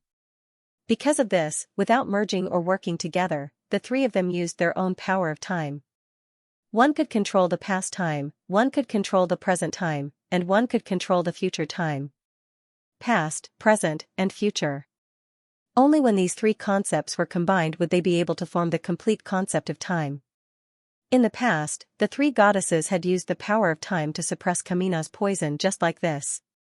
Tisk, seeing the poison that she had painstakingly created being easily dispelled, Kamina couldn't help but click her tongue. These three goddesses were clearly idiots, so why did they have such powerful powers? The three goddesses didn't know what Kamina was silently criticizing them. All they knew was that after 1,000 years, this poison devil had once again made a move against them. "You're poisoning us again?" Werther was very unhappy. "Do you want to fight?" Sherry was even more direct. We're not afraid of you." Nold used the most cowardly tone and said something that wasn't very forceful. But it was precisely because of this that Kamina was furious. Kamina wasn't a good-tempered person to begin with. Now that she was confronted by these three idiots, it was obvious what kind of action she would take, adding on to her old hatred and new hatred. "Fine." Kamina then said coldly, "Let me settle the debt from 1,000 years ago with you all once and for all." As she said that, an astonishing amount of poison surged out of Kamina's entire body. "It's coming." The three sisters were all taken aback. Then, without hesitation, they held each other's hands and let the colorful light bloom. Boom! On the top floor of the Supreme Castle, a corner of the ceiling suddenly exploded and shattered, allowing a colorful figure and a purple figure to rush out at the same time. Rumble, heaven and earth, under the effect of the astonishing power, suddenly trembled. What's going on? At this moment, many people were awakened by this scene. Huh? Shuren, who was running away with Lilith in his arms, also noticed this scene and froze there. What happened? Shuren looked confused. Lilith also tilted her head in confusion. The two looked at each other and then hurried back without hesitation. A good show was about to begin. What was the battle between two transcendent levels like? Most of the people in this world could only read about it from books, but they had never seen a battle between experts at this level, right? Since the Demon King was defeated and the three clans moved towards peace, it was almost impossible for transcendent level existences to start a war again. After all, peace had been achieved. Transcendent level existences were the top figures of the various clans. Naturally, they wouldn't fight just because they wanted to. Even Shuren hadn't seen a battle between transcendent level existences until now. Out of all the transcendent level battles that he had experienced, the battle with Mo Luo could be counted as one. At that time, Mo Luo possessed the strength of a transcendent level at the last moment. Shuren used all his means, unsealed the Holy Sword, and used the Samsara Destiny ability. He also possessed the combat prowess of a transcendent level. However, it was a pity that both of them were weak. One of them exploded after releasing a single move, while the other would collapse after releasing a burst of power. They had only fought each other once before the victor was decided. Hence, that battle couldn't be considered as a battle between transcendent level existences if they were to chase after each other. Lilith and Kamina had fought before. Unfortunately, Shuren wasn't present at that time. In other words, the battle between Kamina and the Spacetime Goddess was the first real transcendent level battle that Shuren had witnessed and experienced. Boom! When Shuren arrived at the scene with Lilith in his arms, a thunderous roar resounded in the sky above the Supreme Castle. The ripples of magical power and the shockwaves mixed together, spreading to the surroundings in a ring shape, causing the atmosphere to tremble. Central City was also trembling, as if it was experiencing an earthquake. Exclamations could be heard from all directions. Even Shuren felt his ears buzzing, and his mind went blank for a moment. Then, he could clearly see the situation at the scene. In the sky above the Supreme Castle, the battle between the demons and the spacetime goddess had already begun. One of them was surrounded by poisonous fog, setting off waves of poisonous waves that blasted towards the other party. The other shone with colorful light and merged into one, becoming the real spacetime goddess, summoning waves of halos. The poisonous waves and halos collided with each other, setting off earth-shattering roars. They were in a stalemate. Although it was a stalemate, in reality, the poisonous gas and colorful light were clashing intensely with each other. The poisonous gas wanted to corrode the other party and infect them with terrifying poison. However, the rainbow-like halo was extremely profound. It actually set off ripples in space and time as it continuously blocked and even destroyed the poisonous gas, causing the poisonous gas to swiftly vanish. Is that the power to control time? Shuren relied on the extraordinary perception of the external destiny to see what was going on. The space-time ripples were an extremely unstable flow of time. Wherever they passed, the flow of time would be completely disrupted. Wherever it passed, the flow of time would be completely disrupted. For example, if a person were to fall into such a space-time flow, their time would accelerate, regress, cut off, and so on. In other words, in less than a second, a part of his body would age and decay, and another part of his body would return to its youth. Time would rewind until he returned to the state before he was born, turning into nothingness. Even the time of his internal organs would be cut off, as if they had never existed. Such a destruction would be more thorough than physical or magical destruction. Even their existence would become uncertain, and they would become the most chaotic state in this spacetime, as if they had never existed. Such destruction was more thorough than physical or magical destruction. Even the existence itself could not be determined, and then it would become the most chaotic state in this space and time, and be corrected by the world. If that was the case, then even if he had heaven-defying means, he probably wouldn't be able to recover to his original state. Therefore, it was certain death upon contact. Moreover, there was absolutely no way to heal or recover from it. Basically, all methods of rescue and defensive attacks had been eliminated. Only a paramount god would be able to save him from an attack like that. Therefore, the poison released by Kamina, which even a transcendent existence couldn't ignore, was not only blocked, but also rendered useless in the face of this terrifying time flow attack. Therefore, the poison released by Kamina, which even a transcendent existence couldn't ignore, was not only blocked by this terrifying time flow attack, but it also had no effect at all. Because even if Kamina's poison was blocked, the poison that seeped into the atmosphere would spread until it came into contact with the opponent, silently corroding and poisoning the opponent to death. The poison demon's poison was the most terrifying thing in the world. Some were visible to the naked eye, some were invisible to the naked eye, some were colorless and odorless, and some could blend into the atmosphere and dissolve in water.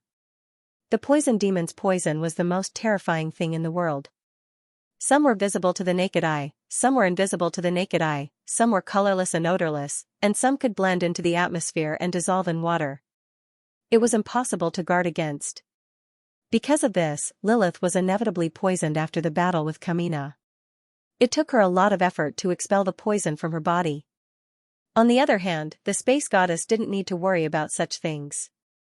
In front of the flow of time that could distort everything, the poison gas would not have a chance to spread. As soon as it came into contact with the flow of time, it would immediately destroy the cause of the poison. Even if there was an invisible poison at work, the space goddess, who was in the unstable flow of time, would not be affected. At the very least, she could rewind her time and return to the state before she was poisoned. But Kamina was not to be trifled with. Although it was difficult for her poison to affect the space goddess, it didn't only affect her, but also everything around her. As long as he could spread the poisonous gas to every corner of the battlefield and continuously attack his enemies would have no choice but to block it and exhaust their stamina and mana.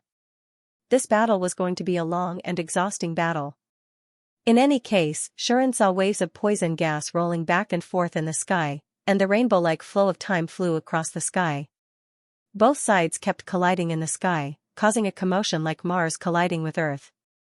Every roar could shake the entire world. If such a fierce battle were carried out on the ground, Central City would have been destroyed long ago.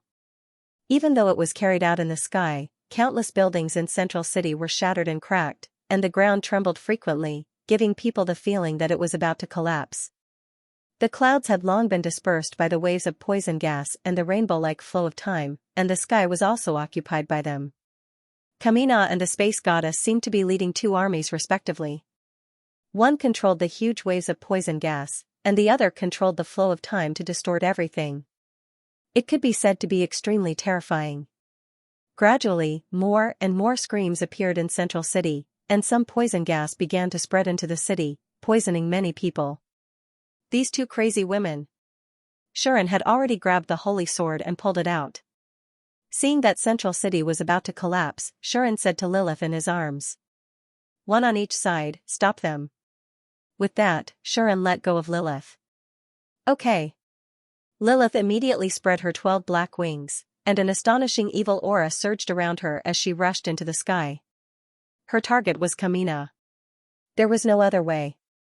The power of the space goddess was too dangerous for her, and Shuren would not let his little cutie take the risk. On the contrary, Shuren himself used teleportation a few times and leaped into the air, intervening in the battlefield faster than Lilith. Boom! Sean's entire body was burning with magic power, and he rushed into the flow of time that just happened to be rushing over like a dam that had been released. Danger! Danger! The goddess of space and time finally sensed Sean's arrival. She could not help but shout anxiously when she saw him rushing towards her and facing the distorted flow of time that she had set off. What? Kamina once again set off a tsunami-like poisonous wave, letting it surge out and face the huge flow of time, but because of Shuren's sudden intervention, it turned to go towards Shuren's back. Just like that, Shuren was caught in a pincer attack. In front of him was a terrifying distortion of time and space, which could kill with one touch and could not be healed. Behind him was a shockingly poisonous tsunami that could corrode and escape. At this moment, Shuren seemed to be in a desperate situation. However, he rushed into the flow of time summoned by the space goddess without looking back. Like a bullet going against the current, he braved the wind and waves all the way toward the space goddess. The power that could theoretically distort and collapse everything in the world had no effect on Shuren at all. This? The space goddess was shocked. On the other side, the poisonous tsunami set off by Kamina was also blocked by Lilith, who arrived in time. On the other side, the toxic tsunami set off by Kamina was also blocked by Lilith, who arrived in time. On the other side, the poisonous tsunami set off by Kamina was blocked by Lilith, who had arrived in time. It's you? Lilith's body rolled up a pitch-black evil energy and turned it into another tsunami, blocking Kamina's poisonous sea and even pushing it back. It's you? Kamina saw what Lilith had done. But Lilith paid no attention to Kamina. The black wings on her back suddenly expanded, and then she actually split open Kamina's sea of poison that blotted out the sky. Kamina instinctively wanted to fight back. Lilith didn't give Kamina such a chance. She flapped her black wings and rushed up. At the same time, Shuren broke through the impact of time and came before the space goddess. Clang! The holy sword glowed and turned into a dazzling sword light as Shuren waved it, slashing toward the space goddess. Wait! The space goddess panicked. Facing the holy sword that could kill the demon king, even if they weren't demons, they wouldn't want to face it head-on. If they were hit, even if they didn't die, they would lose half of their lives. Therefore, to protect herself, the space goddess spread her slender hand, and her whole body merged into the ripples of time and space, disappearing. However, this didn't have much effect. Poochie! The holy sword sank into the ripples of time and space and shone brightly. Bang! The ripples exploded, causing a rainbow-like figure to fly out from within. Wooya! The space goddess let out a sad cry. Swoosh! At this time, Sean teleported behind the goddess of time and space, stretched out his hand, and tied her up. Ouch! An inexplicable voice rang out at this moment. Ah! The space goddess's sad cry turned into a scream. Shuren swore that he really didn't do it on purpose. Although this goddess of space and time was a surprise to him, when he thought that this person was essentially the same as those three idiots, Shuren's heart didn't fluctuate at all, and he even felt a little disgusted. Therefore, the goddess of space and time's scream didn't make Xian show mercy. Instead, he raised the holy sword and hit the goddess of space and time's head hard. Clang! A clear and loud knocking sound immediately resounded through the air. It hurts. The goddess of space and time's scream turned into a wail again. Just like that, she covered her head and squatted down with teary eyes. She looked as pitiful as one could imagine. On the other side, Lilith had successfully broken through to Kamina. The 12 black wings on her back spread out and directly turned into chains made of evil energy. Taking advantage of Kamina's lack of reaction, they circled around and wrapped around Kamina's body. Kamina wanted to fight back and break free, but Lilith hugged her. This was what Xian taught Lilith to do.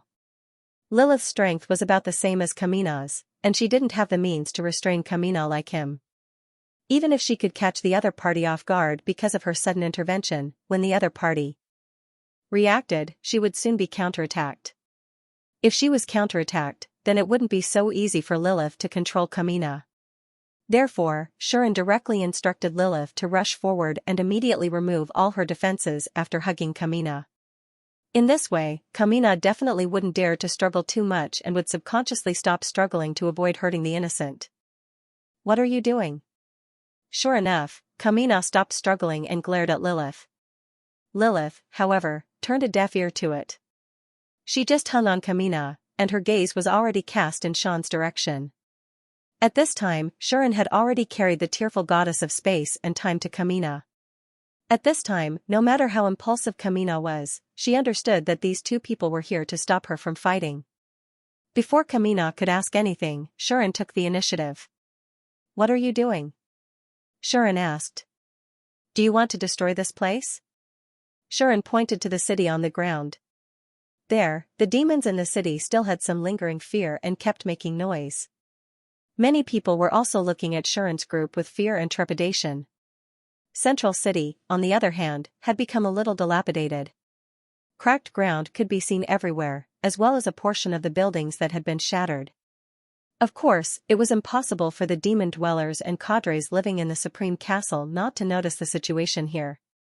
Right now, many cadres were sent out from the Supreme Castle and were on the streets to appease the citizens and deal with the aftermath. Xian even saw Urine, Grady, Bridie, and even Leal flying out of the Supreme Castle to observe the situation. As for Kamina's sisters, although they didn't show up, everyone could still feel their gazes. In particular, one of the gazes was very, very cold. It landed on Kamina and the goddess of space and time, making the two of them feel a slight chill. Obviously, the other party was in a very bad mood. There was no need to deliberately explain who this person was. After all, everyone knew whose territory this was and who brought the goddess of space and time back. If Xian hadn't already made a move, perhaps all the demons would have come out and tied up the two troublemakers. Thinking of this, Kamina and the goddess of space and time pointed at each other without thinking. It was this stupid goddess who provoked me first. It was this bad-tempered woman who started it. Their voices overlapped, telling others that they were blaming each other at the same time. Then, the two of them glared at each other. Who's bad-tempered? You're the stupid one. The two of them cursed angrily, almost rolling up their sleeves and continuing to fight. Of course, feeling the waves of magic power that couldn't be ignored in the surroundings, many faintly discernible gazes fell on them. Whether it was Kamina or the goddess of space and time, they didn't make another move. Otherwise, it would definitely be a scene of inhumane domestic violence. Xian was a little annoyed by the two of them, so he spoke up. Are you kids? You're kids, right? You know how strong you are, yet you still want to fight over a few words? Should I praise you guys for being awesome? Xian's original intention was to provoke them with a few sarcastic words, making them angry out of humiliation, but they couldn't refute him. Who would have thought that these two girls weren't the kind of people who thought normally? Are you helping her? You're really a shallow man. Kamina turned to Xian with a displeased expression. I was just thinking that you're completely different from others, a very special person. In the end, you're just like those heroes in the past, only knowing how to suck up to these goddesses. I'd doted on you for nothing. The goddess of space and time's brain circuit was even more strange. If you hadn't run around, we wouldn't have met this bad-tempered woman. Speaking of which, it's all your fault. The goddess then blamed Shuren instead, as if Shuren had done something infuriating and made her suffer so much. Shuren was dumbfounded. I came here to mediate with good intentions, but what happened in the end? Instead, you brought the fire to me, didn't you? Very well, isn't it just a fight? Come on. I'll fight with you. D asterisk. The hero who had just said, you know how strong you are, but you still want to fight because of a few words, was now the first one to be destroyed. However, Lilith was still obedient to Shuren. Seeing that Shuren was angry, she also spread her 12 black wings angrily. Kamina and the goddess of space and time were naturally not weak. Let's fight. Kamina's whole body surged with poisonous gas. I'm not afraid of you. The goddess of space and time also touched the bump on her head. There was only one thought in her mind, and that was revenge. What was supposed to be a 2-on-1 duel had suddenly turned into a 4-on-2 team battle. Under such circumstances, the demons in the Supreme Castle finally couldn't sit still. Do you really think I don't exist? Sayla showed up angrily, as if she had been woken up by an unreasonable disturbance due to lack of sleep. I think you're all a bunch of idiots. Light also appeared, and as soon as she appeared, she scolded them. Fight. Bad. Milu's face was serious, but for some reason, her eyes were filled with eagerness. On the other hand, Chaffney and Ai seemed to be watching a good show and even winked at Shuren, while the other also had an expression of being woken up, and her face was as black as the bottom of a pot. The appearance of the demons caused another uproar among the demons in the city below. After all, other than the people of the Supreme Castle, it was not easy for ordinary demons to see 6 demons gathered together at the same time. Now that the demons had appeared in the sky above the city, it was impossible for it not to cause a commotion. Only the goddess of space and time, seeing this scene, was instantly terrified. This is the enemy's headquarters. There are a total of 6 demons, but the goddess only has me and Miss Lilith. This didn't look like a situation where they would get help no matter how they looked at it. If they were surrounded and attacked by 6 demons, even they could only run away. But, if you weren't pregnant, I almost wouldn't have recognized you. The goddess of space and time couldn't help but whisper. This time, all the demons' heads were full of question marks, and even their faces darkened. What did she mean by not recognizing us without beating their stomachs? Was this stupid goddess slandering them? At this moment, Chaffney, Lied, Kamina, and Ai all stared at the goddess of space and time as if they wanted to eat her. Shut up. Scylla felt even worse. Others might not be able to relate the words of this idiot, but she was very clear in her heart. It wasn't a good thing to be too smart. She could even think of things that she didn't want to know or think about in an instant. What a trap. Sayla could only seal the thoughts in her heart once again and took a deep breath. I can roughly guess what's going on with you, but unfortunately, I'm very tired now and not in the mood to care about you, so I'll just say one thing. Scylla's gaze swept across Kamina and the goddess of space and time. Don't do it again, understand? This was an unquestionable order. Of course, such an order would not be easily accepted without even thinking about it. Kamina wanted to say something. Do you want me to tell you how I took care of you when you were just born? Kamina? Scylla said expressionlessly. Kamina's mouth that had just opened suddenly trembled, and she immediately turned around. I want to say that I understand. The so-called most ferocious demon was defeated by her own sister in a very embarrassing manner. Then the goddess of space and time, wanted to express her unwillingness to forgive. Unfortunately, I've been in contact with Nadia a lot. I know how she took care of you when you were born. Scylla glanced at the goddess of space and time. The goddess of space and time's unwillingness instantly turned into compromise. What I want to say is, if she can understand it, then of course I can understand it too. The goddess of time and space only had one thought, and that was whether she could travel back to the time when she and the others were born and erase the dark history that they couldn't bear to look back on. Thus, a ferocious demon and a noisy goddess became 2 partridges in front of the supreme demons. Very good. Scylla nodded in satisfaction and said, then let's leave. After that, Scylla took the lead and left. The other demons also left one after another. Only Shuren, after watching for a while, couldn't help but ask curiously. What did you do when you were born? This sentence made the two transcendent level existences run away without stopping. A great battle between transcendent realm experts was stopped by various forces. In the end, it ended without a conclusion. In this era, it was indeed very difficult for a battle between people of this level to have a start and an end. Even the battle between Lilith and Kamina was stopped by Scylla, who rushed over. One could imagine that a battle of such a level was not something that could be tolerated in this era.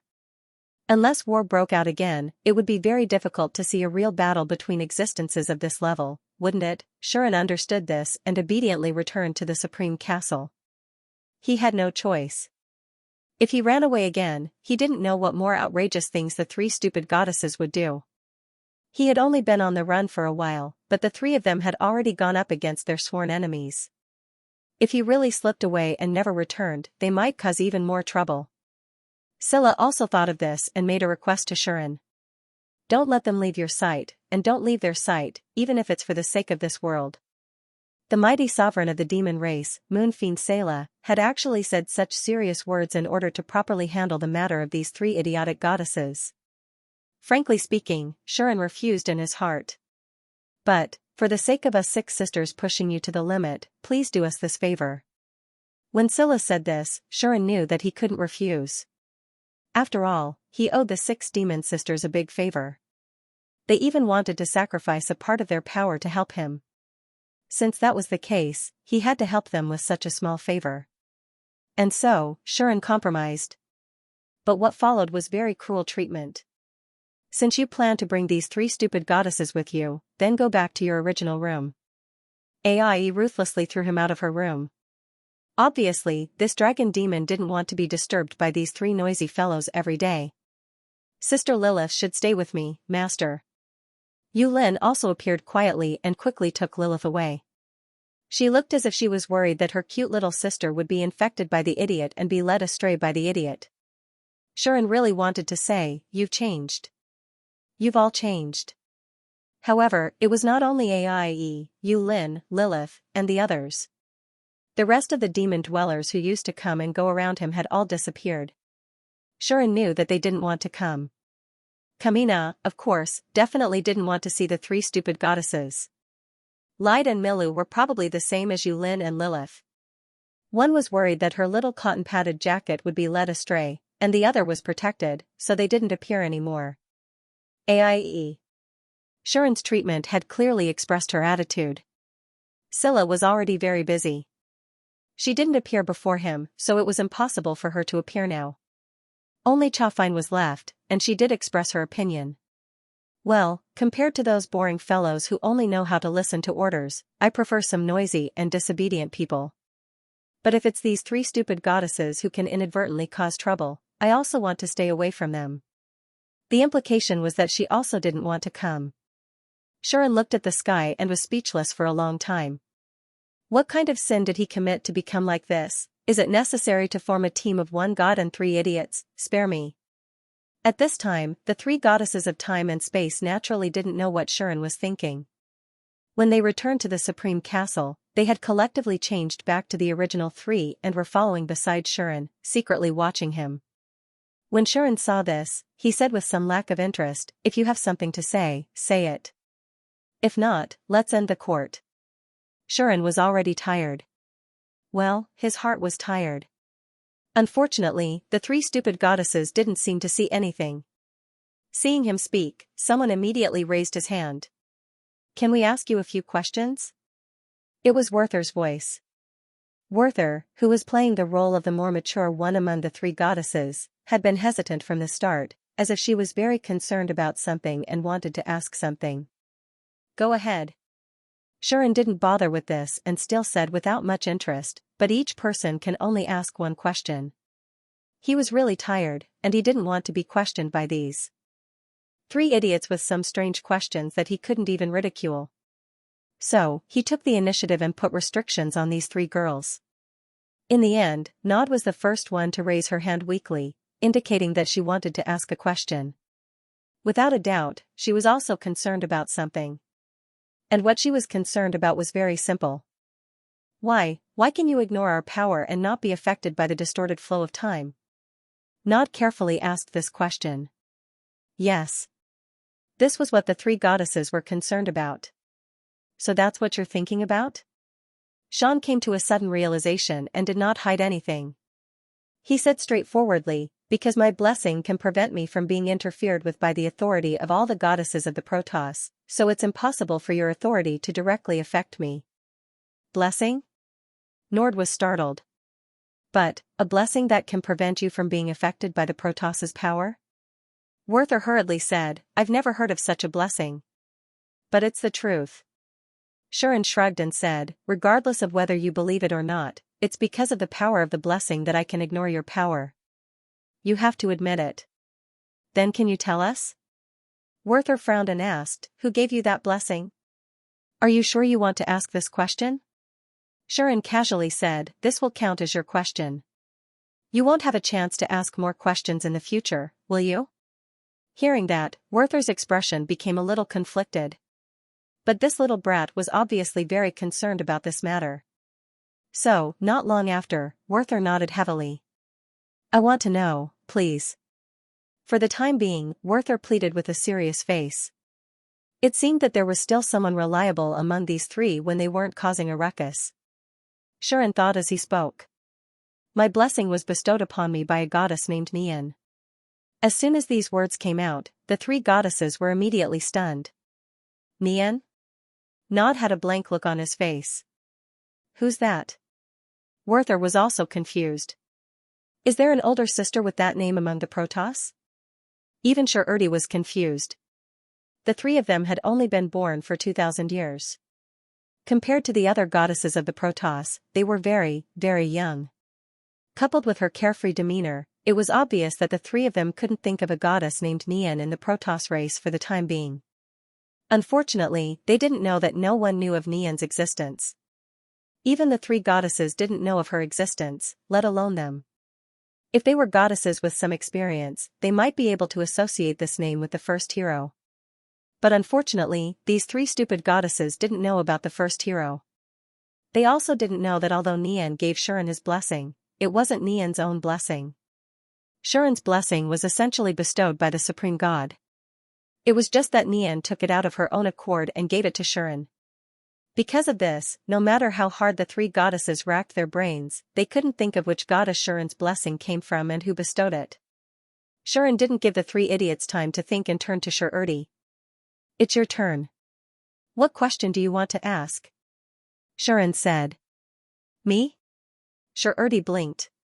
Then, as if she thought of something, her eyes lit up. She asked excitedly, how does it feel when we touch each other after we fuse? Pfft. Shuren spurted out. Shururdi. Nord suddenly came back to her senses. Her pretty face was flustered and flushed. What kind of weird question are you asking? Werther's defense was also broken. Aya, I'm curious. Shururdi didn't feel ashamed. Instead, she said with dissatisfaction, the three of us don't usually fit together. After we fuse, we basically have business to do and don't shower or sleep. So I'm very curious how it feels when we touch each other after we fuse. The consciousness that the three of them produced after fusing was not a new consciousness but an amalgamation of the three consciousnesses. It was like a soul that was originally divided into three parts returning to one. After fusing, the spacetime goddess would have the memories of Nord, Werther, and Shururdi at the same time. However, it wouldn't be anyone else but themselves. It could be imagined that the three of them would grow up in the same direction. In the end, they would grow into someone with the same personality, ideology, and so on. That would be the spacetime goddess that appeared after the three fused.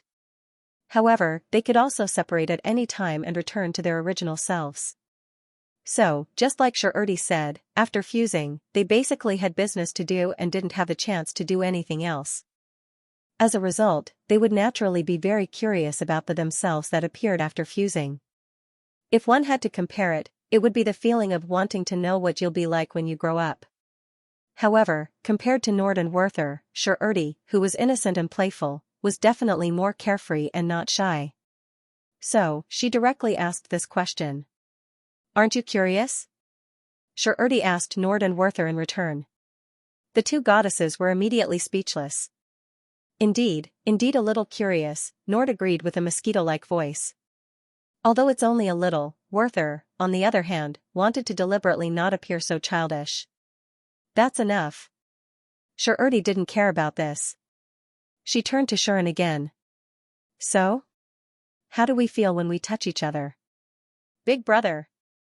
Shirerdi's large sparkling eyes were filled with curiosity. Nervous, Nord and Werther couldn't help but look over as well. Their eyes were filled with shifty curiosity.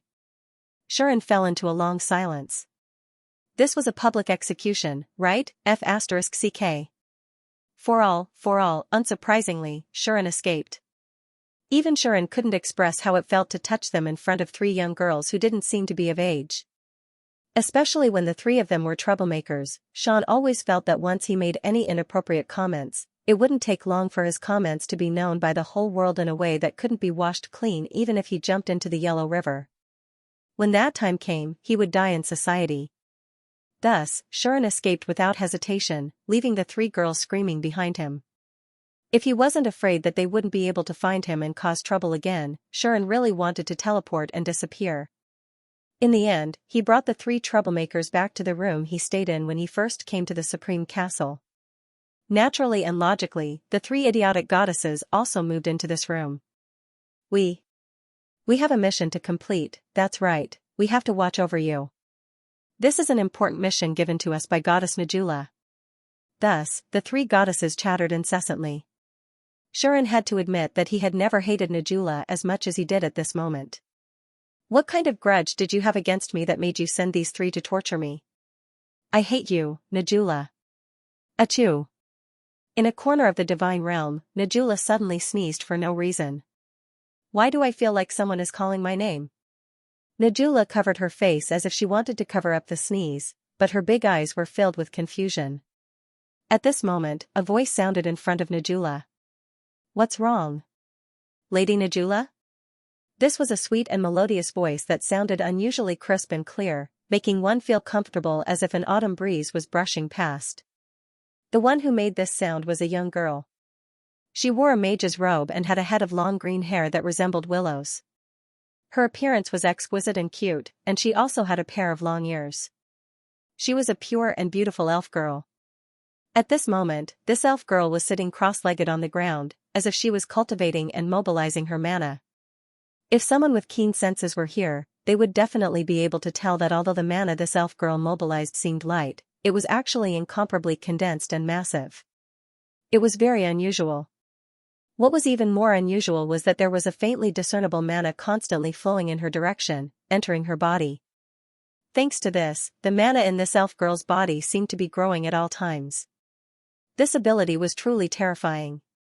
Najula looked at this extremely special elf girl, her eyes filled with gentleness and fondness.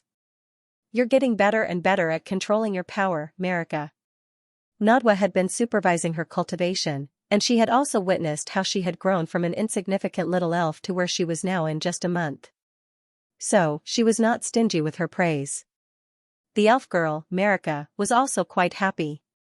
This is all thanks to Lady Nadwa's help.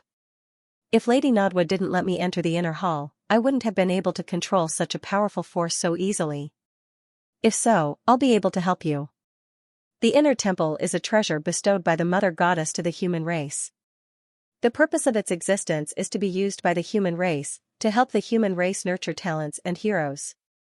As long as you have enough ability, entering the inner temple is a simple matter. Even without my help, you would have entered the inner temple sooner or later. Najula said this to Marika. The inner temple is a treasure bestowed upon the human race by the Mother Goddess. The purpose of its existence is to be used by the human race, to help the human race nurture talents and heroes. As long as you have enough ability, entering the inner temple is a simple matter. Even without my help, you would have entered the inner temple sooner or later. Najula said. Moreover, everyone's understanding of the inner temple is different. This time, after entering the inner temple, not only did you successfully control your skyrocketing power, but you also awakened a unique skill and greatly improved your strength. This shows that your aptitude is not low to begin with. Since that was the case, helping such a talent was something that the Protoss in charge of guiding the human race should naturally do. And if this person was her child, a member of the elf race, then all the more she should help her. So, you don't need to thank me. Rather, I should be the one thanking you for allowing me to obtain such a good well-wisher. Nadia chuckled and said, if you really want to thank someone, then don't thank me. Thank that person. Who was that person? Melika didn't need Najula to say it, she already understood. If not for him, she would not have obtained such a terrifying opportunity and reached such a realm. During her time in the God realm, Melika had always been thinking about him. She had even seen him in her dreams countless times. It could be seen how much she missed him. Of course, although Marika was in the divine realm, thanks to Najula, she knew his current situation like the back of her hand. How is he now? Marika could not help but ask this question. Don't worry, Najula said in a comforting tone. Although his identity as a hero has been exposed, thanks to Moon Demon Sayla's timely remedy, the chaos between the three races has gradually subsided, and the demons are no longer reacting as fiercely as before. Apart from a few people causing trouble, whether it is the divine realm, the human realm, or the demon realm, it is currently relatively peaceful.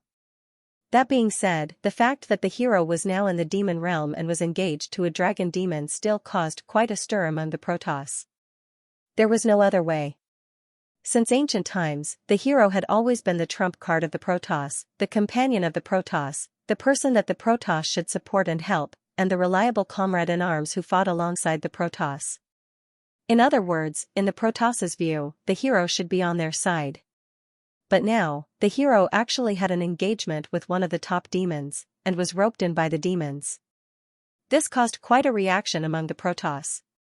A while ago, many goddesses expressed that the hero should be brought back immediately and could not be allowed to stay in the demon realm anymore.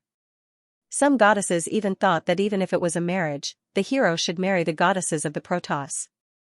Why should he marry the demons? In particular, some of the more violent and impulsive war gods, evil gods, and demon gods could not help but almost rush into the demon realm to rescue the hero. Well, a certain goddess of fate, who easily lost control, was the same. At that time, she wanted to rush into the demon realm to rescue the hero. If not for her and Anima desperately stopping them, the demon realm would have been in chaos. Fortunately, in the end, all the goddesses were appeased by Nader and Anima. Judging from the current situation, if the Protoss dared to go to the demon realm to rescue the hero, the demons, who had finally calmed down, would become suspicious again, thinking that the Protoss really wanted to use the power of the hero to eradicate them. In summary, the Protoss did not make a move. Otherwise, how could they just watch their hero be abducted by the despicable demons? It was just that they had no choice. However, this kind of thing should not be Melika's problem. Therefore, Nader did not intend to tell her. Basically, she only reported the good news. However, Nader still told Melika about the engagement between Shuren and Aie. There was no way to hide it. Everyone in the Omnipotensen already knew about it. Even in the god realm, the goddesses would discuss it from time to time. Melika could hear it as long as she went out for a stroll. They couldn't just lock her up forever, right? Fortunately, this elf girl was a very kind, simple, and easily satisfied person. Even though she knew that her lover was engaged to another woman, and that the other party was a dragon demon, she did not feel depressed. In fact, she felt that she was the one who came later. After all, the relationship between Shuren and Aie had always been good. Although Melika was the first one to come, she was not as close as Shuren and Aie. If not for the peace sacrifice, perhaps this girl would still be invisible by Shuren's side.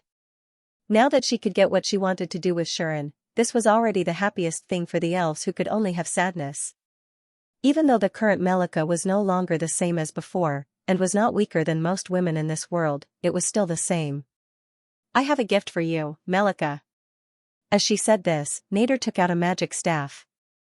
It was made entirely of wood, but it was crystal clear like amber.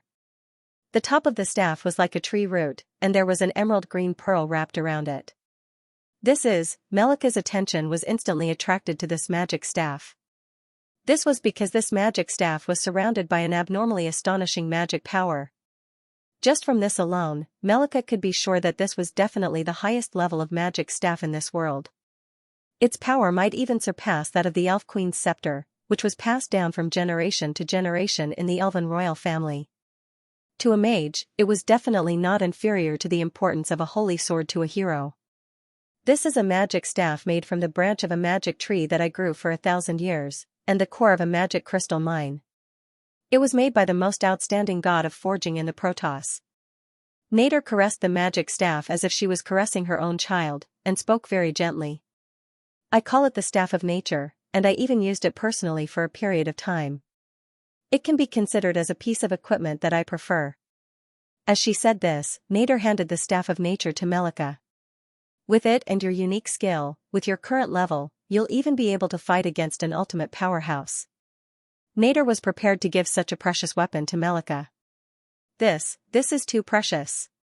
Melika immediately panicked. Don't refuse. Nader shook her head and said very seriously, you are my well-wisher, and also the companion of a hero. In this era, many strange things have gradually appeared that even we and the demons haven't fully understood. I have a feeling that something terrible will happen in the future. This was something that the top figures of the three races currently recognized. I hope that, at that time, you will have enough power to protect yourself, and even protect your hero. Nader said this. This time, Melika was silent. After a long while, she solemnly received the Staff of Nature. Magic power intertwined with magic power, causing waves of terrifying fluctuations to appear. Just like that, 10 days passed quietly. At this time, there was not much time left before the start of the Tri-Race Conference. In about a few days, the Tri-Race Conference would officially begin. Therefore, during these days, there were always people going in and out of the Supreme Castle. It seemed very busy. It was believed that the celestial realm and the human realm must be like this at this time. The Protoss, the human race, and the demons, the top figures of the three races gathered together for a conference. This was the first time since the end of the war 1,000 years ago. It could be said that this was already the highest level conference of the entire Omnipotensen. Not only would the three goddesses and the 6 demons be present, but the leaders of the major forces of the human race would also be present. For example, the kings of the major human countries, the leaders of the dwarfs and orcs, the queen of the elves, and so on would definitely be present. Under such circumstances, the closer the Tri-Race Conference was to begin, the livelier it was for each race. They had to make all kinds of preparations, and even arrange guards and attendants. It could be said that they were extremely busy. Take the demons for example. Now, it was not only Scylla who was busy dealing with affairs. The major demons also had to make some arrangements. After all, the top figures of the race were going out together, and the demons were huge. In order to prevent the old demons from taking advantage of the situation and causing trouble in the demon realm, the major demons naturally needed to arrange people to see who would leave with them and who would stay in the territory. Even defense plans and so on had to be prepared.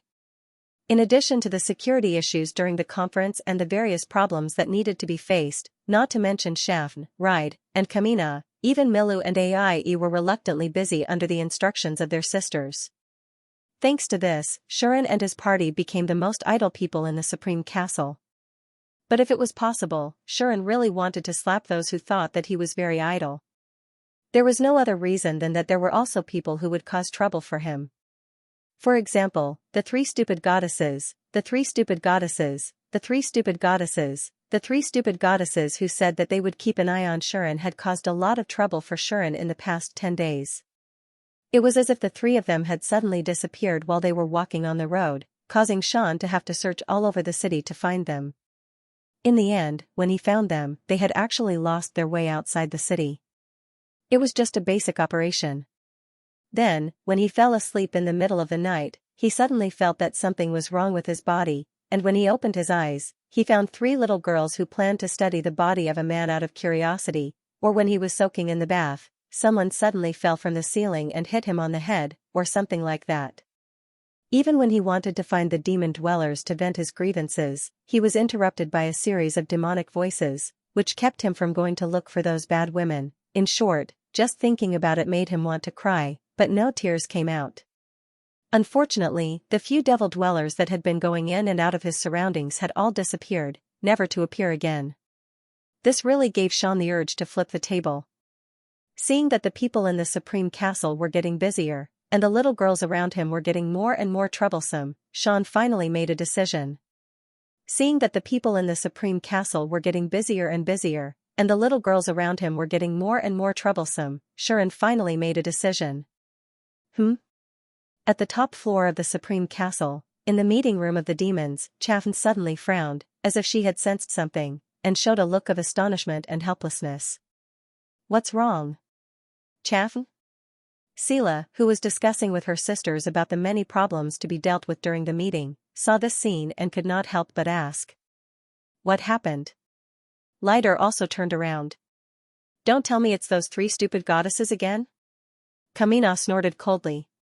"Something good?" Milu tilted her head, puzzled. Only Aie, for some reason, had a bad feeling in her heart. As expected, our Lord Hero seems to have left. Chafine shrugged her slender shoulders as she spoke. Left. The demons did not react immediately. "You mean?" Sela was the first to think of something, and she felt terrible. "That's right." Chaffin immediately said with a smile, "He's probably preparing to leave the demon realm." He left a note in little Ai's room and then disappeared with instant transmission. He's no longer in Central City. Hearing this, not only did Ai's mouth twitch, but the expressions of all the demons also changed. Leave the demon realm? Kamina's reaction was the biggest. She stood up and said anxiously, "Where is he going?" The other demons also looked at Chaffin. Sharon's safety could not be compromised. This was the consensus of the six of them. Although the demons had not appeared around Sharon for a while, they all used their abilities to watch him without being discovered by Sharon.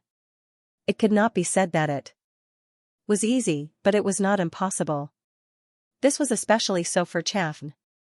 She had the Rippling Heart Demon, a transcendent god-level ability that was impossible to guard against. Not to mention looking at Sean, it was very easy for her to share his vision and senses and experience everything he was experiencing.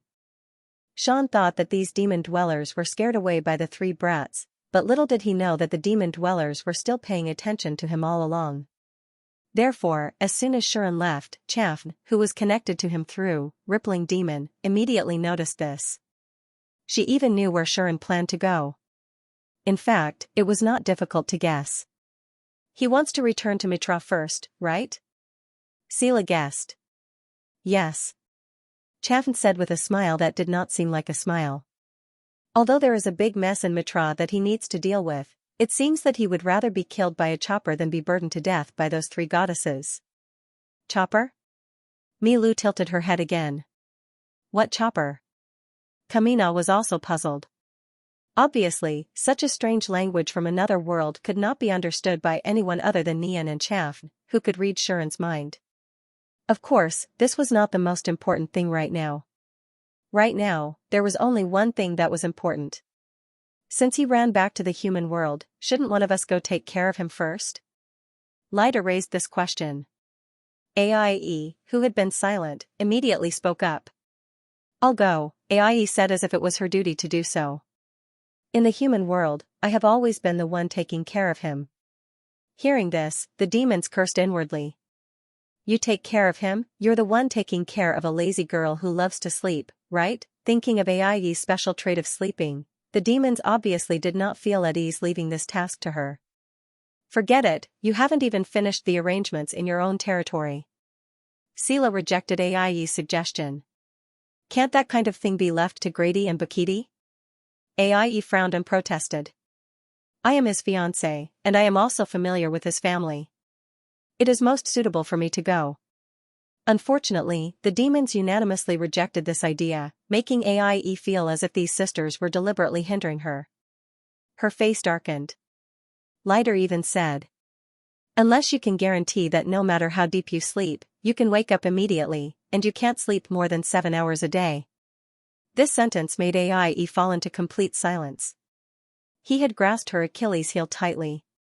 "I'll go." At this time, Milu raised her hand excitedly and proposed. "You can't either." But this time, including AIE, all the demon dwellers rejected it. Milu immediately puffed up her cheeks, unwilling. But no one dared to let this girl go to Shuren's side.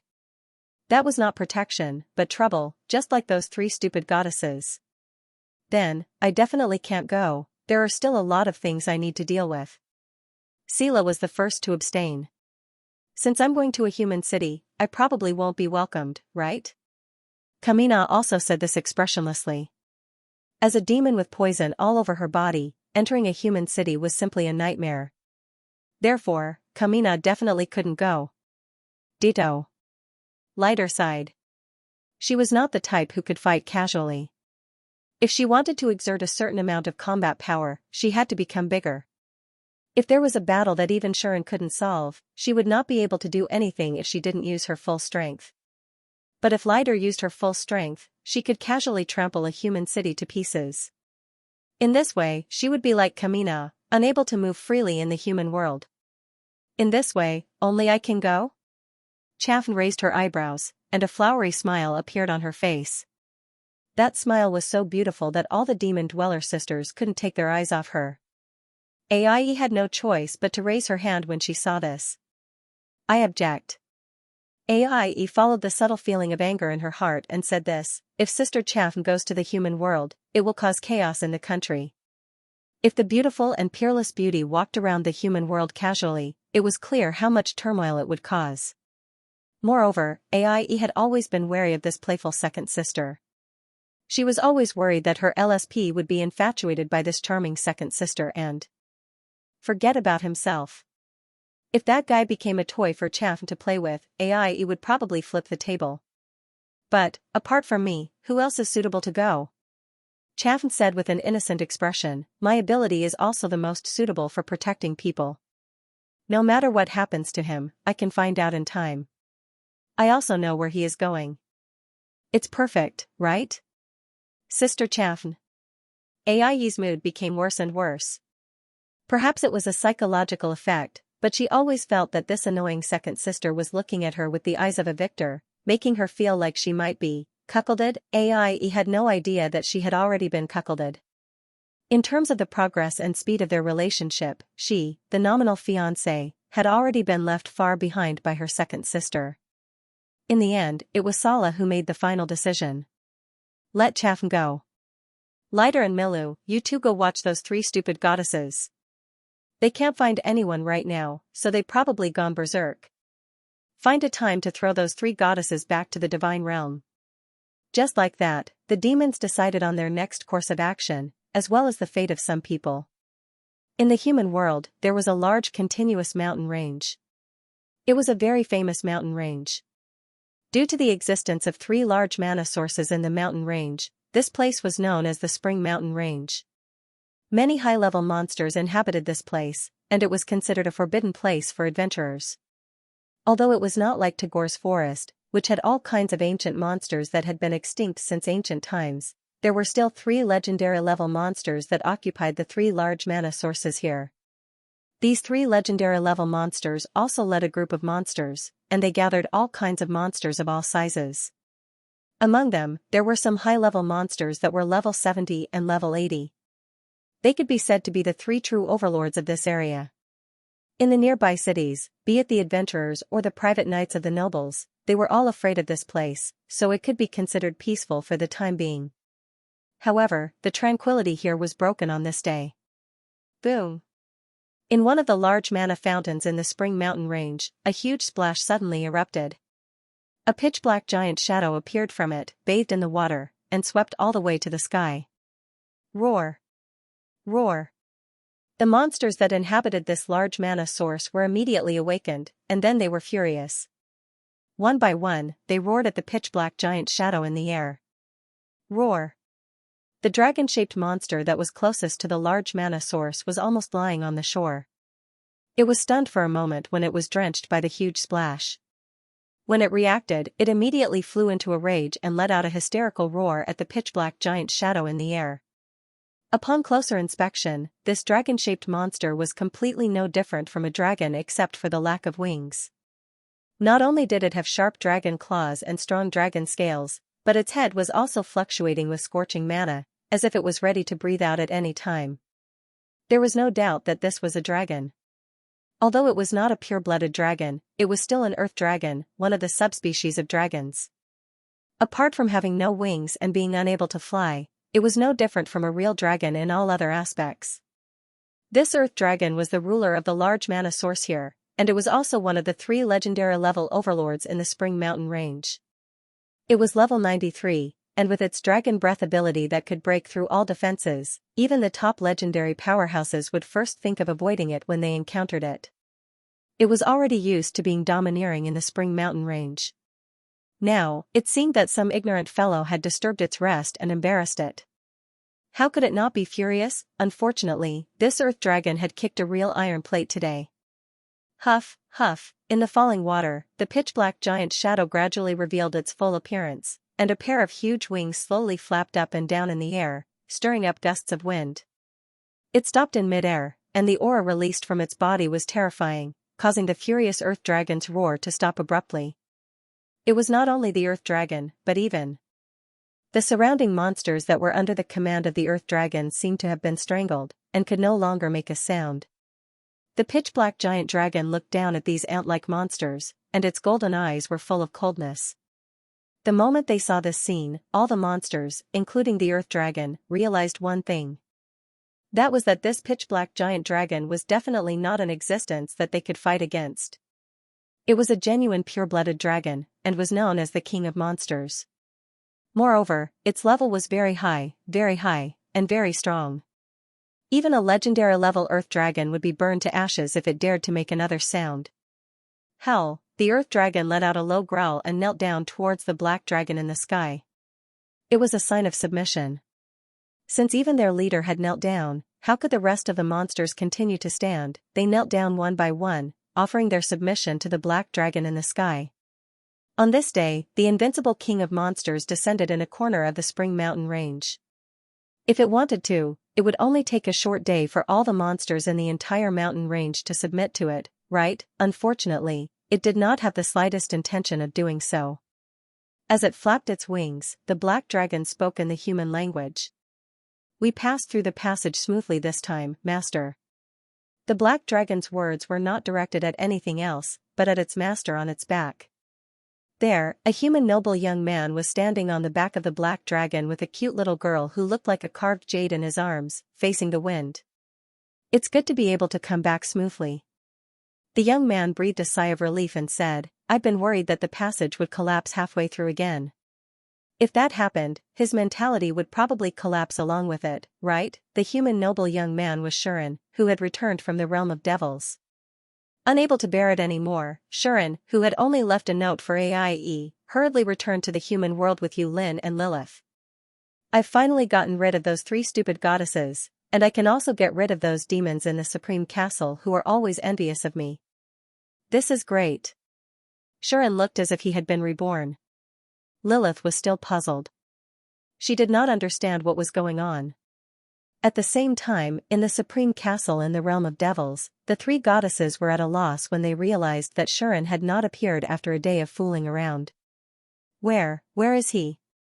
Nold stared at the empty room and stood there in a daze. Werther seemed to have seen the future of failing the mission. She held her head and screamed in pain. "You want to play hide-and-seek with us again?" Sherry was dissatisfied, as if she had not understood the situation. After a while, the 3 goddesses flipped out. Hurry up and find him." "Aha! He ran away again. That hero." The 3 goddesses hurriedly ran in the direction of the door. However, a few figures appeared and blocked their way. Hee. Milu spread her arms wide, looking like she wasn't going to let the goddesses pass. "I'm sorry, goddess of time and space. As you can see, our hero doesn't seem to want to be burdened by you. I mean surveillance, so he ran away. Your mission ends here. Go back to the realm of gods obediently," Lighter said while lying on Milu's head. The 3 goddesses were silent. After a while, they felt that something was wrong and looked at each other. Then, without hesitation, the 3 of them turned around and escaped from the window. "Don't run. Lider seemed to have been prepared for this and shouted. "Hey!" Milu instantly turned into a ghostly shadow and rushed forward. The demon sisters and the three goddesses began to play a game of chase. While they were having fun, on the other side, Chafine, who was preparing to go to the human world, looked at the silent Aie with a faint smile. "Don't worry, little Aie," Chafine said with a smile. "I will help you take good care of your man." Her charming and seductive tone could stir the evil fire in the hearts of all men in the world. Of course. Hearing this, Aie was not moved at all. She even wanted to curse. This tone, "Are you sure you're helping me take care of him?" No, it should be, "Are you sure you're taking care of him? Why do I have an ominous premonition?" As expected, I'll go back by myself. Aie did not feel at ease at all, so she spread her dragon wings and wanted to directly rush out. "Unfortunately, you're still too young, little Aie." Chafine raised her slender hand, and Aie's figure was enveloped by a spatial fluctuation. She was instantly teleported to an office. Looking at the people in the office, Aie was speechless. Big sister really guessed correctly. "In the end, you will definitely be sent here by second sister." Kamina had a speechless expression. Sala glanced at Aie while reading a document, then said faintly. Then, she said indifferently, "Be good, little Aie." Aie could only give up after hearing those words. She only wanted these few days to pass quickly so that the day of the meeting between the three races could quickly arrive. Only then would she have the slightest chance of saving her man before he was eaten up by that evil, hateful woman. Unaware of Aie's thoughts, Chafine, who had already been eaten up, had already set off. "The human world?" Chafine murmured. "I haven't been there for a few hundred years." Saying this, Chafine thought of the man who had a strange relationship with her. Thinking about this, a beautiful and moving smile appeared on Chafine's face. "You've taken advantage of him and you still want to walk away? It won't be that easy." Leaving these words, Chafine disappeared. Then, a certain stone maid, who regarded her master as her life, successfully found a parchment with a message in her master's room. "I'll go first.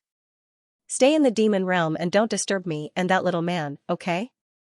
Seeing this message, the stone maid, who regarded her master as her life, held the parchment with her hands trembling. Lady Chafine." A cry that could make anyone who heard it cry or saw it cry resounded through the entire Supreme Castle that day. At the same time, the dragonized Yulin flew out of the Source Mountain range. She carried her young master and big sister and looked down at the familiar environment. She asked excitedly.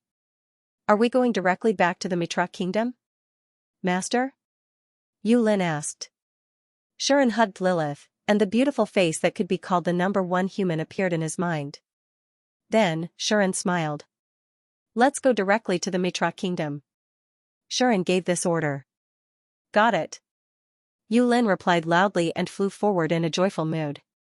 The hero in the eyes of the world had returned. Mitra Kingdom, royal capital. Recently, the royal capital had become livelier and more heavily guarded than ever before. No matter which gate he looked at, the guards at the gate had all become high-level knights. It was no longer the same as before, where there were only a few knights around level 30 standing guard. On the city walls, soldiers and knights were also patrolling with greater intensity than ever before. The faces of the soldiers and knights were always solemn, meticulous, and methodical. They didn't dare to be negligent at all.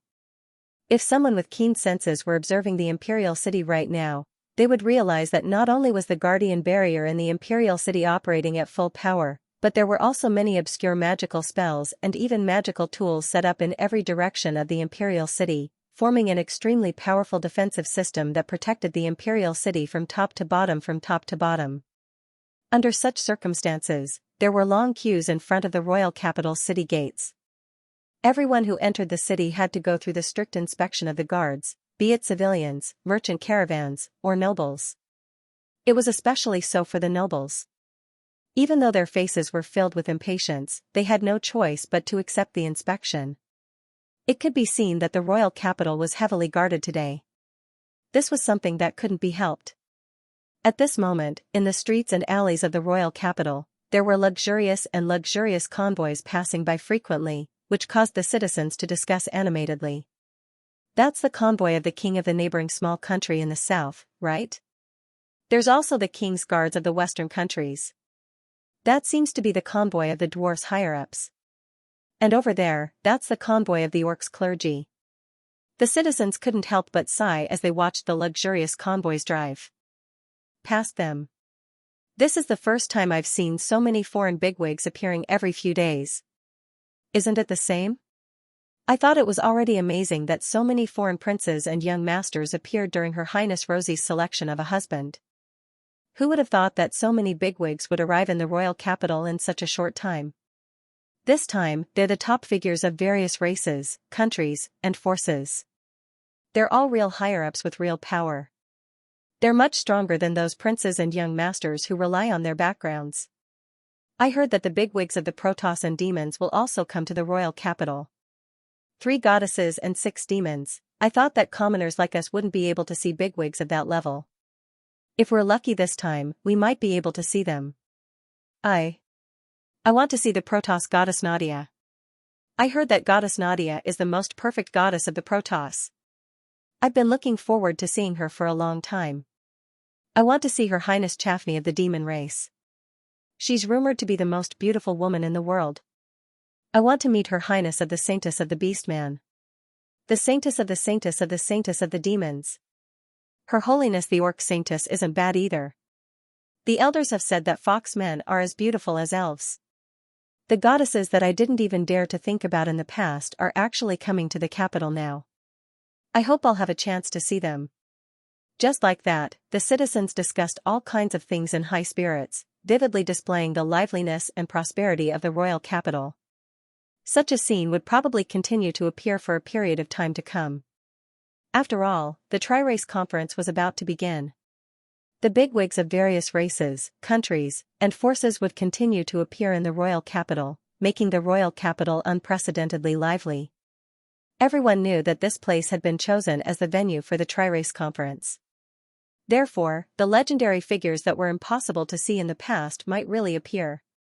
This made the citizens of the royal capital excited and proud. It's an honor for the Mitra Kingdom to be chosen as the venue for the Tri-Race Conference.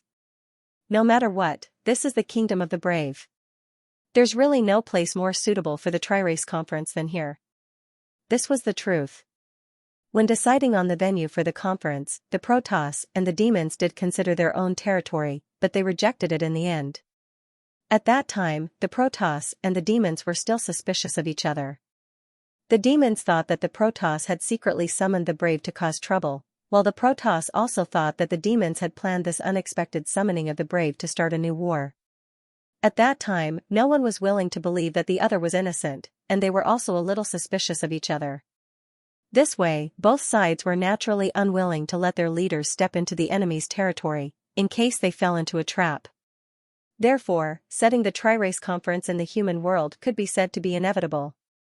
In the human world, what place could be more representative and symbolic than the Mitra Kingdom, the Kingdom of the Brave? 1,000 years ago, it was the brave Mitra who defeated the Demon King and ended the war. The brave Mitra Kingdom was also built on the place where he killed the Demon King and held the first Tri-Race Conference here, gathering the top leaders of the Celestials, humans, and demons to jointly sign a peace treaty. Because of this, the final Tri-Race Conference was set in the royal capital of the Mitra Kingdom, and the Kingdom of the Brave would host the Tri-Race Conference. This was naturally an honor, but also a lot of pressure. Although the Mitra Kingdom was one of the most powerful human countries, second only to the Ragnar Empire, which was known as the number 1 in the human world, and had a high status, if it was placed on the map of the Omnipotensen, the Mitra Kingdom was actually not that great. After all, the Mitra Kingdom was only one of the countries of the human race, and was only one of the countries of the human race. It was only a small part of the human race, let alone the entire human race. Compared to the elves, dwarves, and orcs, it was still relatively weak. On the other hand, between the Protoss and the demons, one was the faith of the entire human race, and had been guiding the human race since ancient times. Its status and strength could only be above the human race, while the other could not even be compared to the Protoss and was recognized as the strongest race in the Omnipotensen. Even if the Protoss and the human race joined forces, they would still be lacking in terms of pure combat power. If they were to compete with the human race alone, they would definitely crush the human race. On the other hand, the Mitra kingdom could not even compare to the human race as a whole, and was only one of the countries of the human race. It was undoubtedly a very challenging task for the Mitra kingdom to entertain all the big shots of foreign countries, races, and forces. In addition, they had to set up the venue and prepare all the security-related protection matters for the meeting place. They also had to deal with the balance between the countries, races, and forces to prevent conflicts from happening. Just thinking about how much hair the royal family and the nobles of the kingdom would lose in the near future was enough to picture. But even so, at this juncture, the kingdom could only do it. They were not afraid that someone would not give the kingdom face. A hero who has been gone for 1,000 years. He is a noble of our Mitra kingdom. Our kingdom has a true hero guarding it again. Moreover, he is the fiancé of the kingdom's treasure. Even the dragon demon highness of the demons has an engagement with our hero. There is also the goddess of the Protoss. It is said that there is a goddess named Lilith who has a close relationship with our hero. Among the three goddesses, the goddess of fate Letas and the goddess of life Anima have both attended Hero Shuren's engagement banquet. The priests of the elves and orcs have also publicly expressed their support for Hero Shuren, saying that Hero Shuren is their eternal friend. With such a hero in our kingdom, who would dare to openly cause trouble? That's right. The citizens were full of confidence and pride about this. However, there were also some people who had the opposite opinion. The dignified hero actually abandoned Her Highness Rosalind and got engaged to the demon dweller of the demons. What a joke. Her Highness Rosalind has been betrayed, right? She is already engaged to the kingdom's treasure. Why did she publicly announce her engagement to the demon dweller of the demons? Could it be that Hero Shuren wants to abolish Her Highness Rosalind's position as the main wife and make Her Highness Rosalind a concubine for the demon dweller? If he really dares to do that, then we must make him break off the engagement. That's right, what reason does our kingdom's treasure have to become a foil for the demons? Her Highness Rosalind is such an excellent, beautiful, and noble princess. It is undoubtedly a disgrace for her to be a concubine. From what I see, this Earl's-Tut has been completely won over by the demons. Secretly, such comments appeared in every corner of the royal capital, and even in every corner of the kingdom. In the past, the engagement banquet between Shuren and Rosalind was amazing, and now, the backlash was as strong as it was strong. One must know that the kingdom had celebrated for this engagement banquet, and all the cities in the kingdom, big and small, were celebrating. It was not easy for the people to recognize such a princess as a son-in-law, and they were envious of him for marrying the kingdom's treasure. In the end, he was engaged to someone else, and it was impossible for them not to be filled with righteous indignation. Fortunately, the kingdom had never publicly criticized Shuren, and the royal family also remained silent on this matter. In addition, Shuren was a hero, and heroes still had an extremely high status in the hearts of the people. After all, there were only a few people who were hostile to him. No one knew if this small number of people would ferment and cause the situation to go out of control. However, people knew that during the meeting between the three races, not only would the important figures of the various races, countries, and forces be present, but Hero Shuren would also appear.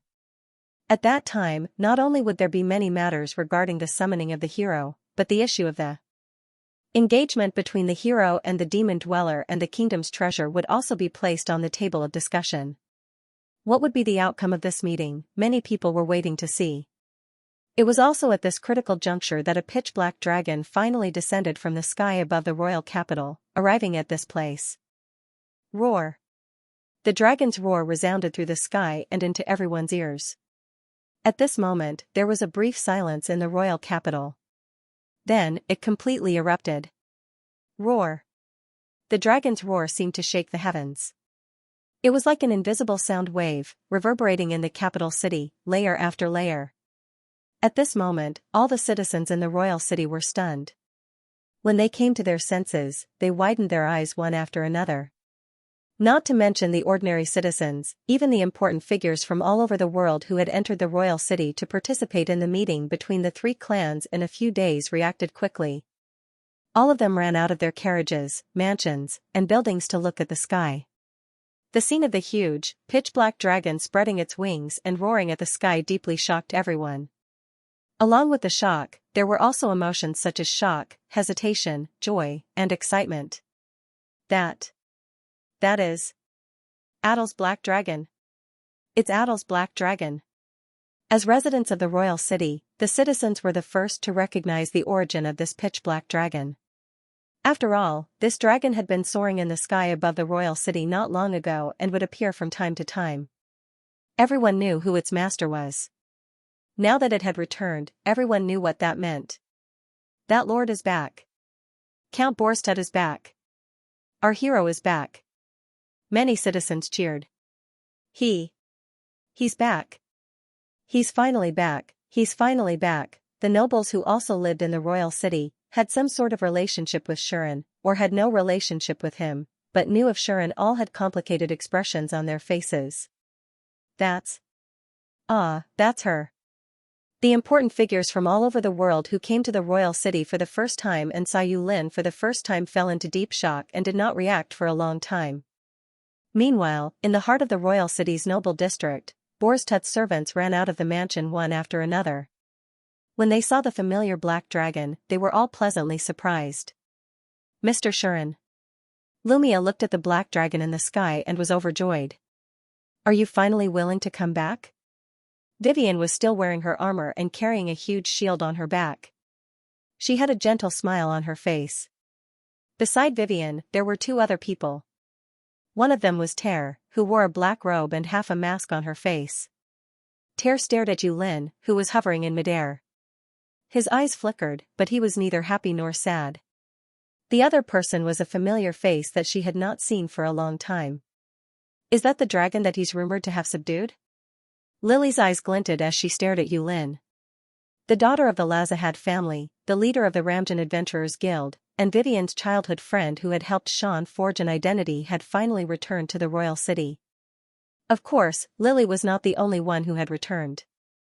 Upon closer inspection, Lucia noticed that there were 7 tiny figures following behind her, and they were all staring at Yulin in fear, reverence, and awe. In the outskirts of the royal city, in an unknown luxurious mansion, 2 figures appeared one after the other. They saw the black dragon roaring in the sky. That fellow still knows to come back? Lesia said in annoyance. I thought he was having too much fun in the demon realm. Lasya stood beside Lesia. It was as if she could see the figure on the dragon's back. Her crimson eyes were filled with an incomprehensible glint. Everyone who was familiar with Sean, whether they were familiar with him or not, whether they were on good terms with him or not, had their attention drawn by the shadow of the dragon in midair at this moment. Of course, the people in the palace could not help but be attracted. What a grand entrance. Making such a scene as soon as he returned. Is he trying to show us who's boss? And she had appeared on an open-air balcony of a palace. He looked at Yulin in the sky with an unfriendly expression.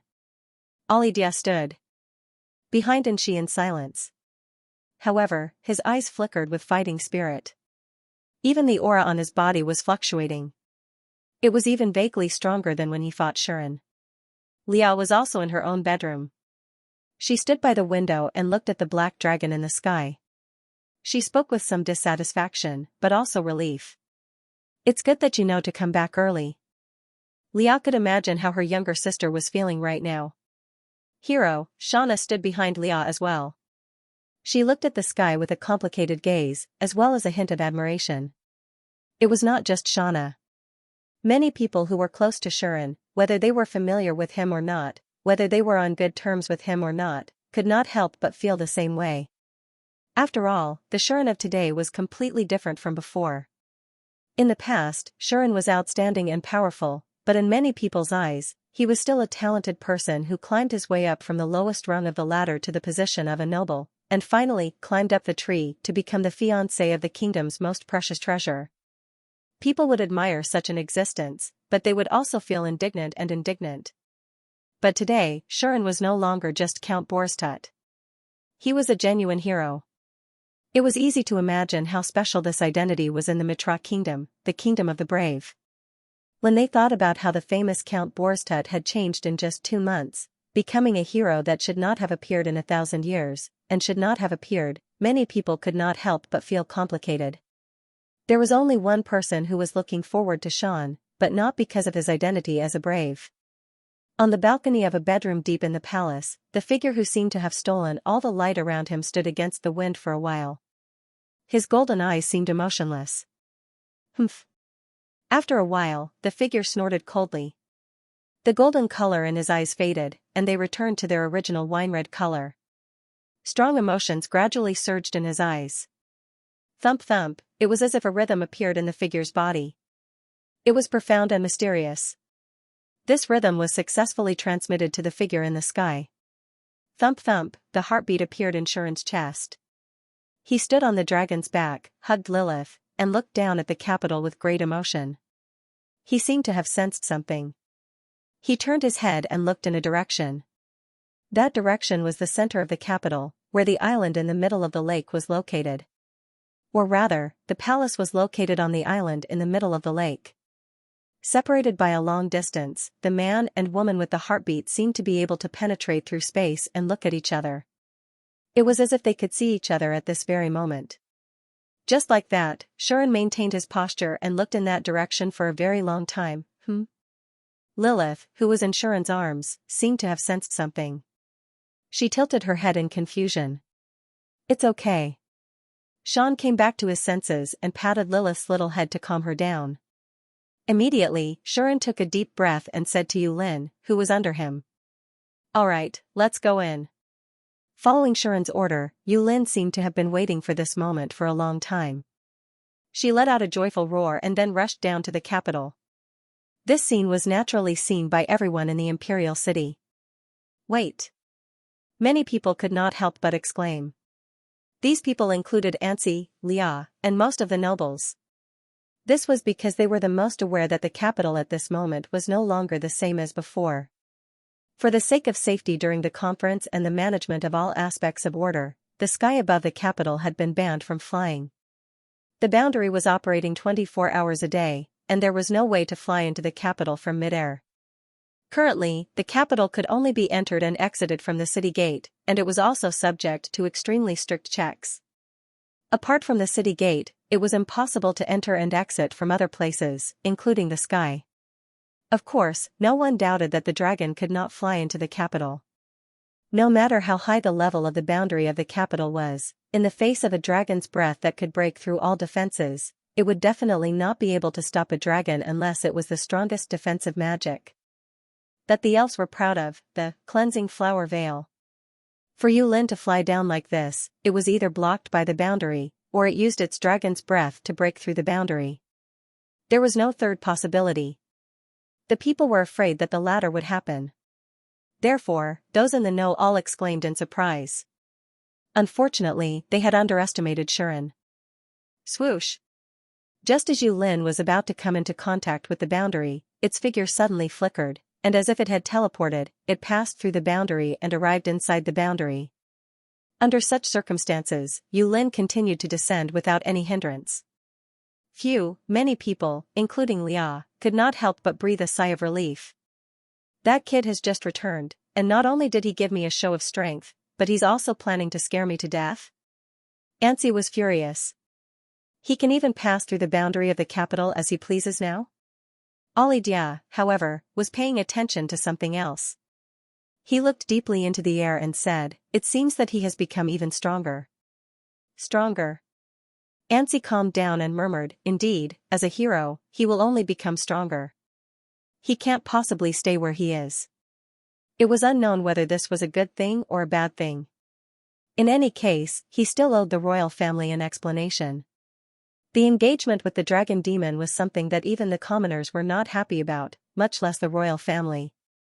If not for the fact that his excessively excellent daughter had already achieved that goal and completely changed herself, and the royal family would not dare to make any arrangements for her, this matter would have already caused many rumors and questions about which side to take. Now that he had returned, and become even stronger, this was not a good thing for the royal family, who wanted an explanation from him. Could it be that he had long anticipated this situation, which was why he returned in such a high-profile manner, and showed off his ability to intimidate those who had other thoughts? Xianxia could not help but suspect this. It's very likely, Alidia said calmly. How does His Majesty plan to deal with this matter? How? Ansi was also very distressed. After a while, he snorted coldly and said, let's see what that guy's attitude towards this matter is first. With that, Ansi turned around and left. Alidia followed silently, his grip on his sword involuntarily tightening. Alidia was not very concerned about the royal family's affairs. That was a political issue, and Alidia had never cared about it. Compared to this matter, he was more interested in how strong Shuren had become. Can the current me touch him? Alidia pondered. In fact, this time Ansi had really guessed it.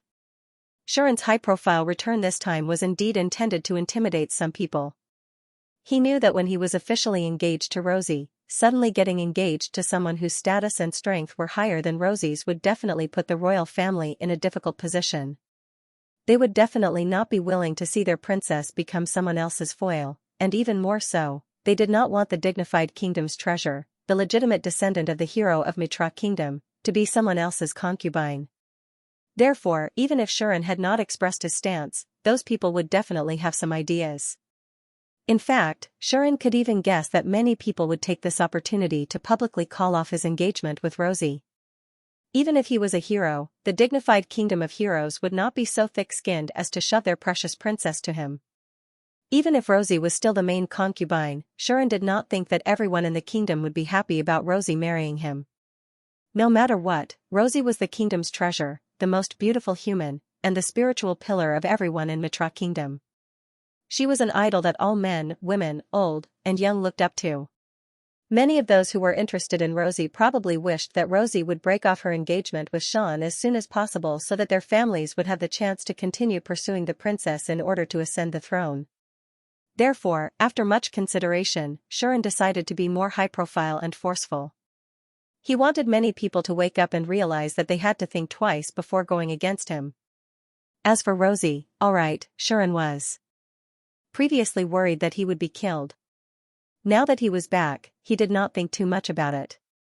He only wanted to bring this beautiful lady home as soon as possible. With such an impulse, Shuren did not return to Borstadt's house immediately. Instead, he headed to the palace first. Whoosh! Under the watchful eyes of everyone in the capital, the pitch-black dragon flew across the sky of the capital and arrived at the island in the middle of the lake where the palace was located. When he was still in the capital, Shuren often did this. He would ride on Yulin and fly into the palace. It was the same now. He did not hold back at all. Even though the palace's barrier was much more stable than before, the security was unprecedentedly tight.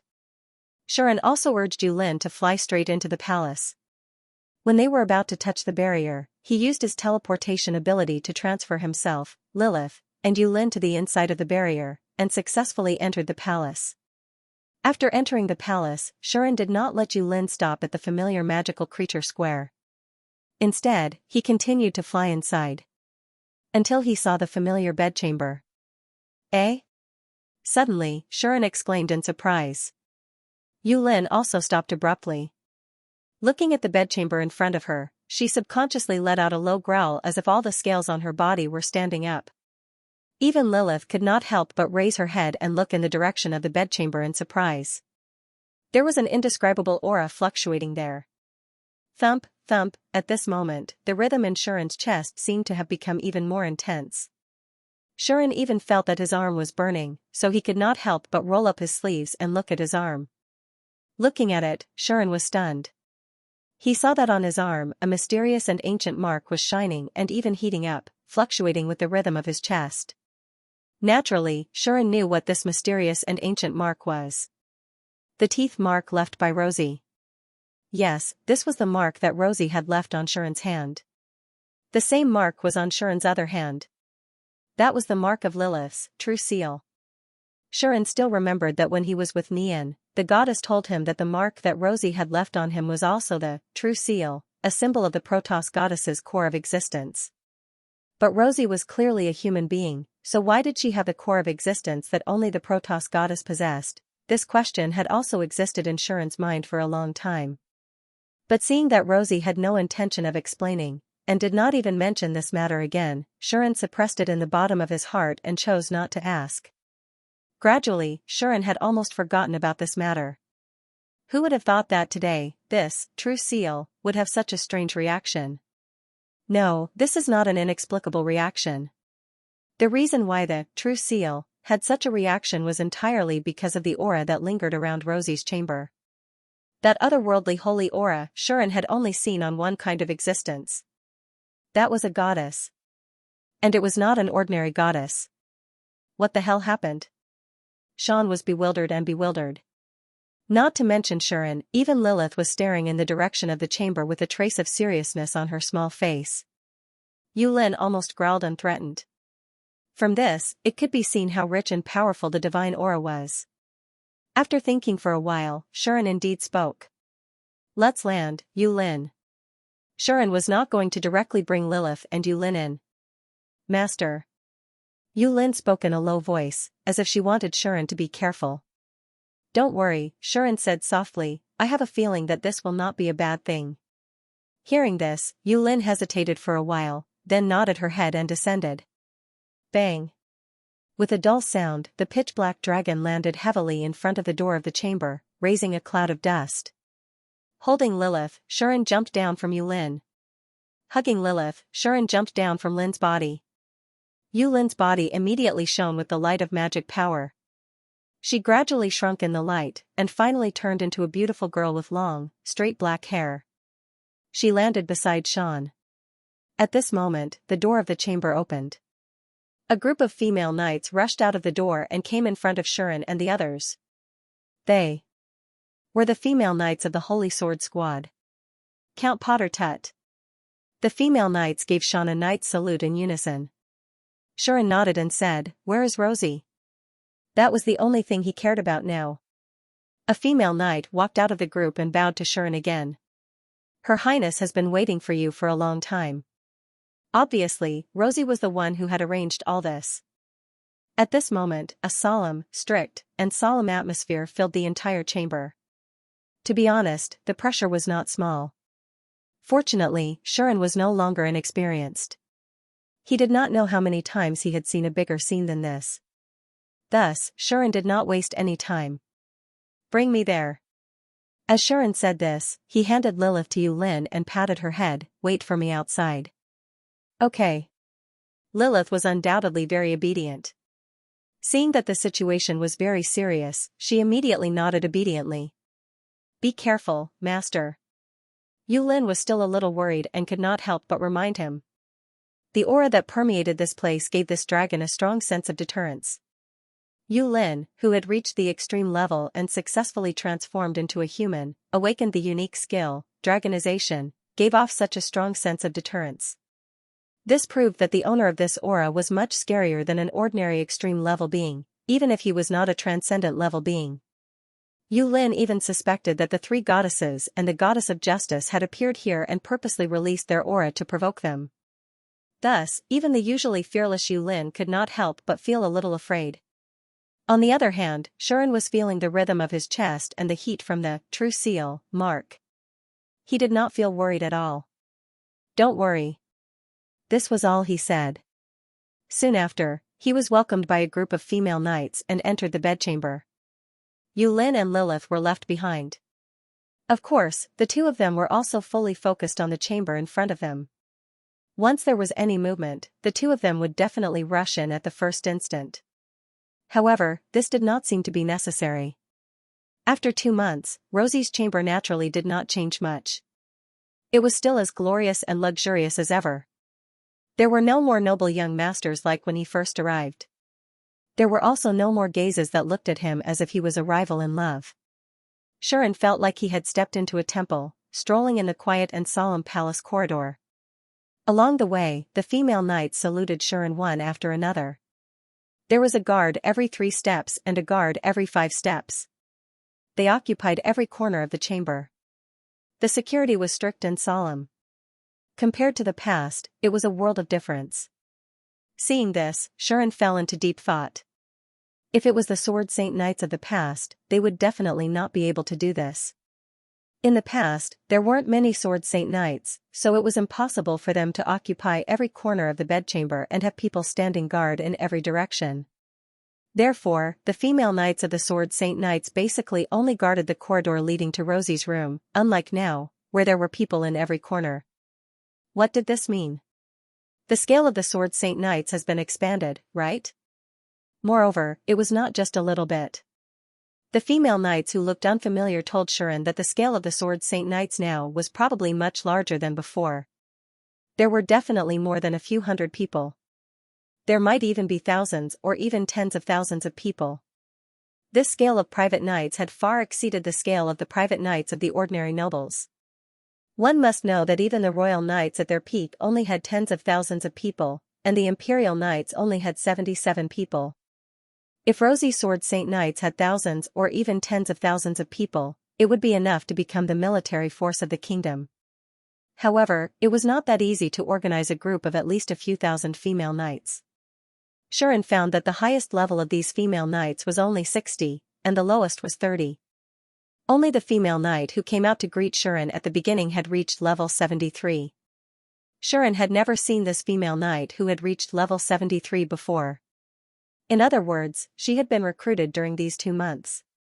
It seems that Rosie's position in the kingdom has become more special. Shuren could see this from this phenomenon. If not, why would the kingdom suddenly grant Rosie the authority to set up such a large-scale private knighthood? The only possibility was that Rosie's status had become more special. On the one hand, the kingdom had placed more importance on her, so for her safety, they had intentionally increased the guards around her. On the other hand, it was to give Rosie more power, so she could do more things. Thinking about this, Shuren was finally led to the door of Rosie's room. There were 3 female knights who were above level 70 guarding the door. Together with the female knight who led the way, there were now 4 female knights above level 70, in the Sword Saint Legion under Rosie's command. In the Mitra Kingdom, this kind of defense was already the highest level, comparable to the knights of the dukes who had their own territories. Duke's treatment? Shuren muttered, interesting. At this moment, Your Highness, Count Borstad has arrived. The female knight who led the way came to the door and knocked on it, reporting in a low voice. In the next second, an incomparably familiar yet indifferent voice rang out. Let him in. As the voice faded, the door was opened. Please come in, Count Borstad. The female knight made a pleased gesture towards Shuren. Shuren did not say a word and slowly walked in. Bang. The door was immediately closed, and silence pervaded the room. As Shuren walked in the familiar room, he raised his eyes and looked forward. There, the figure from the dream was clearly imprinted in his vision. Is she back? The princess, who was standing by the window, turned around. Her face was still delicate and beautiful. Her figure was still slim and slender. Her voice was still pleasant to listen to. Her temperament was still extraordinary. However, her voice was indifferent to the point of being emotionless. Looking at Shuren, the usual wine red in her eyes had disappeared and was replaced by a pair of noble, bright, elegant, and cold golden eyes. Being stared at by those golden eyes, Shuren felt an indescribable pressure and charisma coming at him, as if it wanted to crush him. What was more pressuring was that the princess who was once incomparably attached to Shuren had lost her liveliness. She was staring at him with an expressionless face. It was as if she was looking at an insignificant stranger instead of her lover. Shuren's heart sank. Rosie, on the other hand, spoke indifferently as if she was doing routine work. It's great that you're back. That was all he said. This performance could be said to be extremely cold. Shuren fell silent. Then, he could not help but teleport and appear in front of Rosie. Then, Shuren reached out his hand and grabbed Rosie's head. The iron claw was instantly activated. Ouch, ouch, ouch, ouch, ouch. The cold and heartless Princess Royal Highness instantly broke down and let out a blood-curdling scream. A pair of golden eyes suddenly disappeared without a trace. Aha! When a pleasant scream sounded in the room and entered the ears of the female knights outside the door, most of the loyal female knights were startled, and their expressions changed drastically. Your Highness! Your Highness! Your Highness Rosie Lusty! A few female knights above level 70 were even more anxious. They immediately drew their swords from their waists and were about to rush into Rosie's room. However, just as the female knights turned pale with fright, the senior female knights of the Sword Saint Knights stopped them. Don't go in. Your Highness is fine. Now isn't the time for you to barge in. The few female knights stopped the female knights who had turned pale with fright and sighed as if they were experienced people who had been through the same thing and were speaking to them earnestly. That look made all the female knights dumbfounded.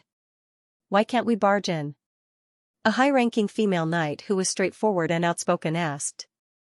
But Her Highness screamed in pain.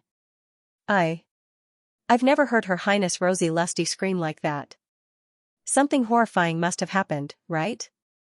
The novice female knights were all extremely worried. In their eyes, Rosie was the perfect princess, the most precious treasure of the kingdom. She was high and mighty and was only lacking the motherly model of the world. How could she scream like that, unless he encountered a very, very terrifying danger? At this thought, the female knights who had unquestionably longed for Rosie were extremely anxious. However, the senior female knights were still sighing and speaking in a sincere manner.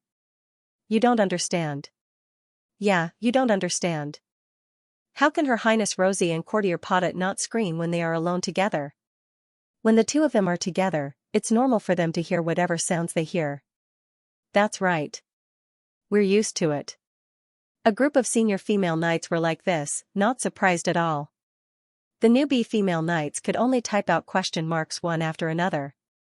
Is this a joke, isn't it? Then, why do I feel like I'm being run over by a wheel, although you don't have any evidence? Do you really think this is proper? We don't think so. The newbie female knights were dumbfounded. However, a female senator knight said something that was enough to convince them. It's not like you haven't experienced how powerful His Highness has become.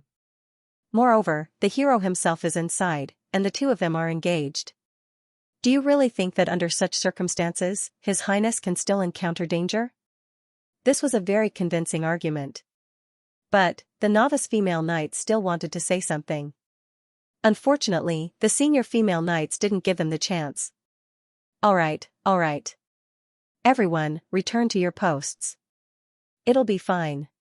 We're all experienced. You must get used to it. It's fine during normal times, but don't mind what you hear when His Highness is alone with Count Podet. That's right. Today it's a scream, tomorrow it'll be a lament, and the day after tomorrow it might be a howl. You must get used to it, understand? The words of the veteran female knights caused the noob's eyes to twitch. It seemed that the two of them were playing quite big in private. Many of the female knights had obviously gotten the wrong idea. As they listened to the incessant screams coming from the room, their pretty faces turned pink. As expected of the hero, he entered the room for less than 10 seconds and got into the main show. The group of female knights secretly admired her in their hearts. Of course, they didn't know that Rosie was in danger this time. Sharon obviously wouldn't let her go so easily. Ouch. Let me go. In the room, Rosie, whose head was gripped by an iron claw and her skull was cracking, was in so much pain that she was waving her hands and feet. Tears had begun to flow from the corners of her eyes. However, Sharon didn't feel any sympathy for her. His heart was filled with killing intent. Damn you.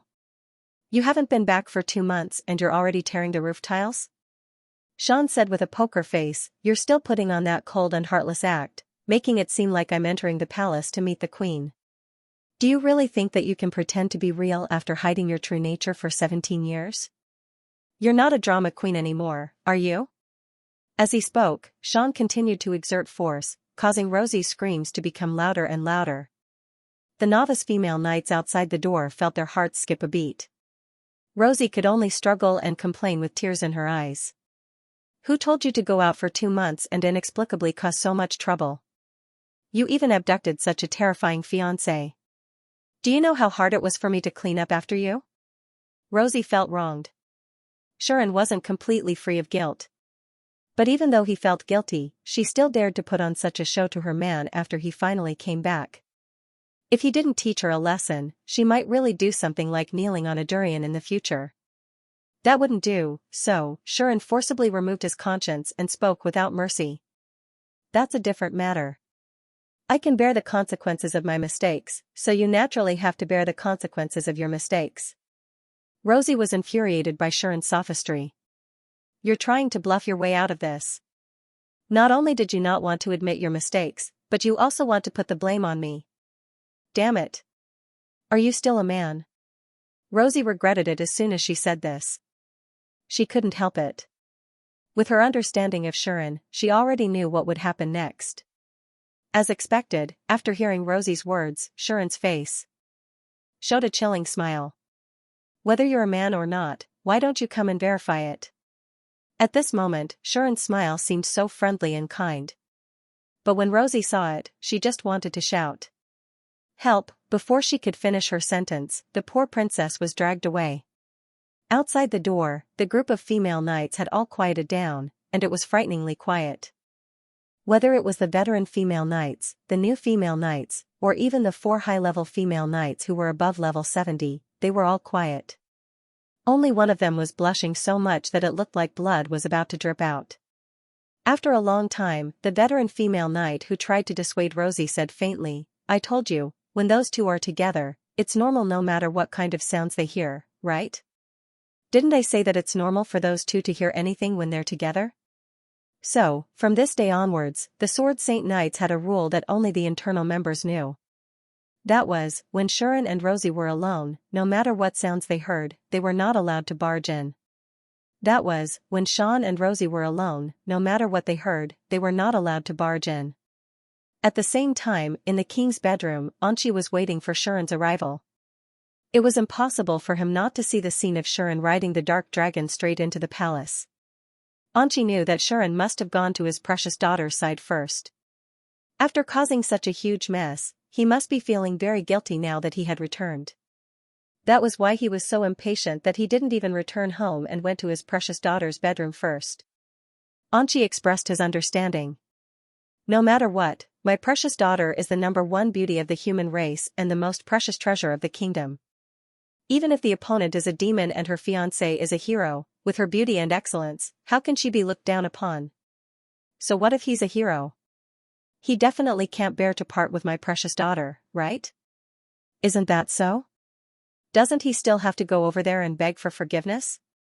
Xianxia was secretly pleased. And she was very confident in his daughter's charm. And he also knew that men were greedy. Even if it was out of possessiveness, they wouldn't watch such a great beauty leave them. Therefore, he didn't believe that Shuren would mistreat his own daughter just because he was engaged to the dragon demon.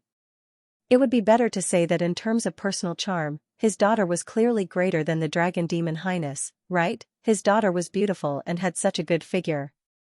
Although the dragon demon highness was also extremely cute, he was still a child. How could he compare to his daughter in terms of charm? At this time, and she still did not know the seriousness of the matter. That man would definitely be devoured by his own daughter. That's right. But, my precious daughter is no longer the same as before. Hero Shuren, even if it's you, it won't be easy for her to forgive you. And she sneered. Although his daughter had spent so much time to finally reach this step, and she still had a soft spot for the man who had secretly agreed to marry another woman, and was unwilling to break off the engagement no matter what. She had even beaten those who advocated for the annulment of the engagement half to death, and she could naturally tell that his daughter was not without resentment. As a member of the royal family, she had long since accepted the reality of polygamy and could understand that her officially engaged fiancé had gotten engaged to someone else without her consent. Furthermore, the engagement was with someone with a greater background and ability than her, causing her to be in such an awkward situation.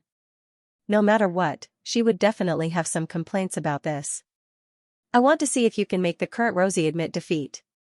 And she could already see the fate of that hateful brat. Seeing the reborn Rosie, that brat must have been scared out of his wits, right? If it was the current Rosie, even if her opponent was a dragon demon, it wasn't like she couldn't have a good fight. Thinking about it, and she couldn't help but laugh. I admit defeat. Accompanied by such an exhausted plea for mercy, Shuren finally let go of the death-seeking little expert in satisfaction. Rosie lay on the bed, looking at the ceiling. Her entire body was weak, and at the same time, she couldn't help but cry. Why am I so disappointing? I really don't have the face to see my fellow villagers again. Hate. Oh, after that, he was as happy as an immortal. Even Shuren himself did not expect that this time, when he came back, he would actually have such a good time to take it, and not be chopped down.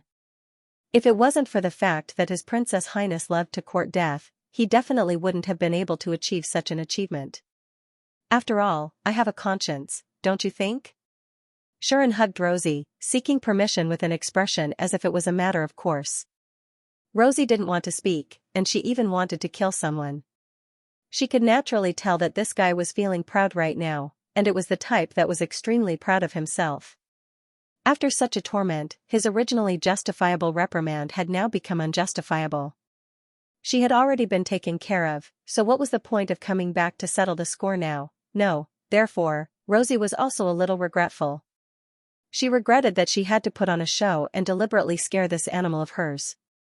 He should have known that this guy was someone who could only be persuaded by reason and not by force. Rosie was filled with regret, yet, a certain animal who had taken advantage of her promised satisfaction. Don't worry, I won't abandon you. Even if I get engaged to the peak of the demons, you will be the first one to enter my door. Shuren still had to give such a promise. No matter what, Rosie was the one who came first, so Shuren didn't want to make a scene for nothing. Rosie still didn't say anything, but she started to hate herself a little in her heart. Why did he have to relax just because of this guy's words, and even the resentment in his heart disappeared by more than half? Could it be that he was so easy to deal with? The kingdom's treasure, who was known as the #1 beauty of the human race, began to doubt her life. The dignified treasure of the kingdom was actually so easy to deal with. It was indeed a bit embarrassing. But there was nothing he could do. At this point, what else could he do? Didn't he still have to marry? It would be better to say that if he couldn't get married, it would be very troublesome for him. The princess, who hated to marry, felt a wave of melancholy in her heart. In the end, after holding it in for a long time, the princess could only force out one sentence. Your Highness Dragon Demon doesn't mind if you marry me first? Rosie said faintly. If Rosie were to marry first, then her position as the main wife would be stable. Would the dragon demons be willing to see this? Rosie was a little suspicious. Shuren nodded with absolute certainty. She said it herself, not me. Shuren told Rosie like this. Yes. This was what Aie had said to Sean personally, and not something he had made up himself. Humans do have a lot of customs and etiquette. Although I think it's very boring, your princess should be very particular about it.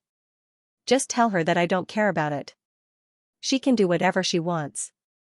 Aie had said this to Shuren before. At the end of the day, the demon race doesn't have the concept of having a wife or a concubine, and neither does the god race. Only the various races of the human race have all kinds of rules, especially the human race, whose life expectancy is generally shorter than other races. Sean told Aie so. In the demon world, as long as you are strong enough and your level is high enough, you can easily marry a basket of women. Of course, if someone is stronger than you can also become a part of her harem. Therefore, the demon race only looked at one's ability and strength, and did not look at one's status. As a well-known brave warrior, Sean's current strength could be regarded as an existence on the same level as a demon cultivator. In the eyes of the demon clan, he could naturally do whatever he wanted. Because of this, Aie did not care about these things at all. She also said that you are qualified to make her abide by the rule of first come, first served. Sean clicked his tongue in wonder and said, in other words, you have been recognized by the dragon demon. Therefore, Aie could take a step back for Rosie. Rosie muttered, but a huge stone was lifted from her heart. Rosie murmured. She felt relieved. She had made up her mind not to marry anyone. But she had always been aiming for the position of the Empress. It could be said that she had been longing for this position for a long time. Under such circumstances, if someone interfered, Rosie would not be in a good mood even if she did not fall out with them. Besides, Rosie still had her own position to consider. As far as she was concerned, she didn't want her maiden family to lose face and lose too much face. Because of this, Rosie was even mentally prepared to compete with Aie. Right now, she was barely qualified to compete with Aie. In other words, although Rosie had a grudge against Shuren, she did not plan to do anything to Shuren. She wanted to fight with Aie and let the dragon, whose name had been recorded in history, know that she was not to be trifled with. Who would have thought that before she could do anything, she would be tossed around by Shuren, and the enemy would even give up fighting. This time, he showed off in his own little theater, but in the end, he found that it was useless. Thinking of this, Rosie was relieved, but her mentality could not help but collapse a little. She finally understood why this bastard dared to come back before the three clans conference. It seemed that he could give an explanation so that he would have a little bit of confidence to come back. Rosie stiffened her fists. She really wanted to hit someone. Naturally, Shuren did not know that his fish-catching princess had fallen into her own little theater again and could not extricate herself. He seemed to suddenly remember something and sat up. By the way, what's the matter with you? Shuren looked at Rosie. What do you mean, what's the matter? Rosie glared at him and pulled up the blanket that had fallen, covering the beautiful naked scenery. Shuren glanced at it and almost could not hold back and pounced on it again to show his respect for beautiful things. But he endured it. Now, compared to this, he was more concerned about another thing. What happened to your eyes? Why can they suddenly change color? Shuren was both puzzled and shocked. Also, compared to before, your current strength is also a world of difference. Not to mention the extraordinary divine aura that he felt when he arrived here, Shuren, with the appraisal power of external destiny, saw an incredible scene. To be specific, it was Rosie's current level. That's right. At this moment, Rosie's level was displayed as an incredible symbol. Shuren had never seen such a situation before. If it was said that he could not see through the level, then it was the transcendent level. Shuren could not see through the level of all of them. However, unable to see through meant that he could not see anything, and his vision was completely blank. It was not like this, where there was a situation. What is going on? Rosie naturally knew that it was impossible for Shuren not to care about this. Therefore, Rosie asked a question directly. Do you know what my unique skill is? This question directly made Shuren stumped. Shuren had never known about Rosie's unique skill.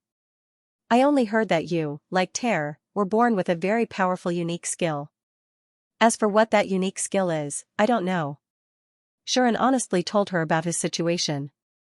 It was mainly because Rosie did not say it herself, so Shuren did not ask. As a result, it dragged on until now. Rosie was not surprised. My unique skill has always been a secret deliberately hidden by the royal family. Except for some people who are interested in it, no one knows about it. They only say that my unique skill is very powerful, but I have never encountered a situation where I need to use it. Rosie ran her fingers through her hair, exuding a lazy yet stunning beauty as she slowly said. Actually, before this, I can't use my unique skills. As soon as she said this, Shuren was stunned. Unique skill that cannot be used? Shuren was surprised. Yes. Rosie nodded, then looked at Shuren and said, because my unique skill needs a very long time to be molded. As she spoke, Rosie stretched out her jade-like hand, flipped her hand, and took out a scroll. It was an encrypted document. The day I was born, this document was written, and then it was sealed in the magic library under the palace. It was not until recently that it was unsealed and given to me. Rosie handed it to Shuren. The description of my unique skill is all in here, you can see for yourself. Hearing this, Shuren did not hesitate and directly took it, untied the beeswax and rope on it. Shuren found that in the process of untying the beeswax and rope, some magic residue appeared. This meant that the information was not only encrypted physically, but it was also sealed on a magical level. And looking at its ancient appearance, it must have existed for a long time. Shuren had reason to suspect that it had been lying in the magic library under the palace for a full 17 years. Then, Shuren unfolded the scroll, letting a parchment full of words from another world appear in front of him. On the parchment, there was such a content. In the year 983 of the peace calendar, the legitimate descendant of the royal family of the Mitra kingdom, the second princess of the direct royal family was born after the first princess of the Mitra kingdom. When she was born, the world seemed to be rejoicing for her appearance, making bursts of trembling. After testing, the kingdom found that the newly born second princess was born with extremely powerful magic. The magic penetrated the barrier of the world and spread to the realm of gods, the realm of demons, and even to every corner of the human realm. On this day, the kingdom's holy sword that had been passed down for thousands of years reacted, and the goddess of fate, Lidas, personally came to bless the second princess. After that, we were shocked to discover that the second Royal Highness Rosie, Her Highness Rosie, not only possessed powerful magical power, but also a unique skill. The power of the unique skill surprised the goddesses of the Protoss, and also amazed the goddess of fate, Lidas. The name of the skill is Blessing Wish. It is a unique skill that can trace the source of the blessing received by the holder, and finally create the same power as the source of the blessing. In other words, with this unique skill, Rosie will be able to exercise the authority of the goddess of fate who blessed her. The authority of the strongest person in the world who manipulates fate will be in the hands of Rosie. Seeing this, Xianxia suddenly widened his eyes. You can use the authority of the goddess of fate? Xianxia looked at Rosie in shock. Seeing this, Rosie suddenly smiled. That's right. Her Royal Highness gave such an answer. This made Xianxia speechless for a long time. The power to manipulate fate. This was the power that was recognized as the closest to omnipotence. To be able to manipulate the fate of all things, to a certain extent, this power made the goddess of fate an existence second only to the demon king and the supreme god. Now that the demon king had passed away and the supreme god had retired, she was recognized as the strongest omniperson. And now, the so-called most powerful authority that he had relied on was actually in Rosie's hands. Blessed prayer. This unique skill that could trace the origin of the blessing and create a power consistent with the origin of the blessing made Rosie the second existence after the goddess of fate to be able to manipulate fate. If the one who blessed me was a lower god, then my unique skill would create the power of a lower god. If the one who blessed me was a higher god, then my unique skill would create the power of a higher god. This is not an ability that I can control, but rather a passive effect. When the god's blessing appears on me, it will automatically take effect and begin to trace back to the source of the blessing, shaping an ability that is consistent with the source. This process will only happen once in a lifetime. So, if the goddess who blessed me back then wasn't strong enough and didn't even have any combat power, then this unique skill of mine is as good as useless. Rosie revealed this hidden secret. Fortunately, I was born with strong magic power, so strong that it even alarmed the realm of gods. In the end, the goddess Lidas personally came to bless me. It was also at that moment that Rosie's unique skill was activated, and her future became limitless because of it. In order to create the power of the goddess of fate, my blessed prayer ran for a whole 17 years, and it was only a month ago that I finally succeeded. Rosie said so. Thanks to this, a part of my concept of existence has been transformed to be similar to the goddess. Which is why I became like this. While saying that, Rosie pointed at her eyes. The pair of wine-red eyes suddenly turned into a resplendent, noble, and cold gold. Xianxia understood. Is it because a part of your concept of existence has been transformed to be similar to the goddess that you have the core of existence like the true seal? Xianxia touched the ancient mark that appeared on his arm. Yes. Rosie nodded and said, although I did not completely transform into a Protoss, I do have the same characteristics as the goddess of the Protoss. This true seal appeared when I was 15 years old and has been hidden in my body. It was not until she recognized Xianxia that Rosie entrusted the true seal to him. In this way, even if she unfortunately died, Rosie would be resurrected by Xianxia's side. Only when Xianxia died and the true seal that symbolized her existence was destroyed, would Rosie truly die. No wonder, Xianxia finally understood. No wonder you have such a special status with the Protoss. Nian had also said that although Rosie was outstanding, the reason she became the darling of the entire Protoss race and was loved by the goddess of destiny as if she was her own daughter was not just because she was outstanding. Nian once said that although Rosie was excellent, she became the darling of the entire Protoss and was loved by the goddess of fate as if she was her own daughter. This unique skill allowed Rosie to inherit the power of the goddess of fate and even turned part of Rosie's concept of existence into a Protoss. It was not an exaggeration to say that Rosie was a goddess. Facing such a Rosie, the goddesses of the Protoss naturally regarded her as one of their own. They even regarded her as the second goddess of fate and respected her. It was the same for Lidas. Knowing that Rosie would become like her sooner or later, she would definitely treat her like a real daughter. But, since you have successfully mastered the power of the goddess of fate, why did your level become so strange? Xian was confused. Logically speaking, since Rosie had already inherited the power of the goddess of fate, it was possible for her to become the second goddess of fate and enter the transcendent level. If she entered the transcendent level, Xian shouldn't be able to see Rosie's level. However, Rosie's level was in a strange state of dash. Xian couldn't figure out what this meant. Regarding this, Rosie smiled bitterly. Although I have the power of the goddess Lidas, it doesn't mean that I have become the goddess Lidas. Rosie said something that had a deeper meaning. You mean that the power of the Protoss is a power that only a goddess can possess. Although you have a part of the goddess concept, you haven't completely become a goddess. You are still a human in nature, so you can't unleash this power without any hindrance? Xian was deep in thought. That's what it is. Rosie agreed with Xian's guess. The current Rosie's concept of existence wasn't very stable. A part of her was a Protoss, but she was still a human in nature. However, she had the true seal, the core of the goddess, and could use the power of the goddess of fate. In terms of her power in nature, she was closer to a goddess than a human. However, in terms of the concept of existence, Rosie didn't have much of a goddess.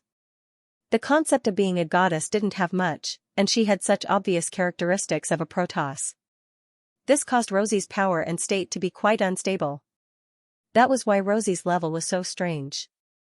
Currently, when I use my power, the part of the goddess will directly appear and rapidly expand, allowing me to have power comparable to a transcendent level existence.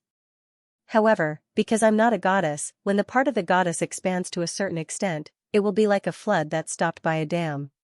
It will be suppressed and finally released. After being released, the part of the goddess will rapidly decline until it completely disappears. If that's the case, my power will also plummet until I can't even use my power, and I'll be in an extremely weak state where I can't even use my own power. Rosie told Xian about her biggest weakness. Rosie didn't tell anyone about this. Perhaps only the goddess of fate, who had the same power as her, could guess a thing or two. Xian finally understood. The current Rosie's state was similar to the half-demon in the original demon. They were both incomplete. Transcendent level. The difference was that the half-demon was always in an unstable state. One moment, it was a transcendent level demons, and the next moment, it was an extreme level demons. It jumped back and forth between extreme level and transcendent level, and it was impossible to control. On the other hand, Rosie could decide whether or not she wanted to use this power. Once she decided to use it, she would become stronger and stronger as time passed. She would also become more and more like a goddess. When she reached a certain critical point, her power would plummet until it reached zero, and she would become extremely weak and powerless. When the blessing prayer was completed, I went to the divine realm and met Goddess Lidas. It was also at that time that Goddess Lidas conducted an evaluation for me. After the evaluation, Goddess Lidas believes that when I reach the critical point, my power will not be any weaker than hers. Rosie said. However, after reaching the critical point, I would only have a few seconds before I could rival Goddess Lidas. In other words, I would be able to unleash an attack that was comparable to Goddess Lida's full power. After that, my power would plummet and I would fall into a state of weakness. As for the switch to enter this state, it was the authority. Once Rosie began to use her authority, her goddess side would begin to show. Based on the number of times, duration, strength, and other factors, the speed of expansion of this goddess side would be determined. The faster the expansion speed, the stronger Rosie would become, and the faster she would reach the critical point. On the other hand, if the expansion speed wasn't fast, Rosie wouldn't reach the critical point so quickly, and the power she could unleash wouldn't be too strong. What about during normal times? Xian asked. During normal times, when you don't use your authority, what level are you? Rosie immediately answered this question. Obviously, Rosie had tested this aspect before. Because part of my concept has become a goddess and my state is unstable, my level can't be viewed as normal anymore. Rosie said with a conflicted expression, now, even if I don't use my authority, I possess a portion of the goddess's characteristics. My power has become stronger than before, and I'm roughly equivalent to a legend rank powerhouse. If I use the holy sword, I can fight against an extreme rank powerhouse. However, my life form is in an extremely unstable state. Goddess Letas believes that I might break through the limits of life at any time and enter the transcendent rank. Goddess Letas believes that if I'm lucky enough to break through the limits of life and enter the transcendent rank, my state will completely stabilize after breaking through the limits of life. By then, I will be able to control the power of fate completely, and become an existence on the same level as Goddess Letas. Hearing this, Sharon was speechless once again. Looking at Rosie's conflicted expression, Sharon really wanted to say that this girl didn't realize the seriousness of the matter at all. According to her, the most shocking thing wasn't the fact that she could fight against Goddess Letas after entering the transcendent rank, but that she had the possibility of breaking through the limits of life and entering the transcendent rank. One should know that under the restriction of truth, the limit of life was level 100. Apart from the hero, no one could truly break through this limit, but Rosie had the possibility to do so. This was the kingdom's treasure. This was the second princess of the Mitra kingdom, renowned throughout the three realms. Sharon also understood why Mitra's holy sword acknowledged her. All of this was because Her Royal Highness had the potential to catch up to her ancestor, the hero Mitra. Genius, this was a true genius. Seeing that Rosie was still in a dilemma, Sharon had the urge to knock on her head. This lass simply doesn't know how to appreciate her blessings. The possibility of breaking through the limits of life and entering the transcendent level was much greater than any other reward. Moreover, once this girl broke through the limits of life and entered the transcendent level, the reward would be even greater. Not to mention, if she could become an existence on the same level as the goddess of fate after entering the transcendent level, it would be enough to make others envious. Not to mention, this girl inherited Mitra's holy sword and possessed the strength of a hero. Once she entered the transcendent level, the holy sword would also transform, and her strength would only become stronger. Originally, Mitra was known as an existence that could rival the goddess of fate, Letas. One could imagine how powerful the holy sword would become after he entered the transcendent level. If Rosie entered the transcendent level, not only would she possess strength equivalent to Mitra, but she would also possess strength equivalent to Letas. The effect of 1 + 1 was definitely not just 2. Of course, apart from the holy sword, Mitra also possessed an extremely powerful unique skill. With both of them combined, he could rival Letas. Rosie only possessed Mitra's holy sword, but her unique skill also gave her the authority of the goddess of fate. In the end, once Rosie entered the transcendent level, she could only be stronger than Letas, not weaker. By then, the strongest person in the Omnipotensen would have to be replaced. Suddenly, Sharon recalled something. I wonder if my blessing can be used to nullify Rosie's authority. Sean was reminded of Rosie's various unscientific ways of ignoring his resistance skills in the past. At that time, Sharon thought that Rosie had a skill similar to Dragon's Breath that could ignore defense. Now that he thought about it, Rosie might not have used any skills at that time. Instead, she might have used the authority to manipulate fate. Although Rosie's unique skill had yet to be molded at that time, it had been molded for 17 years. Rosie already possessed the concept of the true seal at the age of 15. It wouldn't be surprising if she could use some of the authority of fate, right? If it was this authority, as long as she said the fate of resistance skills can't be used on her, wouldn't it be easy for Rosie to ignore Sharon's resistance skills and pinch him? If that was the case, it proved that his blessing did not take effect on Rosie's authority, and she was immune to the influence of her authority. It seems that my blessing is only ineffective on Rosie, Sharon thought to himself. There was no other way. Supreme God's blessing, as effect clearly stated that it was limited to the gods, all interference can be avoided. High God's blessing, in other words, only when the other party was a Protoss could Sharon be immune to the interference of their authority. Rosie was not a Protoss. Her authority was also molded by her own unique skill, unlike the other goddesses who received it from the Supreme God. It was understandable that the blessing granted by the Supreme God would only be ineffective on this authority. However, now that a part of Rosie's concept of existence had been transformed into a Protoss, would the power of the blessing still work on her? Sharon thought for a while and found that he could not come up with an answer. So, Sharon decided to do an experiment. Slap, without any warning, Sharon lightly patted Rosie's pretty face. Rosie, who was still struggling and troubled, was instantly stunned. She looked at Sharon with eyes full of disbelief. Seeing this, Sharon became interested. Slap, in the next second, Shuren lightly patted Rosie's pretty face again.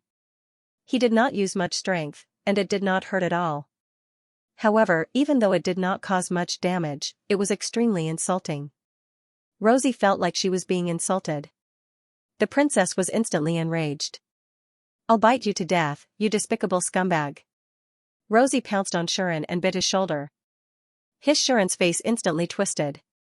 It's true, this woman's authority was really effective on him. Sean only felt that his status was being threatened when he sensed the fluctuating aura of the woman who was biting his shoulder fiercely. This woman's authority worked on me, and to a certain extent, she even possessed transcendent-level combat power. I might not be able to defeat her for sure. No, I have to re-establish my authority as a husband and let this woman's body remember the fact that she cannot resist me. Thinking of this, Shuren pushed the woman on top of him without hesitation. Rosie only wanted to express that she could not understand the rapid development of the plot at all. Only one thing was certain. And that was, I may not be human anymore, but this man is a real dog. On the other side, in the king's bedroom. Still not done yet? Looking at the gradually darkening sky, and she started to doubt his life. He was still waiting for Shuren to run to him for help after being rejected by Rosie. According to the script in his mind, if Sean wanted to ask for Rosie's forgiveness, he would either come to him or Lia to plead for her. As for Lia, she was sent away by Xianxia to deal with the various effects of Shuren's high-profile return. Now that she was not in the palace, and she couldn't find her even if he wanted to. If that was the case, wouldn't Shuren have no choice but to come to him? Could it be that Rosie is too soft-hearted and has already forgiven him? And she thought, but quickly shook his head to deny it. My daughter is not an approachable princess. She has been very independent since she was a child, and she doesn't care about those young masters who try to get close to her. Now that blessing and prayer has completed its mission and greatly increased Rosie's strength, her personality has become a lot colder. How can she easily forgive him? The old father, who could not see through his daughter's dramatic nature from a young age, swore. That brat must still be pestering her and hasn't given up. Unfortunately, my daughter is such a proud and forceful person, she won't be easily pacified by flowery words. I'll wait a little longer. Wait for that brat to come crying to me. And she suppressed the suspicions in his heart and regained his composure. I beg you. Let me go. The proud and forceful princess could no longer bear it and begged in tears. On the other hand, Sean, who was supposed to be crying and begging his father, was like a ruthless invader, questioning him forcefully. Do you still dare to bite me in the future? No. Do you dare to resist in the future? No. Do you have to open your mouth, hubby, shut up and I want you? No, Yes. Hearing this answer, Shuren let go of Rosie, satisfied. Rosie, on the other hand, was in tears of humiliation. You were the one who patted me first, how unreasonable, living with this dog of a man, would it always be like this in the future? Suddenly, I don't want to get married anymore, Her Royal Highness could no longer think. In fact, Sean was almost at the end of his tether. This princess was not to be trifled with. Now that she had been reborn, compared to before, her physique had improved by leaps and bounds. It was quite difficult for Shuren to deal with her. Fortunately, he was at the limit level, and his normal state was comparable to a half-step transcendent, so he won in the end. If it was Chafn, Shuren could not help but tremble. Seeing that it was getting dark, Shuren no longer lingered and put on his clothes. I'll go home first, I'll see you tomorrow. Shuren poked Rosie's rosy cheek with his finger. Don't touch me. Rosie, who was in a bad mood, opened her mouth and said something that Shuren taught her in her hometown. Shuren raised his eyebrows, his eyes slightly cold. Rosie's delicate body trembled. I mean, I understand. Her Royal Highness used the toughest tone and said the most wronged words. That's good. Shuren nodded in satisfaction and kissed Rosie's forehead. Then I'm leaving. After that, Shuren turned and left the room. Only Rosie was left, still lying there, doubting her life. Bang. As the door was closed, Shuren walked out of Rosie's room. However, as soon as Shuren walked out, all the female knights in the corridor outside looked over and stared at him. They were silent, but their cheeks were pink, as if they were looking at some livestock. Their gazes were very complicated and very shy. This time, it was Sharon's turn to type question marks and was dumbfounded. Why did it feel like there was something wrong with the gazes of these female knights? Why were they so shy? Sharon scratched his head and did not say anything. He walked out of the room. The female knights watched Sharon leave. Sharon could clearly feel the intense gazes on his back, which made him feel uncomfortable. What's going on? Sharon mumbled and left. The female knights waited until Sharon's figure disappeared before they looked at each other and whispered with blushing faces. Minister Borsted is quite powerful, yeah, the little girl smiled shyly. After walking out of the bedroom, Sharon felt a chill coming from his back. I feel like someone is stabbing me in the back. Sharon began to be paranoid. Master. At this moment, a voice sounded and entered Sharon's ears. Sharon was awakened. He raised his head and looked forward. There, holding Lilith's hand, Yu Lin, who seemed to have been waiting for a long time, ran over. Are you okay? Master? Yu Lin asked with concern. Lilith did not say anything, but she also stared at Sharon with concern in her eyes. I'm fine. Sean put down all the doubts in his heart and smiled at the two of them. Alright, let's go home for a while. Yes. Okay. Yu Lin and Lilith didn't ask anything and agreed obediently. The three of them left the palace together. Midnight. And she silently looked at the full moon hanging high in the sky. Her eyes were hazy from sleep. Why are they not here yet? A faint voice came out of his mouth without a trace, but he did not receive any response. That night, and she did not sleep at all. There was no doubt that the imperial city would be in an uproar today. As the meeting between the three races drew closer, more and more leaders of various factions arrived in the imperial city. This already made the imperial city much livelier than usual, let alone the commotion caused by Sharon's high-profile return. People lingered on the streets. Some gathered in various corners, discussing Sharon's return. Even the top factions from all over the world were paying close attention to this matter. Hence, when Sharon returned to Borstadt's house, it was already packed with people. The square in front of Borstadt's house was crowded with horses and carriages. Carriages after carriages rushed to the house, forming a long queue in front of Borstadt's house. The knights guarding the carriages, the horses that the knights were riding on, and even the magical beasts were squeezed together, creating an impenetrable scene. Sharon noticed that many people who were dressed extravagantly and seemed to be of high status were shouting in front of Borstadt's house. I am an important minister under the king of the Eastern Magic Kingdom. I would like to see Hero Sharon. I am the king of a small, remote country. I would like to see Hero Sharon. My master begs Hero Sharon to give us a chance to visit. Please come out, Hero Hero. The shouts came one after another, causing Sharon to be at a loss. What's going on? Sean turned to Yu Lin beside him. He was just short of asking her if she had gotten the wrong direction of home. Yu Lin pouted. This is indeed our home. Those people are only here to pay a visit to you, the brave master. Yu Lin didn't seem too interested in this. Sharon thought for a moment and understood what was going on. I see. Trying to get acquainted? That's right, trying to get acquainted. After all, Master is not only the fiancé of Her Royal Highness, but you are also the fiancé of Sister Ai, one of the top demons. In addition, you are a hero. Be it strength or the faction behind you, they are much stronger than before. Those factions from all over the world naturally want to get acquainted with you, Master. Yu Lin seemed to be able to see through all of this. In fact, it was not that Sharon did not understand all of this. Thinking back to the time when he had just become a noble, there were a lot of people who came to make friends with him. Now that his status was constantly rising and he was even faintly becoming the center of the three races, it was completely natural that these forces from all over the world would want to visit him. However, isn't this a little too crazy? Sharon was slightly speechless. He saw with his own eyes that the person who claimed to be the king of some country was squeezing through the crowd like a street vendor, yelling at the door of his house, and even putting on an obedient look. As long as he could see Sean, he would definitely bow and scrape to flatter him. Sean was really stunned by what he saw. Is he really a king? Why does it sound like each and every one of those fellows who are huddled together have an extraordinary status? I didn't know I'd become so popular. Sharon was speechless. Yulin was also very disdainful, but she was unexpectedly able to see through everything.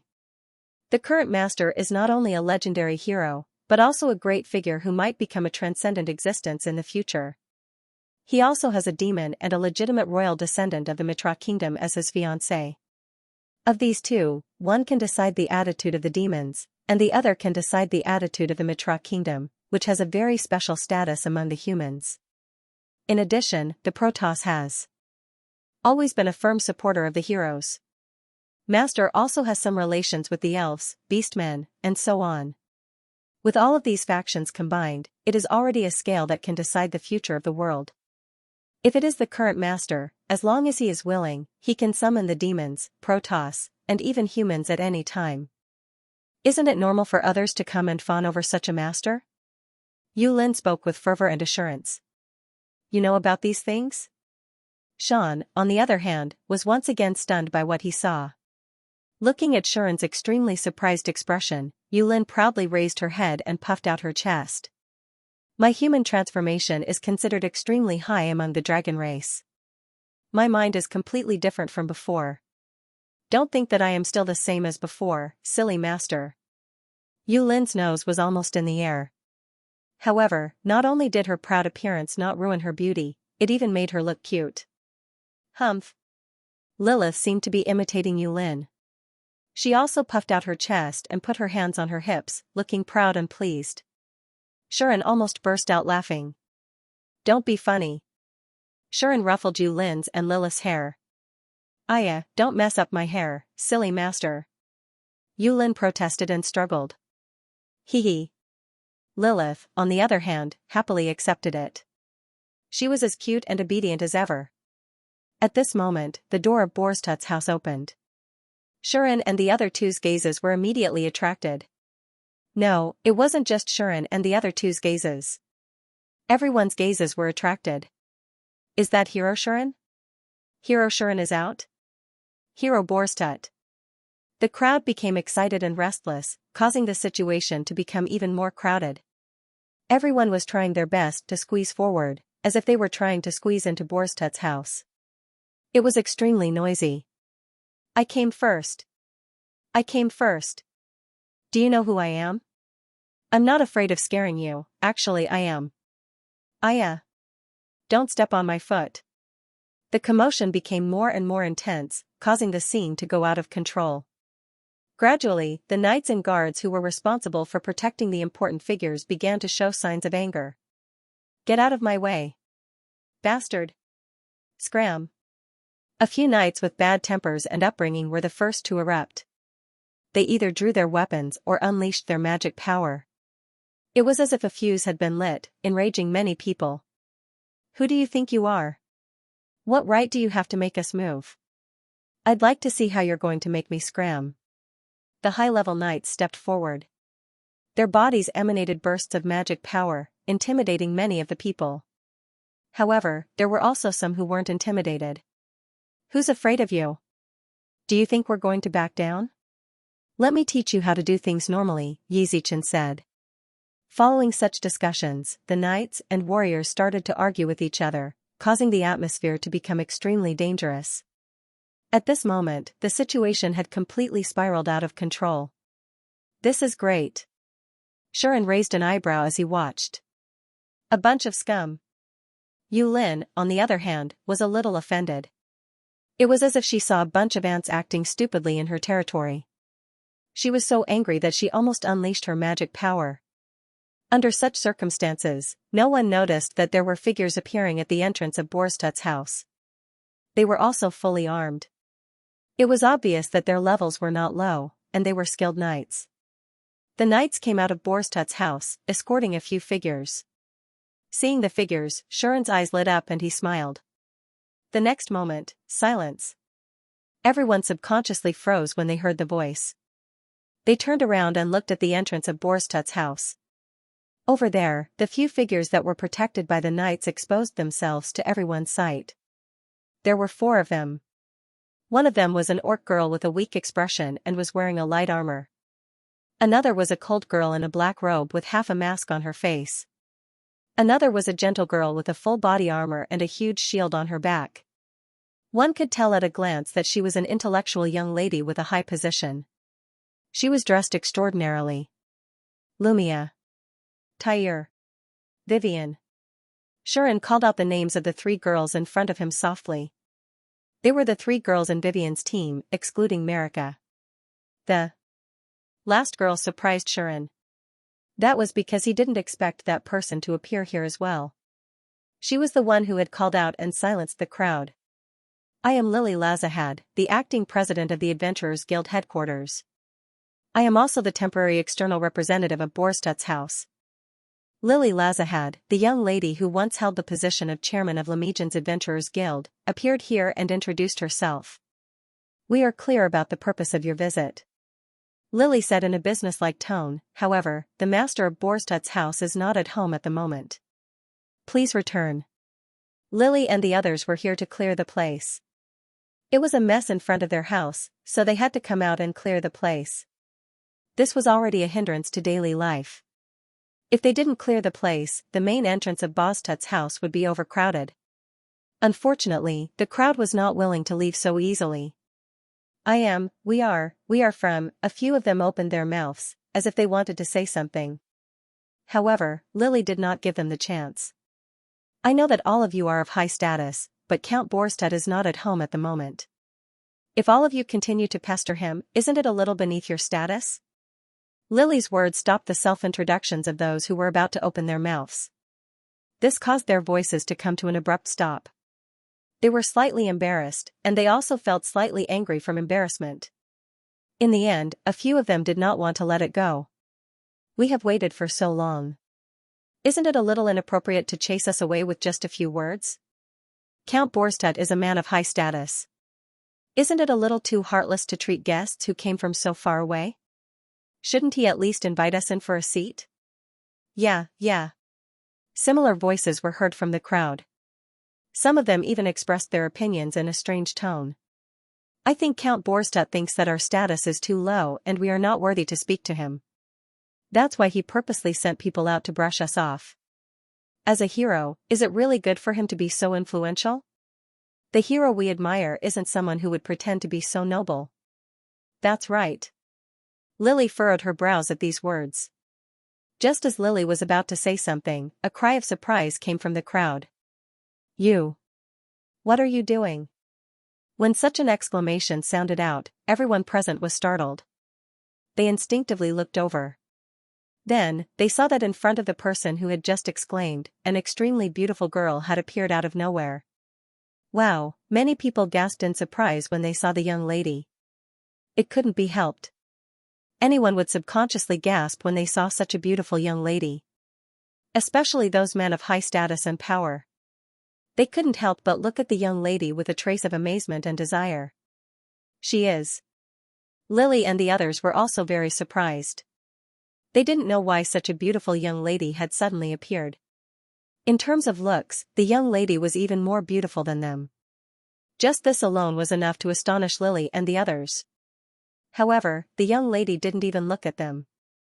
She ignored the men who were staring at her greedily and only stared at the person in front of her. That person was the one who had slandered Shuren at the beginning, saying that Shuren had deliberately sent someone to brush them off because their status was too low. What did you just say? The beautiful young lady asked the person in front of her in a childlike voice that could make one's heart go numb. WH. What? That person was also stunned by the young lady's appearance and was suddenly questioned by the young lady. Naturally, he couldn't react in time. The young lady's patience wasn't that good. Just now, you were the one who slandered my master, right? The young lady said bluntly. Who do you think you are? How dare you spread rumors about my master? With that, the young lady slapped that person's chest. Bang! Following a heart-shaking and loud muffled sound, that person did not even have the time to let out a scream. Like a ball, he was sent flying into the sky by the girl's playful slap and instantly disappeared into the night sky. Such a scene shocked most of the people who were looking at the young lady with fiery eyes. so powerful. Lily. And Vivian's expressions changed. So powerful, Lumia also cried out in surprise. Terre, who had been standing at the side without much interest, also raised her eyes and looked at the beautiful young lady with a childlike voice with a grave expression. It was the same for the rest of the people present. They were all shocked by the terrifying power that the young girl had displayed. Who is she? Since when did such an excessively young expert appear in this world? That power is at least at the legendary level. Who is the master that she mentioned? The minds of those who were interested began to spin rapidly, and ideas began to form in their minds. This caused many people who had been staring at the young lady with greedy eyes to quickly retract their evil thoughts, not daring to have any more ideas about her. Of course, not only did a portion of them not retreat, but the greed in their eyes grew even brighter. She's so strong and so beautiful. If I could recruit her, wouldn't it be? That part of him had such a thought, causing the fire in his heart to burn even hotter. But what happened next caused the burning desire in them to feel even more. You just said that my master is very snobbish, right? The young girl came in front of another person and questioned him. The man's heart skipped a beat. He seemed to realize that something was wrong and wanted to deny it. The man's heart skipped a beat. He seemed to realize that something was wrong and wanted to deny it. Bang, with a loud bang, the man was slapped away by the young lady's slender palm, turning into a star in the sky and disappearing. Amidst the heavy sound, that person was swatted away by the girl's slender palm, turned into a star in the sky, and disappeared. It was obvious that the young lady wasn't here to listen to his sophistry. She was purely here to teach him a lesson. The evidence was that after she did all this, she went to the third person without looking back. You also said that my master will maintain his noble status, right? The way she stared at him, the cute yet beautiful expression on her face made the man shudder. That fixed gaze, that adorable yet beautiful expression, caused that person to tremble incessantly. The man was about to admit his mistake when the young lady slapped him hard. Just as the man was about to admit his mistake, the girl gave him a powerful slap.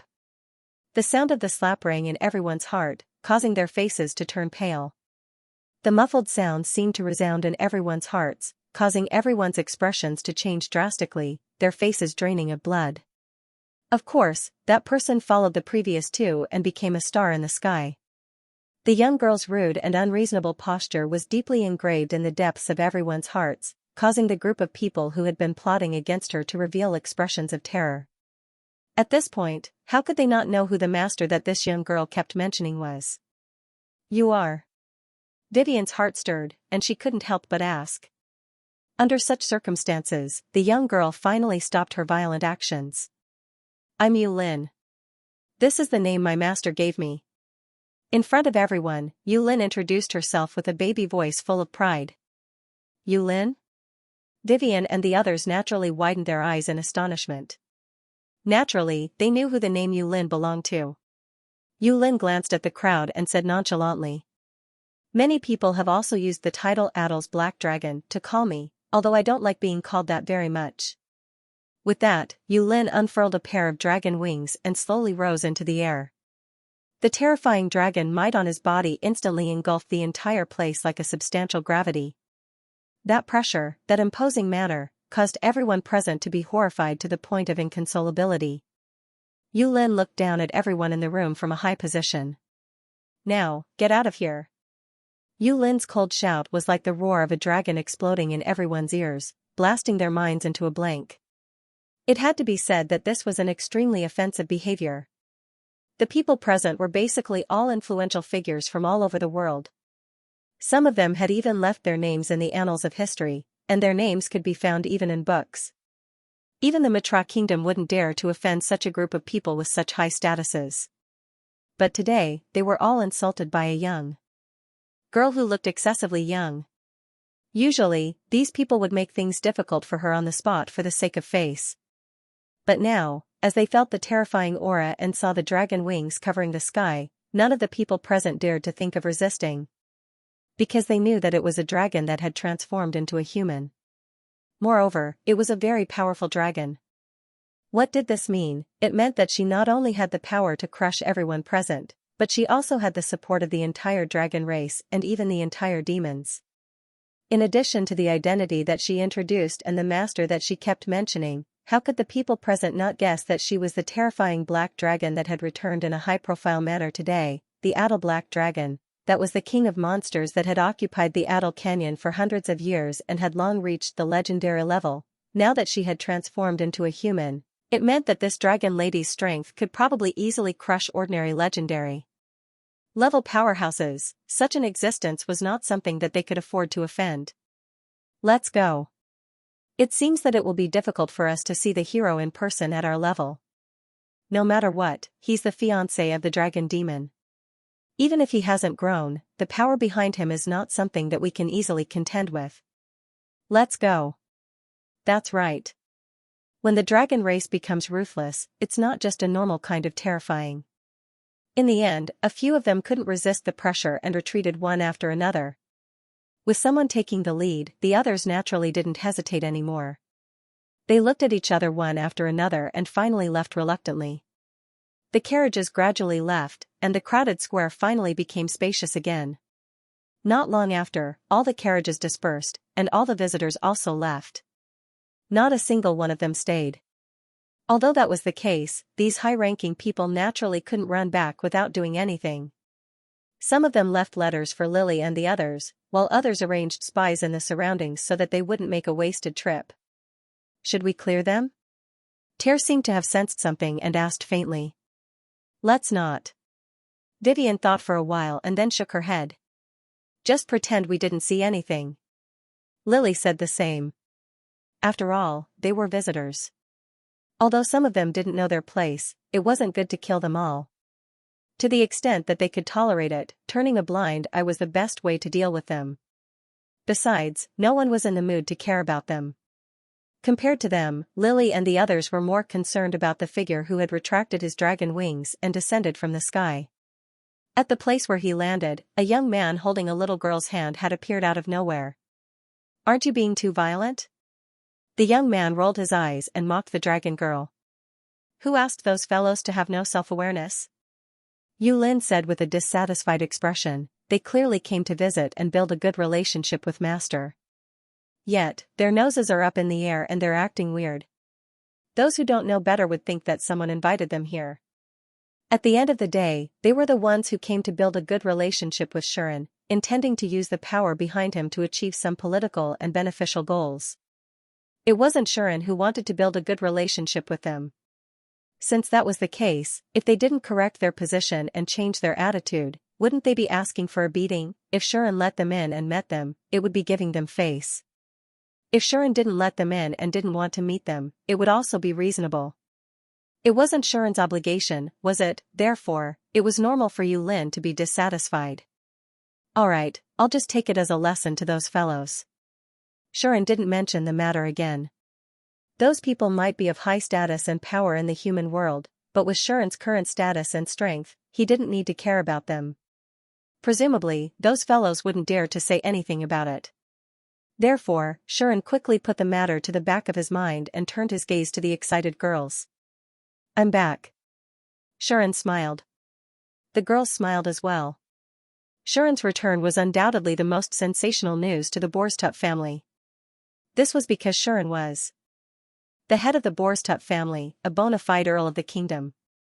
The master's return, no matter in which noble family, would be a sensational event.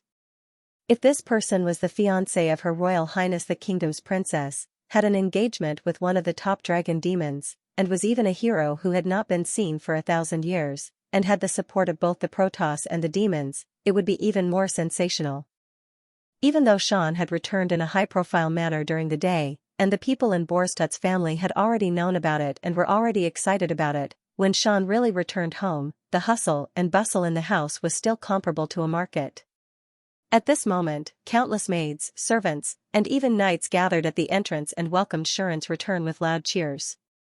Shuren was still holding Lilith's hand and Yulin's hand.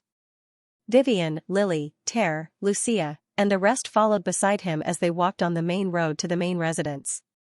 Along the way, the maids, servants, and knights looked at him with excitement, admiration, and worship. He could not help but rub his nose. Why didn't I realize that they liked me so much before? Shirin blurted out. Beside him, the young ladies who were accompanying him looked at each other, and then they could not help but laugh. It's not that they don't like you, it's just that you haven't realized it. Vivian's voice was gentle and kind as usual. She said to Shirin softly, you are the future star of the kingdom. There are actually many young people who admire you, but those who entered the Borstut family at that time did not have the heart to do so. After all, at the beginning, the Borstut family only had Shirin and Vivian's team. At most, there was AIE, and no one else. The first batch of maids and servants were roped in by Xianxia from outside. They were of high quality and had extraordinary looks. Shirin did not know how Xianxia managed to find such a batch of excellent maids and servants to work in the Borstut family willingly. The only thing he was sure of was that compared to him, those maids and servants admired Xianxia more. There was no need to doubt his elder sister's reputation. At that time, almost all the popularity of the Borstut family was focused on her. The maids and servants could not bear to part with Xianxia. How could they possibly care about Shirin? But it was different now. Now, Borstut's family was no longer just the original batch of maids and servants. Xian's status was also different from before. Now, the Borstut family did not only have the first batch of maids and servants, but Shirin's status was also different. Shirin had been holding back for a long time. Xian said strangely, and there's also a group of knights. I clearly haven't established a private group of knights. As a noble of the kingdom, regardless of whether it was the duke with the highest rank or the baron with the lowest rank, they all had the right to establish their own private army of knights. As a count of the kingdom, Shirin naturally had the right to do so. However, he felt that he did not need it, which was why he did not establish one. But now, not only did the number of maids and servants increase, but there were also fully armored knights lined up at the side, as though they were obedient to him. This puzzled Shirin. Lily rolled her eyes at Kiran's words. You still have the cheek to say that? Lily snapped, it's because you were slacking off and didn't make sufficient preparations that we've been so busy with these matters. Upon hearing this, Xian blinked his eyes. How can you blame me? Vivian seemed to see that Xian was at a loss, so she explained. After your identity as a hero was exposed, the Borstut family became the focus of all the forces in the human world. It attracted the attention of many. The reappearance of the hero was a huge matter in the entire Omnipotensin, let alone in the human realm and the human race. When the world found out that the current hero was Count Borstut of the kingdom, how could the Borstut family not become the target of public criticism? Therefore, during the period when Xian's identity was exposed, the Borstut family had indeed been targeted by many people with ulterior motives. There are people who want to meet you, but they can't find you, so they can only look here. There are people who want to find out if this matter is true or not. This has made things difficult for the Borstut family. There are also people with ulterior motives. They want to find something valuable from the hero's home, or they want to manipulate this place to threaten you or make use of you. There are even people from the old demons who are spying on you and trying to invade the Borstut family. Vivian's words caused Shirin's expression to change. The old demon race actually sent people to invade this place? Shirin frowned, and his expression turned cold. Even his mana fluctuated, causing the surrounding temperature to drop. Those damned flies, Shirin couldn't help but feel a little angry. Not to mention Shirin, even Yu Lin was furious. If I were still here, would those scum dare to be so impudent? Yu Lin was furious. Yes, what a bunch of scum. Shirin's expression turned colder. Vivian and the rest felt a chill in their hearts as they looked at Shirin, and they instinctively shuddered. Mr. Shirin. Lumia spoke in a timid and frightened voice. Don't worry. Ter was no longer silent, and she no longer acted as if this had nothing to do with her. She reached out and held Shirin's hand, saying, I've already dealt with them. This sentence successfully calmed Shirin down. Shirin tightened his grip on Ter's hand and took a deep breath. I'm sorry. Xian suppressed the fluctuations in his emotions and calmed his mana. His slightly cold face returned to its original state, and he smiled bitterly at the girls. It's all right, I understand. Vivian comforted him gently, but she was feeling a little emotional. After 2 months, this man seemed to have become stronger again.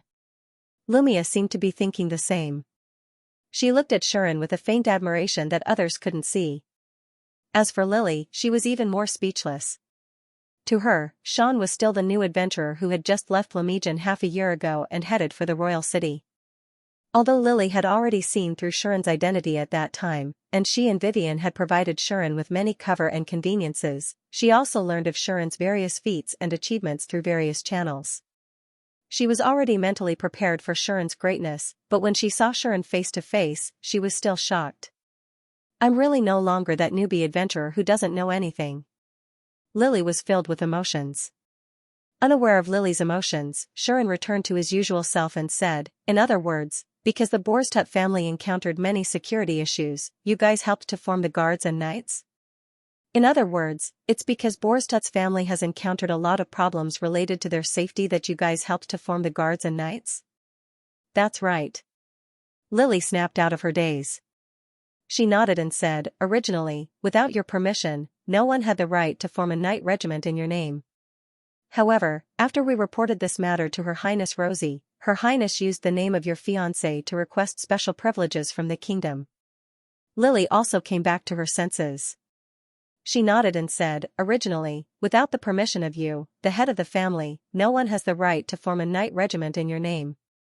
However, after we reported this matter to Her Highness Rosie, Her Highness obtained special privileges from the kingdom in the name of your fiancé.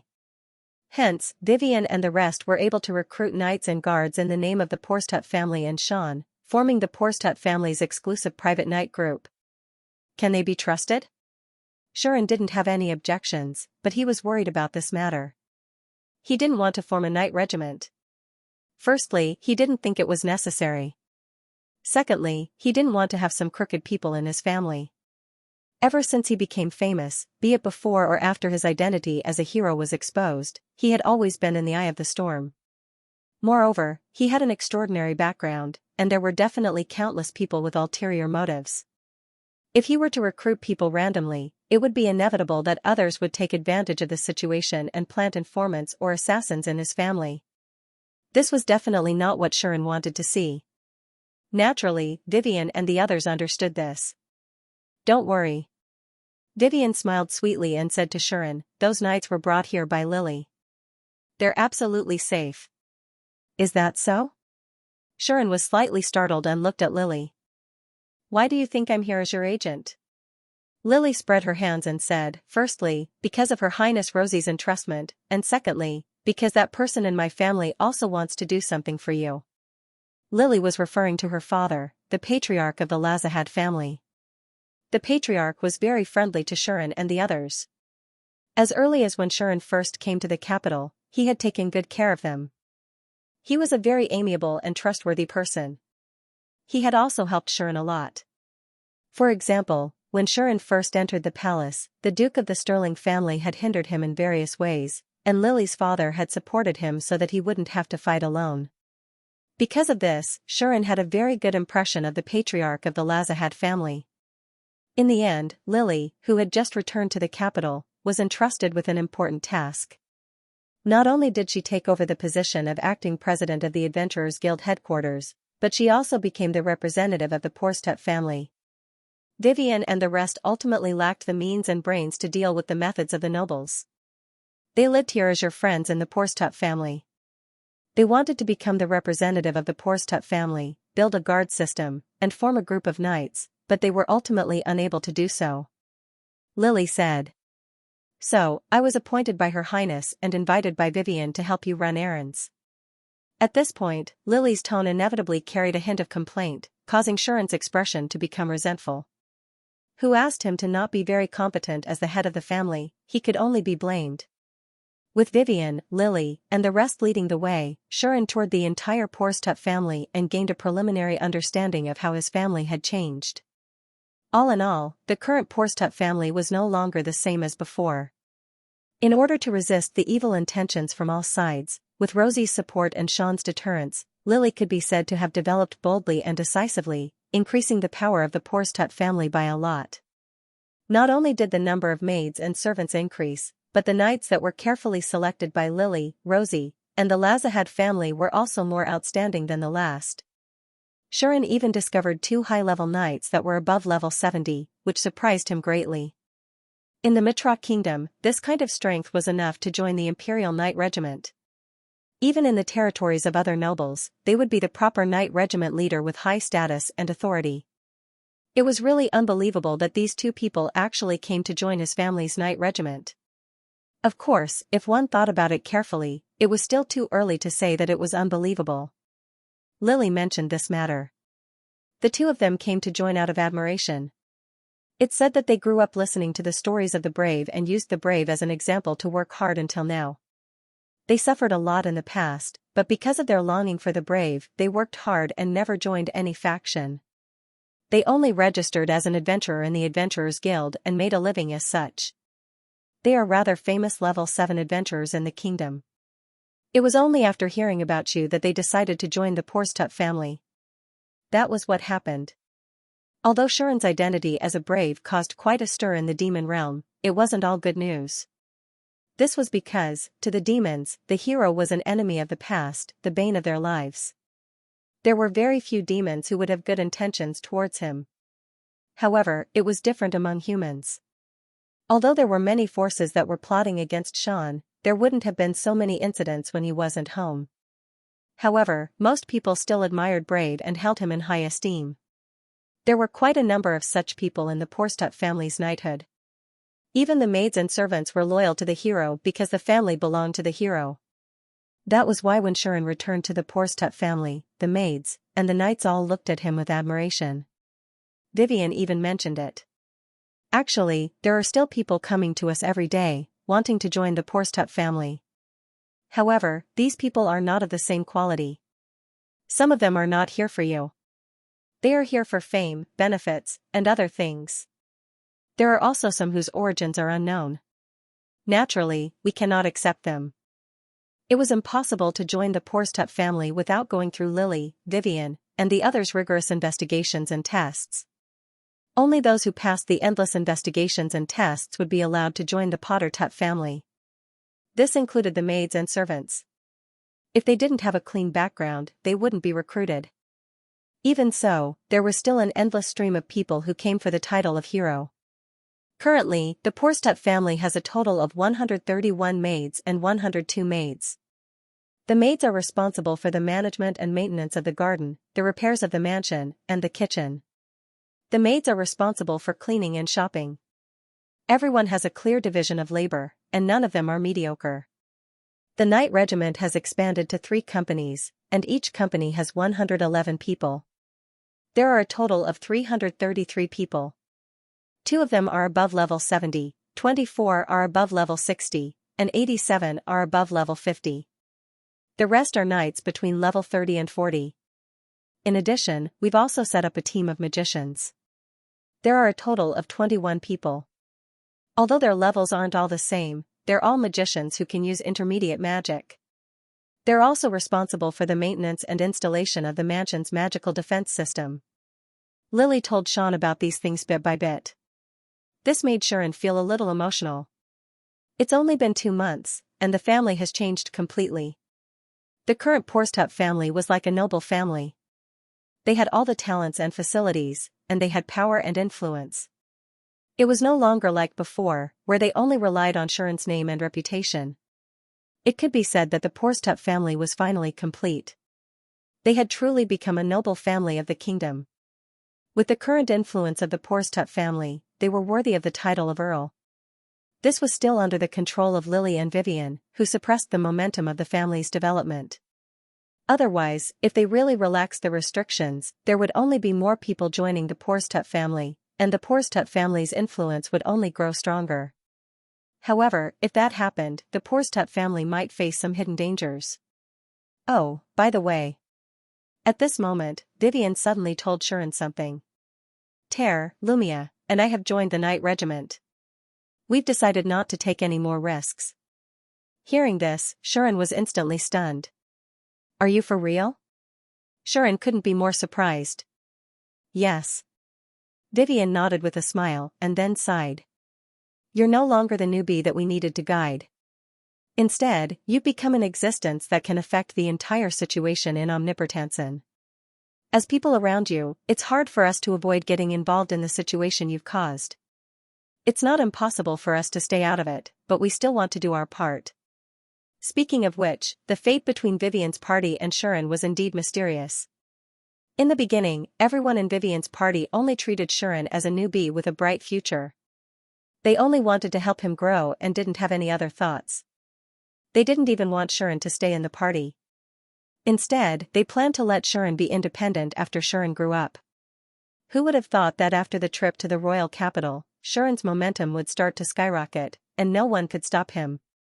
In the end, when Vivian came to her senses, she was surprised to find that Vivian's party had completely become a part of Shuren's growth. The few of us are living in your house, so we can be considered to be tied to this family. Vivian glanced at Shuren and said with a smile that didn't seem like a smile, in addition, Ter and Melika have an extraordinary relationship with you. It will be difficult for Vivian's party to escape, right? Hearing this, Shuren couldn't help but feel a little awkward. On the other hand, Ter's expression was the same as usual. Even Shuren's return didn't make this young girl too excited. She had been following him around silently, as if she could remain calm even if the sky collapsed. She was truly powerful. On the other hand, Lumia said a little embarrassedly, I've also received a lot of care from Mr. Shuren. My younger sisters are also living here. When Lily returned to the royal capital, Lumia's 7 younger sisters were also brought over by her. Now, those 7 little cuties were living in Borstut's house. Shuren had seen them just now, and he was almost surrounded by those extremely excited little girls. Shuren was so scared that he started drooling on the spot. Pfft. They had fled, Lumia's family had settled down in Borstut's house, and under Lily's care, they had even entered the palace training facility in the royal capital. In time, they might become even more outstanding figures than their elder sisters. Under such circumstances, Lumia had to rely on the Borstut family, a family that shared her honor and disgrace with her. It was impossible for her to leave. Moreover, with Ter and Melika's relationship, everyone had a rough idea of what was going on. Vivian saw that her little sisters couldn't leave this house, so how could she possibly escape? Fortunately, Vivian was also a person with courage.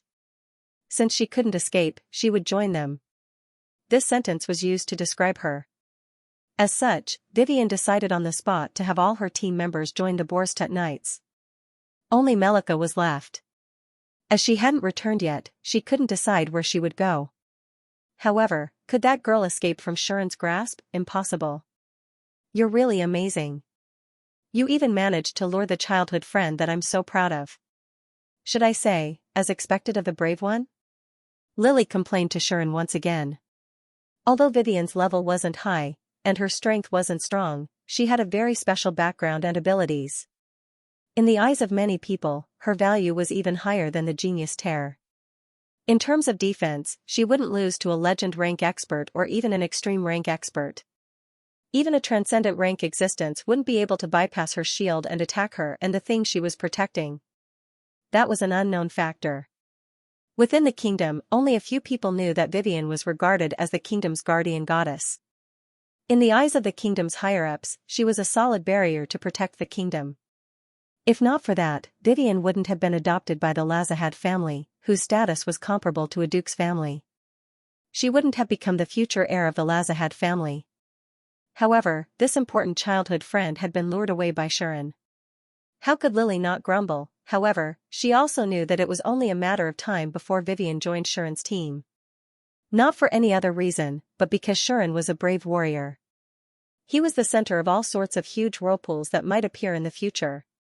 Perhaps Vivian saw through this and believed that her shield should protect more people in this huge whirlpool. That was why she decided to join the Borstut family. The captains of the 3 squads of the Borstut Knights are the 2 level 70 knights and Ter. Lumia's strength is relatively weak, so she can only be a squadron captain for now. Due to Vivian's unique ability, everyone acknowledged her usefulness and became the captain of the knights. As for me, I'm just a temporary representative. After you return, I might be able to retire. How is it? Are you satisfied? Lily asked Shuren. Shuren didn't say anything. He only gave her a thumbs up to show his admiration. The girls laughed as if they had been praised. Yulin was the only one who pouted as she held Lilith's hand, who was looking around. According to the Dragon Clan lady, these coquettish bitches were nothing more than trash. As long as I'm here, the knighthood is useless. The Dragon Clan lady felt that she had to establish her dominance in this family. She had to show everyone who was the strongest guardian goddess of this family. In the past, she was the one who looked after this family. In the future, she would be the one to look after it. Anyone who came would just be sending themselves to their deaths. I'll take them down one by one, humph.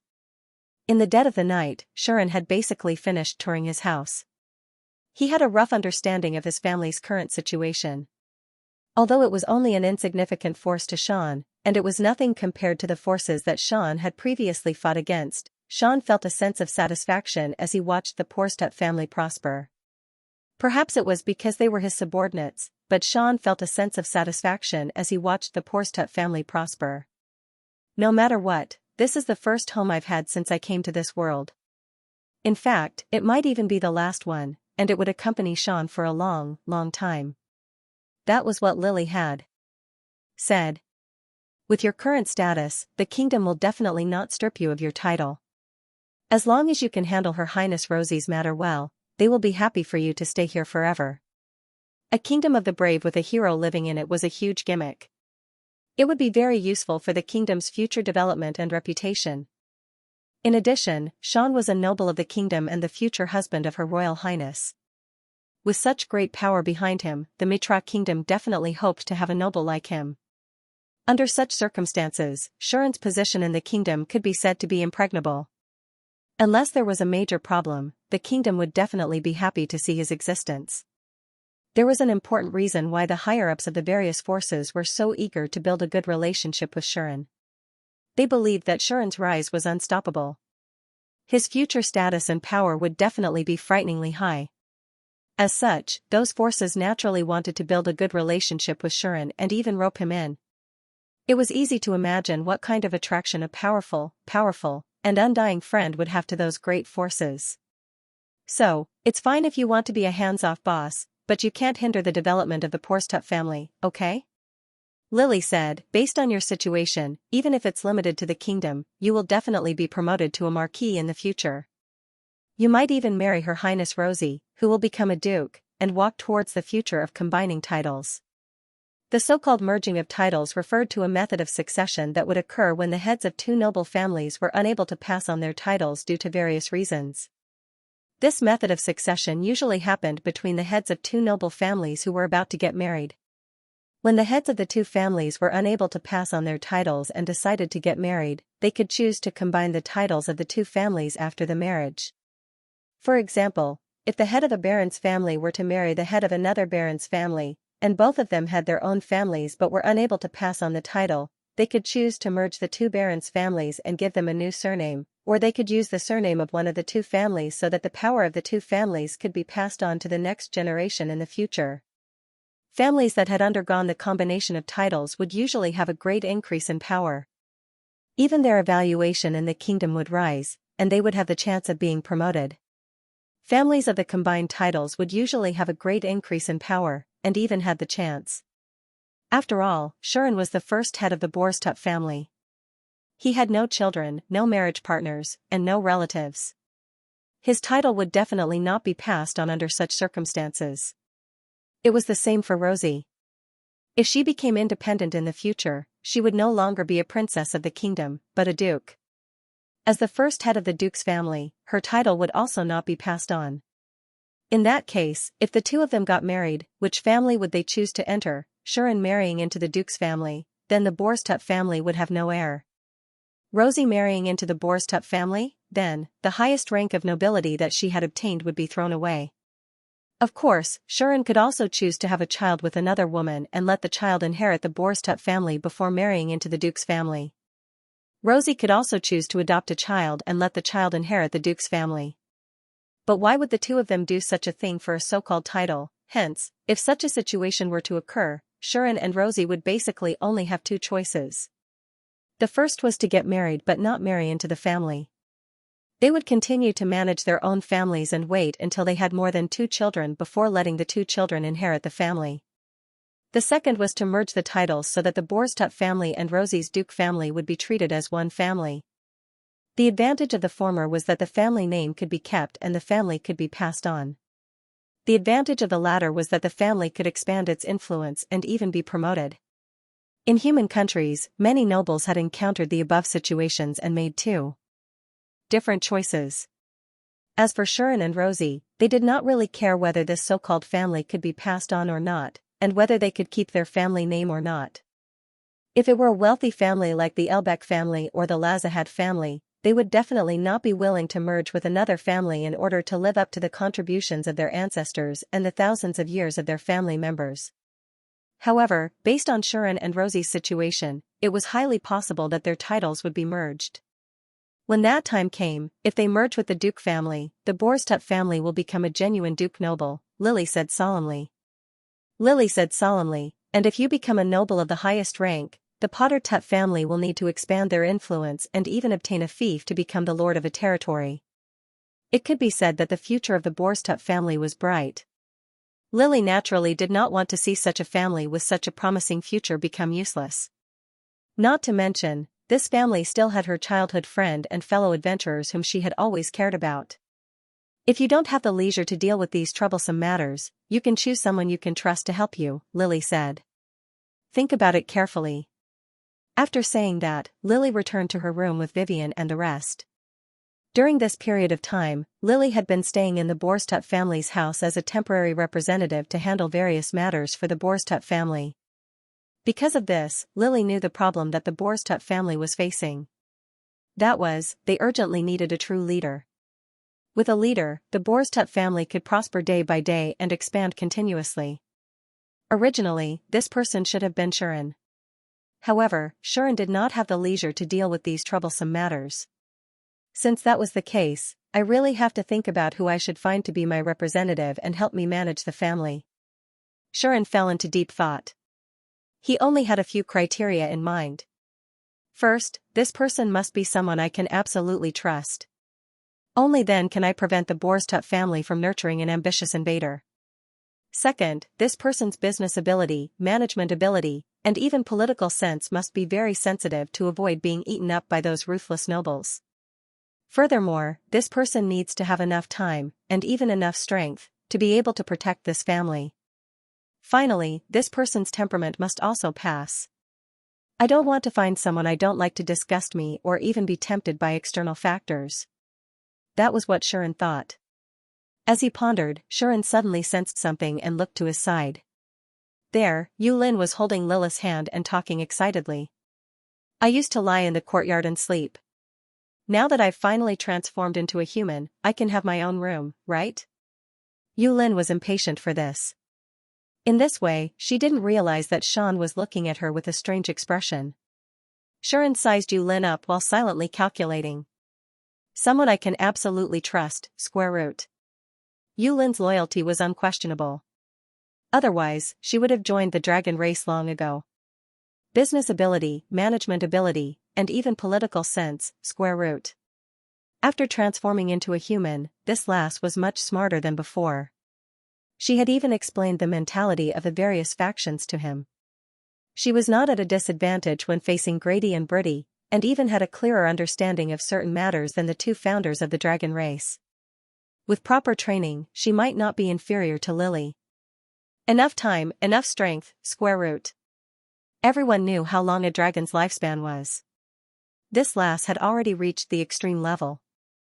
Other than transcendent level existences, she would not be afraid of anyone. Her strength was undoubtedly quite reassuring. Temperament, square root. Although she was childish at times, had a bad temper, and was willful and unreasonable, it was obvious that Yulin would not be tempted by external factors, nor would she mess up the things that he had instructed her to do. To sum it up, it was the perfect tool man. Thinking of this, Shuren's gaze towards Yulin unconsciously became evil. Master? Yulin seemed to have felt something. Her delicate body trembled slightly, as if she was cold. She looked at Shuren with doubt. Shuren suddenly said this in front of Yulin. Dragon. Shuren said earnestly, do you feel that you still have some shortcomings now? WH. What? Yulin blinked, confused. It's nothing. Sharon patted Yulin's shoulder and continued to say earnestly, I just feel that since your strength has reached the peak, shouldn't you pursue improvement in other areas? For example? Yulin was silent for a while, and then asked this question with a subtle expression. To be honest, Yulin was very interested in the topic that Sharon mentioned. Pursuing improvement. For Yulin, who had worked hard until now and had reached the limit of her life, it was indeed attractive enough. However, as a dragon, her wildness told Yulin that Sharon had ill intentions. As expected, for example, you can read more books, study hard, improve every day, and become a cultured dragon. Sharon said such words. Yulin typed a question mark in her mind. Sharon acted as if he didn't see anything and began to make arrangements. I will ask someone to find some books related to management, business, or politics for you to study. I'll also give you some homework every day so that you can apply what you've learned and really absorb the knowledge into your stomach. If you need, I can also hire someone to teach you. It won't be a problem for you to study for 20 hours every day. By the way, when you have nothing to do, you can visit Lily and Vivian. Learn more and watch more. How is it? Are you happy? After this conversation, Yulin, who was full of questions, finally fell silent. She looked at Sharon not as if he was a respectable master, but as if she was looking at a demon. I'm not a human, but you are a real dog. JPG. Therefore, Yulin picked up Lilith, who was at a loss, and ran away. Sharon watched her leave, his eyes filled with love. You are really like a brat who doesn't want to go to school. Sharon had many ways to deal with such a brat. For example, he could spank her. In the middle of the night, Borstadt's house had regained its peace. It was no longer as lively and noisy as before. Many people no longer came out to walk around. Other than the night staff, the rest had already returned to their rooms to rest. Of course, there were also many people in Borstadt's house who did not rest at night. Like the knights who were patrolling and standing guard at night, they were prepared to stay up all night. Due to this, the courtyard of Borstadt's house was filled with knights holding magic lanterns. There were even many patrolling guards in the mansion. It was evident that the security of Borstadt's house was well done. Many spies from the various factions who were stationed around Borstadt's house felt troubled when they saw the scene. There must be some among them who still had evil intentions and wanted to sneak into Borstadt's house to harm others for their own benefit. At this moment, Sharon was taking a bath, which he had not done for a long time. It's still so comfortable to soak in my own bathhouse, ******. Sharon had a towel over his head as he leaned against the edge of the huge bathhouse. He spread his arms and looked extremely happy. The last time I was this comfortable was in the elven homeland, right? The hot spring mana source in the elven homeland was not bad, and Sharon could not forget it even now. However, after that time, Sharon rarely had such enjoyment. Needless to say, I didn't have that kind of leisure time in the imperial capital. My trip to the realm of devils was quite troublesome at the beginning. Later on, the lives of the devils improved greatly, but I never had such a comfortable bath. The mana transfer pool in the Demon King's mansion looks nice, but it's not for bathing. Now that he thought about it, Sean had indeed not been as relaxed as he was now for a long time. After relaxing for a while, Sharon suddenly had an idea. Splash! Suddenly, the sound of water entered his ears, evoking his memories. That's right, when he was taking a bath at home, he had his own friends to flirt with. Thinking of this, Sharon immediately wanted to remove the towel from his face. However, don't move. An unexpected voice interrupted his actions. End of chapter 804. Don't forget to subscribe, like, and share the video to support the channel.